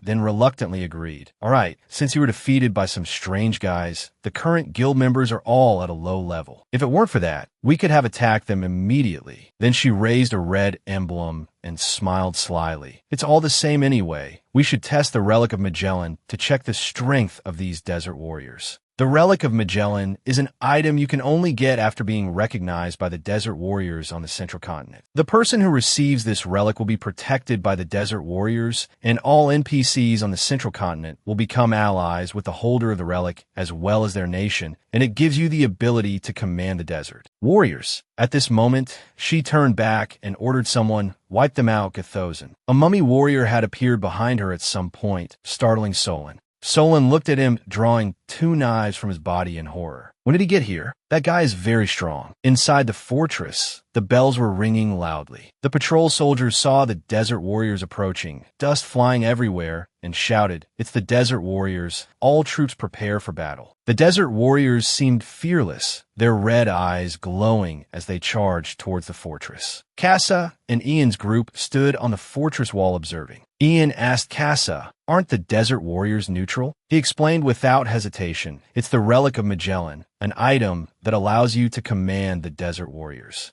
I guess it has fallen into Kaimon's hands. Hearing this, Ian was furious. This is cheating. How can you command a bunch of level 120 NPCs at will? You can help us, right? But the response was Kassa turning and walking away. I'm not participating. I owe the desert warriors a great deal. Ian then seemed to understand something more. If that's the reason Kassa's loyalty is only 3. It's a miracle he hasn't slapped me across the face yet. I guess there's no other way. Somehow we have to try and stop the desert warriors ourselves. After getting ready, Ian summoned all three of his spirit beasts, resummoning Holly and Papaji. Caesius saw him summon a new spirit beast and asked excitedly, "Is that the familiar you just got?" The desert warriors also recognized the yellow dragon. "Is that a golden dragon turtle?" "It really is a golden dragon turtle. The guardian of Utter Jim's treasure is fighting like this." "Does that mean they are the ones who defeated Utter Jim's vengeful spirit?" Carthagin hurriedly reminded his subordinates, "Don't let your guard down. They are not ordinary." The crowd behind him shouted, "Yes, sir." An idea suddenly flashed in Ian's mind. "I have a combo I want to try. Should I use it?" No sooner said than done. He directly gave the order, "Lie charge." But Carthagin was not one to fear death. He single-handedly blocked Lie's attack and then counterattacked. Lie was also very lucky to have Papaji's Dragon Turtle's protective shell skill. When this skill is used, Papaji will absorb 1274 damage for Lie, and Carthagin's sword was knocked away. Ian pressed his advantage. Holly, Guardian of the Wind. With just a roar from Holly, the agility of all allies increased by 30%. Then Lie used Frenzy's Rage to enter a berserk state. All stats increased by 50% and critical rate increased by 20. With just one swipe of its claw, Lie had seriously injured Carthagin. Only then did he realize who he was dealing with. Is it a spirit beast? How can a mere spirit beast defeat all of us desert warriors? No, if we can't take down that spirit beast, we must kill the summoner. Carthagin, now blinded by rage, rushed towards Ian to kill him. But before he could touch him, he was knocked away by Bolin. After taking down Carthagin, Bolin couldn't help but say to Ian in admiration, "Just as you said, they immediately directed their attack towards you." Ian, sitting on Holly's back, confidently watched his overwhelming victory. Of course they would. From a distance, Zahin had witnessed the entire battle, and her face turned black with anger. To be defeated by a rank 107 guild, is Carthagin too weak? Solon was about to say something, but when she saw Zahin's angry expression, she could only manage to say "master" before automatically falling silent. Although Zahin had left, her heart was boiling with frustration. First, Solon's failure, and now the desert warriors. A series of failures. This is a disgrace too. Dazuna's name. Then she turned back and said to Solon, "Send a few words to Titan. The time has come. We will start hunting Lucipal." The look on her face at that moment could kill anyone who came near her. At Ian's location, the pile of bodies on the ground had turned into purple smoke and was completely absorbed by him. Holly saw him absorb them all, and 1,000 question marks seemed to appear above its head. At that moment, he heard a notification in his head that Caesius's hatching rate had reached 91%, and he was overjoyed. Great, Caesius is about to hatch. Then he ordered the entire army back to the fortress. Let's go inside now. After the surprise attack by the desert warriors, Ian began to feel worried. It's lucky I was here this time, but protecting the base without me seems difficult. We need a plan. Thanks to Ian, the fortress was safe. Zohyan was extremely grateful. "Thank you. We didn't even need to go in, did we? We just kept hoping that everything would be all right." He saw his friend seemed worried and reassured him. "Isn't it a good thing that nothing happened?" Then he became thoughtful for a moment. "I'll be honest, the desert warriors I just defeated, they were much stronger than I thought. If Papaji and Bolin hadn't joined the fight, we would have been defeated. So there must be something we can do, right? Zohyan, can you protect the base for a while?" He agreed generously without hesitation, of course. Receiving a firm promise from his friend, he felt relieved. "Thanks. I'll be back later. Take care." In the Lucipal Kingdom, capital city Muron, a soldier was shouting, "If you are here for the Central Continent quest, please line up here." He arrived later than the others and was amazed at the long line of people. Damn it, do all these people want to go to the Central Continent? The soldier continued to shout nonstop, "Line up, you adventurers who want to head to the Central Continent." As he queued, he felt restless. This line is too long. How long do I have to wait? Suddenly, a soldier came and called out, interrupting his thoughts, "Are you Baron Ian?" Although he didn't understand what was happening, he still stated his name. "Yes, that's me. And who are you?" The soldier proudly puffed out his chest. "I'm not sure if you remember, but I was in the same barracks as you when you participated in the Griffin quest and the Prisoner of War quest." He vaguely remembered something, but the soldier chattered on, "What brings you here, Baron?"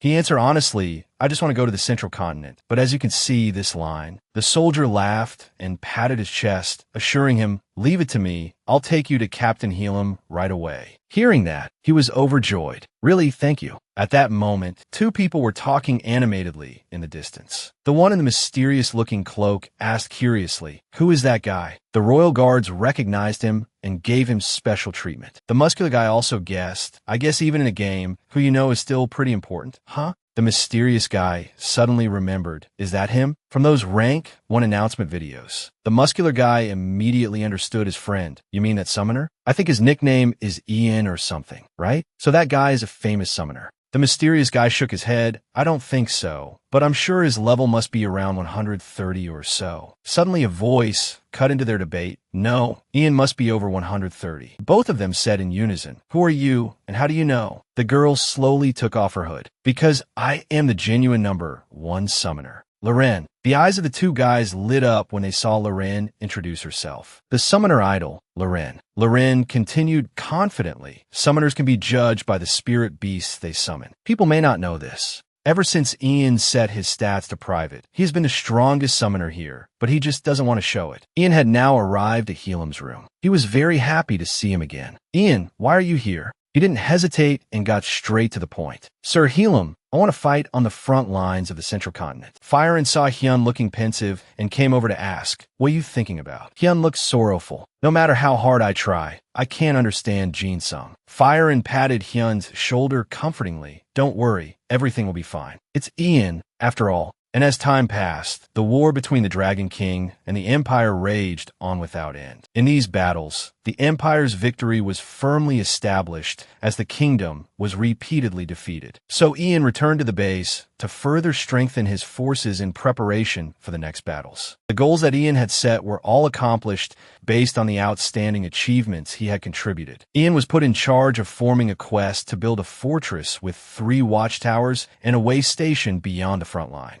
Hyun looked at Ian gratefully. "Thanks to you, the fortress is completed, but how did you do it, Jin Sung?" Ian still didn't understand what Hyun was saying. "Do what?" Hyun began to question every detail. "Even with your many outstanding achievements, you couldn't possibly have enough money or manpower to build such a massive fortress." But Hyun was met with the smile of a victor on Ian's face. "If I want to, I can do it." Ian began to talk nonstop, his nose almost pointing to the sky. "Now let me explain the most important part. Money. Accumulating wealth and materials in the middle of a desolate desert is an extremely difficult condition. There's nowhere to buy or sell, even if you have money. So the other guilds have all used funds from their headquarters to mobilize materials from other regions to expand their bases. Of course, we basically do the same thing, but there is one difference. That difference is the boundary and the preparation. From before, when I set up the Spirit Beast breeding facility with Professor Lee Jaimin, I prepared many things for contingencies. That quest was quite difficult. Thanks to that, the professor was very enthusiastic at the time, thinking that the money flowing into my pocket from this game was more than my teaching salary. Hyun was so amazed he wanted to scream. "How many summoners are out there? I didn't think you had popularized the summoner class so much." Seeing Hyun so agitated, Ian quickly calmed him down. "Hey, listen to me first. I posted all the strategies on how to become a summoner on the Secrets of Monster Evolution bulletin board. That is crucial for summoners and how to care for their spirit beasts. As a result, the number of summoners in our land increased rapidly, leading to a trade boom and making this land rich. Besides, I am opening a second large-scale spirit beast breeding farm in a city I've recently had my eye on. These places will be our source of financial power." Hyun couldn't believe it. "That's incredible. What about manpower?" Loren appeared out of nowhere and interjected. "I can explain that." Hyun seemed to be a big fan of Loren, as his eyes lit up upon seeing her. The revered summoner.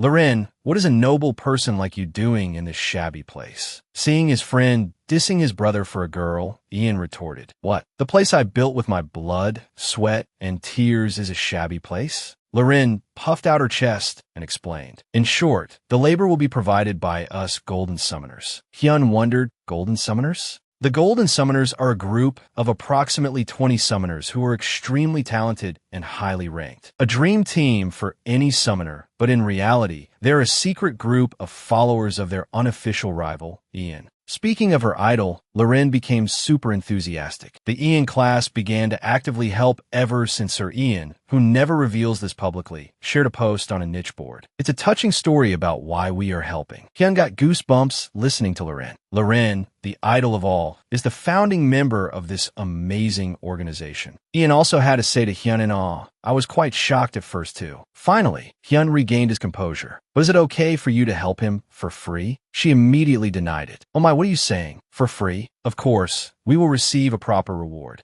Ian also explained, I gave her a few talismans, all with pictures of Bubuji on them. Mentioning those talismans made Loren jump with joy. The talismans with the familiar mascot of Sir Ian Bubuji. Hyun now understood everything. So, to put it simply, you handle the manpower and labor requirements after meeting Loren and Muron and accepting Olivia's soldier-less village as part of your assets. And to get more capital, you're also building another spirit beast breeding facility. Ian was now gritting his teeth while answering. That's right, because he had to push away Loren, who was clinging to his side. Please take good care of me, Sir Ian. Suddenly, the sound of something falling in the distance caught everyone's attention. Ha-Jin looked at him angrily. Jin-sung, what do you think you're doing? Seeing her like that, Ian felt his soul leaving his body and screamed. Ha-Jin, it's not what you think. But she had already left with a dark expression as if she was about to kill someone. Anyway, have fun. Then she closed the door, leaving Ian's mind in a tangled mess. Why was Ha-Jin there at this time? I didn't think she was at a level where she could come here.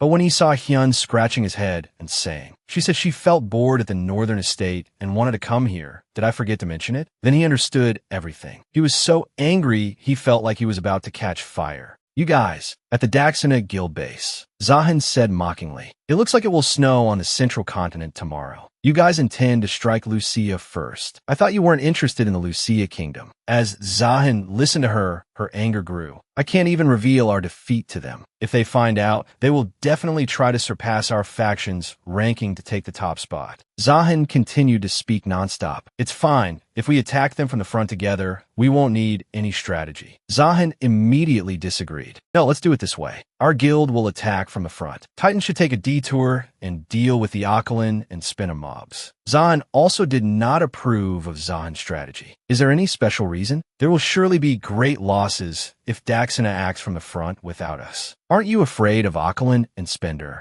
Zahan was not to be outdone. No, of course not. This is merely a one-sided slaughter. We will act strategically. Tomorrow, elsewhere, a talking sphere was floating in the sky. Hello, viewers. People quickly recognized the voice. It's Han and Lucia's broadcast. The two newscasters continued to deliver live news to the audience. To this day, there are still many clashes between the Kaimon and Lucia dynasties over the central continent. But this is the first time the guilds of the Kaimon dynasty have contacted our correspondents to provide an invasion warning. Not letting Han speak alone, Lucia continued. That's right. As the Kaimon dynasty pushes forward with the highest morale, we can speculate that they will make an effort to completely occupy the central continent. Han led again. Now we can even see the scale of the Kaimon dynasty's armies. That is the top guild Daxina and the Desert Warriors. Seeing such a supportive procession made Han also admire it. What an unbelievable sight. The Desert Warriors joining hands to fight with Daxina. I guess the rumor that the Relic of Magellan has fallen into Zahan's hands is true. On the other hand, the army of the Lucia Kingdom is a bit questionable, isn't it? Which guild is occupying that base? Lucia began to check the information. Rank 95, I think they just recently ranked in the top 100. Will the 3rd and 4th ranked guilds, Aquilan and Spender, support them? The leader of the Aquilan guild, Simu, support those guys. Will anything change even if we send reinforcements? Right, Martin? The leader of the Spender guild, Martin, you're absolutely right. The leader of the Valiant guild, Roy Jin, nothing will change for a rank 95 guild even if they receive reinforcements.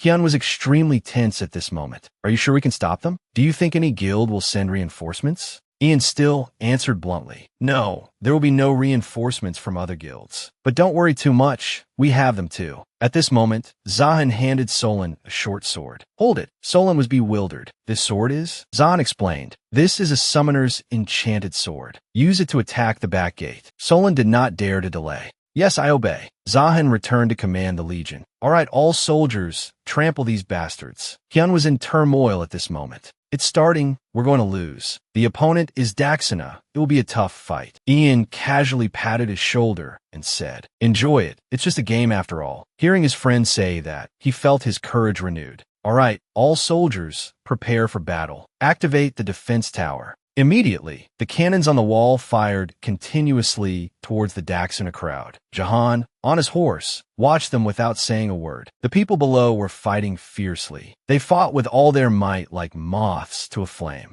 The cannons were also brought out, aimed carefully. It fired an enormous shot. The people below watched, only able to stand still without daring to move an inch. As it hit the ground, a devastating explosion occurred, along with deafening screams. The two young men watched, their faces pale with fear. The boss was sweating profusely. This venture looked more grim than good. He stared wide-eyed, his heart filled with terror. Other cannonballs were quickly launched, bringing destruction and causing everyone to scream their lungs out. Jahan was still there, observing very carefully. These bastards' defense tower is not ordinary. Could it be that they have improved it? He narrowed his eyes in annoyance. At this rate, he would lose half his forces before even getting past the gate. Unexpectedly, a super-large cannonball flew close. I wonder if he can react in time. He quickly opened a matrix, this and that. That matrix managed to slow down the gigantic cannonball. At the last second, it exploded with a boom right above his head, scaring him to death. And then he looked straight ahead as if wanting to do something. The reins pulled taut. He galloped straight through the chaotic crowd and exploding bombs, terrifying the soldiers. When he got close, he quickly launched himself upwards. The extremely high leap allowed him to observe easily. Time to quickly use magic. Jahan's eyes tensed, full of determination. Take this magic. He lunged down. A large explosion appeared, as if returning a large explosion to them. He landed nimbly. Jahan had successfully and perfectly destroyed the defensive wall. He narrowed his eyes. This helped create a path for his forces. He looked happily at the remaining ruins. Really, did those crazy people spend so much money just to fortify their base? But where did that money come from? Looking at the strange tower in front of him, it seemed he had never seen this type of defense tower before. Jahan quickly drew his sword. Thinking about this would only cause a chain reaction. He narrowed his eyes. There were more important matters at hand. Jahan quickly charged forward with his sword. Now he had to wipe them all out to satisfy his desire for revenge. Meanwhile, on Jin Sung's side, he was admiring the results. The #1 guild master is truly different. He and his spirit beast were full of excitement, although he had already had high hopes for it. But anyway, they couldn't let Jahan break this wall so easily. It seems it's time to make an appearance. Arrows and gems were fully activated. Everything was ready, just waiting for Jin Sung to step up. Below the city wall, something was approaching at great speed. In the sky, he was no less impressive. Let's see who's faster.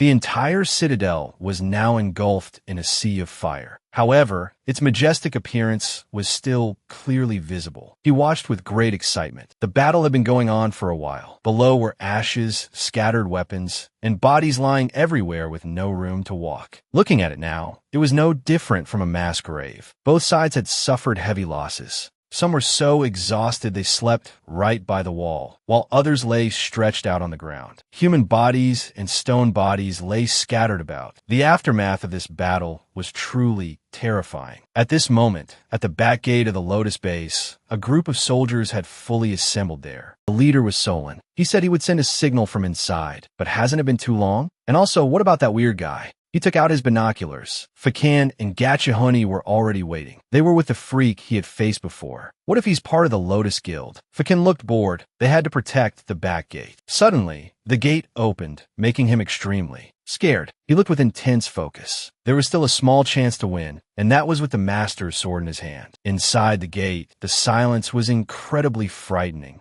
Bodies were scattered everywhere. Someone quickly announced that the gate had been opened. Now everyone advance. The soldiers quickly ran on command. He stood there, saying nothing. Seeing that everyone had left, he slowly took off his mask. His work here was done. Now he just had to wait for Jin Sung to handle it. Soldiers started pouring in, confusing Jahan. He looked at the crowd below, not understanding what was happening. There were still quite a few defense towers that needed to be destroyed before his army could advance. Suddenly, he noticed something more inconvenient. It was Jin Sung, flying toward him very quickly. At a glance, he recognized who he was, a core member of Lotus. The two young men from before were still looking at each other in confusion. They were surprised that the gate had closed. They knew there was another wall inside this one. Should they go now? But they had to fight. Jahan sensed something was wrong. This can't be happening. Jin Sung held out his staff. It's too late now. Power was released along with his excitement. This is revenge for his comrades. Suddenly, everyone's eyes widened as if they had received energy. A surging power was within them. Suddenly, with a strange power, the sky darkened, and in the middle was a massive bolt of lightning. It spread to Jahan's soldiers. The amount of damage was immense. One by one, everyone received it, with no one missed. Everything returned to normal. The crowd was electrocuted to the point where they couldn't get up anymore. The surroundings had truly become a pile of corpses because of a very strange person. His whole body was covered, truly like a mummy. He looked full of destructive, killing intent. Watching the scene unfold, Jin Sung was also startled. In just a brief moment, did he just stab his sword into the ground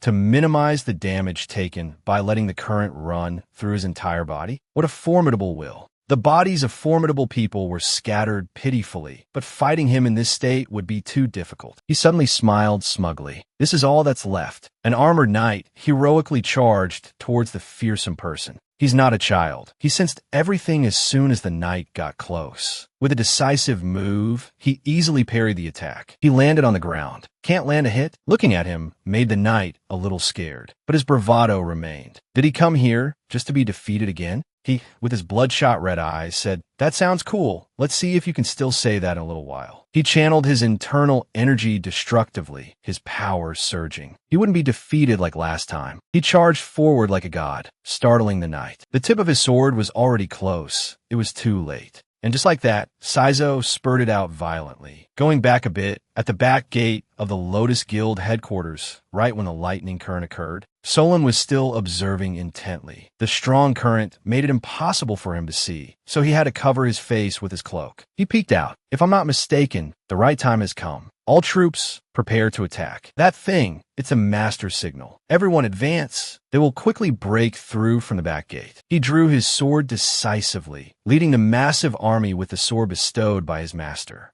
Meanwhile, Fakan's side was in an uproar. Even though they saw them coming, they had to remain calm first. No matter how much they resist, they could still be defeated this time. When he got close, he swung his sword to summon a horde of ugly but numerous monsters, led by the bronze giant. A bronze figure with blood-red eyes appeared. Now look, that is the power of Zuna. The bronze giant quickly struck down without any mercy. Gachihoni quickly used a spreading ghost magic to fight back. Very quickly, the bronze giant's movement speed was affected. Solon was still very calm. That stuff is useless. On Fakan's side, his sword glowed so brightly it dazzled the onlookers. His eyes stared intently at him. You're dead for sure this time. Solon was scared now. The bronze giant had no consciousness, so it wasn't afraid and continued to attack, but it was quickly cut down by Fakan with a clean slice. He was horrified, his heart in turmoil. He easily sliced a level 200 bronze giant in half. Just like that, the bronze giant fell backward with a loud thud. Look, in that case, what level must this person be? I don't even know. Just like that, the bronze giant took massive damage and was defeated. The people under its feet were also crushed and perished. Gachihoni was stunned, not expecting his teammate to be so strong. He felt annoyed with himself. I'm so stupid, even though I received power from a god. My opponent must be of that caliber to be a match. At this moment, the knight was still fighting fiercely. Suddenly, Joyen appeared, startling him. The sword was brought out.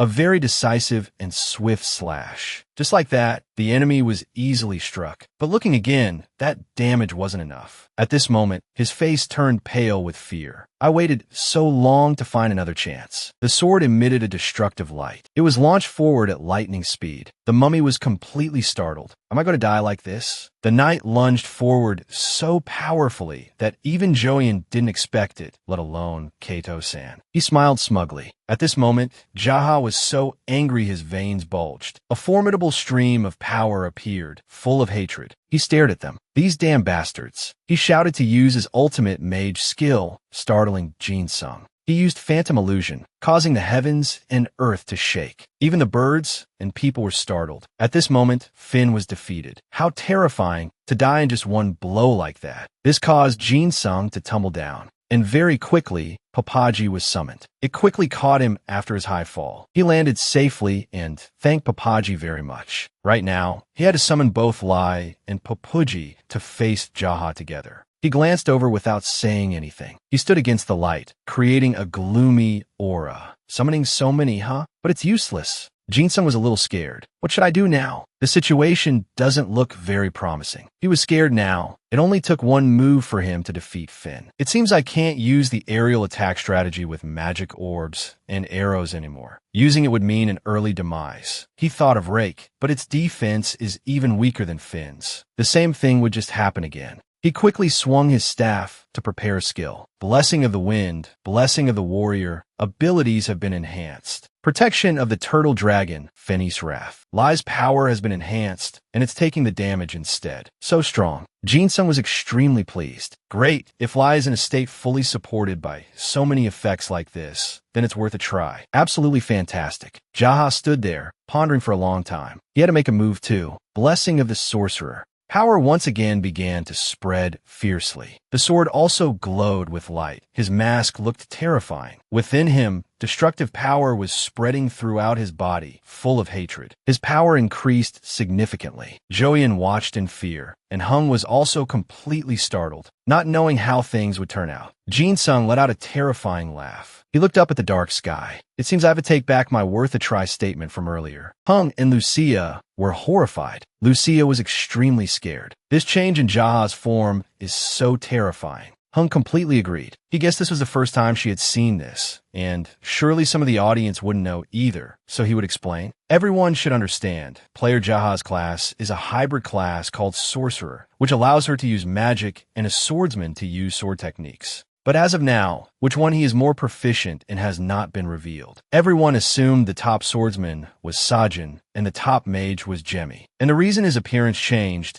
is because sorcerers actually use dark arts. When using dark magic, their appearance also changes accordingly. Lucia trembled with fear as she listened. So scary, I thought it was because of the dark arts. But that's not the truth. But it's because, look, Jin-sung is being overwhelmed. That dominance is terrifying. At this moment, Puji was lying down, praying in fear. Was the fight that fierce? And Lai was knocked down, crashing into a corner of the wall. Even Papaji couldn't take it and collapsed. So scary. Jin-sung gritted his teeth. Jaha alone could now overwhelm him and his 3 spirit beasts. It's obvious. You've impressed him too. But now it's time for you to die. At this moment, someone quickly used a staff to create a shield. It was all created by the support player, Hagen. He was protected by the unexpected shield, which Jaha couldn't believe. He felt something was wrong. This support player, where did they come from? He said smugly, "You're surprised by just this?" He quickly activated the ring on his hand. Now it officially begins. Hagen did a great job. She landed quickly. Jin-sung felt very excited. It was the right thing to do to apologize to her when she was upset. What a relief. Jaha's face turned pale with fear. He thought it was terrifying that no one from the guild came to support him. What else is he hiding? Hagen is a priest? This is a headache. Lucia was also surprised. She didn't understand why player Jaha's attack couldn't penetrate that priest's defensive skill. It seems it's because the level gap is too large. Hum was also curious. A sorcerer uses dark magic. So what kind of magic does a priest use? Is it a counter to dark magic? This is a sure win. Suddenly, Jaha laughed loudly. He seethed with killing intent. How ridiculous. Where do you get the confidence to fight me with just a priest? He struck the shield with all his might. Although their powers are counters to each other, the difference in level and skill between him and Hagen is huge. Look closely, that magic defense armor is about to break. He laughed slyly. After breaking this defensive layer, he swore he would bury him and Hagen. But at this moment, Hagen reinforced her magic, causing all of Jaha's efforts to go down the drain. He was very annoyed, about to lose his patience. A defense even stronger than the last one? It seems I have to attack faster. Jin-sung was smug. What's this? So satisfying. Frolon was already beside Hagen. Because he knew this would happen, Jinsung had already prepared some high-level support players. These two supporters, with their power, made Jaha tremble in fear. In this situation, it was normal for him to be scared because they had gained the upper hand. He trembled with anger, shouting at them, "Shut up," and charged forward to attack. The two supporters joined forces, creating a solid barrier shield together.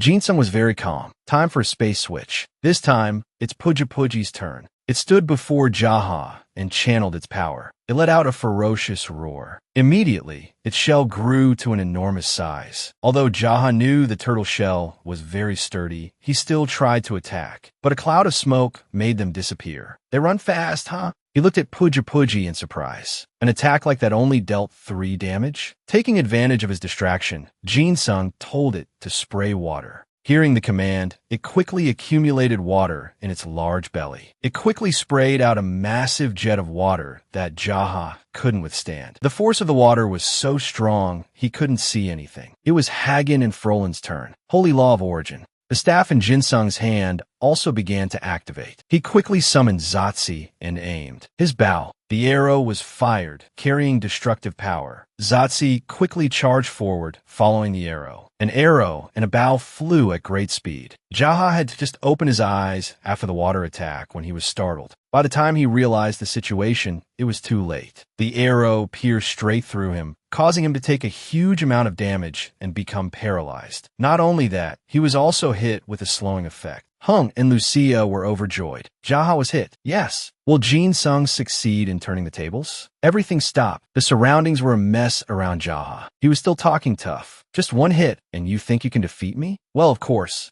A figure slowly stepped up from behind. Obviously, this was just a warm-up shot. That person was faking. He was a little surprised. He's not defeated yet. Jaha was scared the moment he saw him. Is this the person Solon was talking about? He approached from behind. So Solon's army has been completely defeated. Hagen began her healing state. Joian and the knight quickly took cover to recover. He was scared. They've all gathered, the support and the damage soaker too. It's too much to face them all at once, especially when he's paralyzed and slowed. Am I going to lose? Thinking that, he suddenly laughed out loud. He laughed like a madman. How interesting. He admitted that he had failed today. Seeing Jaha like this, Jinsung was surprised. What's wrong with him? His expression suddenly changed. But even so, he swore he would repay him for this humiliation. Taking out a piece of paper, he tore it decisively. Time to go back. He began to enter a teleportation state, and his entire army also entered a teleportation state, including those who had died in battle.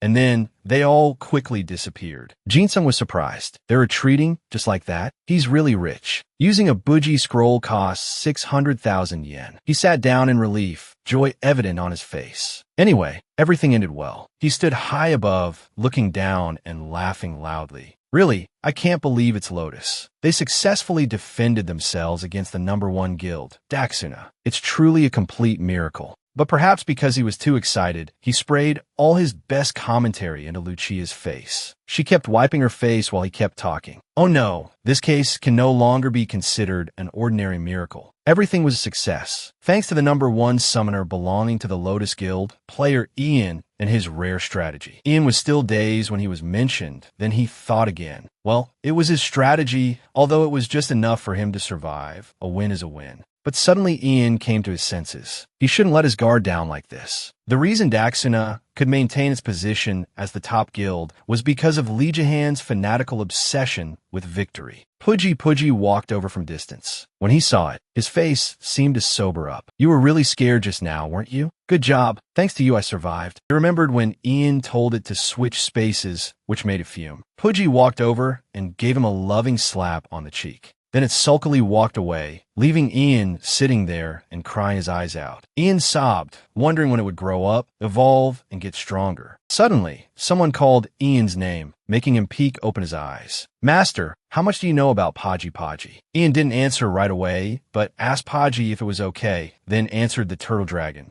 "My Paji is a big-headed turtle that likes to eat meatballs." The dragon seemed to realize that Ian didn't know much about Paji, so it decided to tell him from the beginning. Pudgy belongs to the abyss species that lived in the ancient era. There are two ways for their ancient species to become stronger. The first way is to use a magic pearl, like the one you got from it. But if Ian intends to evolve it with a magic pearl, he might not be able to level up, and he might even get side effects. Hearing this, Ian didn't understand what was so good about leveling up. According to the dragon, a turtle dragon wishes to ascend to a divine turtle dragon and have the presence of a true god, so that is extremely important. Since Pudgy is an abyss species, it will have the ability to use the power of water freely and comfortably. At this point, Ian wondered, what is the method to get stronger without using a magic pearl? It is the turtle spirit residing in the turtle dragon's body. You need to collect 3 turtle spirits and bring them to the shrine of the water god. The turtle spirit can be created from Pudgy or entrusted to Ian by any of its species. That is all the dragon knows. Ian fell into deep thought again. It's a bit complicated for Pudgy to get stronger, but it's not the only one that needs to get stronger. He had felt this through many battles, but the summoner class is too weak for PvP. Ian hurriedly opened the system to check his inventory. The screen showed Cassius's egg with an incubation rate of 93.7%. Even though things might be different if Cassius hatched, this time Ian didn't kill anything and Legihan returned, so he didn't accomplish anything. Ian looked into the distance and told himself he would fix the base next time. Legihan's face was scrunched up. That damn summoner. Suddenly a voice from behind startled him. You came back after losing almost everything. He shouted angrily, what's with that attitude, Sakajan? I told you to attack Lucipo from behind. Sakajan had a straight face. Your attitude at the last meeting was a bit suspicious. So I did a little investigating. You lost Hoderum's crown, and as soon as the desert warriors died and were punished, you revived those guys just to wipe them out. I guess the famous Legihan is just a punching bag now. Huh? Feeling insulted, he became even more furious and growled. Shut up and state your objective. Are you here to take the top spot after destroying Daxuna? Sakajan just found it ridiculous. Of course she wouldn't do that, even if they were the top guild right now. Rumors can still spread, and those bastards from Lucipo could unite to claim the title amidst the chaos. Zahan was quite stunned. Because the Ludus base looked like a fortress, Sakajan asked if he wasn't curious how they could fortify their base when they weren't even elite warriors. Seeing her mention that, he asked how. Sakajan leaned her face close to him. They have monopolized the war trading post. I will give you the power to take them down. In return, you need to hand that over to us, all right? Suddenly, he laughed out loud, making her falter. All right, I accept. Zahan looked at the broken arrow in his hand. He knew from the beginning that Sakajan was a treacherous person, but for her to know so many details meant there was a traitor in Lucipo. He couldn't believe they had actually defended themselves against Daxuna. Has spring finally come for Lucipo? But he believed it was still too early to tell. Why don't they start fortifying the Ludus Guild right now? The other person realized it was too late to do that. This is the worst case scenario. He asked with a panicked face, what do you mean? Wouldn't it be more beneficial for us if they held everything off from the front lines? The man explained with his chin in his hand. We rank quite high, enough to be 3rd or 4th among all guilds. Because our guild is standing idly by while a guild ranked around 90th is struggling on the front lines, the community must be busy bad-mouthing us. And what's even scarier is their growth. They went from a rank of over 100 to over 90 in just a week, and who knows what it is now, since they were able to defend themselves against the Daxuna Guild. We're going to be swallowed up by them. He slammed the table and stood up. So what should we do? The man said smugly, easy, just strike before they do. Ian sighed in relief upon finally finishing. It took a whole week to repair the base. At least they could earn some special service points and fame after stopping Daxuna. Even though the numbers were huge, he could still totally aim for the highest ranking. Ian thought all that was left to do now was level up. Ian looked full of spirit. If so, let's go Pudgy find a hidden dungeon. Pudgy giggled. Master, Pudgy doesn't have that ability. Kassa approached from a distance and asked, are you looking for a place to level up? When I regained my memory, I realized something. Ian immediately asked him where it was. Kassa said it was at the altar of Selamoth. Pudgy then spoke up. If it's Selamoth, do you mean? Kassa smirked. Yes, exactly as you guessed. The tribe that only produced summoners since ancient times. The shrine of the Selamoth tribe. Ian heard this like a bolt from the blue. This is insane. If it's the shrine of the ancient summoner tribe, wouldn't there be many legendary artifacts and monsters? Casa looked overjoyed. Then the next destination is set. Let's go to the temple of Selamoth. But Ian was a bit worried if Casa would go around stark naked. He looked so dirty. Pudgy even said he stank. Only then did Casa notice his hair was matted as if it hadn't been washed in 1,000 years, and his body was as grimy as someone who had just waded through a field to catch fish. Casa was relaxing, sleeping on the roof. He tried his best to climb up. He grumbled, "Why are you taking a nap in a place like this?" Casa glanced over. "It's you? What is it, kid?" He clenched his fists as if trying to endure. "I followed this guy day and night just to learn how to absorb ancient power, but I have to get away from him on the next mission." He seemed to muster all his courage and inner strength to shout a demand for Casa to fight him. Hearing that, he immediately guessed that he intended to escape his slavery. "If so, then I'll beat you," not forgetting to encourage him. "Good luck, kid." Ian turned and asked, "So looking like this means you lost?" Casa sighed. "Are you stupid? How could I lose? Don't you have eyes?" It turned out he was still wondering why his body looked so grimy. Casa was speechless. Balam was the first to strike. It rushed forward using the skill Dark Slash, but Casa easily blocked it, not forgetting to offer a word of support. "You're pretty good, aren't you?" Nuhi's face changed. He could block Balam's ultimate move with that. Knife. Now, it was Casa's turn to use a skill. In a flash, the knife was about to stab Balam's neck. At the same time, Nuhi also used the skill Dark Pull, causing the ground beneath them to be covered in water. Casa braced himself. The ground sank, causing him to accidentally unleash an area of effect skill instead of a normal stab. Suddenly, Balam and Nuhi's faces showed panic. An explosion occurred, and when he opened his eyes and sat up, while not understanding what was happening, Casa asked, "You're awake? Thanks to you, I'm all dirty now." Nuhi put on a pouty, teary-eyed face. He opened his inventory, took out a rope, tied up Balam, and dragged it away, not forgetting to glare at Casa once. "Don't come looking for me," Casa shouted. "I don't know where you're going, but you have to be back next week." Nuhi was resentful and indignant. That heartless bastard. To think he'd have some sympathy since we've been together for so long. Yet he blew me away without a second thought. "I won't come back even if I die." Casa didn't forget to remind Nuhi that idiot Lord Kaimon might launch a surprise attack, so don't go too far. The words made Nuhi even angrier. He swore that when he obtained the power of the immortal god, he would return to avenge this. After hearing Casa's story, Ian realized they seemed to have misunderstood each other. After walking for a while, he said they had arrived, but Ian couldn't see a damn thing in this godforsaken place. He turned and grumbled, "Seriously, it's just a desert." Then he suddenly fell with a piercing scream. Casa also jumped down after him. Ian had fallen from a high place and taken 10,526 damage. He placed his hand down. The ground below began to reveal a tiled floor. They had arrived. A door appeared before them. This was the temple of Selamoth. Ian's jaw dropped. This place is amazing. He felt quite excited. His heart was pounding. Casa extended his hand like a domineering president, making Ian's world bloom. Is he reaching out his hand to pull me up? He's become sweeter. This adorable bastard. But he said, "Apologize. I told you to apologize for doubting my words before we got here." The words shattered Ian's fantasy. His heart stopped beating too. So treacherous, and he still had to apologize to him. After that, the two of them went to look around. Standing in front of the door, Ian didn't know what to do because the gate wouldn't open by itself. Casa placed his hand on it and used all his might to open it. A light flashed and the door burst open. When the light faded, Ian opened his eyes and was stunned. This is the Temple of Selamoth. They were the first people to arrive at this place. But Ian wondered, who is that scary old man standing over there? Casa seemed to know him. "Long time no see. You look so old, I almost didn't recognize you." That old man squinted. "You don't look any different from before." Ian asked curiously, "You know him?" Casa said he was the only survivor. After a one-on-one fight with him, the guardian of the Selamoth tribe, Eclipse, Ian suddenly realized,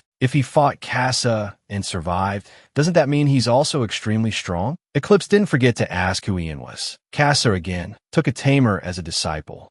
He looked at Ian and said, I'm under this tamer lord. He couldn't believe it and shouted, what did he give you that you would willingly bow down and become his subordinate? Ian scratched his head, looking innocent. I gave him a legendary item. The old man didn't expect it was only that. He couldn't understand. Is Eclipse trying to see who has nerves of steel? After beating around the bush, he finally asked him what he came here for. Ian then remembered. I heard that the Selamoth is a tribe of summoners. So, does that mean you're also a summoner? The old man turned his back and glanced.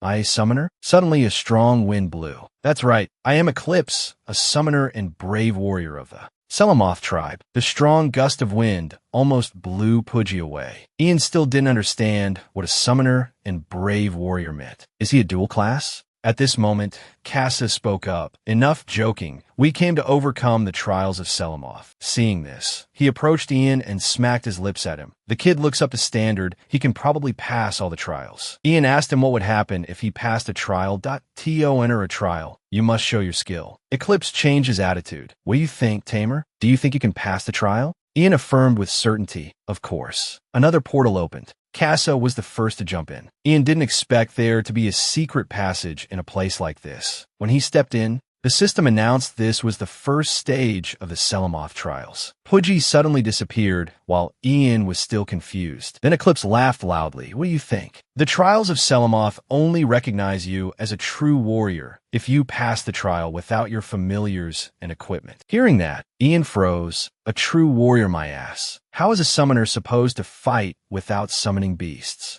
The old man was still laughing cheerfully. Everything depends on your ability. I am also a summoner, but I also went through a similar situation to overcome my own obstacles. But Ian went limp. That's because you're an NPC with a pre-programmed storyline.mr. Eclipse. He told him to choose now. He could choose one weapon to use. The weapons would help him complete this stage. Ian thought for a moment. If it's random, then any choice is fine, so he chose the one in the middle. After choosing, he clasped his hands in prayer, because that was the only thing that could help him. Please let it be a spell book, a bow and arrow, or a wand. Then the Brawler box opened, and a giant sword appeared. It was twice his size. Is it the great sword of the Spirit King's judgment? But all the effects of the great sword of the Spirit King's judgment have been sealed. He muttered, at least I can still use the 1500 damage. Then Ian paused and panicked. 1,500 damage. This great sword is so strong. Eclipse didn't know if his skeletal body could even lift that sword, but just try your best. Ian then remembered he was a summoner and he had never used a greatsword before. He spoke up to explain the trial for him. The ancient Selamoth tribe divided warriors into two ranks based on their combat ability. Starting from the lowest rank, Elite, to Commander, Imperial General, Chancellor, and the highest rank, Great King. They will summon a warrior spirit with strength equal to Ian's. When you defeat him, a higher-ranking warrior will appear.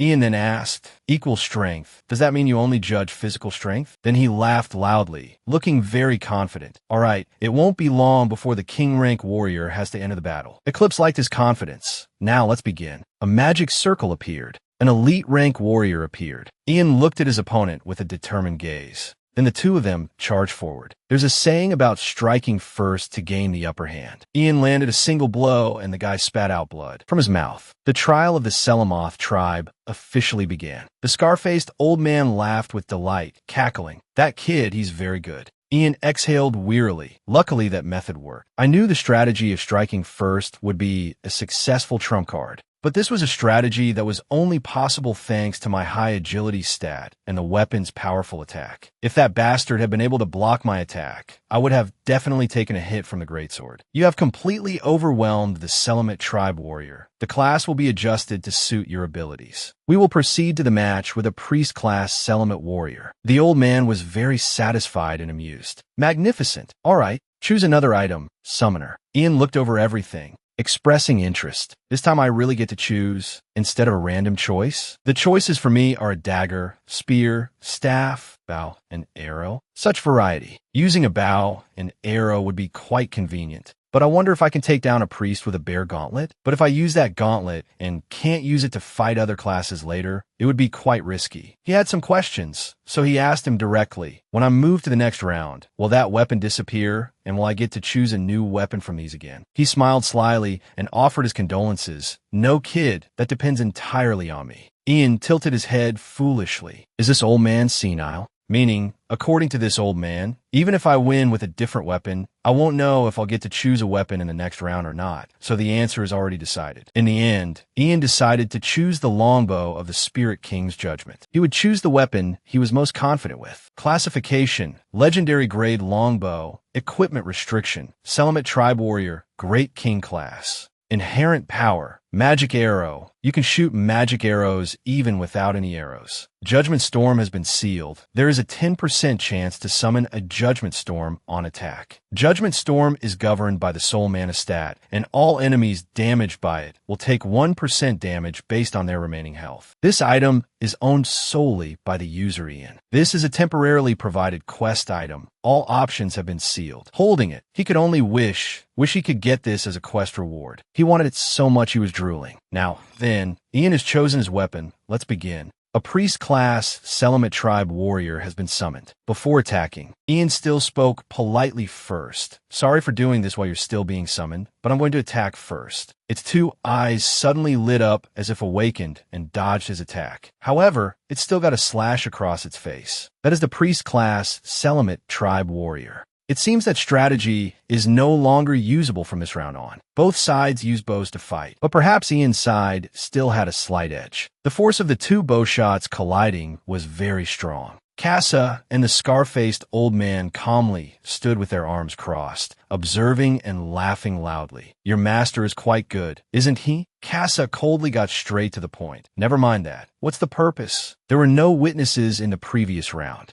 He was quite curious why Casa chose to stay with him. Because you must have received some great benefit from him, right? Actually, he didn't have many memories of the past. I was captured by the Kaimon Empire, lost everything, and was tortured as a prisoner for a long time. That's when my master came to save me. At first sight, I felt something from my master, a feeling that was somehow related to my past. At that time, Ian scratched his head and said a few words, but it is set to return to you. So Casa must become one of your subordinates to be able to use it. The opportunity to get to know this bastard master better came to me. Casa hurried Ian along. I thought you said we were running out of time, and I became his subordinate to find out what that feeling was. The old man laughed as if he'd hit the jackpot when he heard the story. How convenient for you. Wait, I heard you say you lost your memory. So how did you find this place? He looked at his hand and pondered. Even if it's just little by little, my memories are returning since I set foot on the central continent. Coming here is probably a part of my memory that will slowly be restored. After just a few sentences, Ian had already taken care of everything neatly. You have completely overwhelmed the priest class Selamet Tribe Warrior. The class will be adjusted to exclude the Chancellor class. We will proceed to the match with a Great King class Selamet Tribe Warrior. The old man was very interested in Ian. That's pretty amazing. Even I couldn't fight like that at that age. Ian suggested, please summon the weapon and the Great King class warrior. Ian's health was fully restored after chugging that green bottle. The old man suddenly drew his sword and declared, I myself am the final round of the Selamet tribe's trial and the Pharaoh-class warrior, Ellipse. As soon as he finished speaking, he pointed his blade at him. Summoner, prove your strength. The final battle has begun. The match with the Pharaoh-class Selamet tribe warrior Ellipse has begun. Ian felt the pressure crushing him, causing him to freeze. Everything happened so fast that he couldn't adapt in time. Wait, old man. I thought you said you fought Casa, survived, and were here to preserve the story for posterity? The old man then told Ian he didn't need to defeat him, but more importantly, just to prove his own strength. He didn't want to talk much and charged forward. Ian was too scared to stand still. For the first blow, he chose to dodge. He had to at least figure out his fighting style. Your feet are really nimble. Ian brought up the previous matter. Where's the weapon? Weren't you going to give me a new weapon? After striking him preemptively, he suddenly realized he had forgotten about that and even stood there laughing with him. All right, it's free stuff anyway. I'll allow you to use any weapon here, as you please. The system immediately displayed a notification. You are allowed to use all judgment weapons of the Spirit King. If you want to change weapons, shout change along with the weapon's name. All options are available for the judgment weapons of the Spirit King. If he was willing to accept such a disadvantage, Ian would switch whenever he felt it was necessary, without worry. Change, greatsword. It seems he is very confident he can win. The effect of the Flame of Judgment has been activated. When things were more settled than before, he asked for his intention clearly. Are you ready to fight now? Ian was quite excited for this fight and also wanted to know the extent of his maximum strength. All right, old man, prepare yourself. The very first blow already gave Ian trouble. Block with the greatsword, a weapon with a wide surface. Attack with the spear, a weapon with long range. The Spear of the Spirit King's Judgment has a 10% chance to activate the Frost of Judgment effect on attack, freezing the enemy. Ian felt like he was about to freeze. His eyes were motionless. He was about to unleash a powerful attack. He continued to switch to the staff. He didn't expect the kid could dodge. It seems you're not just fast on your feet. And just like that, all the moves were completely executed by the scar-faced old man. In this situation, Ian could only block or dodge. Luckily, I examined all the weapon options in detail earlier. The Staff of the Spirit King's Judgment has a 60% chance to activate the Spirit King's afterimage effect on attack, rooting the enemy. After rooting him, he switched to using a bow and arrow again. I'll use the bow to attack from a distance. Since there was no limit on weapon switching, he kept changing constantly, switching weapons to suit the distance and situation. Currently using a dagger. The Dagger of the Spirit King's Judgment has a 60% chance to inflict the bleed and deep wound effects on the enemy. Then use the dagger to finish the old man off. But things weren't that simple. The old man wore a very confident smile and grabbed his arm. At this moment, in case of an unexpected variable, he switched to gauntlets, turning the tables with another variable. The gauntlets of the Spirit King's Judgment have a certain chance to activate the Spirit King's aura effect on attack, creating a blinding flash of light. He began to channel power into his fist and punched him straight on, then switched to the dagger once more. At such a close distance, only a small sharp weapon should be used. The battle was finally over. He thought he had managed to take down the final boss, but at the last minute, he punched him, sending him flying 1,000 meters, crashing straight into the wall until it cracked. The injury was probably not light at all, only 3. After taking just one hit, his health dropped to only 3. What kind of skill is this? He felt confused and extremely restless. The trial is not over yet. Summoner. Will of the Selamite Warrior, all combat stats increase by 40% for 20 minutes, and the duration of all adverse effects will be reduced by 50%. He panted from pain and exhaustion from overexerting himself on the final blow because he thought he had won. But no. What is that insane skill? Are all stats combined to enhance another stat? Is it how he could move so fast? Right now, I think, no, I'm sure Ellipse is faster than me. He's like a different person now. Ian couldn't accept not winning while he kept praising him. Your attack was quite fast and effective. So I decided to match your speed. You don't have much time left. And then, the previous blows caused Ellipse to take 825 damage from the bleeding status, taking 717 damage from the Judgment Storm skill. He was continuously taking damage from the previous blows. This battle, in the end, was just a battle of time. Ellipse had dropped his weapon and was continuously taking more damage. Although Ian would be taken down in just one more blow, he still possessed a weapon that could change into a long-range form. If he continued to fight and buy time, he would definitely. Before he could finish the thought, he punched the wall hard. If he hadn't dodged in time, he would have been the one to receive that punch. Ellipse chased him to the end. Ian just ran, with no time to think. I need to increase the distance between myself and him. Ian had to do it at all costs to be able to fight back. That night, Lim Long was confused, not understanding the purpose of what he was doing. At the easternmost region of the central continent was the base of the Olin Guild. Lim Long stood with his arms crossed, asking coldly and sternly, "What's the matter?" Samu entered, but strangely, he locked the door before whispering to him. Lim Long, I have a request to ask of you as your employer. To put it briefly, this is what happened during the meeting with the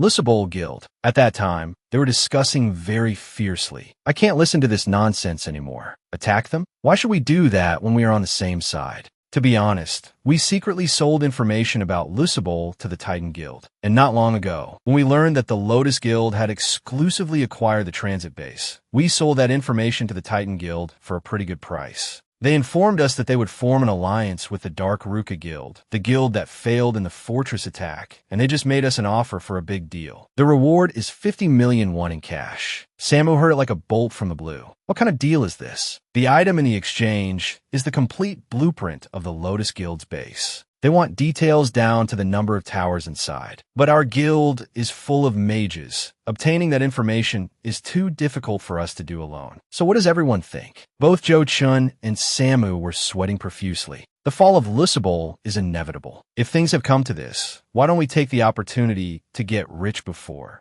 we lose? Joe Chun spoke up. After hearing that nonsense, I feel like I've just been punched in the ear. Please consider us withdrawn from the alliance from this moment on. We don't want to do this. Martin asked in a low voice, what about Samu's opinion? He stammered and leaned forward, asking back, what do you want me to do? That was everything that happened, which Samu recounted to Lim Long. Since you are the assassin class, we know, I hope you can come and help. Us. But you're also a mercenary, so you could just consider this as work. Lim Long slowly pulled up his face covering and thought. I came here as a mercenary because soloing in the central continent is extremely difficult. But it seems I've strapped a time bomb to my own back. I need to get out of here quickly as soon as this job is done. Lim Long used Shadow Flight to go on the mission. They said this is the Lotus Guild's base. It's truly enormous. They have strongly fortified walls, a watchtower. Everything is designed for the best. They lack nothing. In addition, they also have access to the trading post, where they can easily restock resources by buying and selling. The fact that the famous Dark Luna Guild couldn't infiltrate this place is indeed well-founded. Lim Long carefully emerged from the ground. I should get back soon.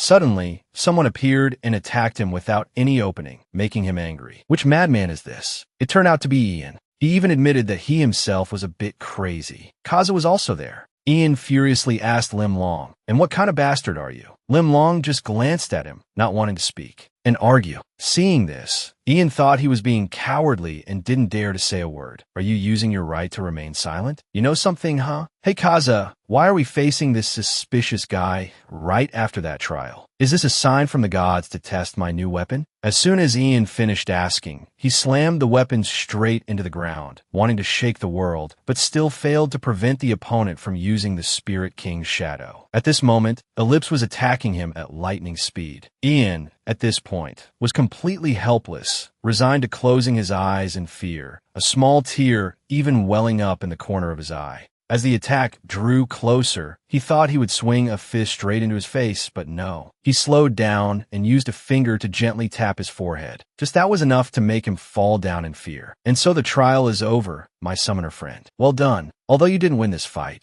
Ian has been acknowledged by a Selamite warrior Spirit King. Congratulations to Ian for successfully completing the trial and achieving victory. As mentioned, this victory was solely acknowledged by Ellipse. He looked at the result, not understanding what was happening. Seeing this, he laughed and said, "Congratulations, kid. You've passed the trial with a soaring high score." Ian was still puzzled. But didn't I lose? Ellipse replied, "Didn't I tell you, kid? You just needed to prove your strength to me. From the beginning, it was not a battle you could win. Actually, it was quite dangerous for me because you fight very well. For an old man, I'm still quite a risk taker." Ian thought deeply. I think he was right, but for some reason, it makes me feel uncomfortable. Is it because I didn't win fair and square? Even though I lost, I must have fought well, right? The important thing is that I completed the quest. At the end of the fierce battle, since you have obtained the rank of Spirit King, I should also reward you. This is a gift for the warrior who endured the trial. They were dazzlingly bright items. You have obtained the chest of the Spirit King's judgment weapons, and the Selamite warriors will skill book. He vaguely realized, aren't those the ridiculous skills from before?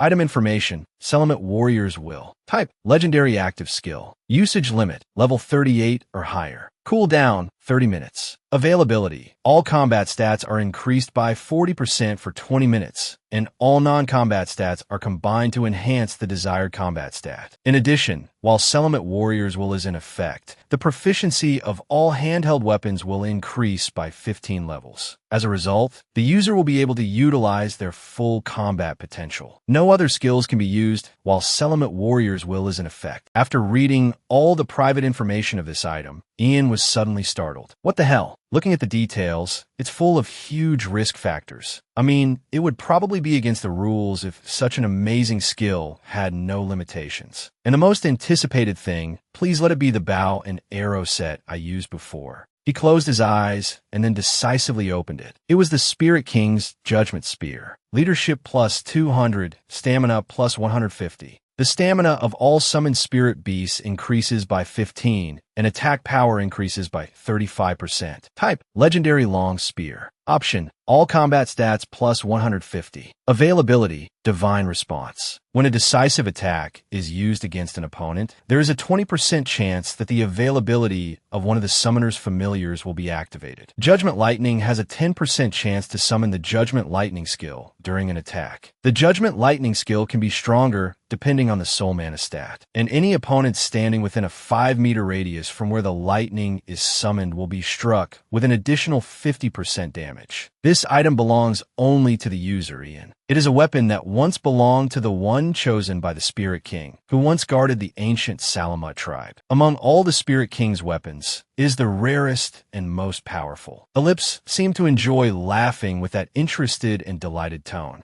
How fascinating, Summoner. No, my Salamut warrior. Ian asked a completely joyless question. Is something funny? Casa even had to ask if he was okay with such an over-the-top expression, but he insisted he was fine. That weapon is the judgment of the Spirit King. It is the spear once used by the most skilled warrior among the skilled Salamut warriors, Ellipse. And all this time, Ian thought he was a swordsman. It turns out he was too shy to tell the truth. If Ellipse had held that spear, you would have died within 5 seconds, Ian. Knowing the truth, Ian found it more interesting than ever. So that's why he fought barehanded at the end, because he wasn't used to holding a sword. Anyway, thank you very much. I will use it well. The moment Ian became more relaxed and happy, Ellipse became tense. It's too early to thank me. There's a condition that must be met to firmly grasp that weapon. The judgment is an evolving weapon. Trial of the Salamut Tribe, a continuous hidden quest. You have been recognized as a SSS-Rank warrior by Ellipse, the guardian of the Salamut Tribe. You must now complete this quest to become the strongest Salamut warrior. If you awaken the Wyvern of the Salamut Tribe, it will guide you. Quest difficulty, SSS. Quest condition, S-Rank Salamut warrior, recognized by Ellipse, summoner level 200. No time limit. Reward, evolution of the magical seal, judgment of the Spirit King, summon Spirit King. The system asked for his opinion on whether to accept this quest. Ian guessed it was an evolution system through quest completion. But if it's a level 200 limit with SSS difficulty, I should do it later. Ian had to calculate very carefully. Ellipse guessed the will of the Salamut warrior will live forever. His body was a bit strange, but he said, "Don't worry about me. I am simply returning to where my family is waiting. It's almost time." Soon, he officially vanished into thin air. Before disappearing completely, he specifically instructed Casa, "Remember to take good care of the last remaining Salamut warrior." Casa suddenly didn't understand why he had to do so and obey him, but things were urgent, so he agreed to this request. Then farewell, Ian, our last remaining will.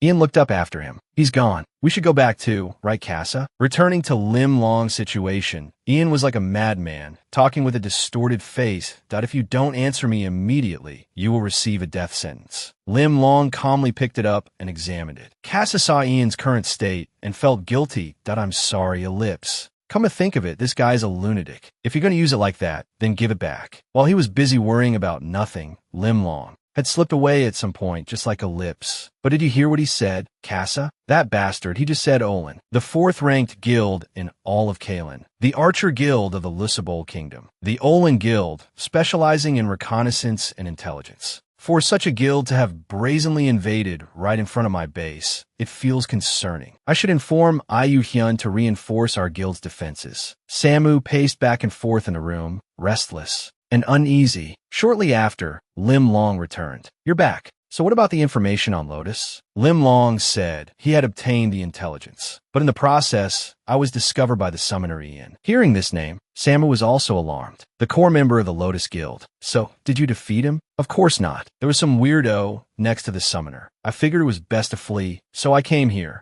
Samu thought that was for the best, because in 4 days, the Lotus base will become a blazing sea of fire. Balram knew Hyuni had resolutely left, but he wanted to know what he planned to do now. Hyuni put his hands behind his head, thought for a moment, and said he didn't know either. I can't go to another continent, because the contract with Casa is still in effect. So I still have things to do on the central continent, but there's not much I can handle on my own. Suddenly, the kid discovered a fight over there and invited Balram to go see. The kid hid behind a cliff, watching and eavesdropping. The guy at the front shouted aggressively, "Go, Ayong Ayong, attack the tail." However, after brawling for a while, he was the one who suffered. The other guy just stood there watching. What should I do? Hyuni peeked out to see. He can't control it. Ian is really strong. It seems he just reached level 100. So what is he doing on the central continent? The monsters here are all level 120 and above. At the same time, Bolram noticed something strange about that belt. It kept emitting a purple light.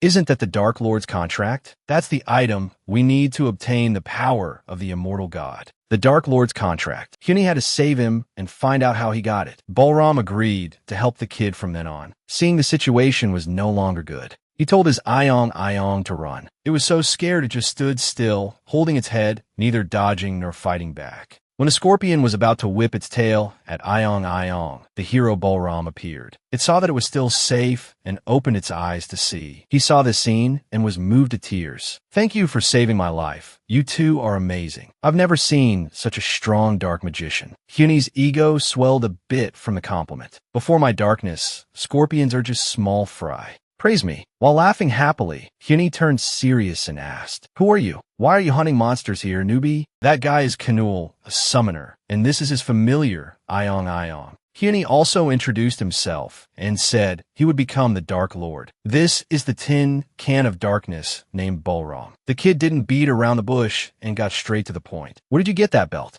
Kanul got it after defeating a skeleton soldier in the Absolute Slaughter dungeon somewhere on the central continent. If you want, I'll buy you an identical one at the auction. The Dark Absolute Slaughter dungeon. Hyuni had cleared it 20 times, and yet the belt dropped from some random monster. The way Kanul spoke sounded like he was mocking the kid. The kid then explained that it's a bound item, so you can't find it at auctions. Since it's a bound item, it won't drop even if I defeat the opponent. Kanul seemed to be quite knowledgeable about these things, that there's an item in the cash shop that allows us to trade bound items. If you agree, I'll give you this old belt. Hyuni was stunned, thinking that item was worth 300,000 won. But it's actually not worth that much. Then I'll give it to you right away. He looks foolish, but he has all the best items. Kanul thought he should probably buy another belt. I just sent it to you, check it. Summoner Kanul is the second son of Korea's #1 conglomerate, SH Electronics Company. Hyuni received the precious item he had longed for and couldn't control his emotions. He rushed to hug Kanul tightly and sobbed. If you want to try clearing any dungeon, just call me. I'll carry you. Back at school, Mina was walking at a normal pace, but Woongjin was out of breath trying to keep up. She recounted that the professor had asked her for a favor. Professor Lee Jinwook's class today is canceled. He asked me to tell everyone. Mina didn't know why it was suddenly canceled.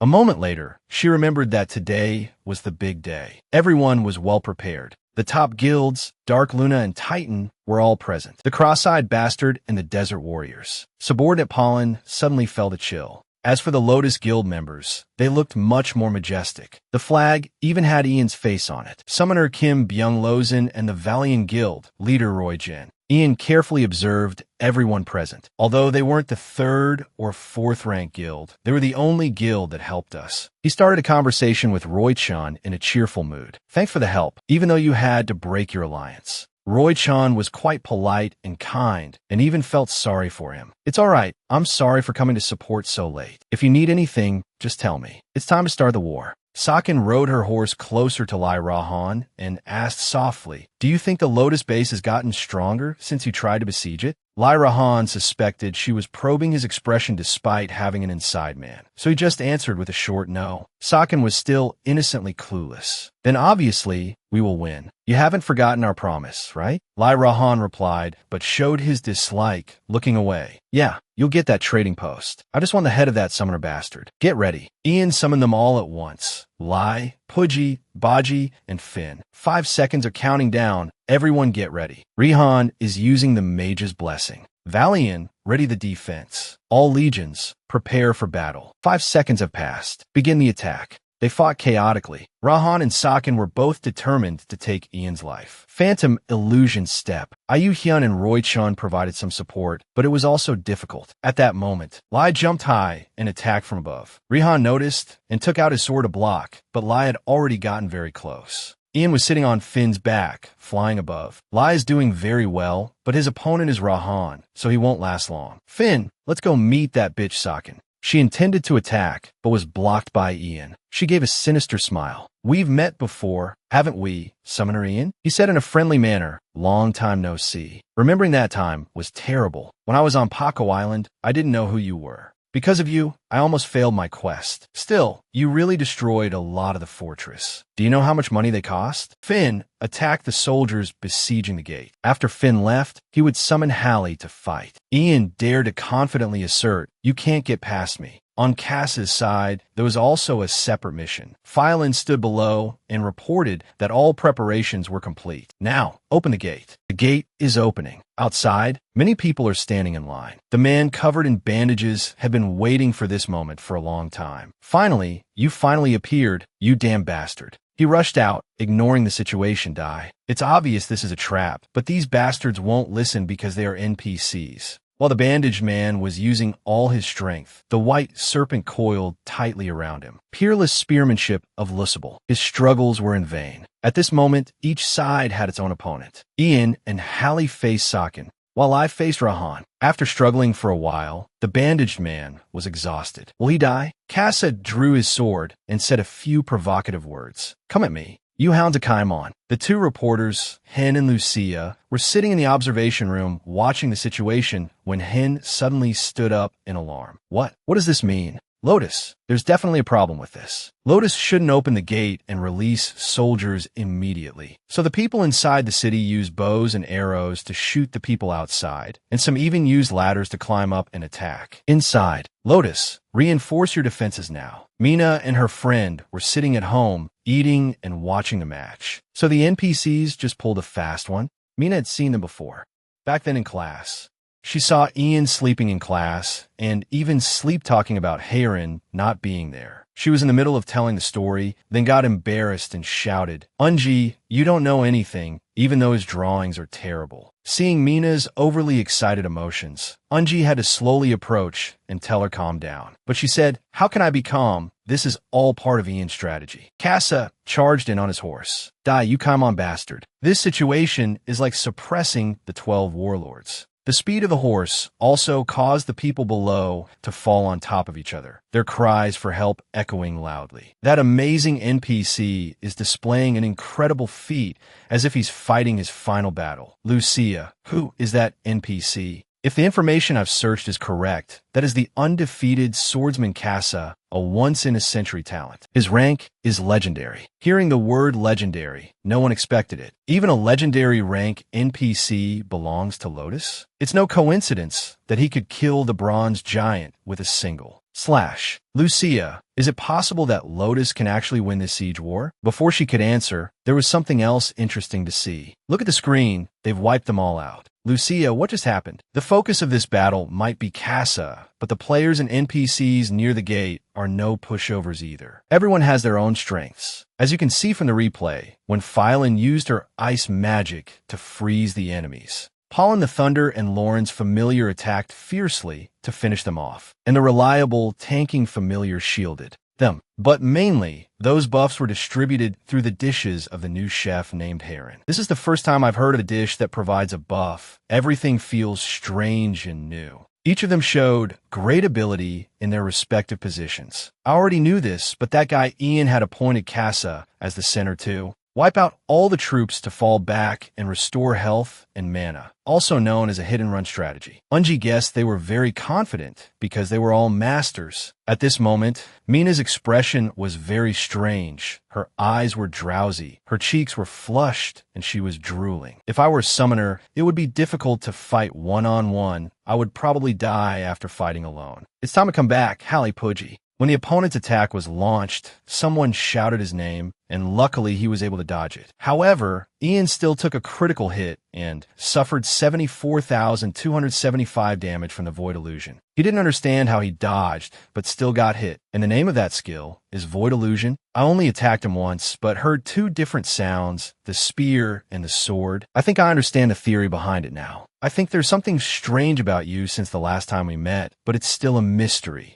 Saxon obtaining a part of Ian's power is somewhat satisfying. You figured it out? That's amazing. That's right, my class is an illusion warrior. I can create another copy to attack, a decisive attack with 2 swords, and more. A continuous attack using a clone. It reminded Ian of that anime, which was a bit surprising, but he wasn't an ordinary summoner either. Now let's end this duel. Go. Saxon wants to be the winner. Here I come, Summoner Ian. Ian started to get annoyed. I can block all the attacks, but there's no chance to fight back at all. I have to use a skill, eliminate her clone immediately. He shouted Hallie's name, and the allies' agility increased by 30%. This speed is so fast it makes Saxon dizzy, but it's too careless. She used a clone to strike Pudgy, but it's a bit strange. How is there only 1 damage? In a moment of carelessness, she couldn't react in time. Ian delivered a finishing blow, but it was still there. It was just one of her clones. Now there were 3 Saxons around him. I guess we both have a trump card. Huh. Ian was annoyed, sweating bullets. This is clearly cheating. Saxon didn't want to end the match too quickly because she was enjoying the fight. So she suggested to Ian, if you still want to fight, you'd better summon the rest of your crew. Ian gritted his teeth, tired and worried. 1 clone was already difficult. Now there are 4, I'm definitely screwed. It's over, Summoner. Continuous illusion attack. As for Pollen's side, everything is fine. Circassa is a bit scary in this match, isn't he? Ever since Circassa suffered torment in the Kaimon Empire, he has been filled with hatred and resentment. As for Ian, he was taking continuous damage. For some reason at this moment, there were purple streams of light that made her lose focus. Tracian, here's the chance. Void Illusion has received 137,172 damage from Ian. The effect of the Spirit King's judgment was activated by a successful attack. The Light of Judgment has been summoned. Saxon now looks like her system has been fried. Void Illusion has received 999,999 damage from the Spirit King's judgment and has been completely eliminated. Saxon has received 561,631 damage from the Spirit King's judgment. Cassius's egg is at 6% to hatching.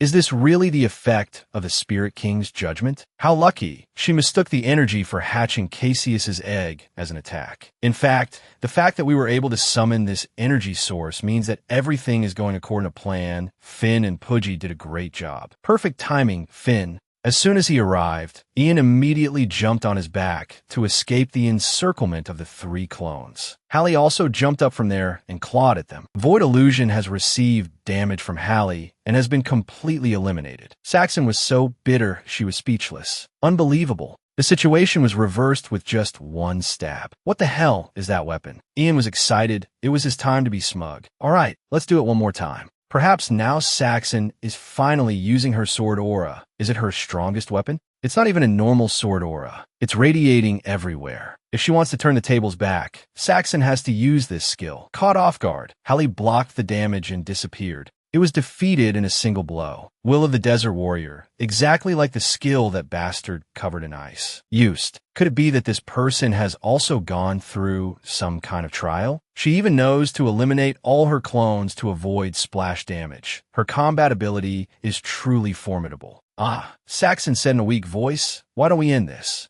He hurriedly told Finn to intercept, and she took damage. Because Saxon was attacked unexpectedly, Will of the Desert Warrior was activated and a curtain of swords was formed. Due to the effect of the curtain of swords, Saxon's attack stat increased by 15%. After a while, Finn was counterattacked. The blow was so strong that a single hit unsummoned Finn. At that time, Ian was sitting on Finn's back, so in this situation, he was in free fall. Let's end it here. Continuous shadow slash. It's over. At the most dangerous moment, Ian reached out a hand and grabbed her face tightly. His other hand threw a punch. But it's useless. No matter what he does, she can always counter with a stronger blow. Ian receives 10 critical damage from Saxon. Even though he hit so hard, he only received 10 critical damage, which is too little. After many such attacks, he only took a little damage. The overused curtain of swords is crumbling. If things continue like this, she's the one who will be in trouble. I need to try something else. Use the continuous shadow skill. It struck once, and Ian immediately fell into the abyss. The 2 reporters were somewhat worried, unable to sit still. It has been 2 hours since the invasion of Decluna and Titan began. What we see on the screen now is the collapsed first wall of the Lotus Guild and the defense towers. Besides that, Saxon is advancing inside after successfully defeating Summoner Ian. Ian's arm could still reach up, so he was still trying to climb up. Although it was a bit exhausting, he was safe in the end. The Salmet tribe's skill has been deactivated due to exceeding the time limit. I lost track of her. We were lucky to survive by transferring excess stats to defense due to the effect of the Salmet warrior's will. That bitch Saxon, her confused expression when she realized she was dealing pathetic damage was priceless. I should have taken a picture. Well, even if the first wall is destroyed, this was expected. I should go help Lai. He walked over and pulled the weapon stuck in the rocks.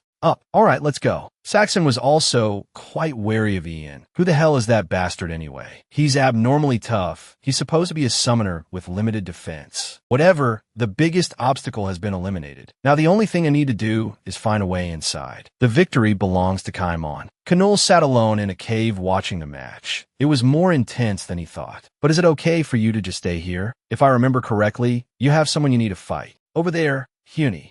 The match is over. Ian came to have Hayron heal the tired guardians. He also took the opportunity to ask, I think we need to go help Lai. Do you agree? Hayron is a kind-hearted girl, so she definitely wouldn't refuse this invitation. He summoned Rocky to carry the two of them for convenience. Hold on tight. And then they arrived at the battlefield of death. He saw Lai and his face turned pale. What the hell? What the hell happened? Flashing back to when Lai was fighting Rahan. At that time, getting close, Rahan was able to land a blow to make it retreat. Stupid wolf, you must be looking for death. I guess the beating you took last time wasn't enough, huh? Lai was still very aggressive, of course not. Hearing it talk back to him, he was startled. This wolf can talk. So you know too, right? Your precious summoner and priest aren't here to protect you. Lai replied like a mighty hero. Because no one is here, I can go all out. Lai is an ultimate Fenrir and the king of all wolves. But even after evolving from a blood Fenrir to an ultimate Fenrir, it still hasn't had a chance to show its true power because it witnessed both Charlotte and Ovile being possessed by lunacy with its own eyes. Because Lai knew that lunacy would target Ian and its comrades, so it had restricted its power. Its power can only be fully used when it is alone. Lai has unleashed the power of the ultimate Fenrir. This time its true power was unleashed, yet Rahan considered it a cheap trick. It attacked once, and he froze. His eyes widened in surprise. The battle has just begun. No matter how strong you are, there will be moments of carelessness.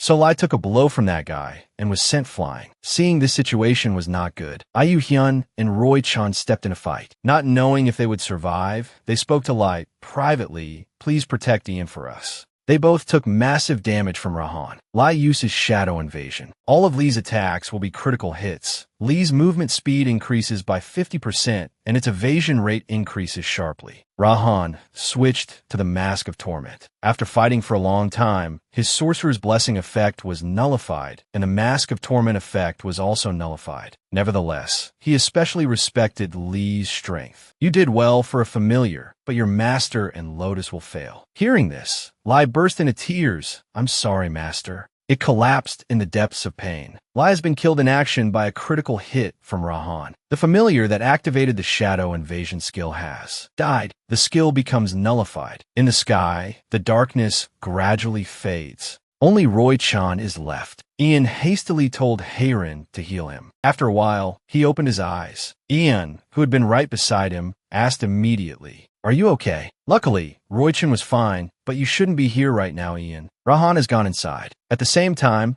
Gowon sent him an urgent message. You should come here immediately. The second defense gate has been breached. I don't know how they found the mechanism in the basement. Before Ian arrived, he asked Gowon and Casa to try to stop them. But the NPC is acting up too. He's not moving, as if he's bugged. It seems the battle has started. I have to go. One thing after another. He showed his annoyance and explained the situation to Roy Chun, but it's not clear what the problem is. Roy Chun thinks that Samu and Martin's group has finally made their move. Lindor and Olin have joined the forces of Titan. So, the assassin who returned to Olin last time showed them how to open the gate. It seems the situation is getting worse. And what's worse, the only familiars with me right now are Rake, Baji, and Pudgy. What the hell is Casa doing at a time like this? Heron curiously asked Ian, what's that over there? His eyes glazed over. So much death and brutality here. Lozen cried out when his pet died. Casa couldn't move anymore. His comrades were beaten to death one by one. Sir Pollen collapsed on Assyria's lap. Why the hell is it throbbing? That guy Sagan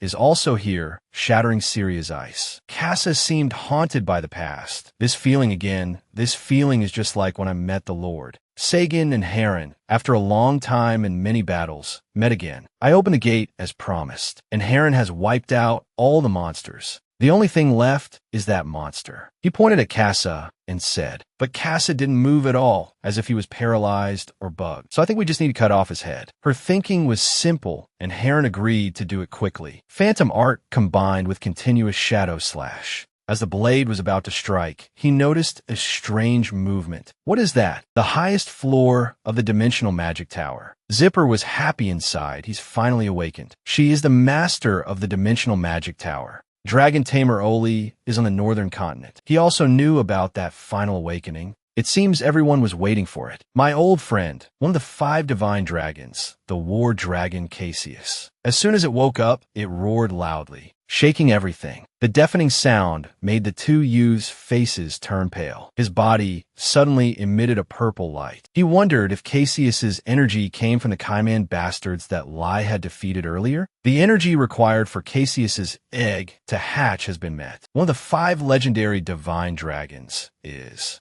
hatching. Due to the lack of a leader, all summon commands from other familiars are canceled. The guardians around him immediately disappeared. He is receiving a new, immense power. So this is the war dragon Cassius. It growled and looked at Ian with sharp eyes. Are you the one who awakened me? I can feel a soul out there like my own. I'll go there first. Follow me. Sagan just stared at that monster out there and wondered, what the hell is this? Not a snake, but a real dragon? In this situation, she could still hear Rahan's forced laugh. You find a situation funny now? He said that dragon seems to be a part of it, but it's only at level 1. I don't know how that damn summoner tamed a dragon, but we still have a chance of success. The situation has become more urgent. Ian didn't think much more and told Heron to follow him. Sagan trembled. How could this happen? Should we assemble an air combat force and attack it together? That monster looked at Casa and asked politely, may I borrow your power? Only then did he realize that this feeling was caused by you, sir. All right, I will lend you another of my powers. He raised his hand to transfer a portion to him, while he himself collapsed from exhaustion. Just then, Ian saw it and was horrified. Sagan was delighted at this sight. That stupid dragon is attacking its own ally.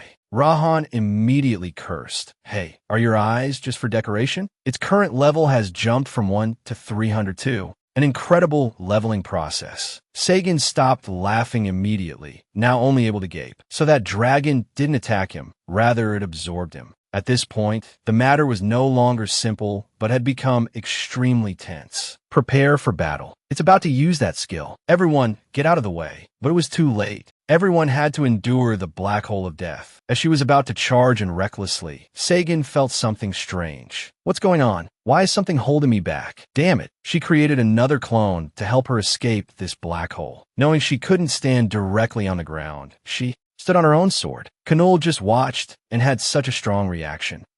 They're running away. The tomb of the dead appeared, with bones forming a square that swallowed them inside. There's no escape. Ian and Heron witnessed the whole process. Is this real? So magnificent. The Titan and Dark Luna guilds were completely wiped out in the blink of an eye. The battle is over. Cuny immediately turned and said, let's go. I'm sure we'll meet again soon. Casa was too exhausted to stand up. That was a close call, a 5 centimeters gap from the breath. The Lotus base was blown away by an ally. The defense was successful. Casa's power has also returned. Anyway, that final moment was all thanks to his skill. He has become much stronger. I look forward to meeting him again. Ian saw Casa muttering and curiously ran over to ask, what was successful? That stupid dragon blew away the entire base. Although it was quite impressive, thanks to it we were able to fend off the second-ranked guild from Kalen. Now, they won't be able to challenge us anymore, because we got some loot from those Kaiman bastards. We can repair the base and level up at the same time. Halfway through, he suddenly remembered, "Oh right, Sir Kassa, what is your relationship with that dragon?" At the dawn of Kalin, there were 17 gods with different powers, and among those gods, 5 descended to the human world to prevent the invasion of the demon world. However, those gods could not directly interfere in human affairs. So the god of war, Chiaset, bestowed his power upon the war dragon Cassius and the heroic human of Lusibol. After that, Cassius had a battle with the demon dragon Khalifa, along with the Dragon Master on the northern continent, and everything ended. The god of war, Chiaset, feared that Kassa would also be in danger, so he sealed his memories.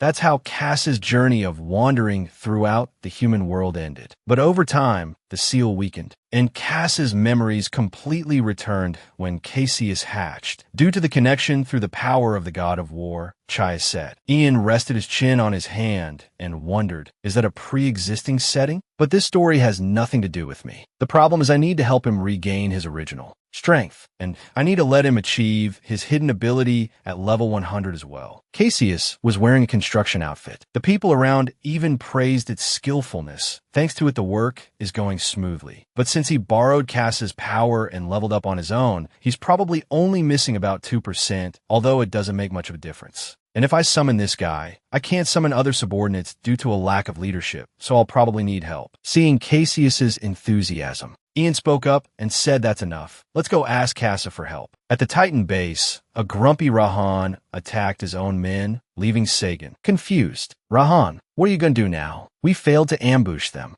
even though we control many of Kaiman's kingdoms." She fearfully asked if he had any other ideas, which doubled his anger. "Hey, are you so weak now that you're going to give up? We will devise a new strategy to attack them, so get inside for the meeting." Sagan didn't go in for fear of arguing, so she asked Seelan, "You go in for me, just report back to me later." It's over. Ian returned to reality. At least with Kassa's help, Cassius will be able to reach level 100 soon. The central continent is the best place for leveling up. Just then, the phone rang. He reached into his pants pocket, took it out, and said hello. It turned out to be broadcaster Sajin looking for him. "I'm contacting you to discuss the profits from the second siege defense video." Ian was also somewhat interested. "All right, you said the video would be live tonight or tomorrow, right? How much will the profit be?" "Well, I'll know more details when a video is released. But perhaps the profit from the full video will be around 8 million won, and the highlight clips will be around 12 million won. That's just your profit alone, Ian." Hearing this number, Ian was utterly surprised. Why so much? After all, you're one of Keelan's rankers now. Thanks to you, I can even hire an editing team with the profits.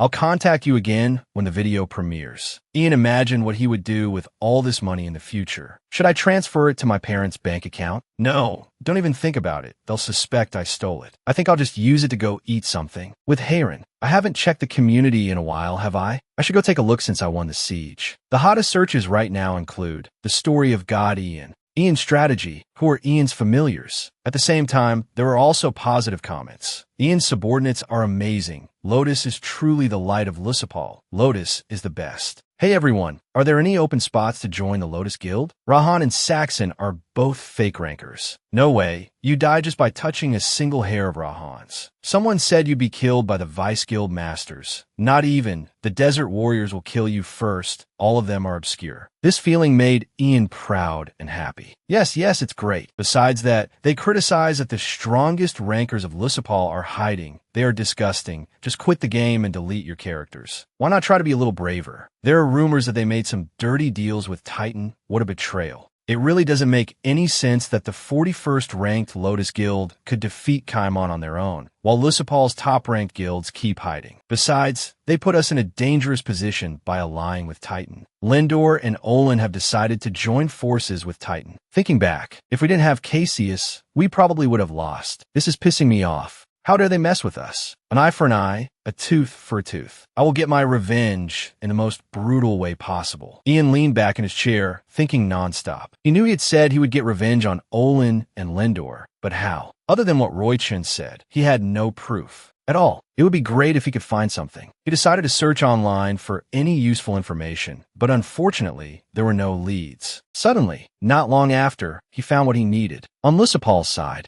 Rahan was sitting inside a tent with Seelan, discussing matters. According to what Seelan knew, the entire Keelan community was now buzzing about the Kaimon Empire, Olin, and Lindor making a deal. It's a deal with Titan, not the Kaimon Empire, so you don't need to be so alarmed, Rahan. After Seelan spoke, her expression turned angry, and she held a blade straight to his neck as if to assassinate him. Shut up, you agreed to it too. But that was just a scene Seelan imagined. How annoying, but that can't actually happen. I die. Back to reality, Rahan was curious. So what's the deal with Titan? Seelan gave an awkward laugh and replied, well, our strategy is to use it to our advantage. There's a post in the community about Lotus, trying their best to find spies from Olin, using it as an advantage. When Lotus joins the battle with Olin and Lindor, we will ambush and defeat all 3 guilds. Rahan frowned, but acknowledged that it was certainly a plan. If we're lucky, we can defeat them without lifting a finger. However, we must plan properly to execute this strategy. We need to push Lotus to join the war with Olin and Lindor as much as possible, as they can only watch each other and it will end there. And we can take over all the surrounding strongholds except for Lotus, and Lotus will be eliminated from the battle, completely destroyed with no way out. Hearing this awesome plan,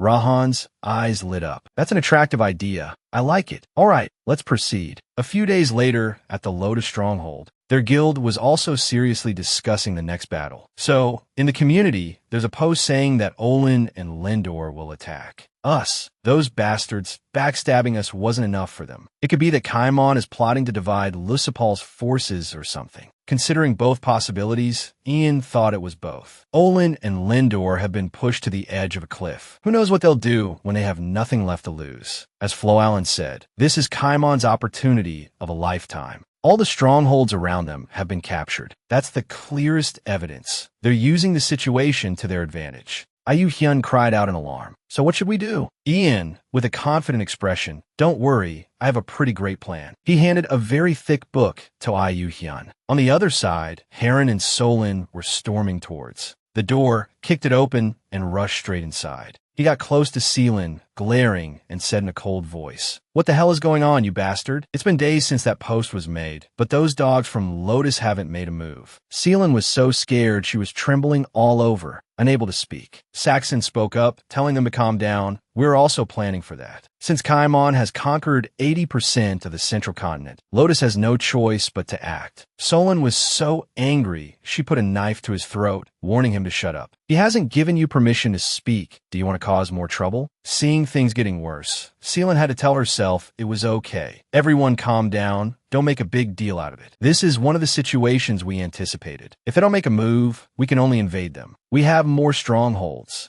All we need to do is strengthen our forces and invade at the right time. Tom is on our side. What was said was more or less what Heron wanted to know, so he let go. You'd better be able to take responsibility for the words you just said. Because of that, Solon also withdrew the small knife. Once done, they left immediately. Seelan and his group breathed a sigh of relief. Seriously, so hot-headed. But still, what the hell are those bastards doing? Why haven't they made a move? Right at that moment, Ian summoned Cassius and opened its information window. It was of the legendary rank with the destruction attribute, and it could evolve. Passive skill, War God, increases the attack power of allies within a 150m radius by a certain ratio, depending on the number of opponents. Passive, Dragon Skin, reduces damage from magic attacks by 40% and damage from physical attacks by 10%. If no damage is taken for 10 seconds, regenerates 2% of health every 2 seconds. Dragon's Fear inflicts a state of fear on opponents within a 50m radius. The higher your level compared to the opponent,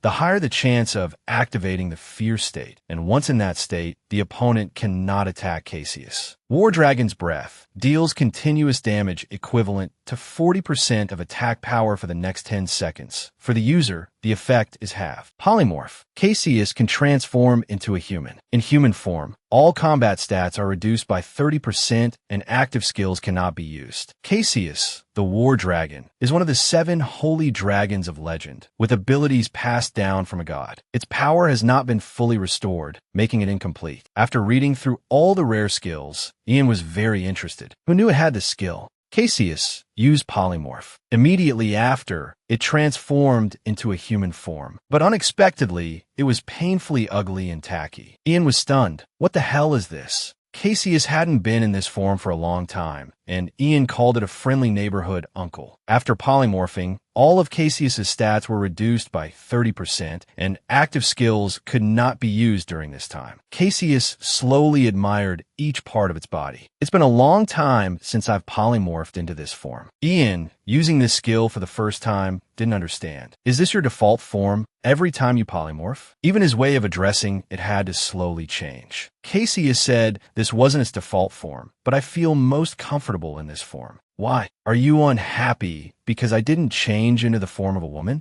Ian showed a few pictures of Samu and Martin and asked if it could change into the forms of these people. This was quite simple for it. Of course, no problem. A week later, Samu clenched his fists in anger. Damn it, we've been tricked. I shouldn't have listened to that damn Martin. Realizing it now seems a bit too late. Thanks to him, everyone is now suspicious of us, wondering why we didn't help Lotus and whether we made a deal with Titan behind their backs. That damn assassin mercenary ran away in an instant. And we've also fallen behind Valion in the guild rankings. What a damn situation. Samu looked down from above and saw Martin being stopped. Even if you're the leader, we need to verify your identity. He didn't say much and just attacked them. He couldn't escape even with his running form. Samu didn't understand what was happening, running like a fool. What the hell is this? What's going on? He tried to run after Martin to catch up. The quest was automatically assigned to him after Martin looked directly at him. All members of Olin, take your weapons and approach the Leno Guild. The gates of Leno City were opened because there was an ambush.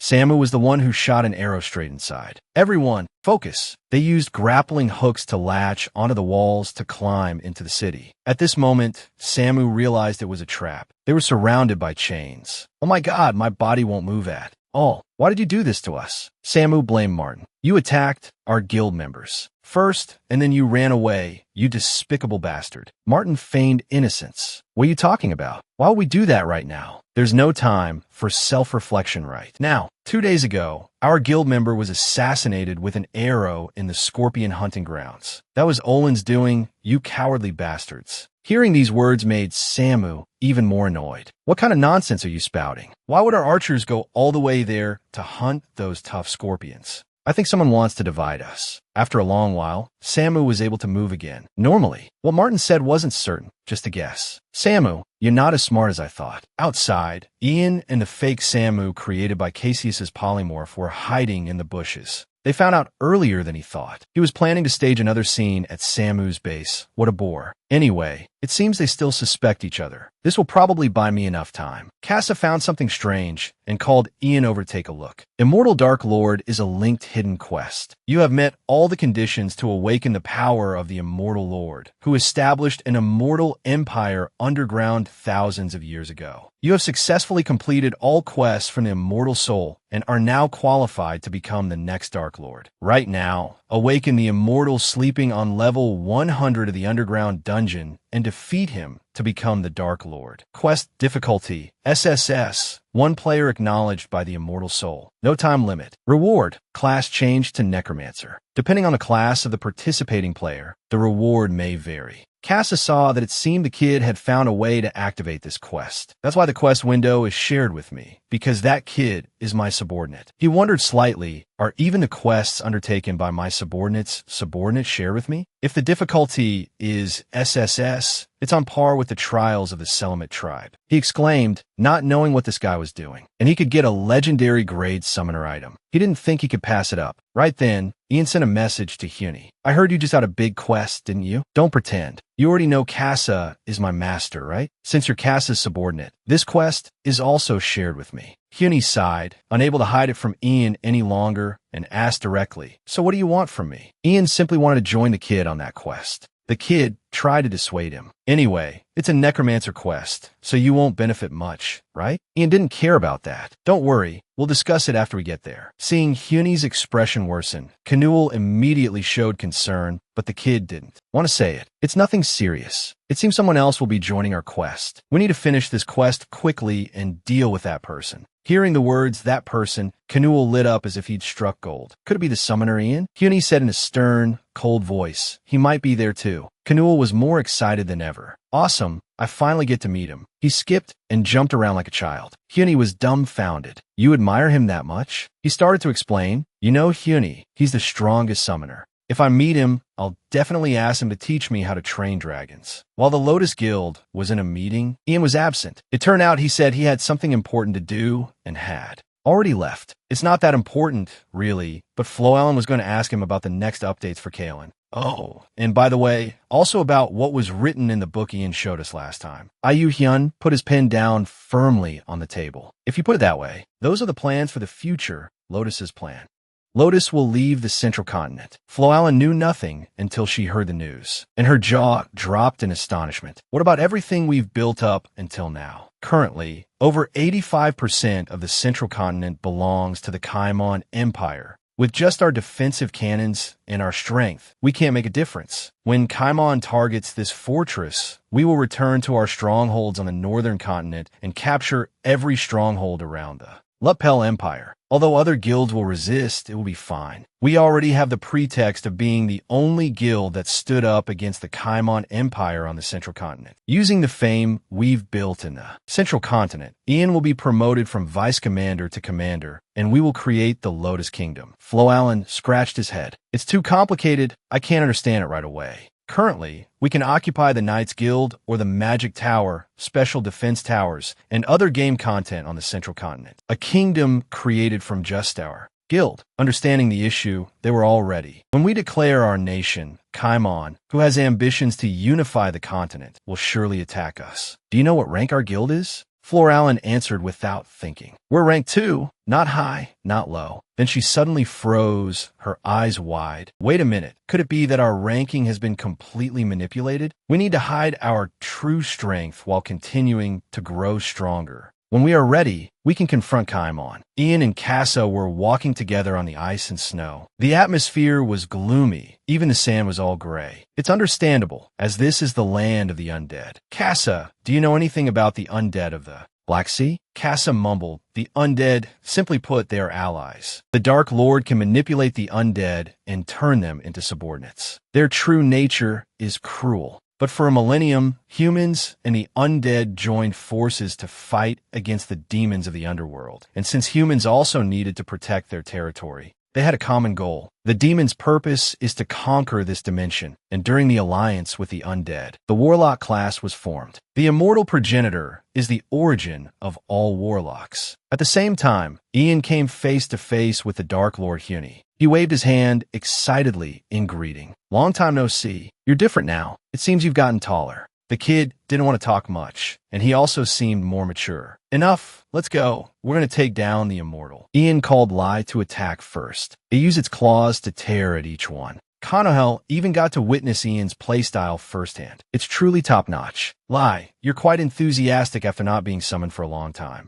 Konohel also has a role in this quest. Great. I can't fall behind either. Iong attacks. As soon as it ran forward, its leg was grabbed by an opponent, causing it to fall with a thud that could shake the earth. Ian reminded him, your skills are still very lacking. As for Huni, he just calmly, without saying much, used the soul/skill. Then curse, followed by vengeful netherworld. The ghost of the undead land is stunned. The skeleton of the undead land is stunned. The scorpion of the undead land is stunned. Congratulations, you have cleared dungeon number 36 of the undead tribe. Casa lay back leisurely, observing. Kid, I've felt it since last time, but your skills have truly improved a lot. So, you're the warlock acknowledged by the undead tribe, huh? Ian was also very happy for Huni. You've really improved. By the way, was it you who captured Rahan and Saxon last time? Ian talked a lot, but was completely ignored by the kid, which bruised his ego. At least say goodbye before you go. I'm very grateful to you. Hearing this, Huni finally spoke. It's not necessary. I just didn't want that bastard to be killed by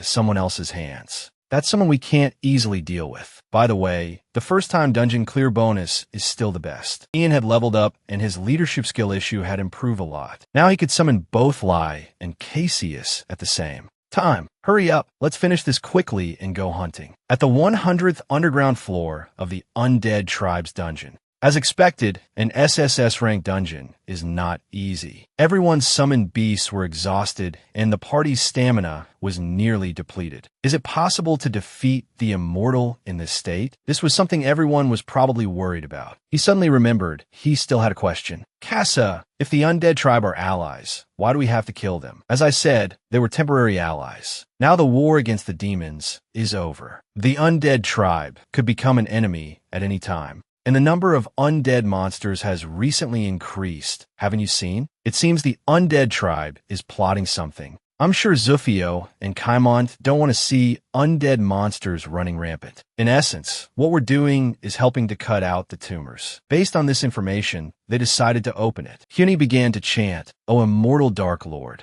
your descendant has completed all preparatory rituals and has come to the Dark Cathedral." The Dark Lord appeared and asked, "Have you witnessed the true realm of death with your own eyes?" They heard a voice and were terrified. Everyone fell into the Dark Lord's dark slash. "It's pitch black in here. I can't see anything." The Lord took slow steps. "I suppose you wish to see that realm. I myself will guide you and show you. The realm of death." The immortal took damage from Cassius, Lai, and Ian. Kanohel and Hyuni were stunned, flabbergasted to see that the power of Ian's group could completely overwhelm it. That Dark Lord used a savage tone to call his allies. "Arise, my army of the undead." Upon hearing the call, the undead creatures slowly rose from underground. Soul Devour activated on them. The immortal has fully recovered its health. "Attacking while I'm talking? Are you in a hurry?" Hyuni, having just come of age, had to witness such a difficult scene. He devours the undead to heal. "We need to destroy the skeletons first." Ian hastily dealt with it. Cassius, Lai attacked them together. The immortal laughed and said with a sarcastic tone, "Oh, so you really want to kill me?" He used the aging skill on them while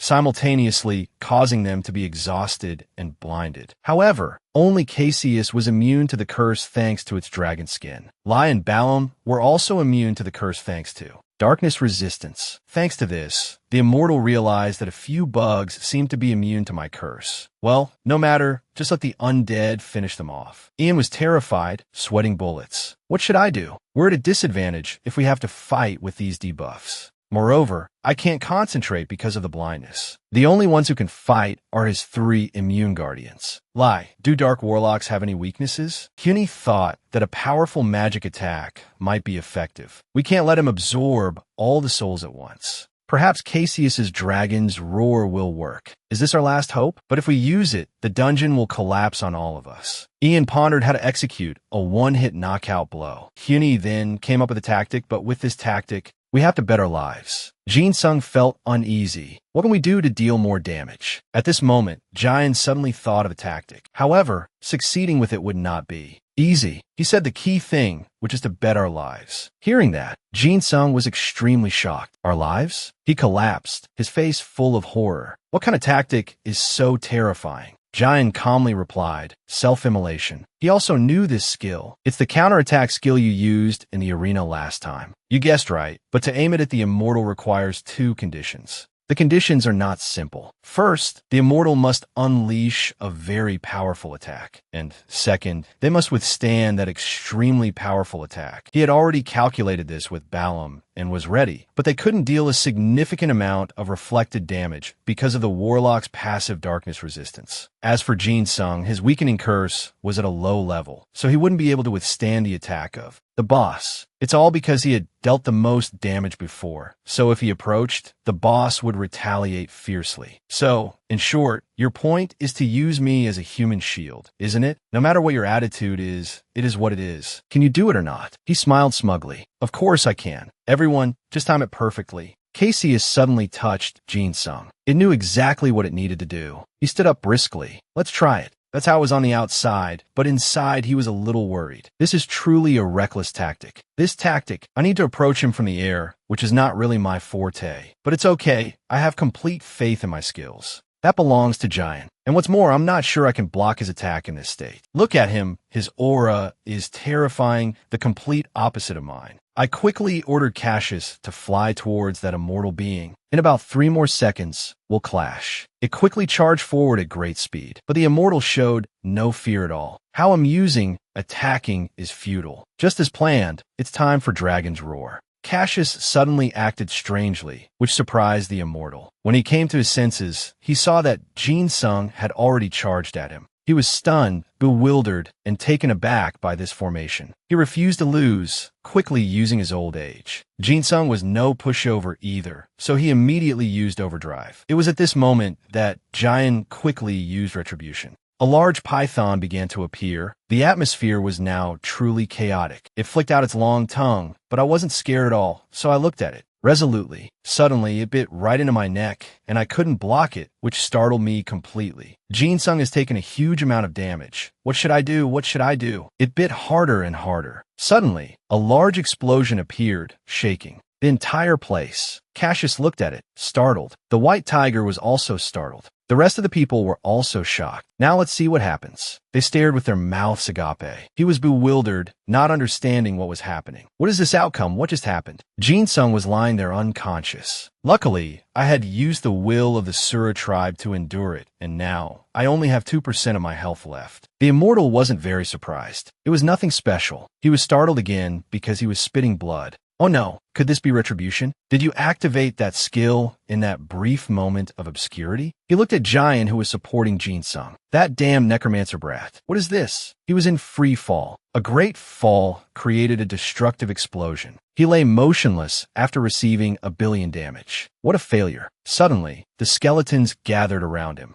The old man recognized it at a glance. He's preparing to use Soul Devour again. Jian turned back. He didn't think so. Those skeletons wanted to attack him, which scared him. He was clearly their master, yet he was being betrayed. What a great failure for a mage. He screamed in despair. It hurt so much. And then he was defeated by his own soldiers without mercy. Jian wondered, have they won already? Jin Sung shouted in frustration. That bastard is a real piece of work. If it weren't for my dear sister, I would have been beaten up, too. I gradually had to get back up. Jian was very happy that their strategy had succeeded. I was full of excitement and praised him. It was truly perfect. You did so well, it made him blush. Suddenly, there was another big explosion. The immortal charged out again with a furious aura. Did they think they could defeat him just like that? Jin Sung was startled. He has returned by turning his body into a zombie. They can't avoid this. He charged forward quickly. Prepare to die. Suddenly, Jian stood up to shield me, which made me surprised. He just turned back and smiled at me fondly. Jin Sung trembled. What are you trying to do? The immortal's powerful slash hit Jian, but in that moment, he was still smiling, a smile that made Jin Sung's heart ache with sadness. Jian stood up to shield Jin Sung, to his astonishment. He turned back, giving a fond smile. I frowned. What are you planning to do? A clean slash from the immortal came straight down on Jian while he was still smiling. It seems he couldn't hold it for long. His fearful nature still made him grimace, but then he saw there was nothing. He slowly opened his eyes. That weapon, is it just at his neck? Jian was startled by the scene before him. It's Casa. He came and stabbed the immortal straight through, right? His massive sword had stabbed through with great decisiveness and destruction. The immortal couldn't defend against it. He turned and stammered. Who is this person?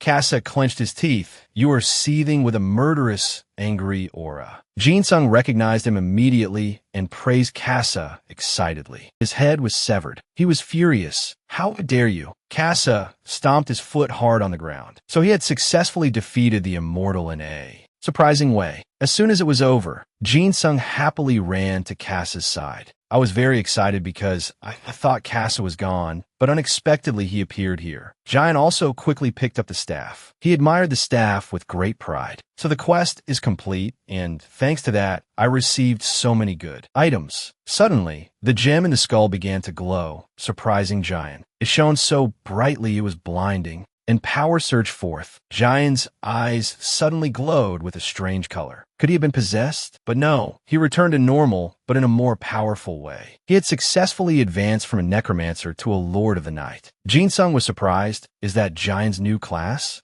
Suddenly, he wondered, why did you save me? For a moment, I didn't understand. Jian looked at Casa with a not-so-happy expression. He wondered why he saved him. Casa didn't understand at all. What is this person talking about? But Jian shouted angrily, telling him to stop pretending. It was clear that before, you wanted to kill him. I didn't know anything. Huh, did I ever do that? I was startled. Could he be talking about that time? I quickly opened the screen. Only then did I realize that my relationship with him had been canceled. Giant gritted his teeth in anger. He shouted, "What the hell is this? Are you saying I'm not worth fighting properly?" I stepped closer. "It's all just a misunderstanding," Casa said with a bored look. "That time was just a threat. But who knew you were so good? So I accidentally got serious fighting you. Before, the two of you were having a lot of fun. I just wanted to play with you a bit to release the contract, but then you didn't show up, so I couldn't do it." I seemed really embarrassed. Casa still apologized to Giant, which surprised him greatly. He held out his hand. With sincerity and joy, he congratulated him on becoming a hero.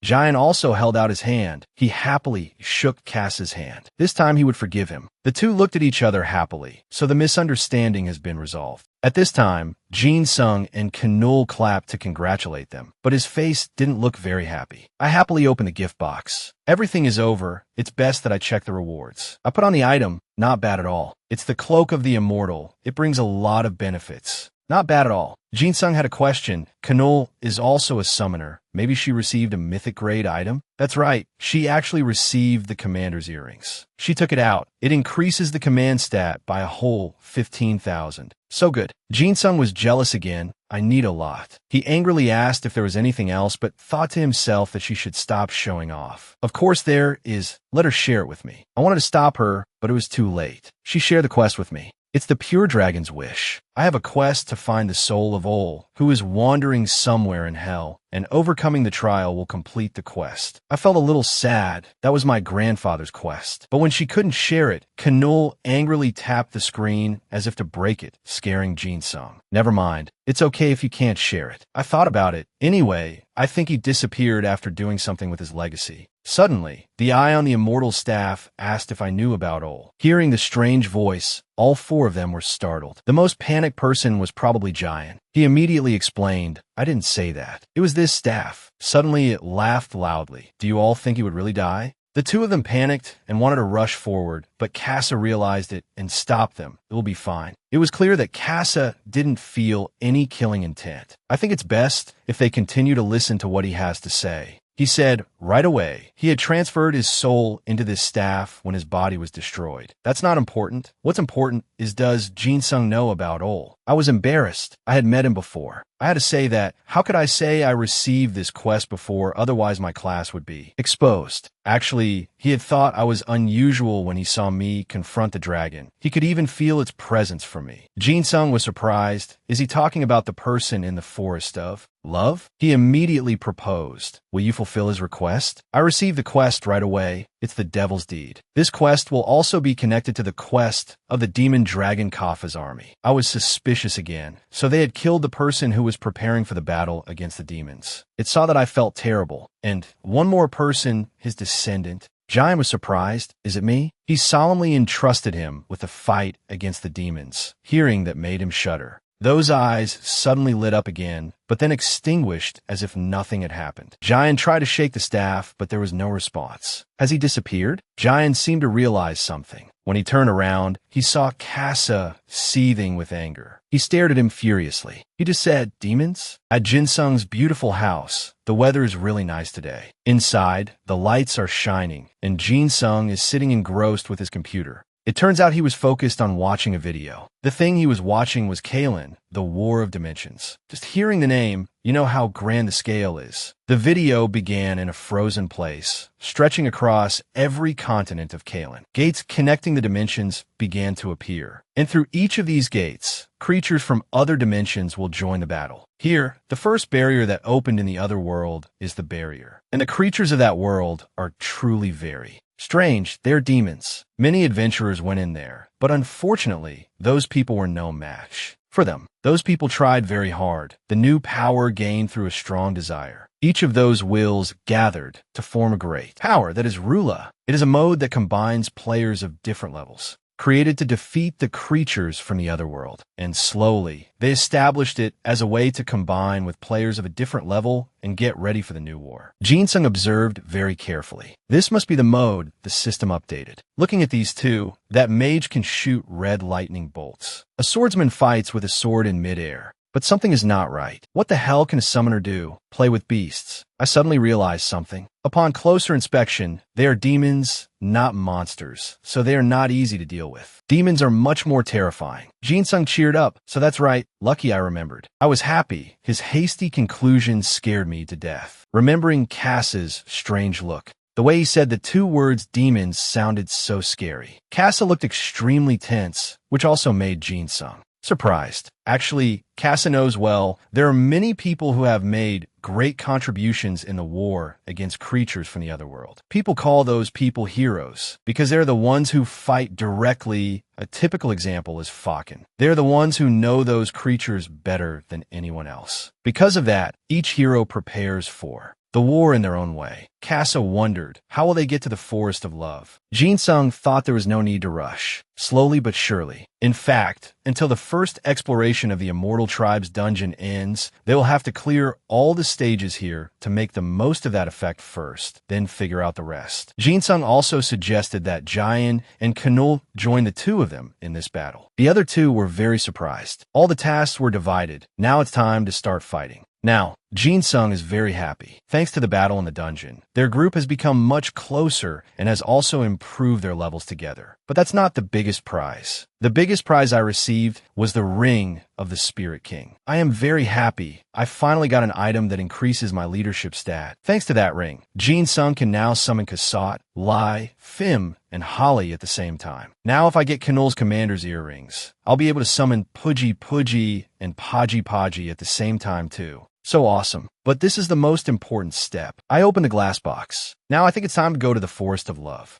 Jin-sung put on the glasses and quickly logged in successfully. A bright light shone right in his eyes. Right now, the sun is shining on the central continent of Lotus. Jin-sung and Casa are discussing tactics. The Forest of Love is in another dimension, so I have to climb to the top of the magic tower and ask for Pilar's help to take them there again. But I suddenly remembered something. When I was in the Forest of Love, I was given a gift. It was a crystal ball. If I have it, I can contact them whenever I want. But why would they give something so good to me? I quickly opened my inventory. Jin-sung excitedly fumbled inside. I took out the crystal ball. This is all I need. Jin-sung gave it to Casa, who was stunned, bewildered, and taken aback. I quickly called out Azil's name. Very quickly, the crystal ball began to glow. On the other side, Azil was startled. She stared at the crystal ball, bewildered. The thing appearing on the screen is Casa's 8-pack abs. Seeing it made her blush. What is the meaning of this? On this side, receiving the reply made Jin-sung happy, but he didn't know that the other side was cursing him. She covered her face in embarrassment, put on some clothes, please. At this moment, both Jin-sung and Casa didn't understand anything. Jin-sung was clearly wearing clothes. Now look at the thing in front of me. Jin-sung's face went blank. I get it, that's not mine. The two of them quickly headed to the teleportation gate. Even I felt it was magical. I never thought that just by rubbing the crystal ball 3 times, I could go to the Forest of Love. So cool. The two of them quickly stepped through. As soon as they stepped through the gate, a beautiful scene appeared before their eyes. In the middle, Azil was already waiting. She greeted them happily. On her arm was indeed the golden bracelet of the goddess. She became even more beautiful standing under the sun. She quickly welcomed Jin-sung back to the Forest of Love. She looked at him with a very fond gaze. A little longer, and one would be captivated. She told Casa and Ian to drop by her house to talk more. Ian looked around, and a very suggestive thought appeared. I think she's nice, but I already have a girlfriend. What about Casa? He doesn't look very comfortable. He's been single for 1,000 years. Casa's face was wrinkled like a monkey's, but, Master, is the atmosphere here always like this? Suddenly, he pulled out a huge sword and said he had to slash them all. After that, the 3 of them decided to sit down for cake and tea to talk. The girl spoke up. I know the reason you came here. You want to learn about the demons through the Immortal Tribe, right? So why don't you ask Sir Casa about those who have fought against demons before? Casa rested his chin on his hand and said he's not the type to remember such trivial details. Ian just laughed it off. My friend's mind isn't quite normal. She also acted shyly. You were right. So Casa turned his face away with a bored look. And the other girl suddenly stammered, looking rushed. Anyway, if you're in such a hurry to help the Immortal Tribe, when will it be my turn? It turned out that Ian had forgotten about that quest. He had tried to level up as fast as possible. She stood up and said she had something to give him. A gourd-like object was brought out. A According to her, this is an ancient book and a gourd bottle used in the war 1,000 years ago, on which clues about this war are written. The clues about the demons are top secret. The ancient book is currently sealed, and the gourd bottle is an artifact created by ancient magic. If you use that bottle to collect monsters, you will be able to imprison their souls inside. Ian thought for a moment, does she mean the monsters living in the demon world? He asked her which monster's soul he had to collect. If Ian can subdue the low-level monster Zakum and bring her the souls of 200 Zakums inside that gourd bottle, she can break the seal on the ancient book. Hearing this, Ian became excited and thought, so we can enter the demon world now, right? That's right, but the demon world is another world, just like this place. She can open a barrier for you to the outskirts of the demon world, but you can only stay there for half a day at most. But Ian felt that half a day was too short. The girl knew that too. She wished she could keep the barrier open longer, but she is not a demon, so it takes a lot of energy to open the barrier. In the end, these things couldn't stop Ian gaming. In the hall, the woman announced, with this, we have finished presenting the third update of Kalen. Thank you for your attention.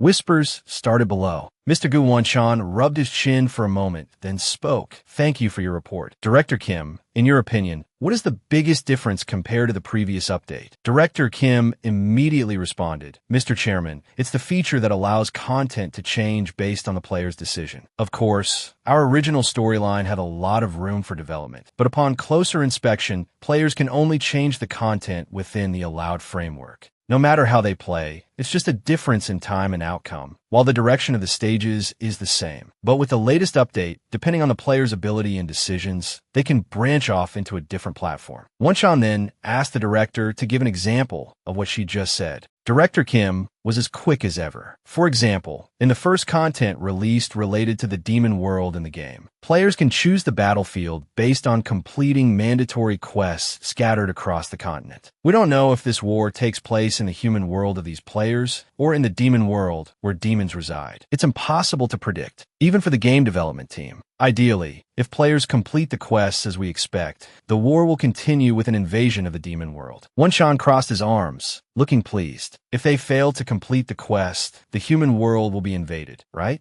Director Kim affirmed. Depending on where the battlefield is, the details of the content will change. He smugly praised it as a bold idea and asked when players could undertake the mandatory quest. She answered confidently. The quests have already been scattered across the continent, but the demon world is still being finalized because we estimate that users will only be able to access the demon world in about 2 to 3 weeks. Suddenly, someone burst in and shouted, "Urgent report." Seeing Manager Yu, Director Kim asked what the problem was, as she remembered telling him not to interrupt the meeting. He was out of breath and could barely speak. "I'm sorry, but it's really urgent. The demon world. The map to the demon world that is being finalized has been accessed." This information was like a thunderbolt to everyone present there. Yayan and Kasa were standing opposite the ferocious rats. Yayan thought to himself, are these the Zakum that Igel mentioned? After regaining his composure, he decided it was time to start the battle. Yayan charged forward, and one by one, the rats were eliminated. Kasa asked him if he was sure these were demon beasts. "They are weaker than I thought, by a lot." Yayan told him to trust him because he was sure these were demon beasts. As for why they are so weak, it's probably because of that thing. As soon as he arrived, Yayan looked around. Is this the demon world? There's not much to it. Suddenly the system appeared, confusing him. What is magic resistance? You have entered the temporarily open zone number 125 of the demon world. Yayan had to face a new challenge, which means the map of the demon world is still in the development stage. They increased their magic resistance for them to perform the challenge. So doesn't that mean they're drastically reducing the difficulty to collect data for quality analysis? Magic resistance is also granted to all subordinates and retainers, which means that in this demon world, Yayan is king. Thinking about this, he was overjoyed and chuckled to himself. Who would have thought that the perfect Kalen would have a loophole like this? While he was excited, a monster beast jumped out and bit his hand. Yayan was attacked by the low-rank demon beast Zakum. Due to your magic ability, 9405 damage was absorbed, and your health also decreased by 95. Yayan realized that even if he was low level, he could still defeat these demons easily. Looking at the motionless Zakum on the ground, he thought,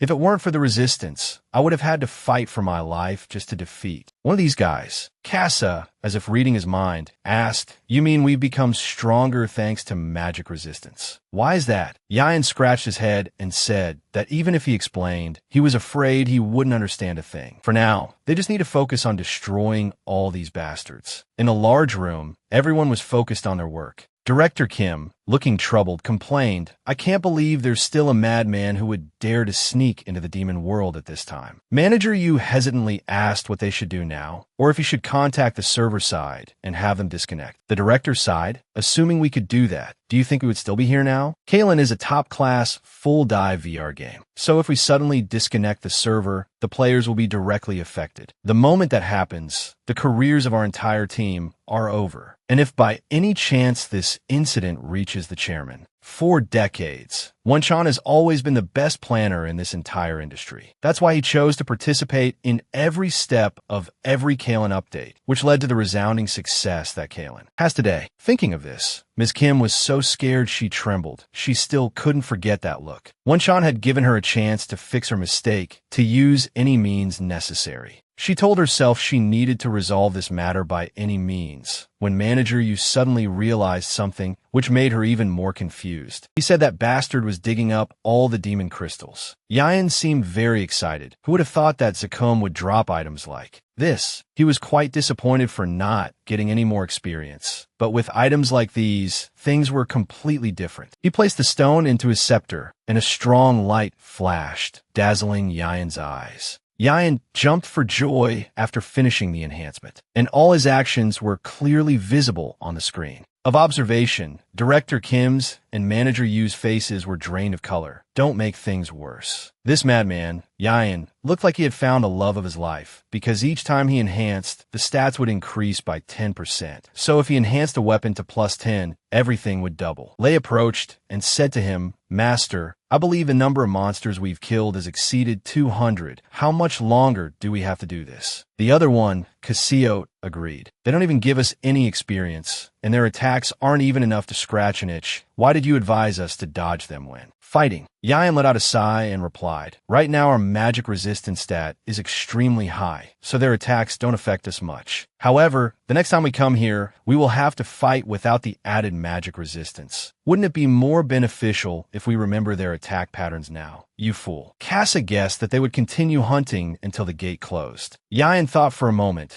and said it would be a long time because he intended to set up camp here permanently. The declaration turned these two into ghosts. Manager Yu stammered, "How long does that user intend to stay in there?" Anyway, as for Director Kim, she sighed deeply because she wouldn't be able to go home and sleep tonight. She decided to hold a meeting to find a way to get that player Yayan out of the demon world. Meanwhile, in the demon world, the Zakums kept appearing and jumping at Yayan, but he didn't react because they were no longer a threat at all. The left eye is their fatal weakness, because it sees more clearly than the right eye and is the spot with the lowest defense stat compared to the rest of the body. Plus, he had already figured out their attack patterns. Already, after fighting for a while, he had collected 200 souls of these Zakums. They had jumped out of the frying pan into the fire. Yayan's comrades were already waiting for those rats from behind, so Yayan didn't need to lift a finger. He needed to collect 140 of their teeth. More. Cassiot grumbled, "Master, how much longer do we have to hunt? It's so boring." Lei told his subordinate to stop complaining. It's not as bad as he says.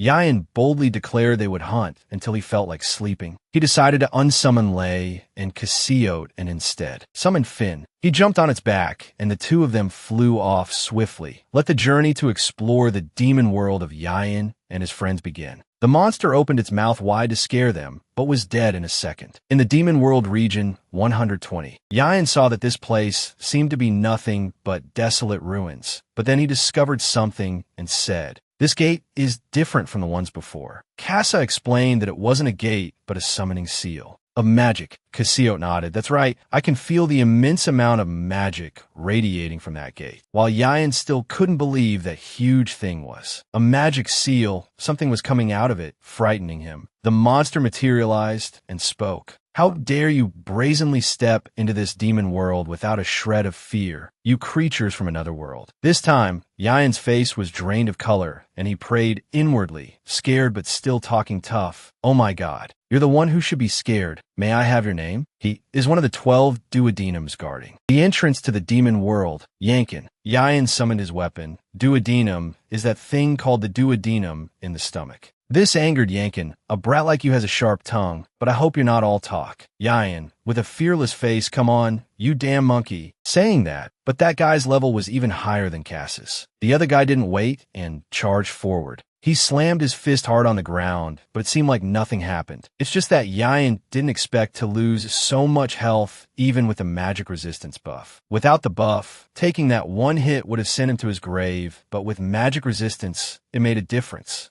Yayan ordered his brothers to make Yankin disappear immediately. Casio went up first. He landed a punch that made Yankin feel a bit off. Then it was Casa, and the tiger jumped up and took a bite out of him. At the LB Corp 6th floor development planning room, Director Kim walked in and asked about the situation. How it was going? Manager Yu reported that player Yayan was currently fighting Yankin, the gatekeeper of Demon Region 120. She was a little happy because Yankin is a high-level monster in the top 100 of the demon world. If it's Yankin, then he might be able to hold Yayan back for a while. But why did it look to Director Kim like she was watching a mob ganging up on the boss? The dragon and Yayan joined forces to beat Yankin until he was crying with his head in his hands. He didn't understand. What is this? How can a mere mortal have such power? Then he was electrocuted and lay still on the ground. But the pride of a demon's servant did not allow him to fail. You are strong, human, but if I hadn't let my guard down, I would have easily defeated you bastards. He raised an eyebrow. Is that so? Then he said loudly, hey everyone stop. He asked in confusion, what do you want, human? He stepped on him with one foot, challenging, I wanted to have a proper fight with you when you were in a defensive state. Then he used a recovery skill to heal him. The dragon and Hala saw this and were very confused. Master, what are you doing? Casa asked, a little annoyed. Have you finally gone mad? But contrary to everyone's state, he was very relaxed. It's okay, I have a plan. After being healed, the life force of the demon world gatekeeper Yankin was restored. He stood looking down from above. I have never met a human as arrogant as you. Your belief in victory and your strength will lead you to your death. He replied without losing his spirit. Of course, I'm the strongest solo muse warrior after all. No need for my comrades to join. I will fight you myself. And then, after countless battles, the result remained unchanged. Yankin was still on the ground. He got up, unconvinced impossible again. Yayan was also ready to take him on. Hey, dragon, you fight him. And the result was repeated. He demanded a rematch again. Absurd again. This time, Yayan sent someone else, Hala. In a building, two programmers were in a very awkward situation. The female programmer bit her lip. Why doesn't player Yayan kill, but keeps healing? Yankin? Doesn't he want to explore the demon world anymore? You speculated. Do you think he's studying Yankin's attack mechanics? Maybe they think they won't get any more experience or reputation points, and the items will be confiscated. So he must be fighting to figure out its attack mechanics. The female manager was about to lose her temper. If that's the case, when will we ever get off work? Here, the battle repeated endlessly. Yankin was still the one taking the hits, while Yayan was laughing happily. This is my 63rd victory again. After getting beaten enough, Yankin didn't want to try again. No more, I want to submit to my master. Seeing him kneel, he couldn't help but be stunned. What did you say? He patiently repeated, I've been subdued by your power. I want to serve you. He felt extremely happy. Oh, is that so? Then I accept. You felt antsy. So, director, are we going with the direction discussed in the meeting? Or not? The female manager finally reacted to Yu's words. Yes, for now, we can only continue. To observe. Recalling what she had said earlier in the meeting, this is the topic of discussion for this meeting. Our goal is to get that player out of the unfinished Demon World map. Although we have prevented his experience and reputation points from increasing, item drops and information within the Demon World are still continuing to appear, as is the enhancement system. An employee suggested, if we've already frozen experience and reputation points, we just need to ask him to log out after restoring all the items and enhancement points. Right. She immediately refused. No, player Yayan has played normally, and this is clearly our fault for missing this case. You raised his hand to give an opinion. So what about rewarding him? In a way that he doesn't leak information about the demon world, we will let him keep the enhancement points and items. The female manager was pleased. That's a good idea, because we are in a hurry to prepare everything for the Demon World map update. So manager you, I will delegate this to you. Please get player Yain to log out. Now, the meeting is over. Thank you for your hard work. Then everyone left, leaving him alone and bewildered. Are they planning to let me do everything? In the game, Yain was trying to recruit Yankin, but the system kept reporting failure. No matter how many times he tried, it didn't work. He said regretfully, Yankin, I'm sorry, but it seems you can't become my subordinate. He cried and begged. Is it because I'm too weak? He quickly waved his hands. Don't worry, it's not that. It's probably because I'm not a noble. He thought it was a big deal, so he then showed him the entrance to the demon world. If it's just that, then it's a relief. If you continue in that direction, you will set foot into the real demon world. And could you do me a favor? He happily agreed. Of course, what do you want? Suddenly a notification appeared on the screen. He read it curiously. It's a quest, but what is pure demon blood? Yankin? He immediately explained to him. It's simply the pure blood of a demon, but if you drink it, you will become a half-demon. He was stunned for a moment, then his jaw dropped in shock. A half-demon, like the name in the trailer about the other world, the GLA race. He tried to calculate. A mid-grade demon crystal is great, but pure demon blood is as great as a musin crystal. After thinking carefully, he said to Yankin, All right, Yankin, I will solve this problem for you. He was very grateful to him. Thank you, sir. Then handed him something. Please take these items. He looked at them, not understanding what are they. He enthusiastically explained to him that is a high-grade demon seal and a map of the demon world. If you possess the seal of a high-grade demon, low and mid-grade demons cannot touch you. He was overjoyed. Really, thank you. He didn't forget to add the number of cunning monsters that exist everywhere in the demon world, but most of them only appear in zones 115 and 107. He thought cautiously, although my eyes are about to close, I have to endure until this quest is over somehow. Then he said goodbye to Yankin. I have to go now, Yankin. See you next time. Casa entered the demon world with him. On the way, he talked nonstop, but Casa didn't answer. Getting a quest is a good thing, right, Casa? Seeing no reply, he called again, Casa. Only then did he realize, is time just passing by? Suddenly a notification from you appeared, making him curious to check it. He was extremely surprised. It's the system operator. I thought at some point they would talk to me, but I didn't expect it to be now. He immediately replied, Yes, of course it's me. Then the surrounding space disappeared, replaced by surrounding grids. He was bewildered. What the hell is going on? You appeared from thin air and bowed to him. Hello, Yain. It's a pleasure to meet you. I am one of the system operators of Kalen. He also maintained his politeness. Yes, hello. I can talk with you, but since I'm quite busy, I probably can't stay long. What seems to be the matter? Although he said that on the surface, in his heart, he was telling himself, I need to stand my ground. While he was scratching his head, not knowing how to start, he only paid attention to the number 500 above his head. Isn't level 500 a bit much? Since a GM is not a demon, I can't do anything to him. He just needs to snap his fingers and I'll be gone. Instantly, you finally spoke. I'm very sorry. I don't intend to waste your time. First, LB Corp would like to send its sincere apologies to you, Yain. Because of a problem with story control, you had to continue the game with many irregularities. It is all our fault. He quickly waved his hands. It's okay. But in his heart, he's being so polite, it's hard for me to act indifferent. He began to reveal his cunning nature. So what do you intend to do? You're not planning to just apologize to me simply like that, are you? He grabbed Yu's tie and smiled. Mischievously, I'll just have to cast aside my conscience for my own benefit. I want to offer you a deal. He was suspicious of the deal. You affirmed, that's right. Why don't we make it a win-win situation? You know, in a few days, there will be a massive update. Our game development staff have completed the final tasks before I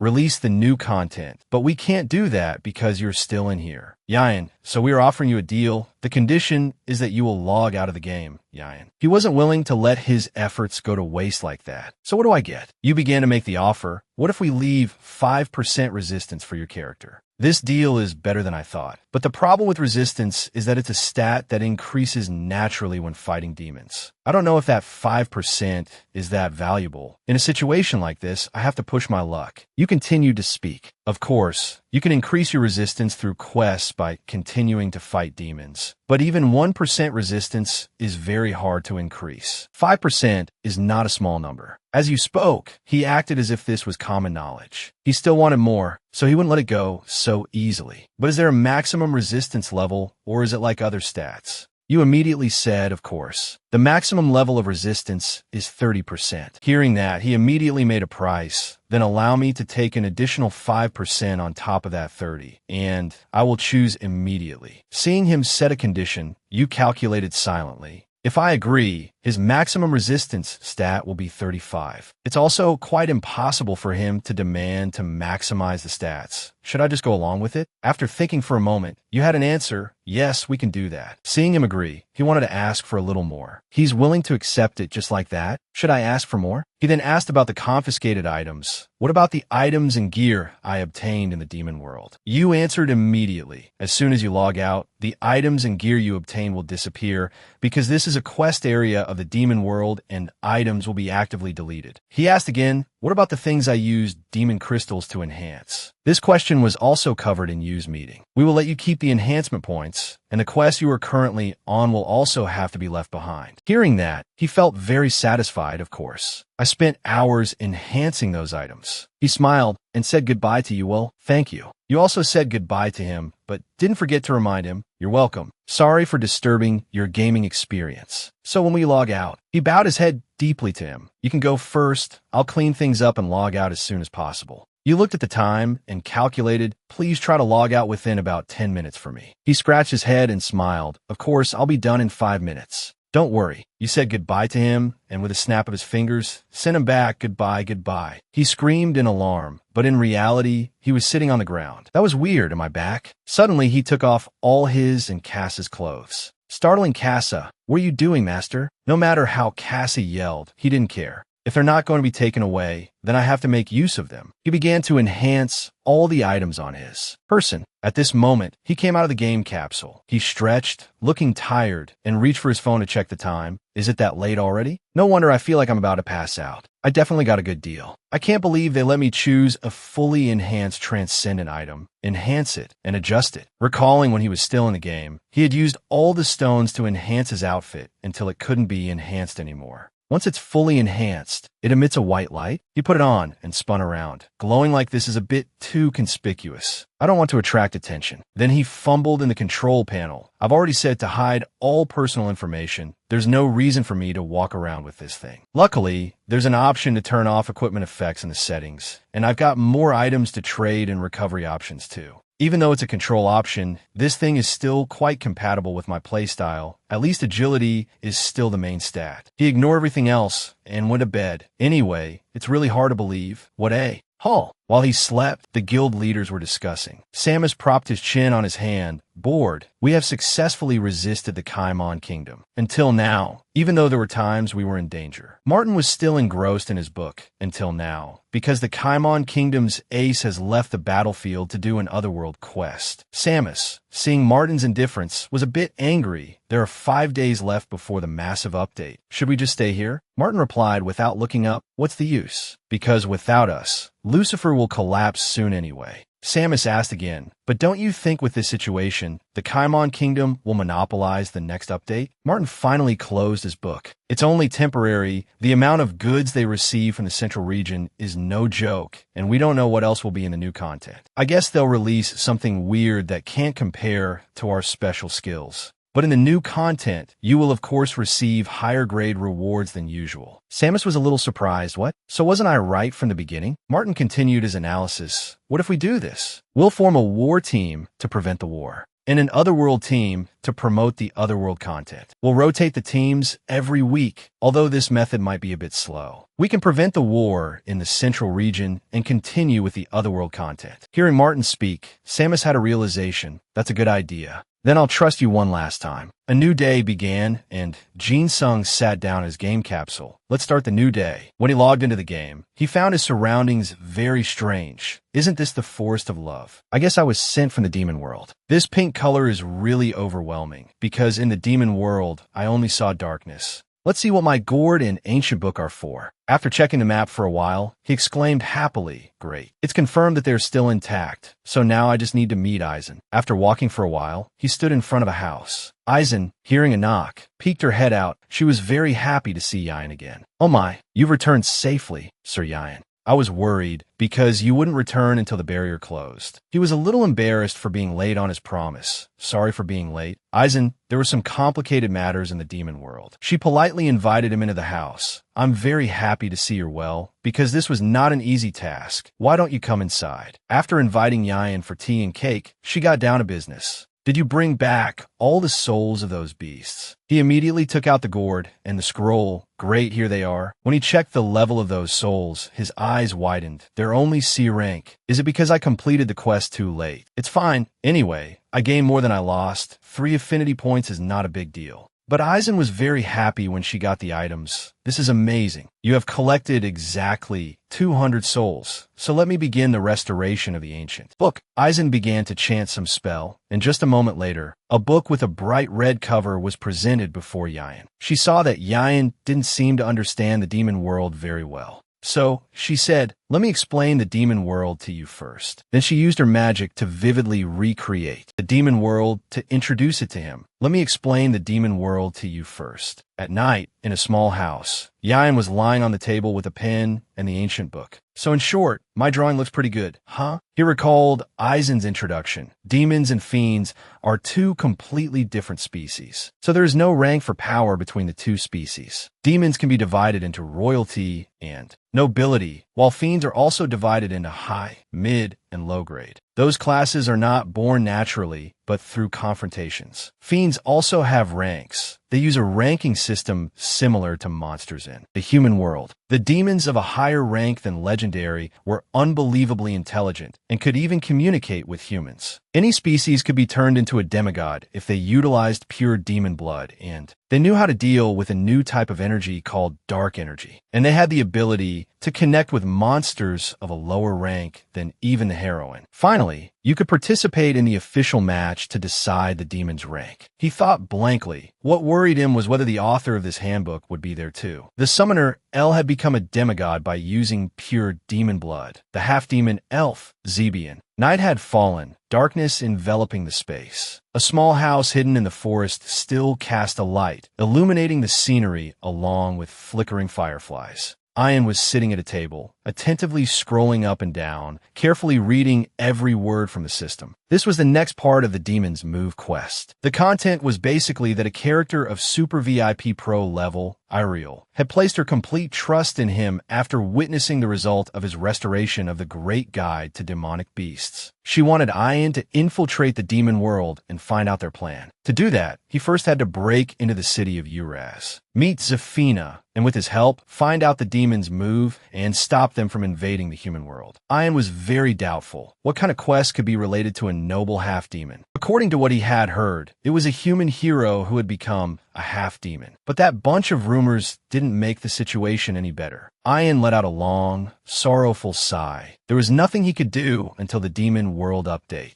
A moment ago, he had tried to open the gate to the demon world for the experience, but the result was, of course, a bitter failure. Ian's eyes darted around, analyzing. In the short time remaining, it would be difficult to level up. Perhaps he should return to the central continent to provide information to Zuzan and wait for his brain to come up with a new plan. Just thinking about it made him eager to set off immediately. Early the next morning, Ian returned to the central continent and explained what had happened over the past few days. The other two were naturally shocked, speechless, their expressions as if they had eaten something foul. And of course, during his narration, how could Ian forget to lightly flex about himself? Anyway, the 3 of them had agreed on a goal through the meeting. To become the #1 guild from their current 10th position, they would have to strengthen their forces to a level that even the top guilds couldn't reach. And with Lucipal as the foundation, they could create a new independent nation where he would proudly sit on the highest throne. One day before the Demon World update, Ian and Hajin met up in the real world. Hajin took a sip of water, unable to contain her excitement, eagerly awaiting the latest Kalen update. Ian was no exception. He was also getting restless. His little sister Hajin was also extremely happy, considering it lucky that they could have a wonderful date today because of it, right? The girl's attitude suddenly flipped, spinning like a deflating balloon, full of killing intent as she asked threateningly. Ian was scared out of his wits. swallowing the words that were about to come out of his mouth. He gave a forced laugh and scratched his head. Of course, he was enjoying it. He wouldn't dare disagree, even if he had 10 times the courage. Suddenly, Ian suggested asking if Hajin wanted to come over to his place to play Kalen together. Of course, his little sister didn't refuse. Wait,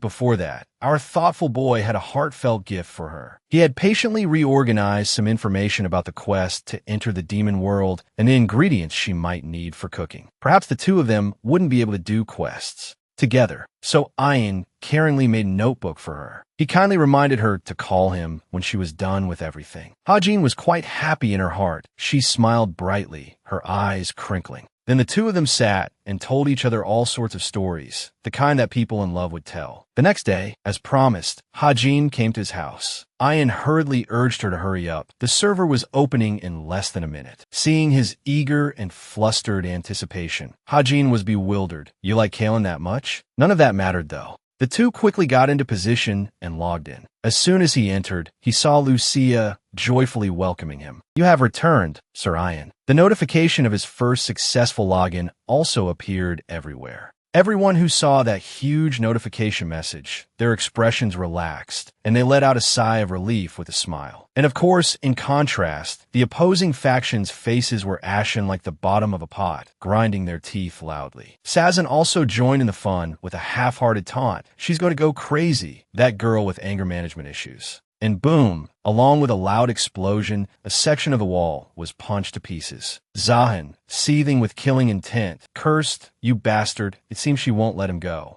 Over here, Ian had successfully entered the demon world, with notifications constantly popping up. Ian was surprised by the transcendent feature of discovering this new space. It was on a completely different level compared to discovering a dungeon or a mining area. He calculated silently. With a 2% increase in resistance, he no longer possessed 99% resistance. He would probably have to fight with all his might just to catch a Dakon. Ian casually raised his hand, summoning Balram. As soon as he finished speaking, a huge torrent of power rushed out. His spirit beast was valiant with terrifying strength, tearing space apart, lightning flashing around it. He looked at the beasts frantically rushing towards him as if they were stupid animals, and with a slight smirk, he gave the order, let the hunt begin. Finally, Ian and his guardians had settled everything smoothly, but it had to be admitted that it was really tough. Honqui said to Cassius, I think Master will continue to hunt, and it thinks so too. What should we do? I don't think we'll get a rest for the next week.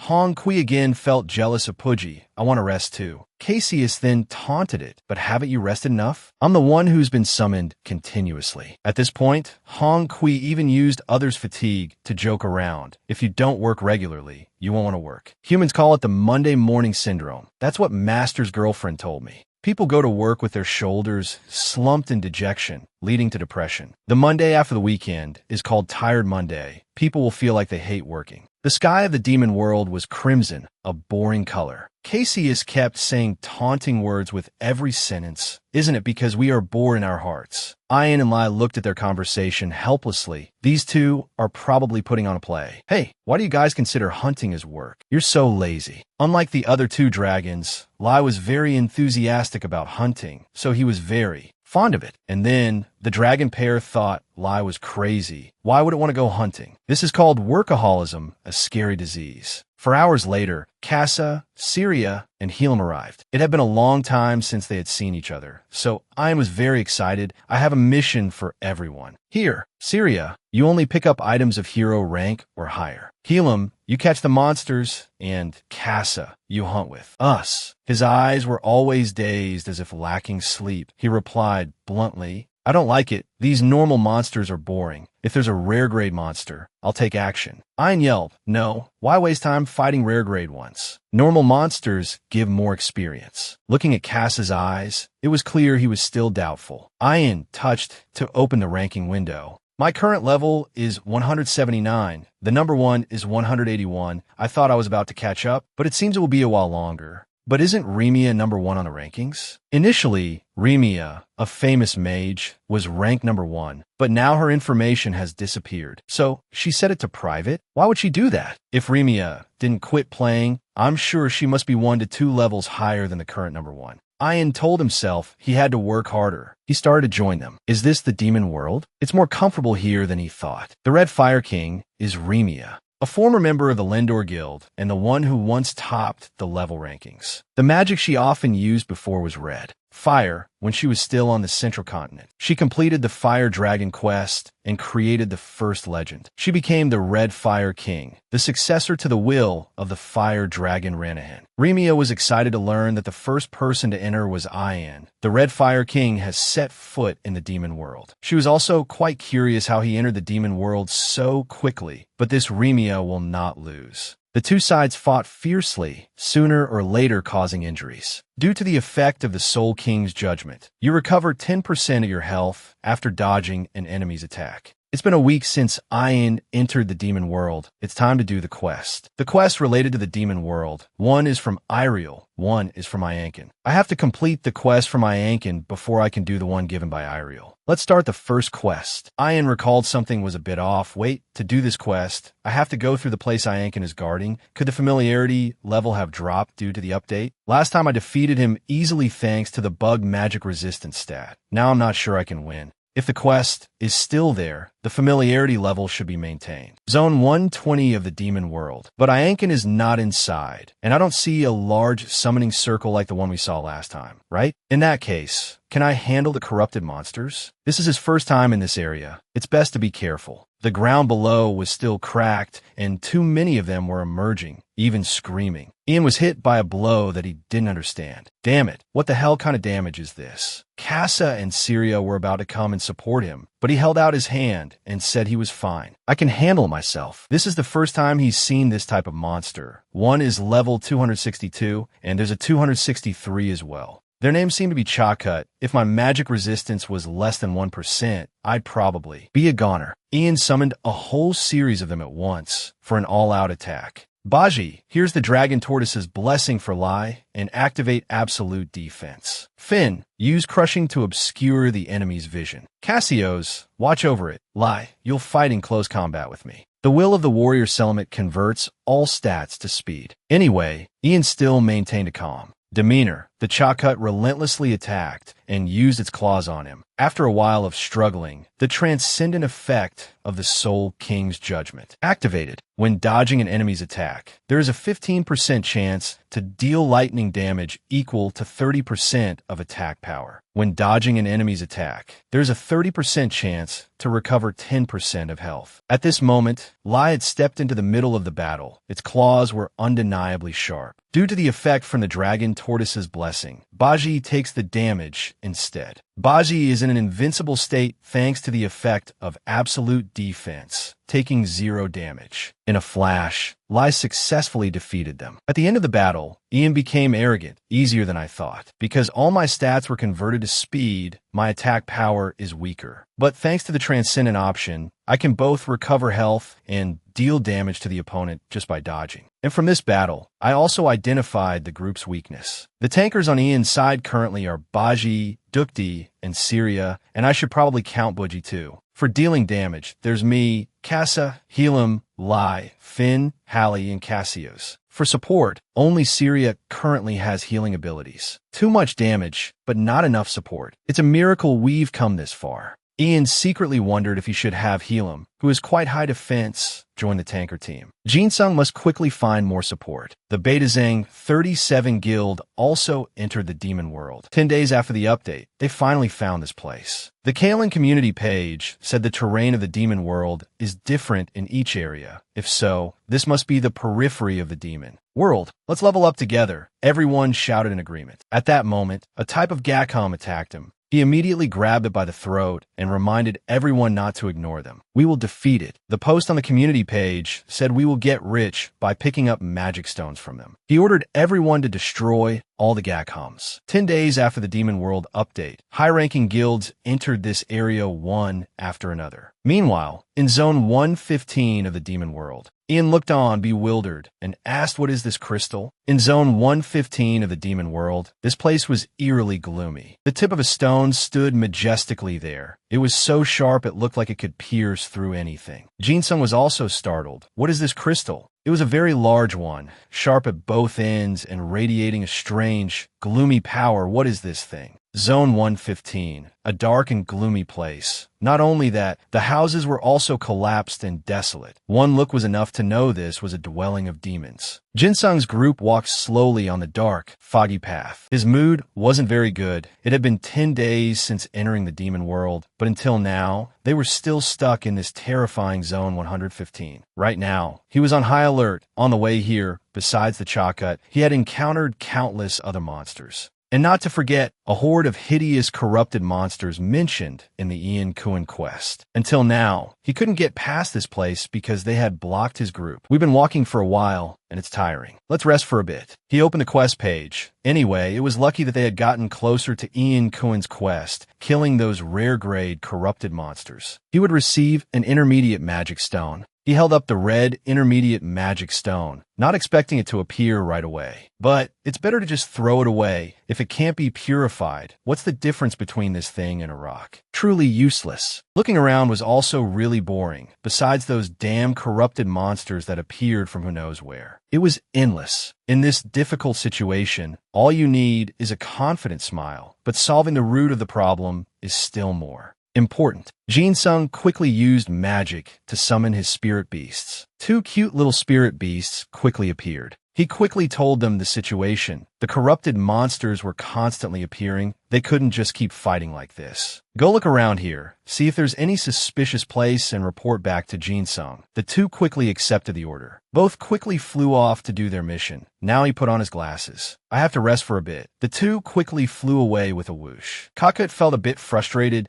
The master has been summoning those two a bit too much lately. I should probably report this to the Ministry of Employment and Labor. Finn also replied, but in a strange language. Kakut was helpless and didn't want to speak. It didn't understand a thing. What on earth is it saying? It seems to have remembered something. That startled Finn. Now let's do our best. At this time, Jinsung was engrossed in enjoying himself, as if he were at the beach, despite being in a demon's base. Not just him, but the whole group was like that. Pagan even slept without any guard. At this moment, Finn suddenly flew over. Seeing Finn, Jinsung was overjoyed. What did you see? It quickly reported the information, of course, in its incomprehensible language. But since Jinsung was its master, he understood immediately. He stood up and called to everyone, "Break time's over, let's move." Pagan tried to snore loudly, making his teammates helpless. Jinsung saw right through it. "I know you're not asleep. Please wake up." Back to the present. At the moment he saw that huge crystal.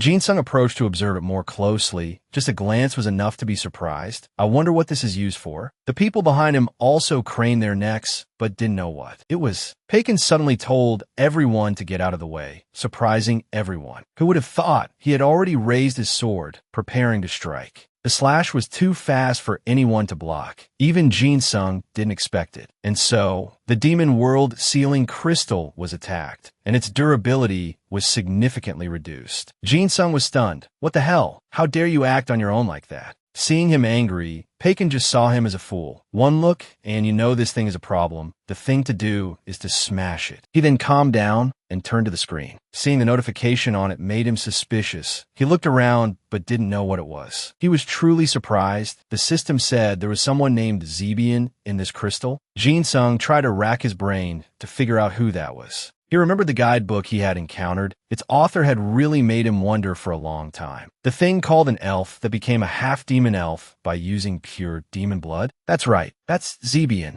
This face was too satisfied. That's right, a half-elf, the summoner that Izio had mentioned. Caesar was also a little curious. So what should they do now? Find a way to destroy it without hurting the person inside. That's what Jinsung was thinking. He would summon more people to help them with the work. He quickly used the summon command. Now let's all chip it out. After a while, the fragments became more and more numerous. He looked at it affectionately after the hard work. Success. The whole group had managed to break the massive crystal. It was exhausting, but in return, the result made everyone very happy. This item had a durability of 3 million, truly destructive. Suddenly from within, it emitted an intense light. The light flashed out more and more, countless times. It was so bright, it dazzled Jinsung's eyes. What is this light? It marks the awakening of Zebian's soul. Another quest has been opened. From within, a majestic figure appeared. Perhaps that was Zebian. He squinted to get a look at this person. Zebian quickly landed on the ground. Was a human who brought him out? He politely thanked everyone. Thanks to all of you, his long-slumbering soul was able to awaken. It's true, he really is the person named Zebian. Jin-sung also quickly stepped forward to introduce himself. He looked at Zebian and admired him silently. He originally thought he must be very old, but look, he's so young and handsome. Zebian was very grateful to Jin-sung for saving him, and hoped he could listen to his story, even if it was a little troublesome. Alright, but could this be some kind of quest? In fact, this Zebian was the first among all races to become a pure demon master. He had captured countless hateful demons, and had researched and collected a lot of different data about them. He had worked very diligently and learned that the demons were stronger and much more mysterious. So he immersed himself in research and even hoped to be able to capture even stronger demons. Therefore, Zebian created countless legendary grade demons. He tried countless times, but all were failures. On his journey, he created Hyo Han, a demon of the highest rank he was able to tame, and of course, it looked very gruesome. His eyes began to look away. It was truly a mistake from the very beginning. His biggest mistake was to use that vicious demon as a hellhound to be able to obtain an even stronger demon. And then he pushed further. He conducted an experiment to merge two demons together, and of course that experiment was successful. But at this point, its power had not improved much. Seeing this, Zebian decided to continue this experiment one more time. And then there was a more intense result. He created the first legendary grade demon in the world. It was a demon dragon. After that, he continued to combine legendary grade demons with each other. What a disaster in the making. Because of the mysteries he found, at that time, Zebian had become a pure demon master with greed like a black hole in the universe. And then, wanted to create an epic grade demon. He combined the demon dragon with other legendary grade demons. But even Zebian did not expect that the creature he had just created was a disaster. It broke the test tube to his astonishment. That one was the demon dragon Khalifa. But that was truly ungrateful. As soon as it was born, it immediately imprisoned Zebian in a sealing crystal. And after that, it destroyed his research facility, turning it into a pile of ashes, a volcano, and then it disappeared without a trace. Hearing this story, Jin-sung was stunned. Could that be the demon Khalifa that Ol had mentioned? This old man created it himself? It's unbelievable. Until now, Zebian deeply regretted what he had done. It was all because of his bottomless greed. Putting aside the issue of its creation, I wonder if you know about the corrupted monsters appearing in this area?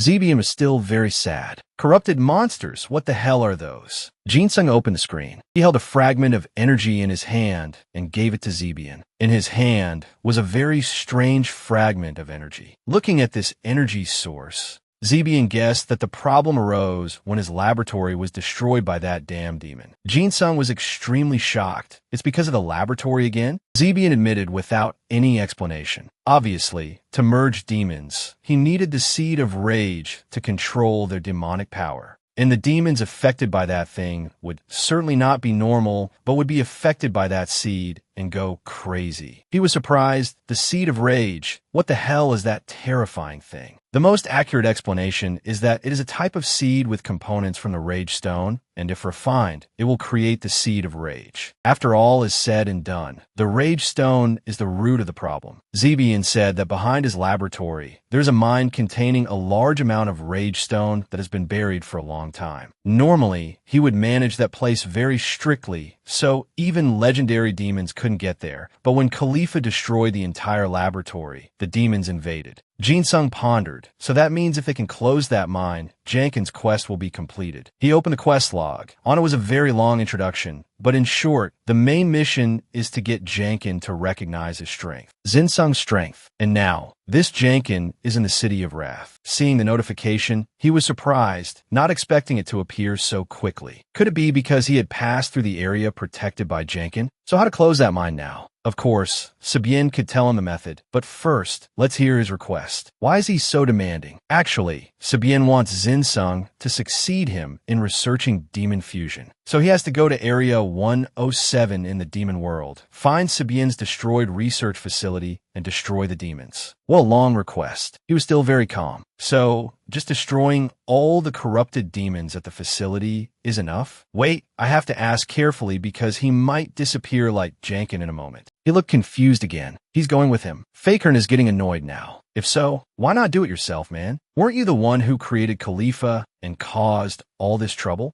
At this moment, Kakut seemed to agree. Sabien should solve the problem he created himself. But it was sealed by that demon dragon, so it can't do anything. Zinsung was extremely surprised. If Kakut says that, isn't it the same as letting the quest be cancelled, right? Sabien scratched his head in embarrassment. Actually, he wanted to do it confidently himself. But now he doesn't even have a body. He also doesn't know the whereabouts of the tamed demons. It seems Zinsung has to solve this quest quickly. He smiled awkwardly. They have no choice but to help Sabien. Anyway, they have to deal with the corrupted monsters. Corrupted. This is just great. Finish the quest quickly and go to the City of Wrath to find Jankin. Then he will use the demon blood essence and become a half-demon. By then, Zinsung will be promoted to the hidden class of Pure Demon Master. So awesome. At Area 101 of the Demon World, this place is much scarier than the previous area. Explosions happen continuously, and the sky is as red as blood. Zinsung is fighting the demon fiercely. He is very determined in this matter. He timed it right and flew up. I must hit the target or I'll be a goner. As soon as it touched, a dazzling light appeared. The demon was still growling, but nothing made Zinsung confused. Now, it's his turn to attack him. He tries to block it. It will probably be a bit difficult. It slammed down hard on the brick floor, shattering the ground. At this moment, Fakern also attacked to help him. Fakern slashed decisively. Green ichor flew out. You messed with the wrong person. The demon roared in pain. Zinsung was scared out of his wits when attacked. Luckily, he blocked in time. It seems the further they go, the stronger the monsters get. Why is it lying in a heap now? The group quickly came over to check on Zinsung. Sabien was very interested. The reason these demons are getting stronger is because they are poisoned by the frenzy stones, just like humans taking stimulants. Zinsung did a great job. Everyone is so good. Puji was scared to death. If we pass this place, where will we go next? It's right in front of everyone. If they pass it, they will enter Area 110. Hearing that, Puji was terrified. Sabien led the way in excitement, talking nonstop. Jinsung looked at him with suspicion. The whole group was tired of listening. He talks so damn much. He explained each point one by one. Well, its weak point is its lower back. Its spine is super weak, so even a small force can make it writhe in pain. Next, he introduced another one, Hekajun. Just pay attention to its eyes. When its eyes turn bright red, that's when they will attack very fiercely. Jinsung thought it was pretty good. Although this old man talks a lot, not all of it is useless. It's all useful knowledge for these brains. They had run into something terrible. In front of them was a large and strange purple magic circle. Sabien recognized it immediately. They have arrived at Gate 109. To get to the next area, you have to face one of the gatekeepers. It's not easy. So, are you ready to fight now? Ready or not, it's a fight that must happen. Sabien wanted to step forward, but Jinsung frantically stopped him. I'm not mentally prepared yet, man. Take it easy, old man. His head was throbbing. What should I do? In the fight with Jankin, he won because of a 99% magic resistance buff. Now it's hard to say. Fighting someone on par with Jankin, this situation probably isn't good. It can only be a 100% failure. He was hesitant. Fighting now is very difficult. Sabien was extremely surprised. Didn't you already pass Area 120? And you're still scared. Jinsung was extremely embarrassed. It's true that I passed it, but it was by luck. Sabien was a little sad. He slowly said it's not like there's no other way. If you don't want to fight now, you need to get the demon's mark of the gatekeeper of Area 120. He felt that the chance of getting that thing was like the chance of the sun appearing in the demon world, but who would have thought Jinsung had that thing? He took out an orb with a mark. Is this it? Sabien walked over and examined it from every angle in amazement. Is this Jankin's mark? A very high-class demon? How did Jinsung get it? He was helpless. Now how do I use this? This is very simple. He pointed to a nearby tombstone. Now just put the mark in the hole, and it's done. Jinsung quickly approached. He decisively placed the mark on the hole on the tombstone. It was a perfect fit with no gaps. Suddenly, the magic circle shone with a dazzling. Supernatural light that scared everyone. A stream of air escaped. Lightning flashed. Now, it has become a very strange hole. The thing that came out also startled Jin-sung. Is it done? He was overjoyed. So we can pass Area 100 without having a fight. This is great, everyone. He happily led the way. All right now, let's go in, brothers. At Area 107, this place is much gloomier, along with a huge and even scarier maze. He walked while looking around because this place is like a maze. Sabian also admitted that's why he placed his laboratory here. The demons of the royal and noble families. They are a huge nuisance to him because they are much stronger than the demons around here. But Sabien didn't want them to poke their noses into his experiments at all. So he came to this maze-like place, a place they wouldn't notice, so he could experiment freely without being stopped. He stomped his foot very hard. Jin-sung was very surprised. Now, they have arrived at the place where he put his laboratory, right? This place is huge, but sealed tight. This is the demon factory. Jin-sung looked up and was dazzled. This factory is a demon factory? Everyone quickly entered. Inside was truly desolate. Of course it had to be, because Khalifa destroyed everything and it has been abandoned for over 1,000 years. At this moment, Fakin voiced his slight confusion. They had gone from 100 to Area 107, but didn't encounter any demons. This is all because of the frenzy stones. Sabien revealed a piece of information that startled everyone. All the demons near Area 107 can smell the stones and gather here. Jin-sung was startled. What did you say? They all gather here? Sabien wasn't very surprised. Not only the areas they had passed through, but also areas 105 and 106 came. To those demons, the frenzy stones are like a human drug. He once said the frenzy stones were similar to a stimulant that causes excitement. But in reality, it's even stronger than that. If a demon absorbs a frenzy stone, it will no longer feel pain and will start getting addicted to the stone and using it. Sabien touched a door. Open it, and it will be a surprise. The door slowly creaked open. Inside was full of dust, making Jin-sung choke. He could hardly see inside because of so much dust. The thing inside was revealed. What was before them was a huge crowd of demons swarming to eat the frenzy stones. Everyone fell into a panic as if they couldn't move. Those demons saw them too. The door was quickly closed in time. The whole group stood still without moving. Jin-sung, Sijia, and Sabien looked at each other awkwardly. Did we open the wrong room? But a loud noise startled the three of them. Fakin tensed up and swung his sword. Pollen also looked at the door with interest. A loud noise erupted. 3 large claws pierced the door. It dragged a long line, revealing a very scary demon eye. The door was quickly destroyed by that mob of demons, scaring everyone. Jin-sung shouted loudly, telling everyone to stop those demons quickly. That hateful mob of demons, ganging up on the weak, rushed out without any mercy. At this moment, Ian's group was being ambushed by a horde of monsters. Ian had a hard time blocking the cave entrance while giving orders to everyone. Stop the demons. Dangda was using the chaotic ape to buy some more time for the group. Seeing that, Ian also helped, summoning Lai, Papaji, Kaiser. But as soon as the chaotic dragon was summoned, it hit its head painfully on the ceiling because it was too low. Ian felt a bit guilty seeing it in so much pain. Are you okay? It held its head and replied, so many stars. Then it transformed into a big uncle to fight more easily. Seeing the army was complete, he gave the order, now together. But before he could finish the sentence, Lai rushed forward. In a flash, the army of monsters surrounding the group was dealt with by Lai. Ian looked at this scene, also confused. He tried to call Lai, but Lai seemed not to hear him and continued to fight. Although Lai seemed strange, Ian was still very excited by Lai's brave appearance. What is this? Lai, what's wrong? Are you always this strong? It replied, it's because the moon is very bright here, master. He was bewildered. The moon? Sabien just remembered. Starting from Area 109 to here, there are 3 moons. I think it made your wolf stronger. Ian was also a bit skeptical. Is that even possible?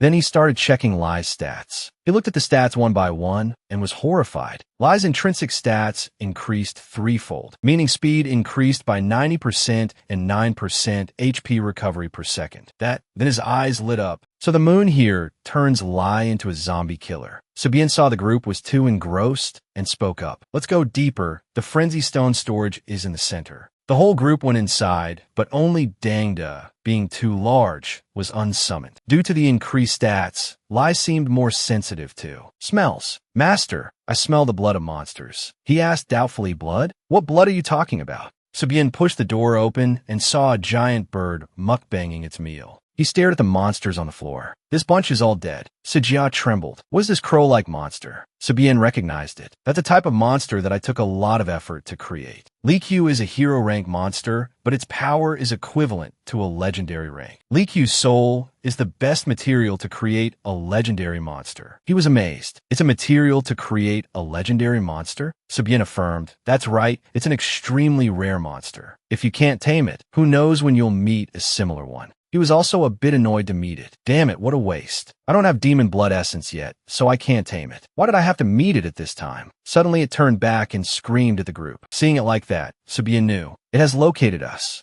Ian immediately summoned Papaji and also told Sijia, summon Dangda. And she immediately did so, summoning Dangda. Ian began to assign tasks. The three Papaji coordinate with Dangda to hold it down. Then turned to ask Subian, does this Liqiu have a weakness? He also frankly gave the information. There are a few things you need to note. Its feathers will catch fire whenever its health drops to a certain level. That burning state will last for 5 minutes. If the flame is red, it will be immune to all magic damage. And if the flame is blue, it will be immune to all physical damage. He was extremely surprised to hear that. Does the flame color follow any order? Subian wasn't sure about this. Sorry, I don't know about that. He also started thinking of another way. I understand. Thank you. So far our forces have not suffered any losses, but it seems we have to accept sacrifices to defeat that monster, and I really don't want to kill it. Liqiu kept flying high, making it impossible for the royal turtle and Dangda to hit it. The royal turtle was annoyed and looked up, shouting, it's hovering in the air like this, how can we hit it? But Ian said very confidently, no problem, we can fly too. Then he snapped his fingers. Summon, Finn, and Rake immediately appeared. Then he confidently provoked Liqiu. The air battle begins. Liqiu screamed and shot fireballs from its mouth towards Ian, but he nimbly jumped onto Finn to fly up. Hi, he ordered. Finn used Crush, Rake used Dragon's Roar. The three Papaji used Blessing of the Dragon Turtle on Casa. The Chaotic Dragon also transformed and flew over to help out. In the fight, it grabbed Liqiu's 2 wings, causing it to shoot a fireball at the Chaotic Dragon, but at the same time was hit back by the Chaotic Dragon. Painfully, then was dropped into a free fall to the ground. But ironically, Lai was waiting for it below. Lai jumped up and swung, making it hastily use all its strength to fly back up. At the same time, its whole body was also surrounded by a blue flame, which it also used to throw fireballs down over a wide area. Ian had difficulty both shielding himself and commanding the battle. What is this? What did that crazy bird just do? It can shoot fire from its burning wings? That a blue flame, so it's immune to physical damage. Then the attacks of Lai.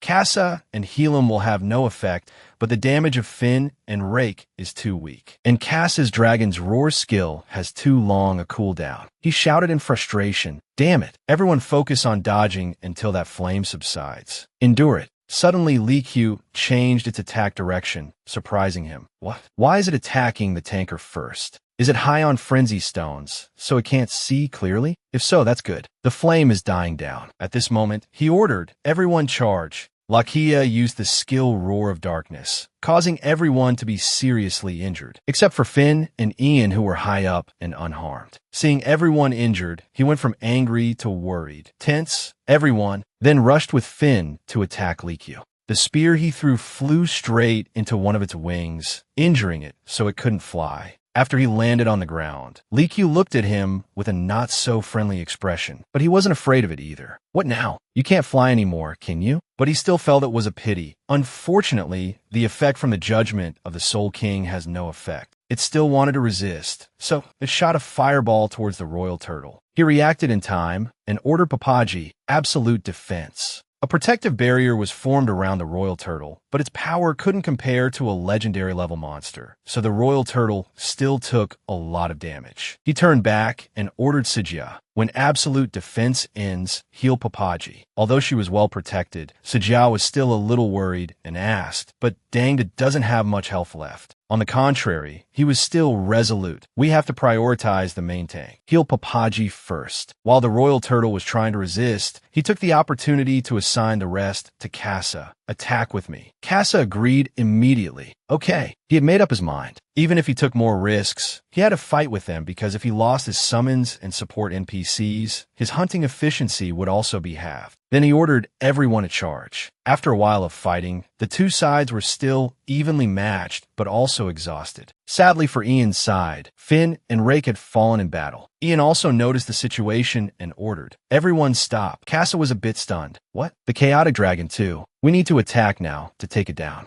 He ignored them and calculated in his head. The flame has changed colors 6 times. If what Sabien said is true, then Likyu has less than 25% health. He turned to look at everyone and made a decision. I will capture it. Sabien was astonished. What? Don't you know that only half-demons can capture monsters in the demon world? But he was still confident. I know. Then used first aid on himself. He ordered Papaji. When I give the signal, use Blessing of the Dragon Turtle on me. It nodded, I know. Likyu looked much weaker, but still tried to fight back by shooting a fireball at Ian. But he easily broke the skill and also told Sabien, "This is why I want to challenge it even more." He gave the signal. Do it. He jumped up and slashed Likyu, making it fall to the ground. It didn't just let him hit it and swung its wing to throw him away, but the damage was taken by Papaji. He jumped up to continue attacking it, but at this moment its whole body was surrounded by a red flame. Red flame, it's immune to magic damage, so that means it has less than 10% health. Then before it uses its area of effect attack, I have to beat it into submission. Then the battle with Ian Cohen was reenacted. Again, but this time it was Likyu that had to endure the blows and lightning strikes again. And again, he fought while provoking. How does it feel to be struck by lightning? Even if you don't take damage, it still hurts, right? He continued to strike without mercy. My basic attacks deal physical damage, so they still damage it. But the effect from the judgment of the Soul King has no effect at all. So I will move while dealing basic damage and torture it with electricity without worrying about it. Dying. Casa and the chaotic dragon watched the battle from the outside, and it felt familiar. I think I've seen this scene before. Then they remembered the battle with Ian Cohen.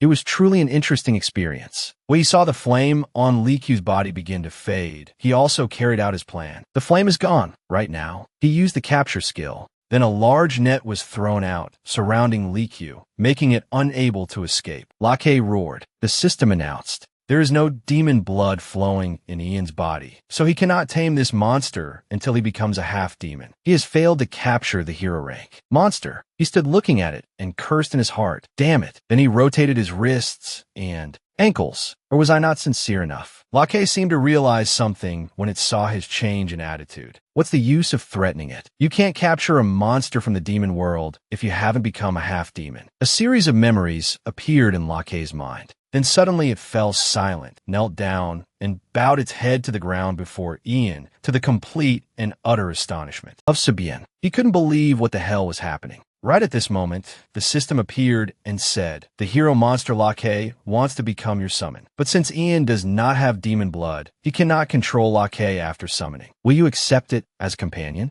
Ian was overjoyed. Being obedient like this is good. This makes it easier for both of us. All right, I agree. Sabien witnessed this scene and found it absurd. What he thought was impossible for hundreds of years could be solved through violence. Only then did Ian notice him. Did you just mention violence? Then he turned back and gave Sabien a loving look. Those were just cute, lovely blows. Sabien was unwilling to grant the pure Demon Master class to Ian. Only then did he check the information again, such as having succeeded in taming an untamable monster. Eligible to activate the hidden class, it will evolve to the next level and a bunch of other things. But something made Ian pause. He didn't think his class had a level. What rule does it level up by? So Ian had to research it thoroughly. After reading the 2 long scrolls, he concluded communication and sacrifice, and he still didn't know which one to use. Ian loudly asked Sabien where the remaining corrupted monsters were. He was already exhausted and whispered, "You still want to hunt more? You should rest." But Ian still wanted to because there were still requirements to be completed. Sabien tiredly stood up and said,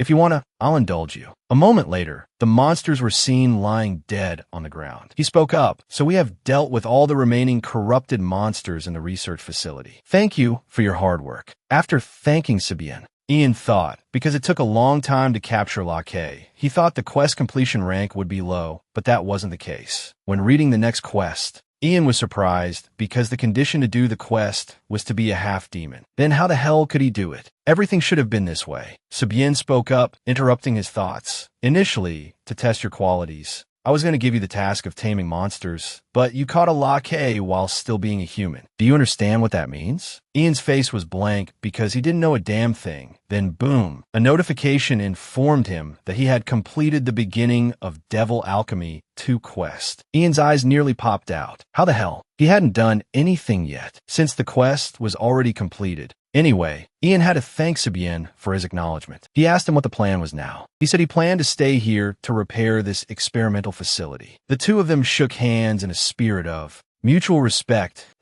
We'll say our goodbyes here. I'll be back after I get the demon's pure blood. And so, the two went their separate ways. Ian was telling everyone to head to the city, but before he could finish his sentence, he fell asleep and started drooling. Seeing this, Pudgy offered him some water. What kind of water it was, nobody knew, but it was meant to wake him up. But Ian still had to thank it for waking him. Turns out, they had been playing the game for 17 hours straight. It was time to log out and sleep. His friend asked Canole if he knew what Ian was doing now, or where he was. Noel suggested that Ian might have defeated a bunch of demons and monsters to become something like a demon king. He didn't know why his friend asked that, or if he missed Ian. He gave a wry smile. There's no way that could happen. Noel laughed loudly. Of course not. Then let's wander around and look for him while we're at it. I have a few things to ask him. Early the next morning, warm sunlight shone down, the bright rays peeking through the crack in the door, causing Ian to wake up. He groggily rubbed his eyes and checked his phone. How strange. How long had he been asleep? He felt like something was off, but he was very decisive. He had to get something to eat and then quickly get back into the game. As soon as he logged in, the scene before him was a pile of ruins. Not a single structure was intact. Everything had crumbled and collapsed. Ian excitedly checked the map to see where he had been before logging out. He took a deep breath to gather his strength and boomed, Ian unleashing his terrifyingly deep and powerful voice.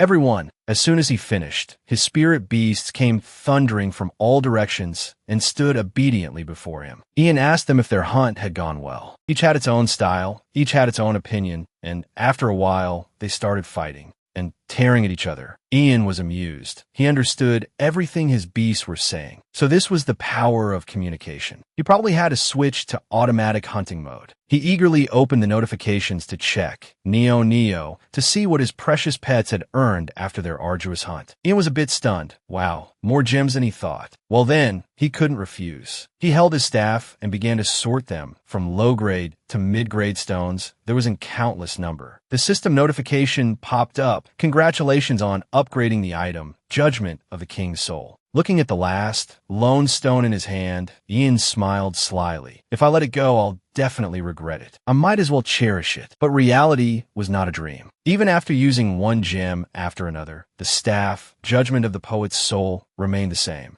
It would get to +6 or 7 and then fail again and again. Ian was in pain. Ian collapsed, his eyes welling with tears, completely devastated. Damn it, the heavens must be messing with him, son of a bitch. The white dragon looked at his listless, dejected, and lifeless expression and asked worriedly, Master, are you okay? Ian joked. It's always like this, isn't it? It's just you, buddy. The buddy didn't pay attention, seething with killing intent, as if ready for a 100-round battle, his voice cold. They still have to eat, so of course they have to wake up early to ask. At the city's arena, a towering and sturdy tower. A sinister gloom enveloped the entire arena. Inside, a red-headed goblin was resting with his eyes closed when suddenly his 3 eyes snapped open. He could feel that person's energy. On the other side, Ian, Kassa, Bolin, and Sijao were standing outside the arena. Finally arrived, he said, the city of arenas. Seeing that the gate guards were level 300 made him surprised. He stepped forward to greet them. Hello, brother. I am Ian, the one who received a request from Iankin, one of the demon lords of the demon world. May I enter? He took out the orb with the demon lord symbol. The other guy examined it for a moment and then approved. Please come in. Ian swaggered in first, but just as Cass's group was about to follow, they were stopped by him. He contemptuously said the rest of them were not allowed. Cassa couldn't stand it. He was about to draw his sword to teach these chickens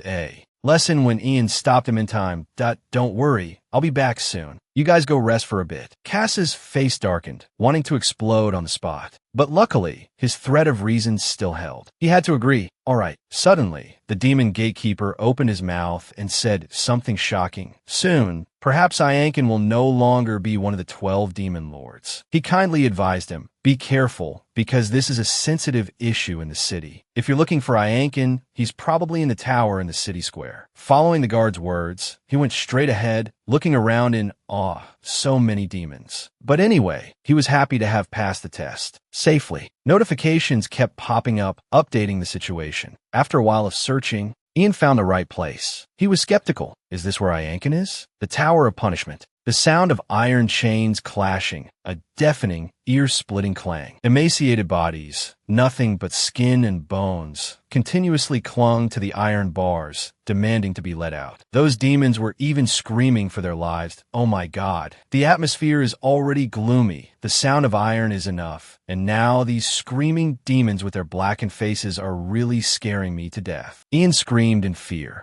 I'm going to pee my pants. He was timid, small, teary-eyed, and cowering as he walked among these terrifying demons. Ian trembled and stammered. What is this demonic atmosphere? Is this a slave market for God's sake? The system popped up a notification that he had discovered the Tower of Punishment for the first time. His fame increased, and he even received a slave contract. This is the fastest way to make fear disappear. Holding the scroll in his hand, Ian had 100,000 questions. He was slightly bewildered. How is this slave contract used? The system immediately provided the information. Normally, to sign a slave contract, one must be at least a high-ranking demon. But with this scroll in hand, one can sign a slave contract with any demon, regardless of whether the user's level has reached the high-ranking demon threshold. If the demon's level is too high, the fee for the next time will be reduced, and the paper can only be used once. After hearing this, his face lit up with joy. It's a real treasure, but for now, Ian couldn't think of a use for it, so he put it away for the time being. The most important thing now was to quickly find Iankin. 30 minutes later, he was stunned and bewildered, almost falling over backward. It seems this is the path I ran through before. His head throbbed as he dragged his feet. Damn it, why is it so hard to find the way? And the slaves are as numerous as ants. I can't find my way. Just as he was about to give up, his sharp eyes spotted a demon with clean clothes, unlike the slaves here.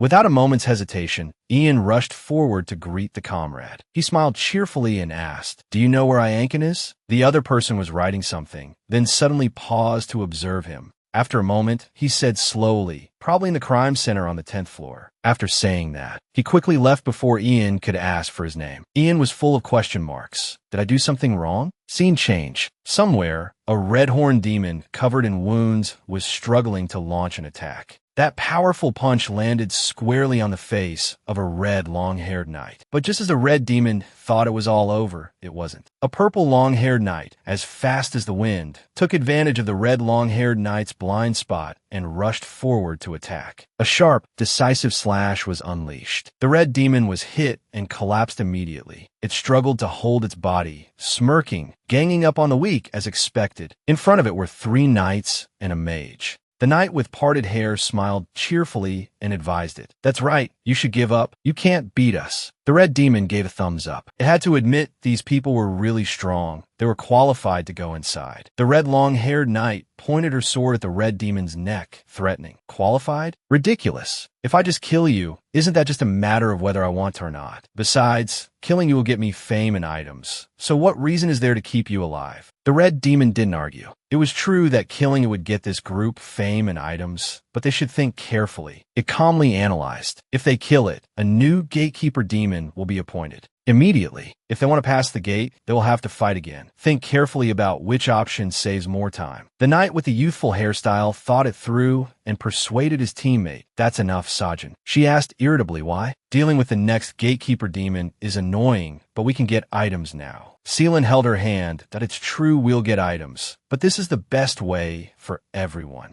If we kill him, we'll we'll have to wait for the next gatekeeper to be appointed. Right now, we need to ensure everyone's survival so we can monopolize the area inside Sector 110. Sajin finally listened and sheathed her sword. All right, the battle ends here. They were free to enter and exit the gate. The mage immediately summoned a spirit beast. She asked excitedly, "We've defeated the gatekeeper. Surely we were faster than Ian, right?" The little demon didn't answer, asking back, "What if you were, and what if you weren't?" The mage was bewildered. Could it be that Ian was the first one to defeat the gatekeeper of 110? The little demon pouted, "No, you are the first to defeat the gatekeeper of 110. But him having the seal of a high-ranking demon is another matter." The mage was shocked that a high-ranking demon seal, what is that? The little demon explained, "It's an item that allows the user to be treated like a high-ranking demon. With it, you can freely pass through the gatekeeper's area." She pondered. Except for gate 120, which has no gatekeeper, it's highly likely that the person named Ian has the seal, because she was the second person to arrive in the demon world. The female mage asked the little demon, since she is also a demon, could she give them that seal? She looked a little sad. She had lost all her power and the conditions to get the seal back were also very difficult. One had to fight a horde of demons and demonstrate superior skill to even have a chance. After listening for a while, the female mage was terrified, muttering, and yet that person named Ian was able to do it.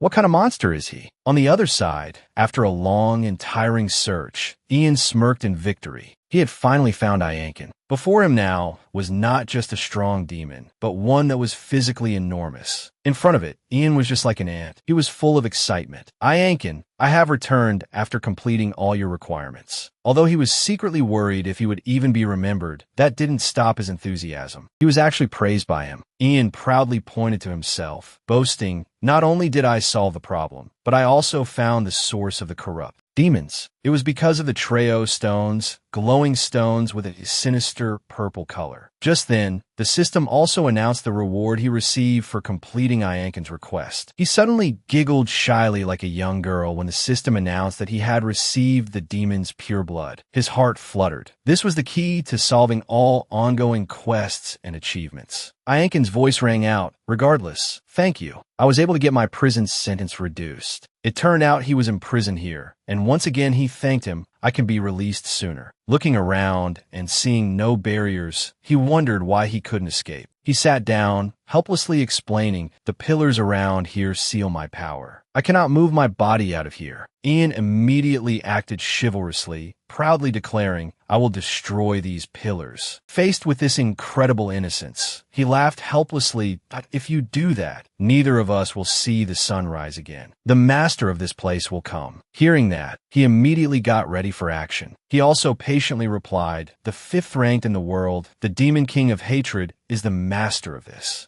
place." He seemed lost in space, imagining a battle with that demon king. Snapping out of his thoughts, Iankin asked him for another favor, which greatly surprised him. The system panel appeared, his request as long as a scroll, making even Ian sigh. This isn't reading a novel. In short, Iankin wanted him to help prove his innocence. But it was worth noting that he hoped he would do it as quickly as possible, because with each passing day, he would grow weaker. Every 100 days, he would lose 10,000 power, and the longer it took, he would lose all his power. He then wondered, what if his magic power exceeds 50,000? He then explained in detail, it would be enough to take the challenge to become a high-ranking demon. He calculated, if I complete the quest, I can make Iankin my subordinate. The condition to become a champion, half human, half demon, can be solved with the demon's pure blood. Just thinking about how, after completing it, he could turn the noble demon Iankin into his slave, he craved it so much that he immediately agreed to the request, which made him worried. In the Baizo territory, Fire Raylan was sprawled on the table, as if crushed by a deadline. She quickly regained her cheerful demeanor when she was told that Jasung had sent her something. Just as she was complaining about why Hajin would miss someone like him while looking at the gift, when she found out the gift he sent was a magic stone,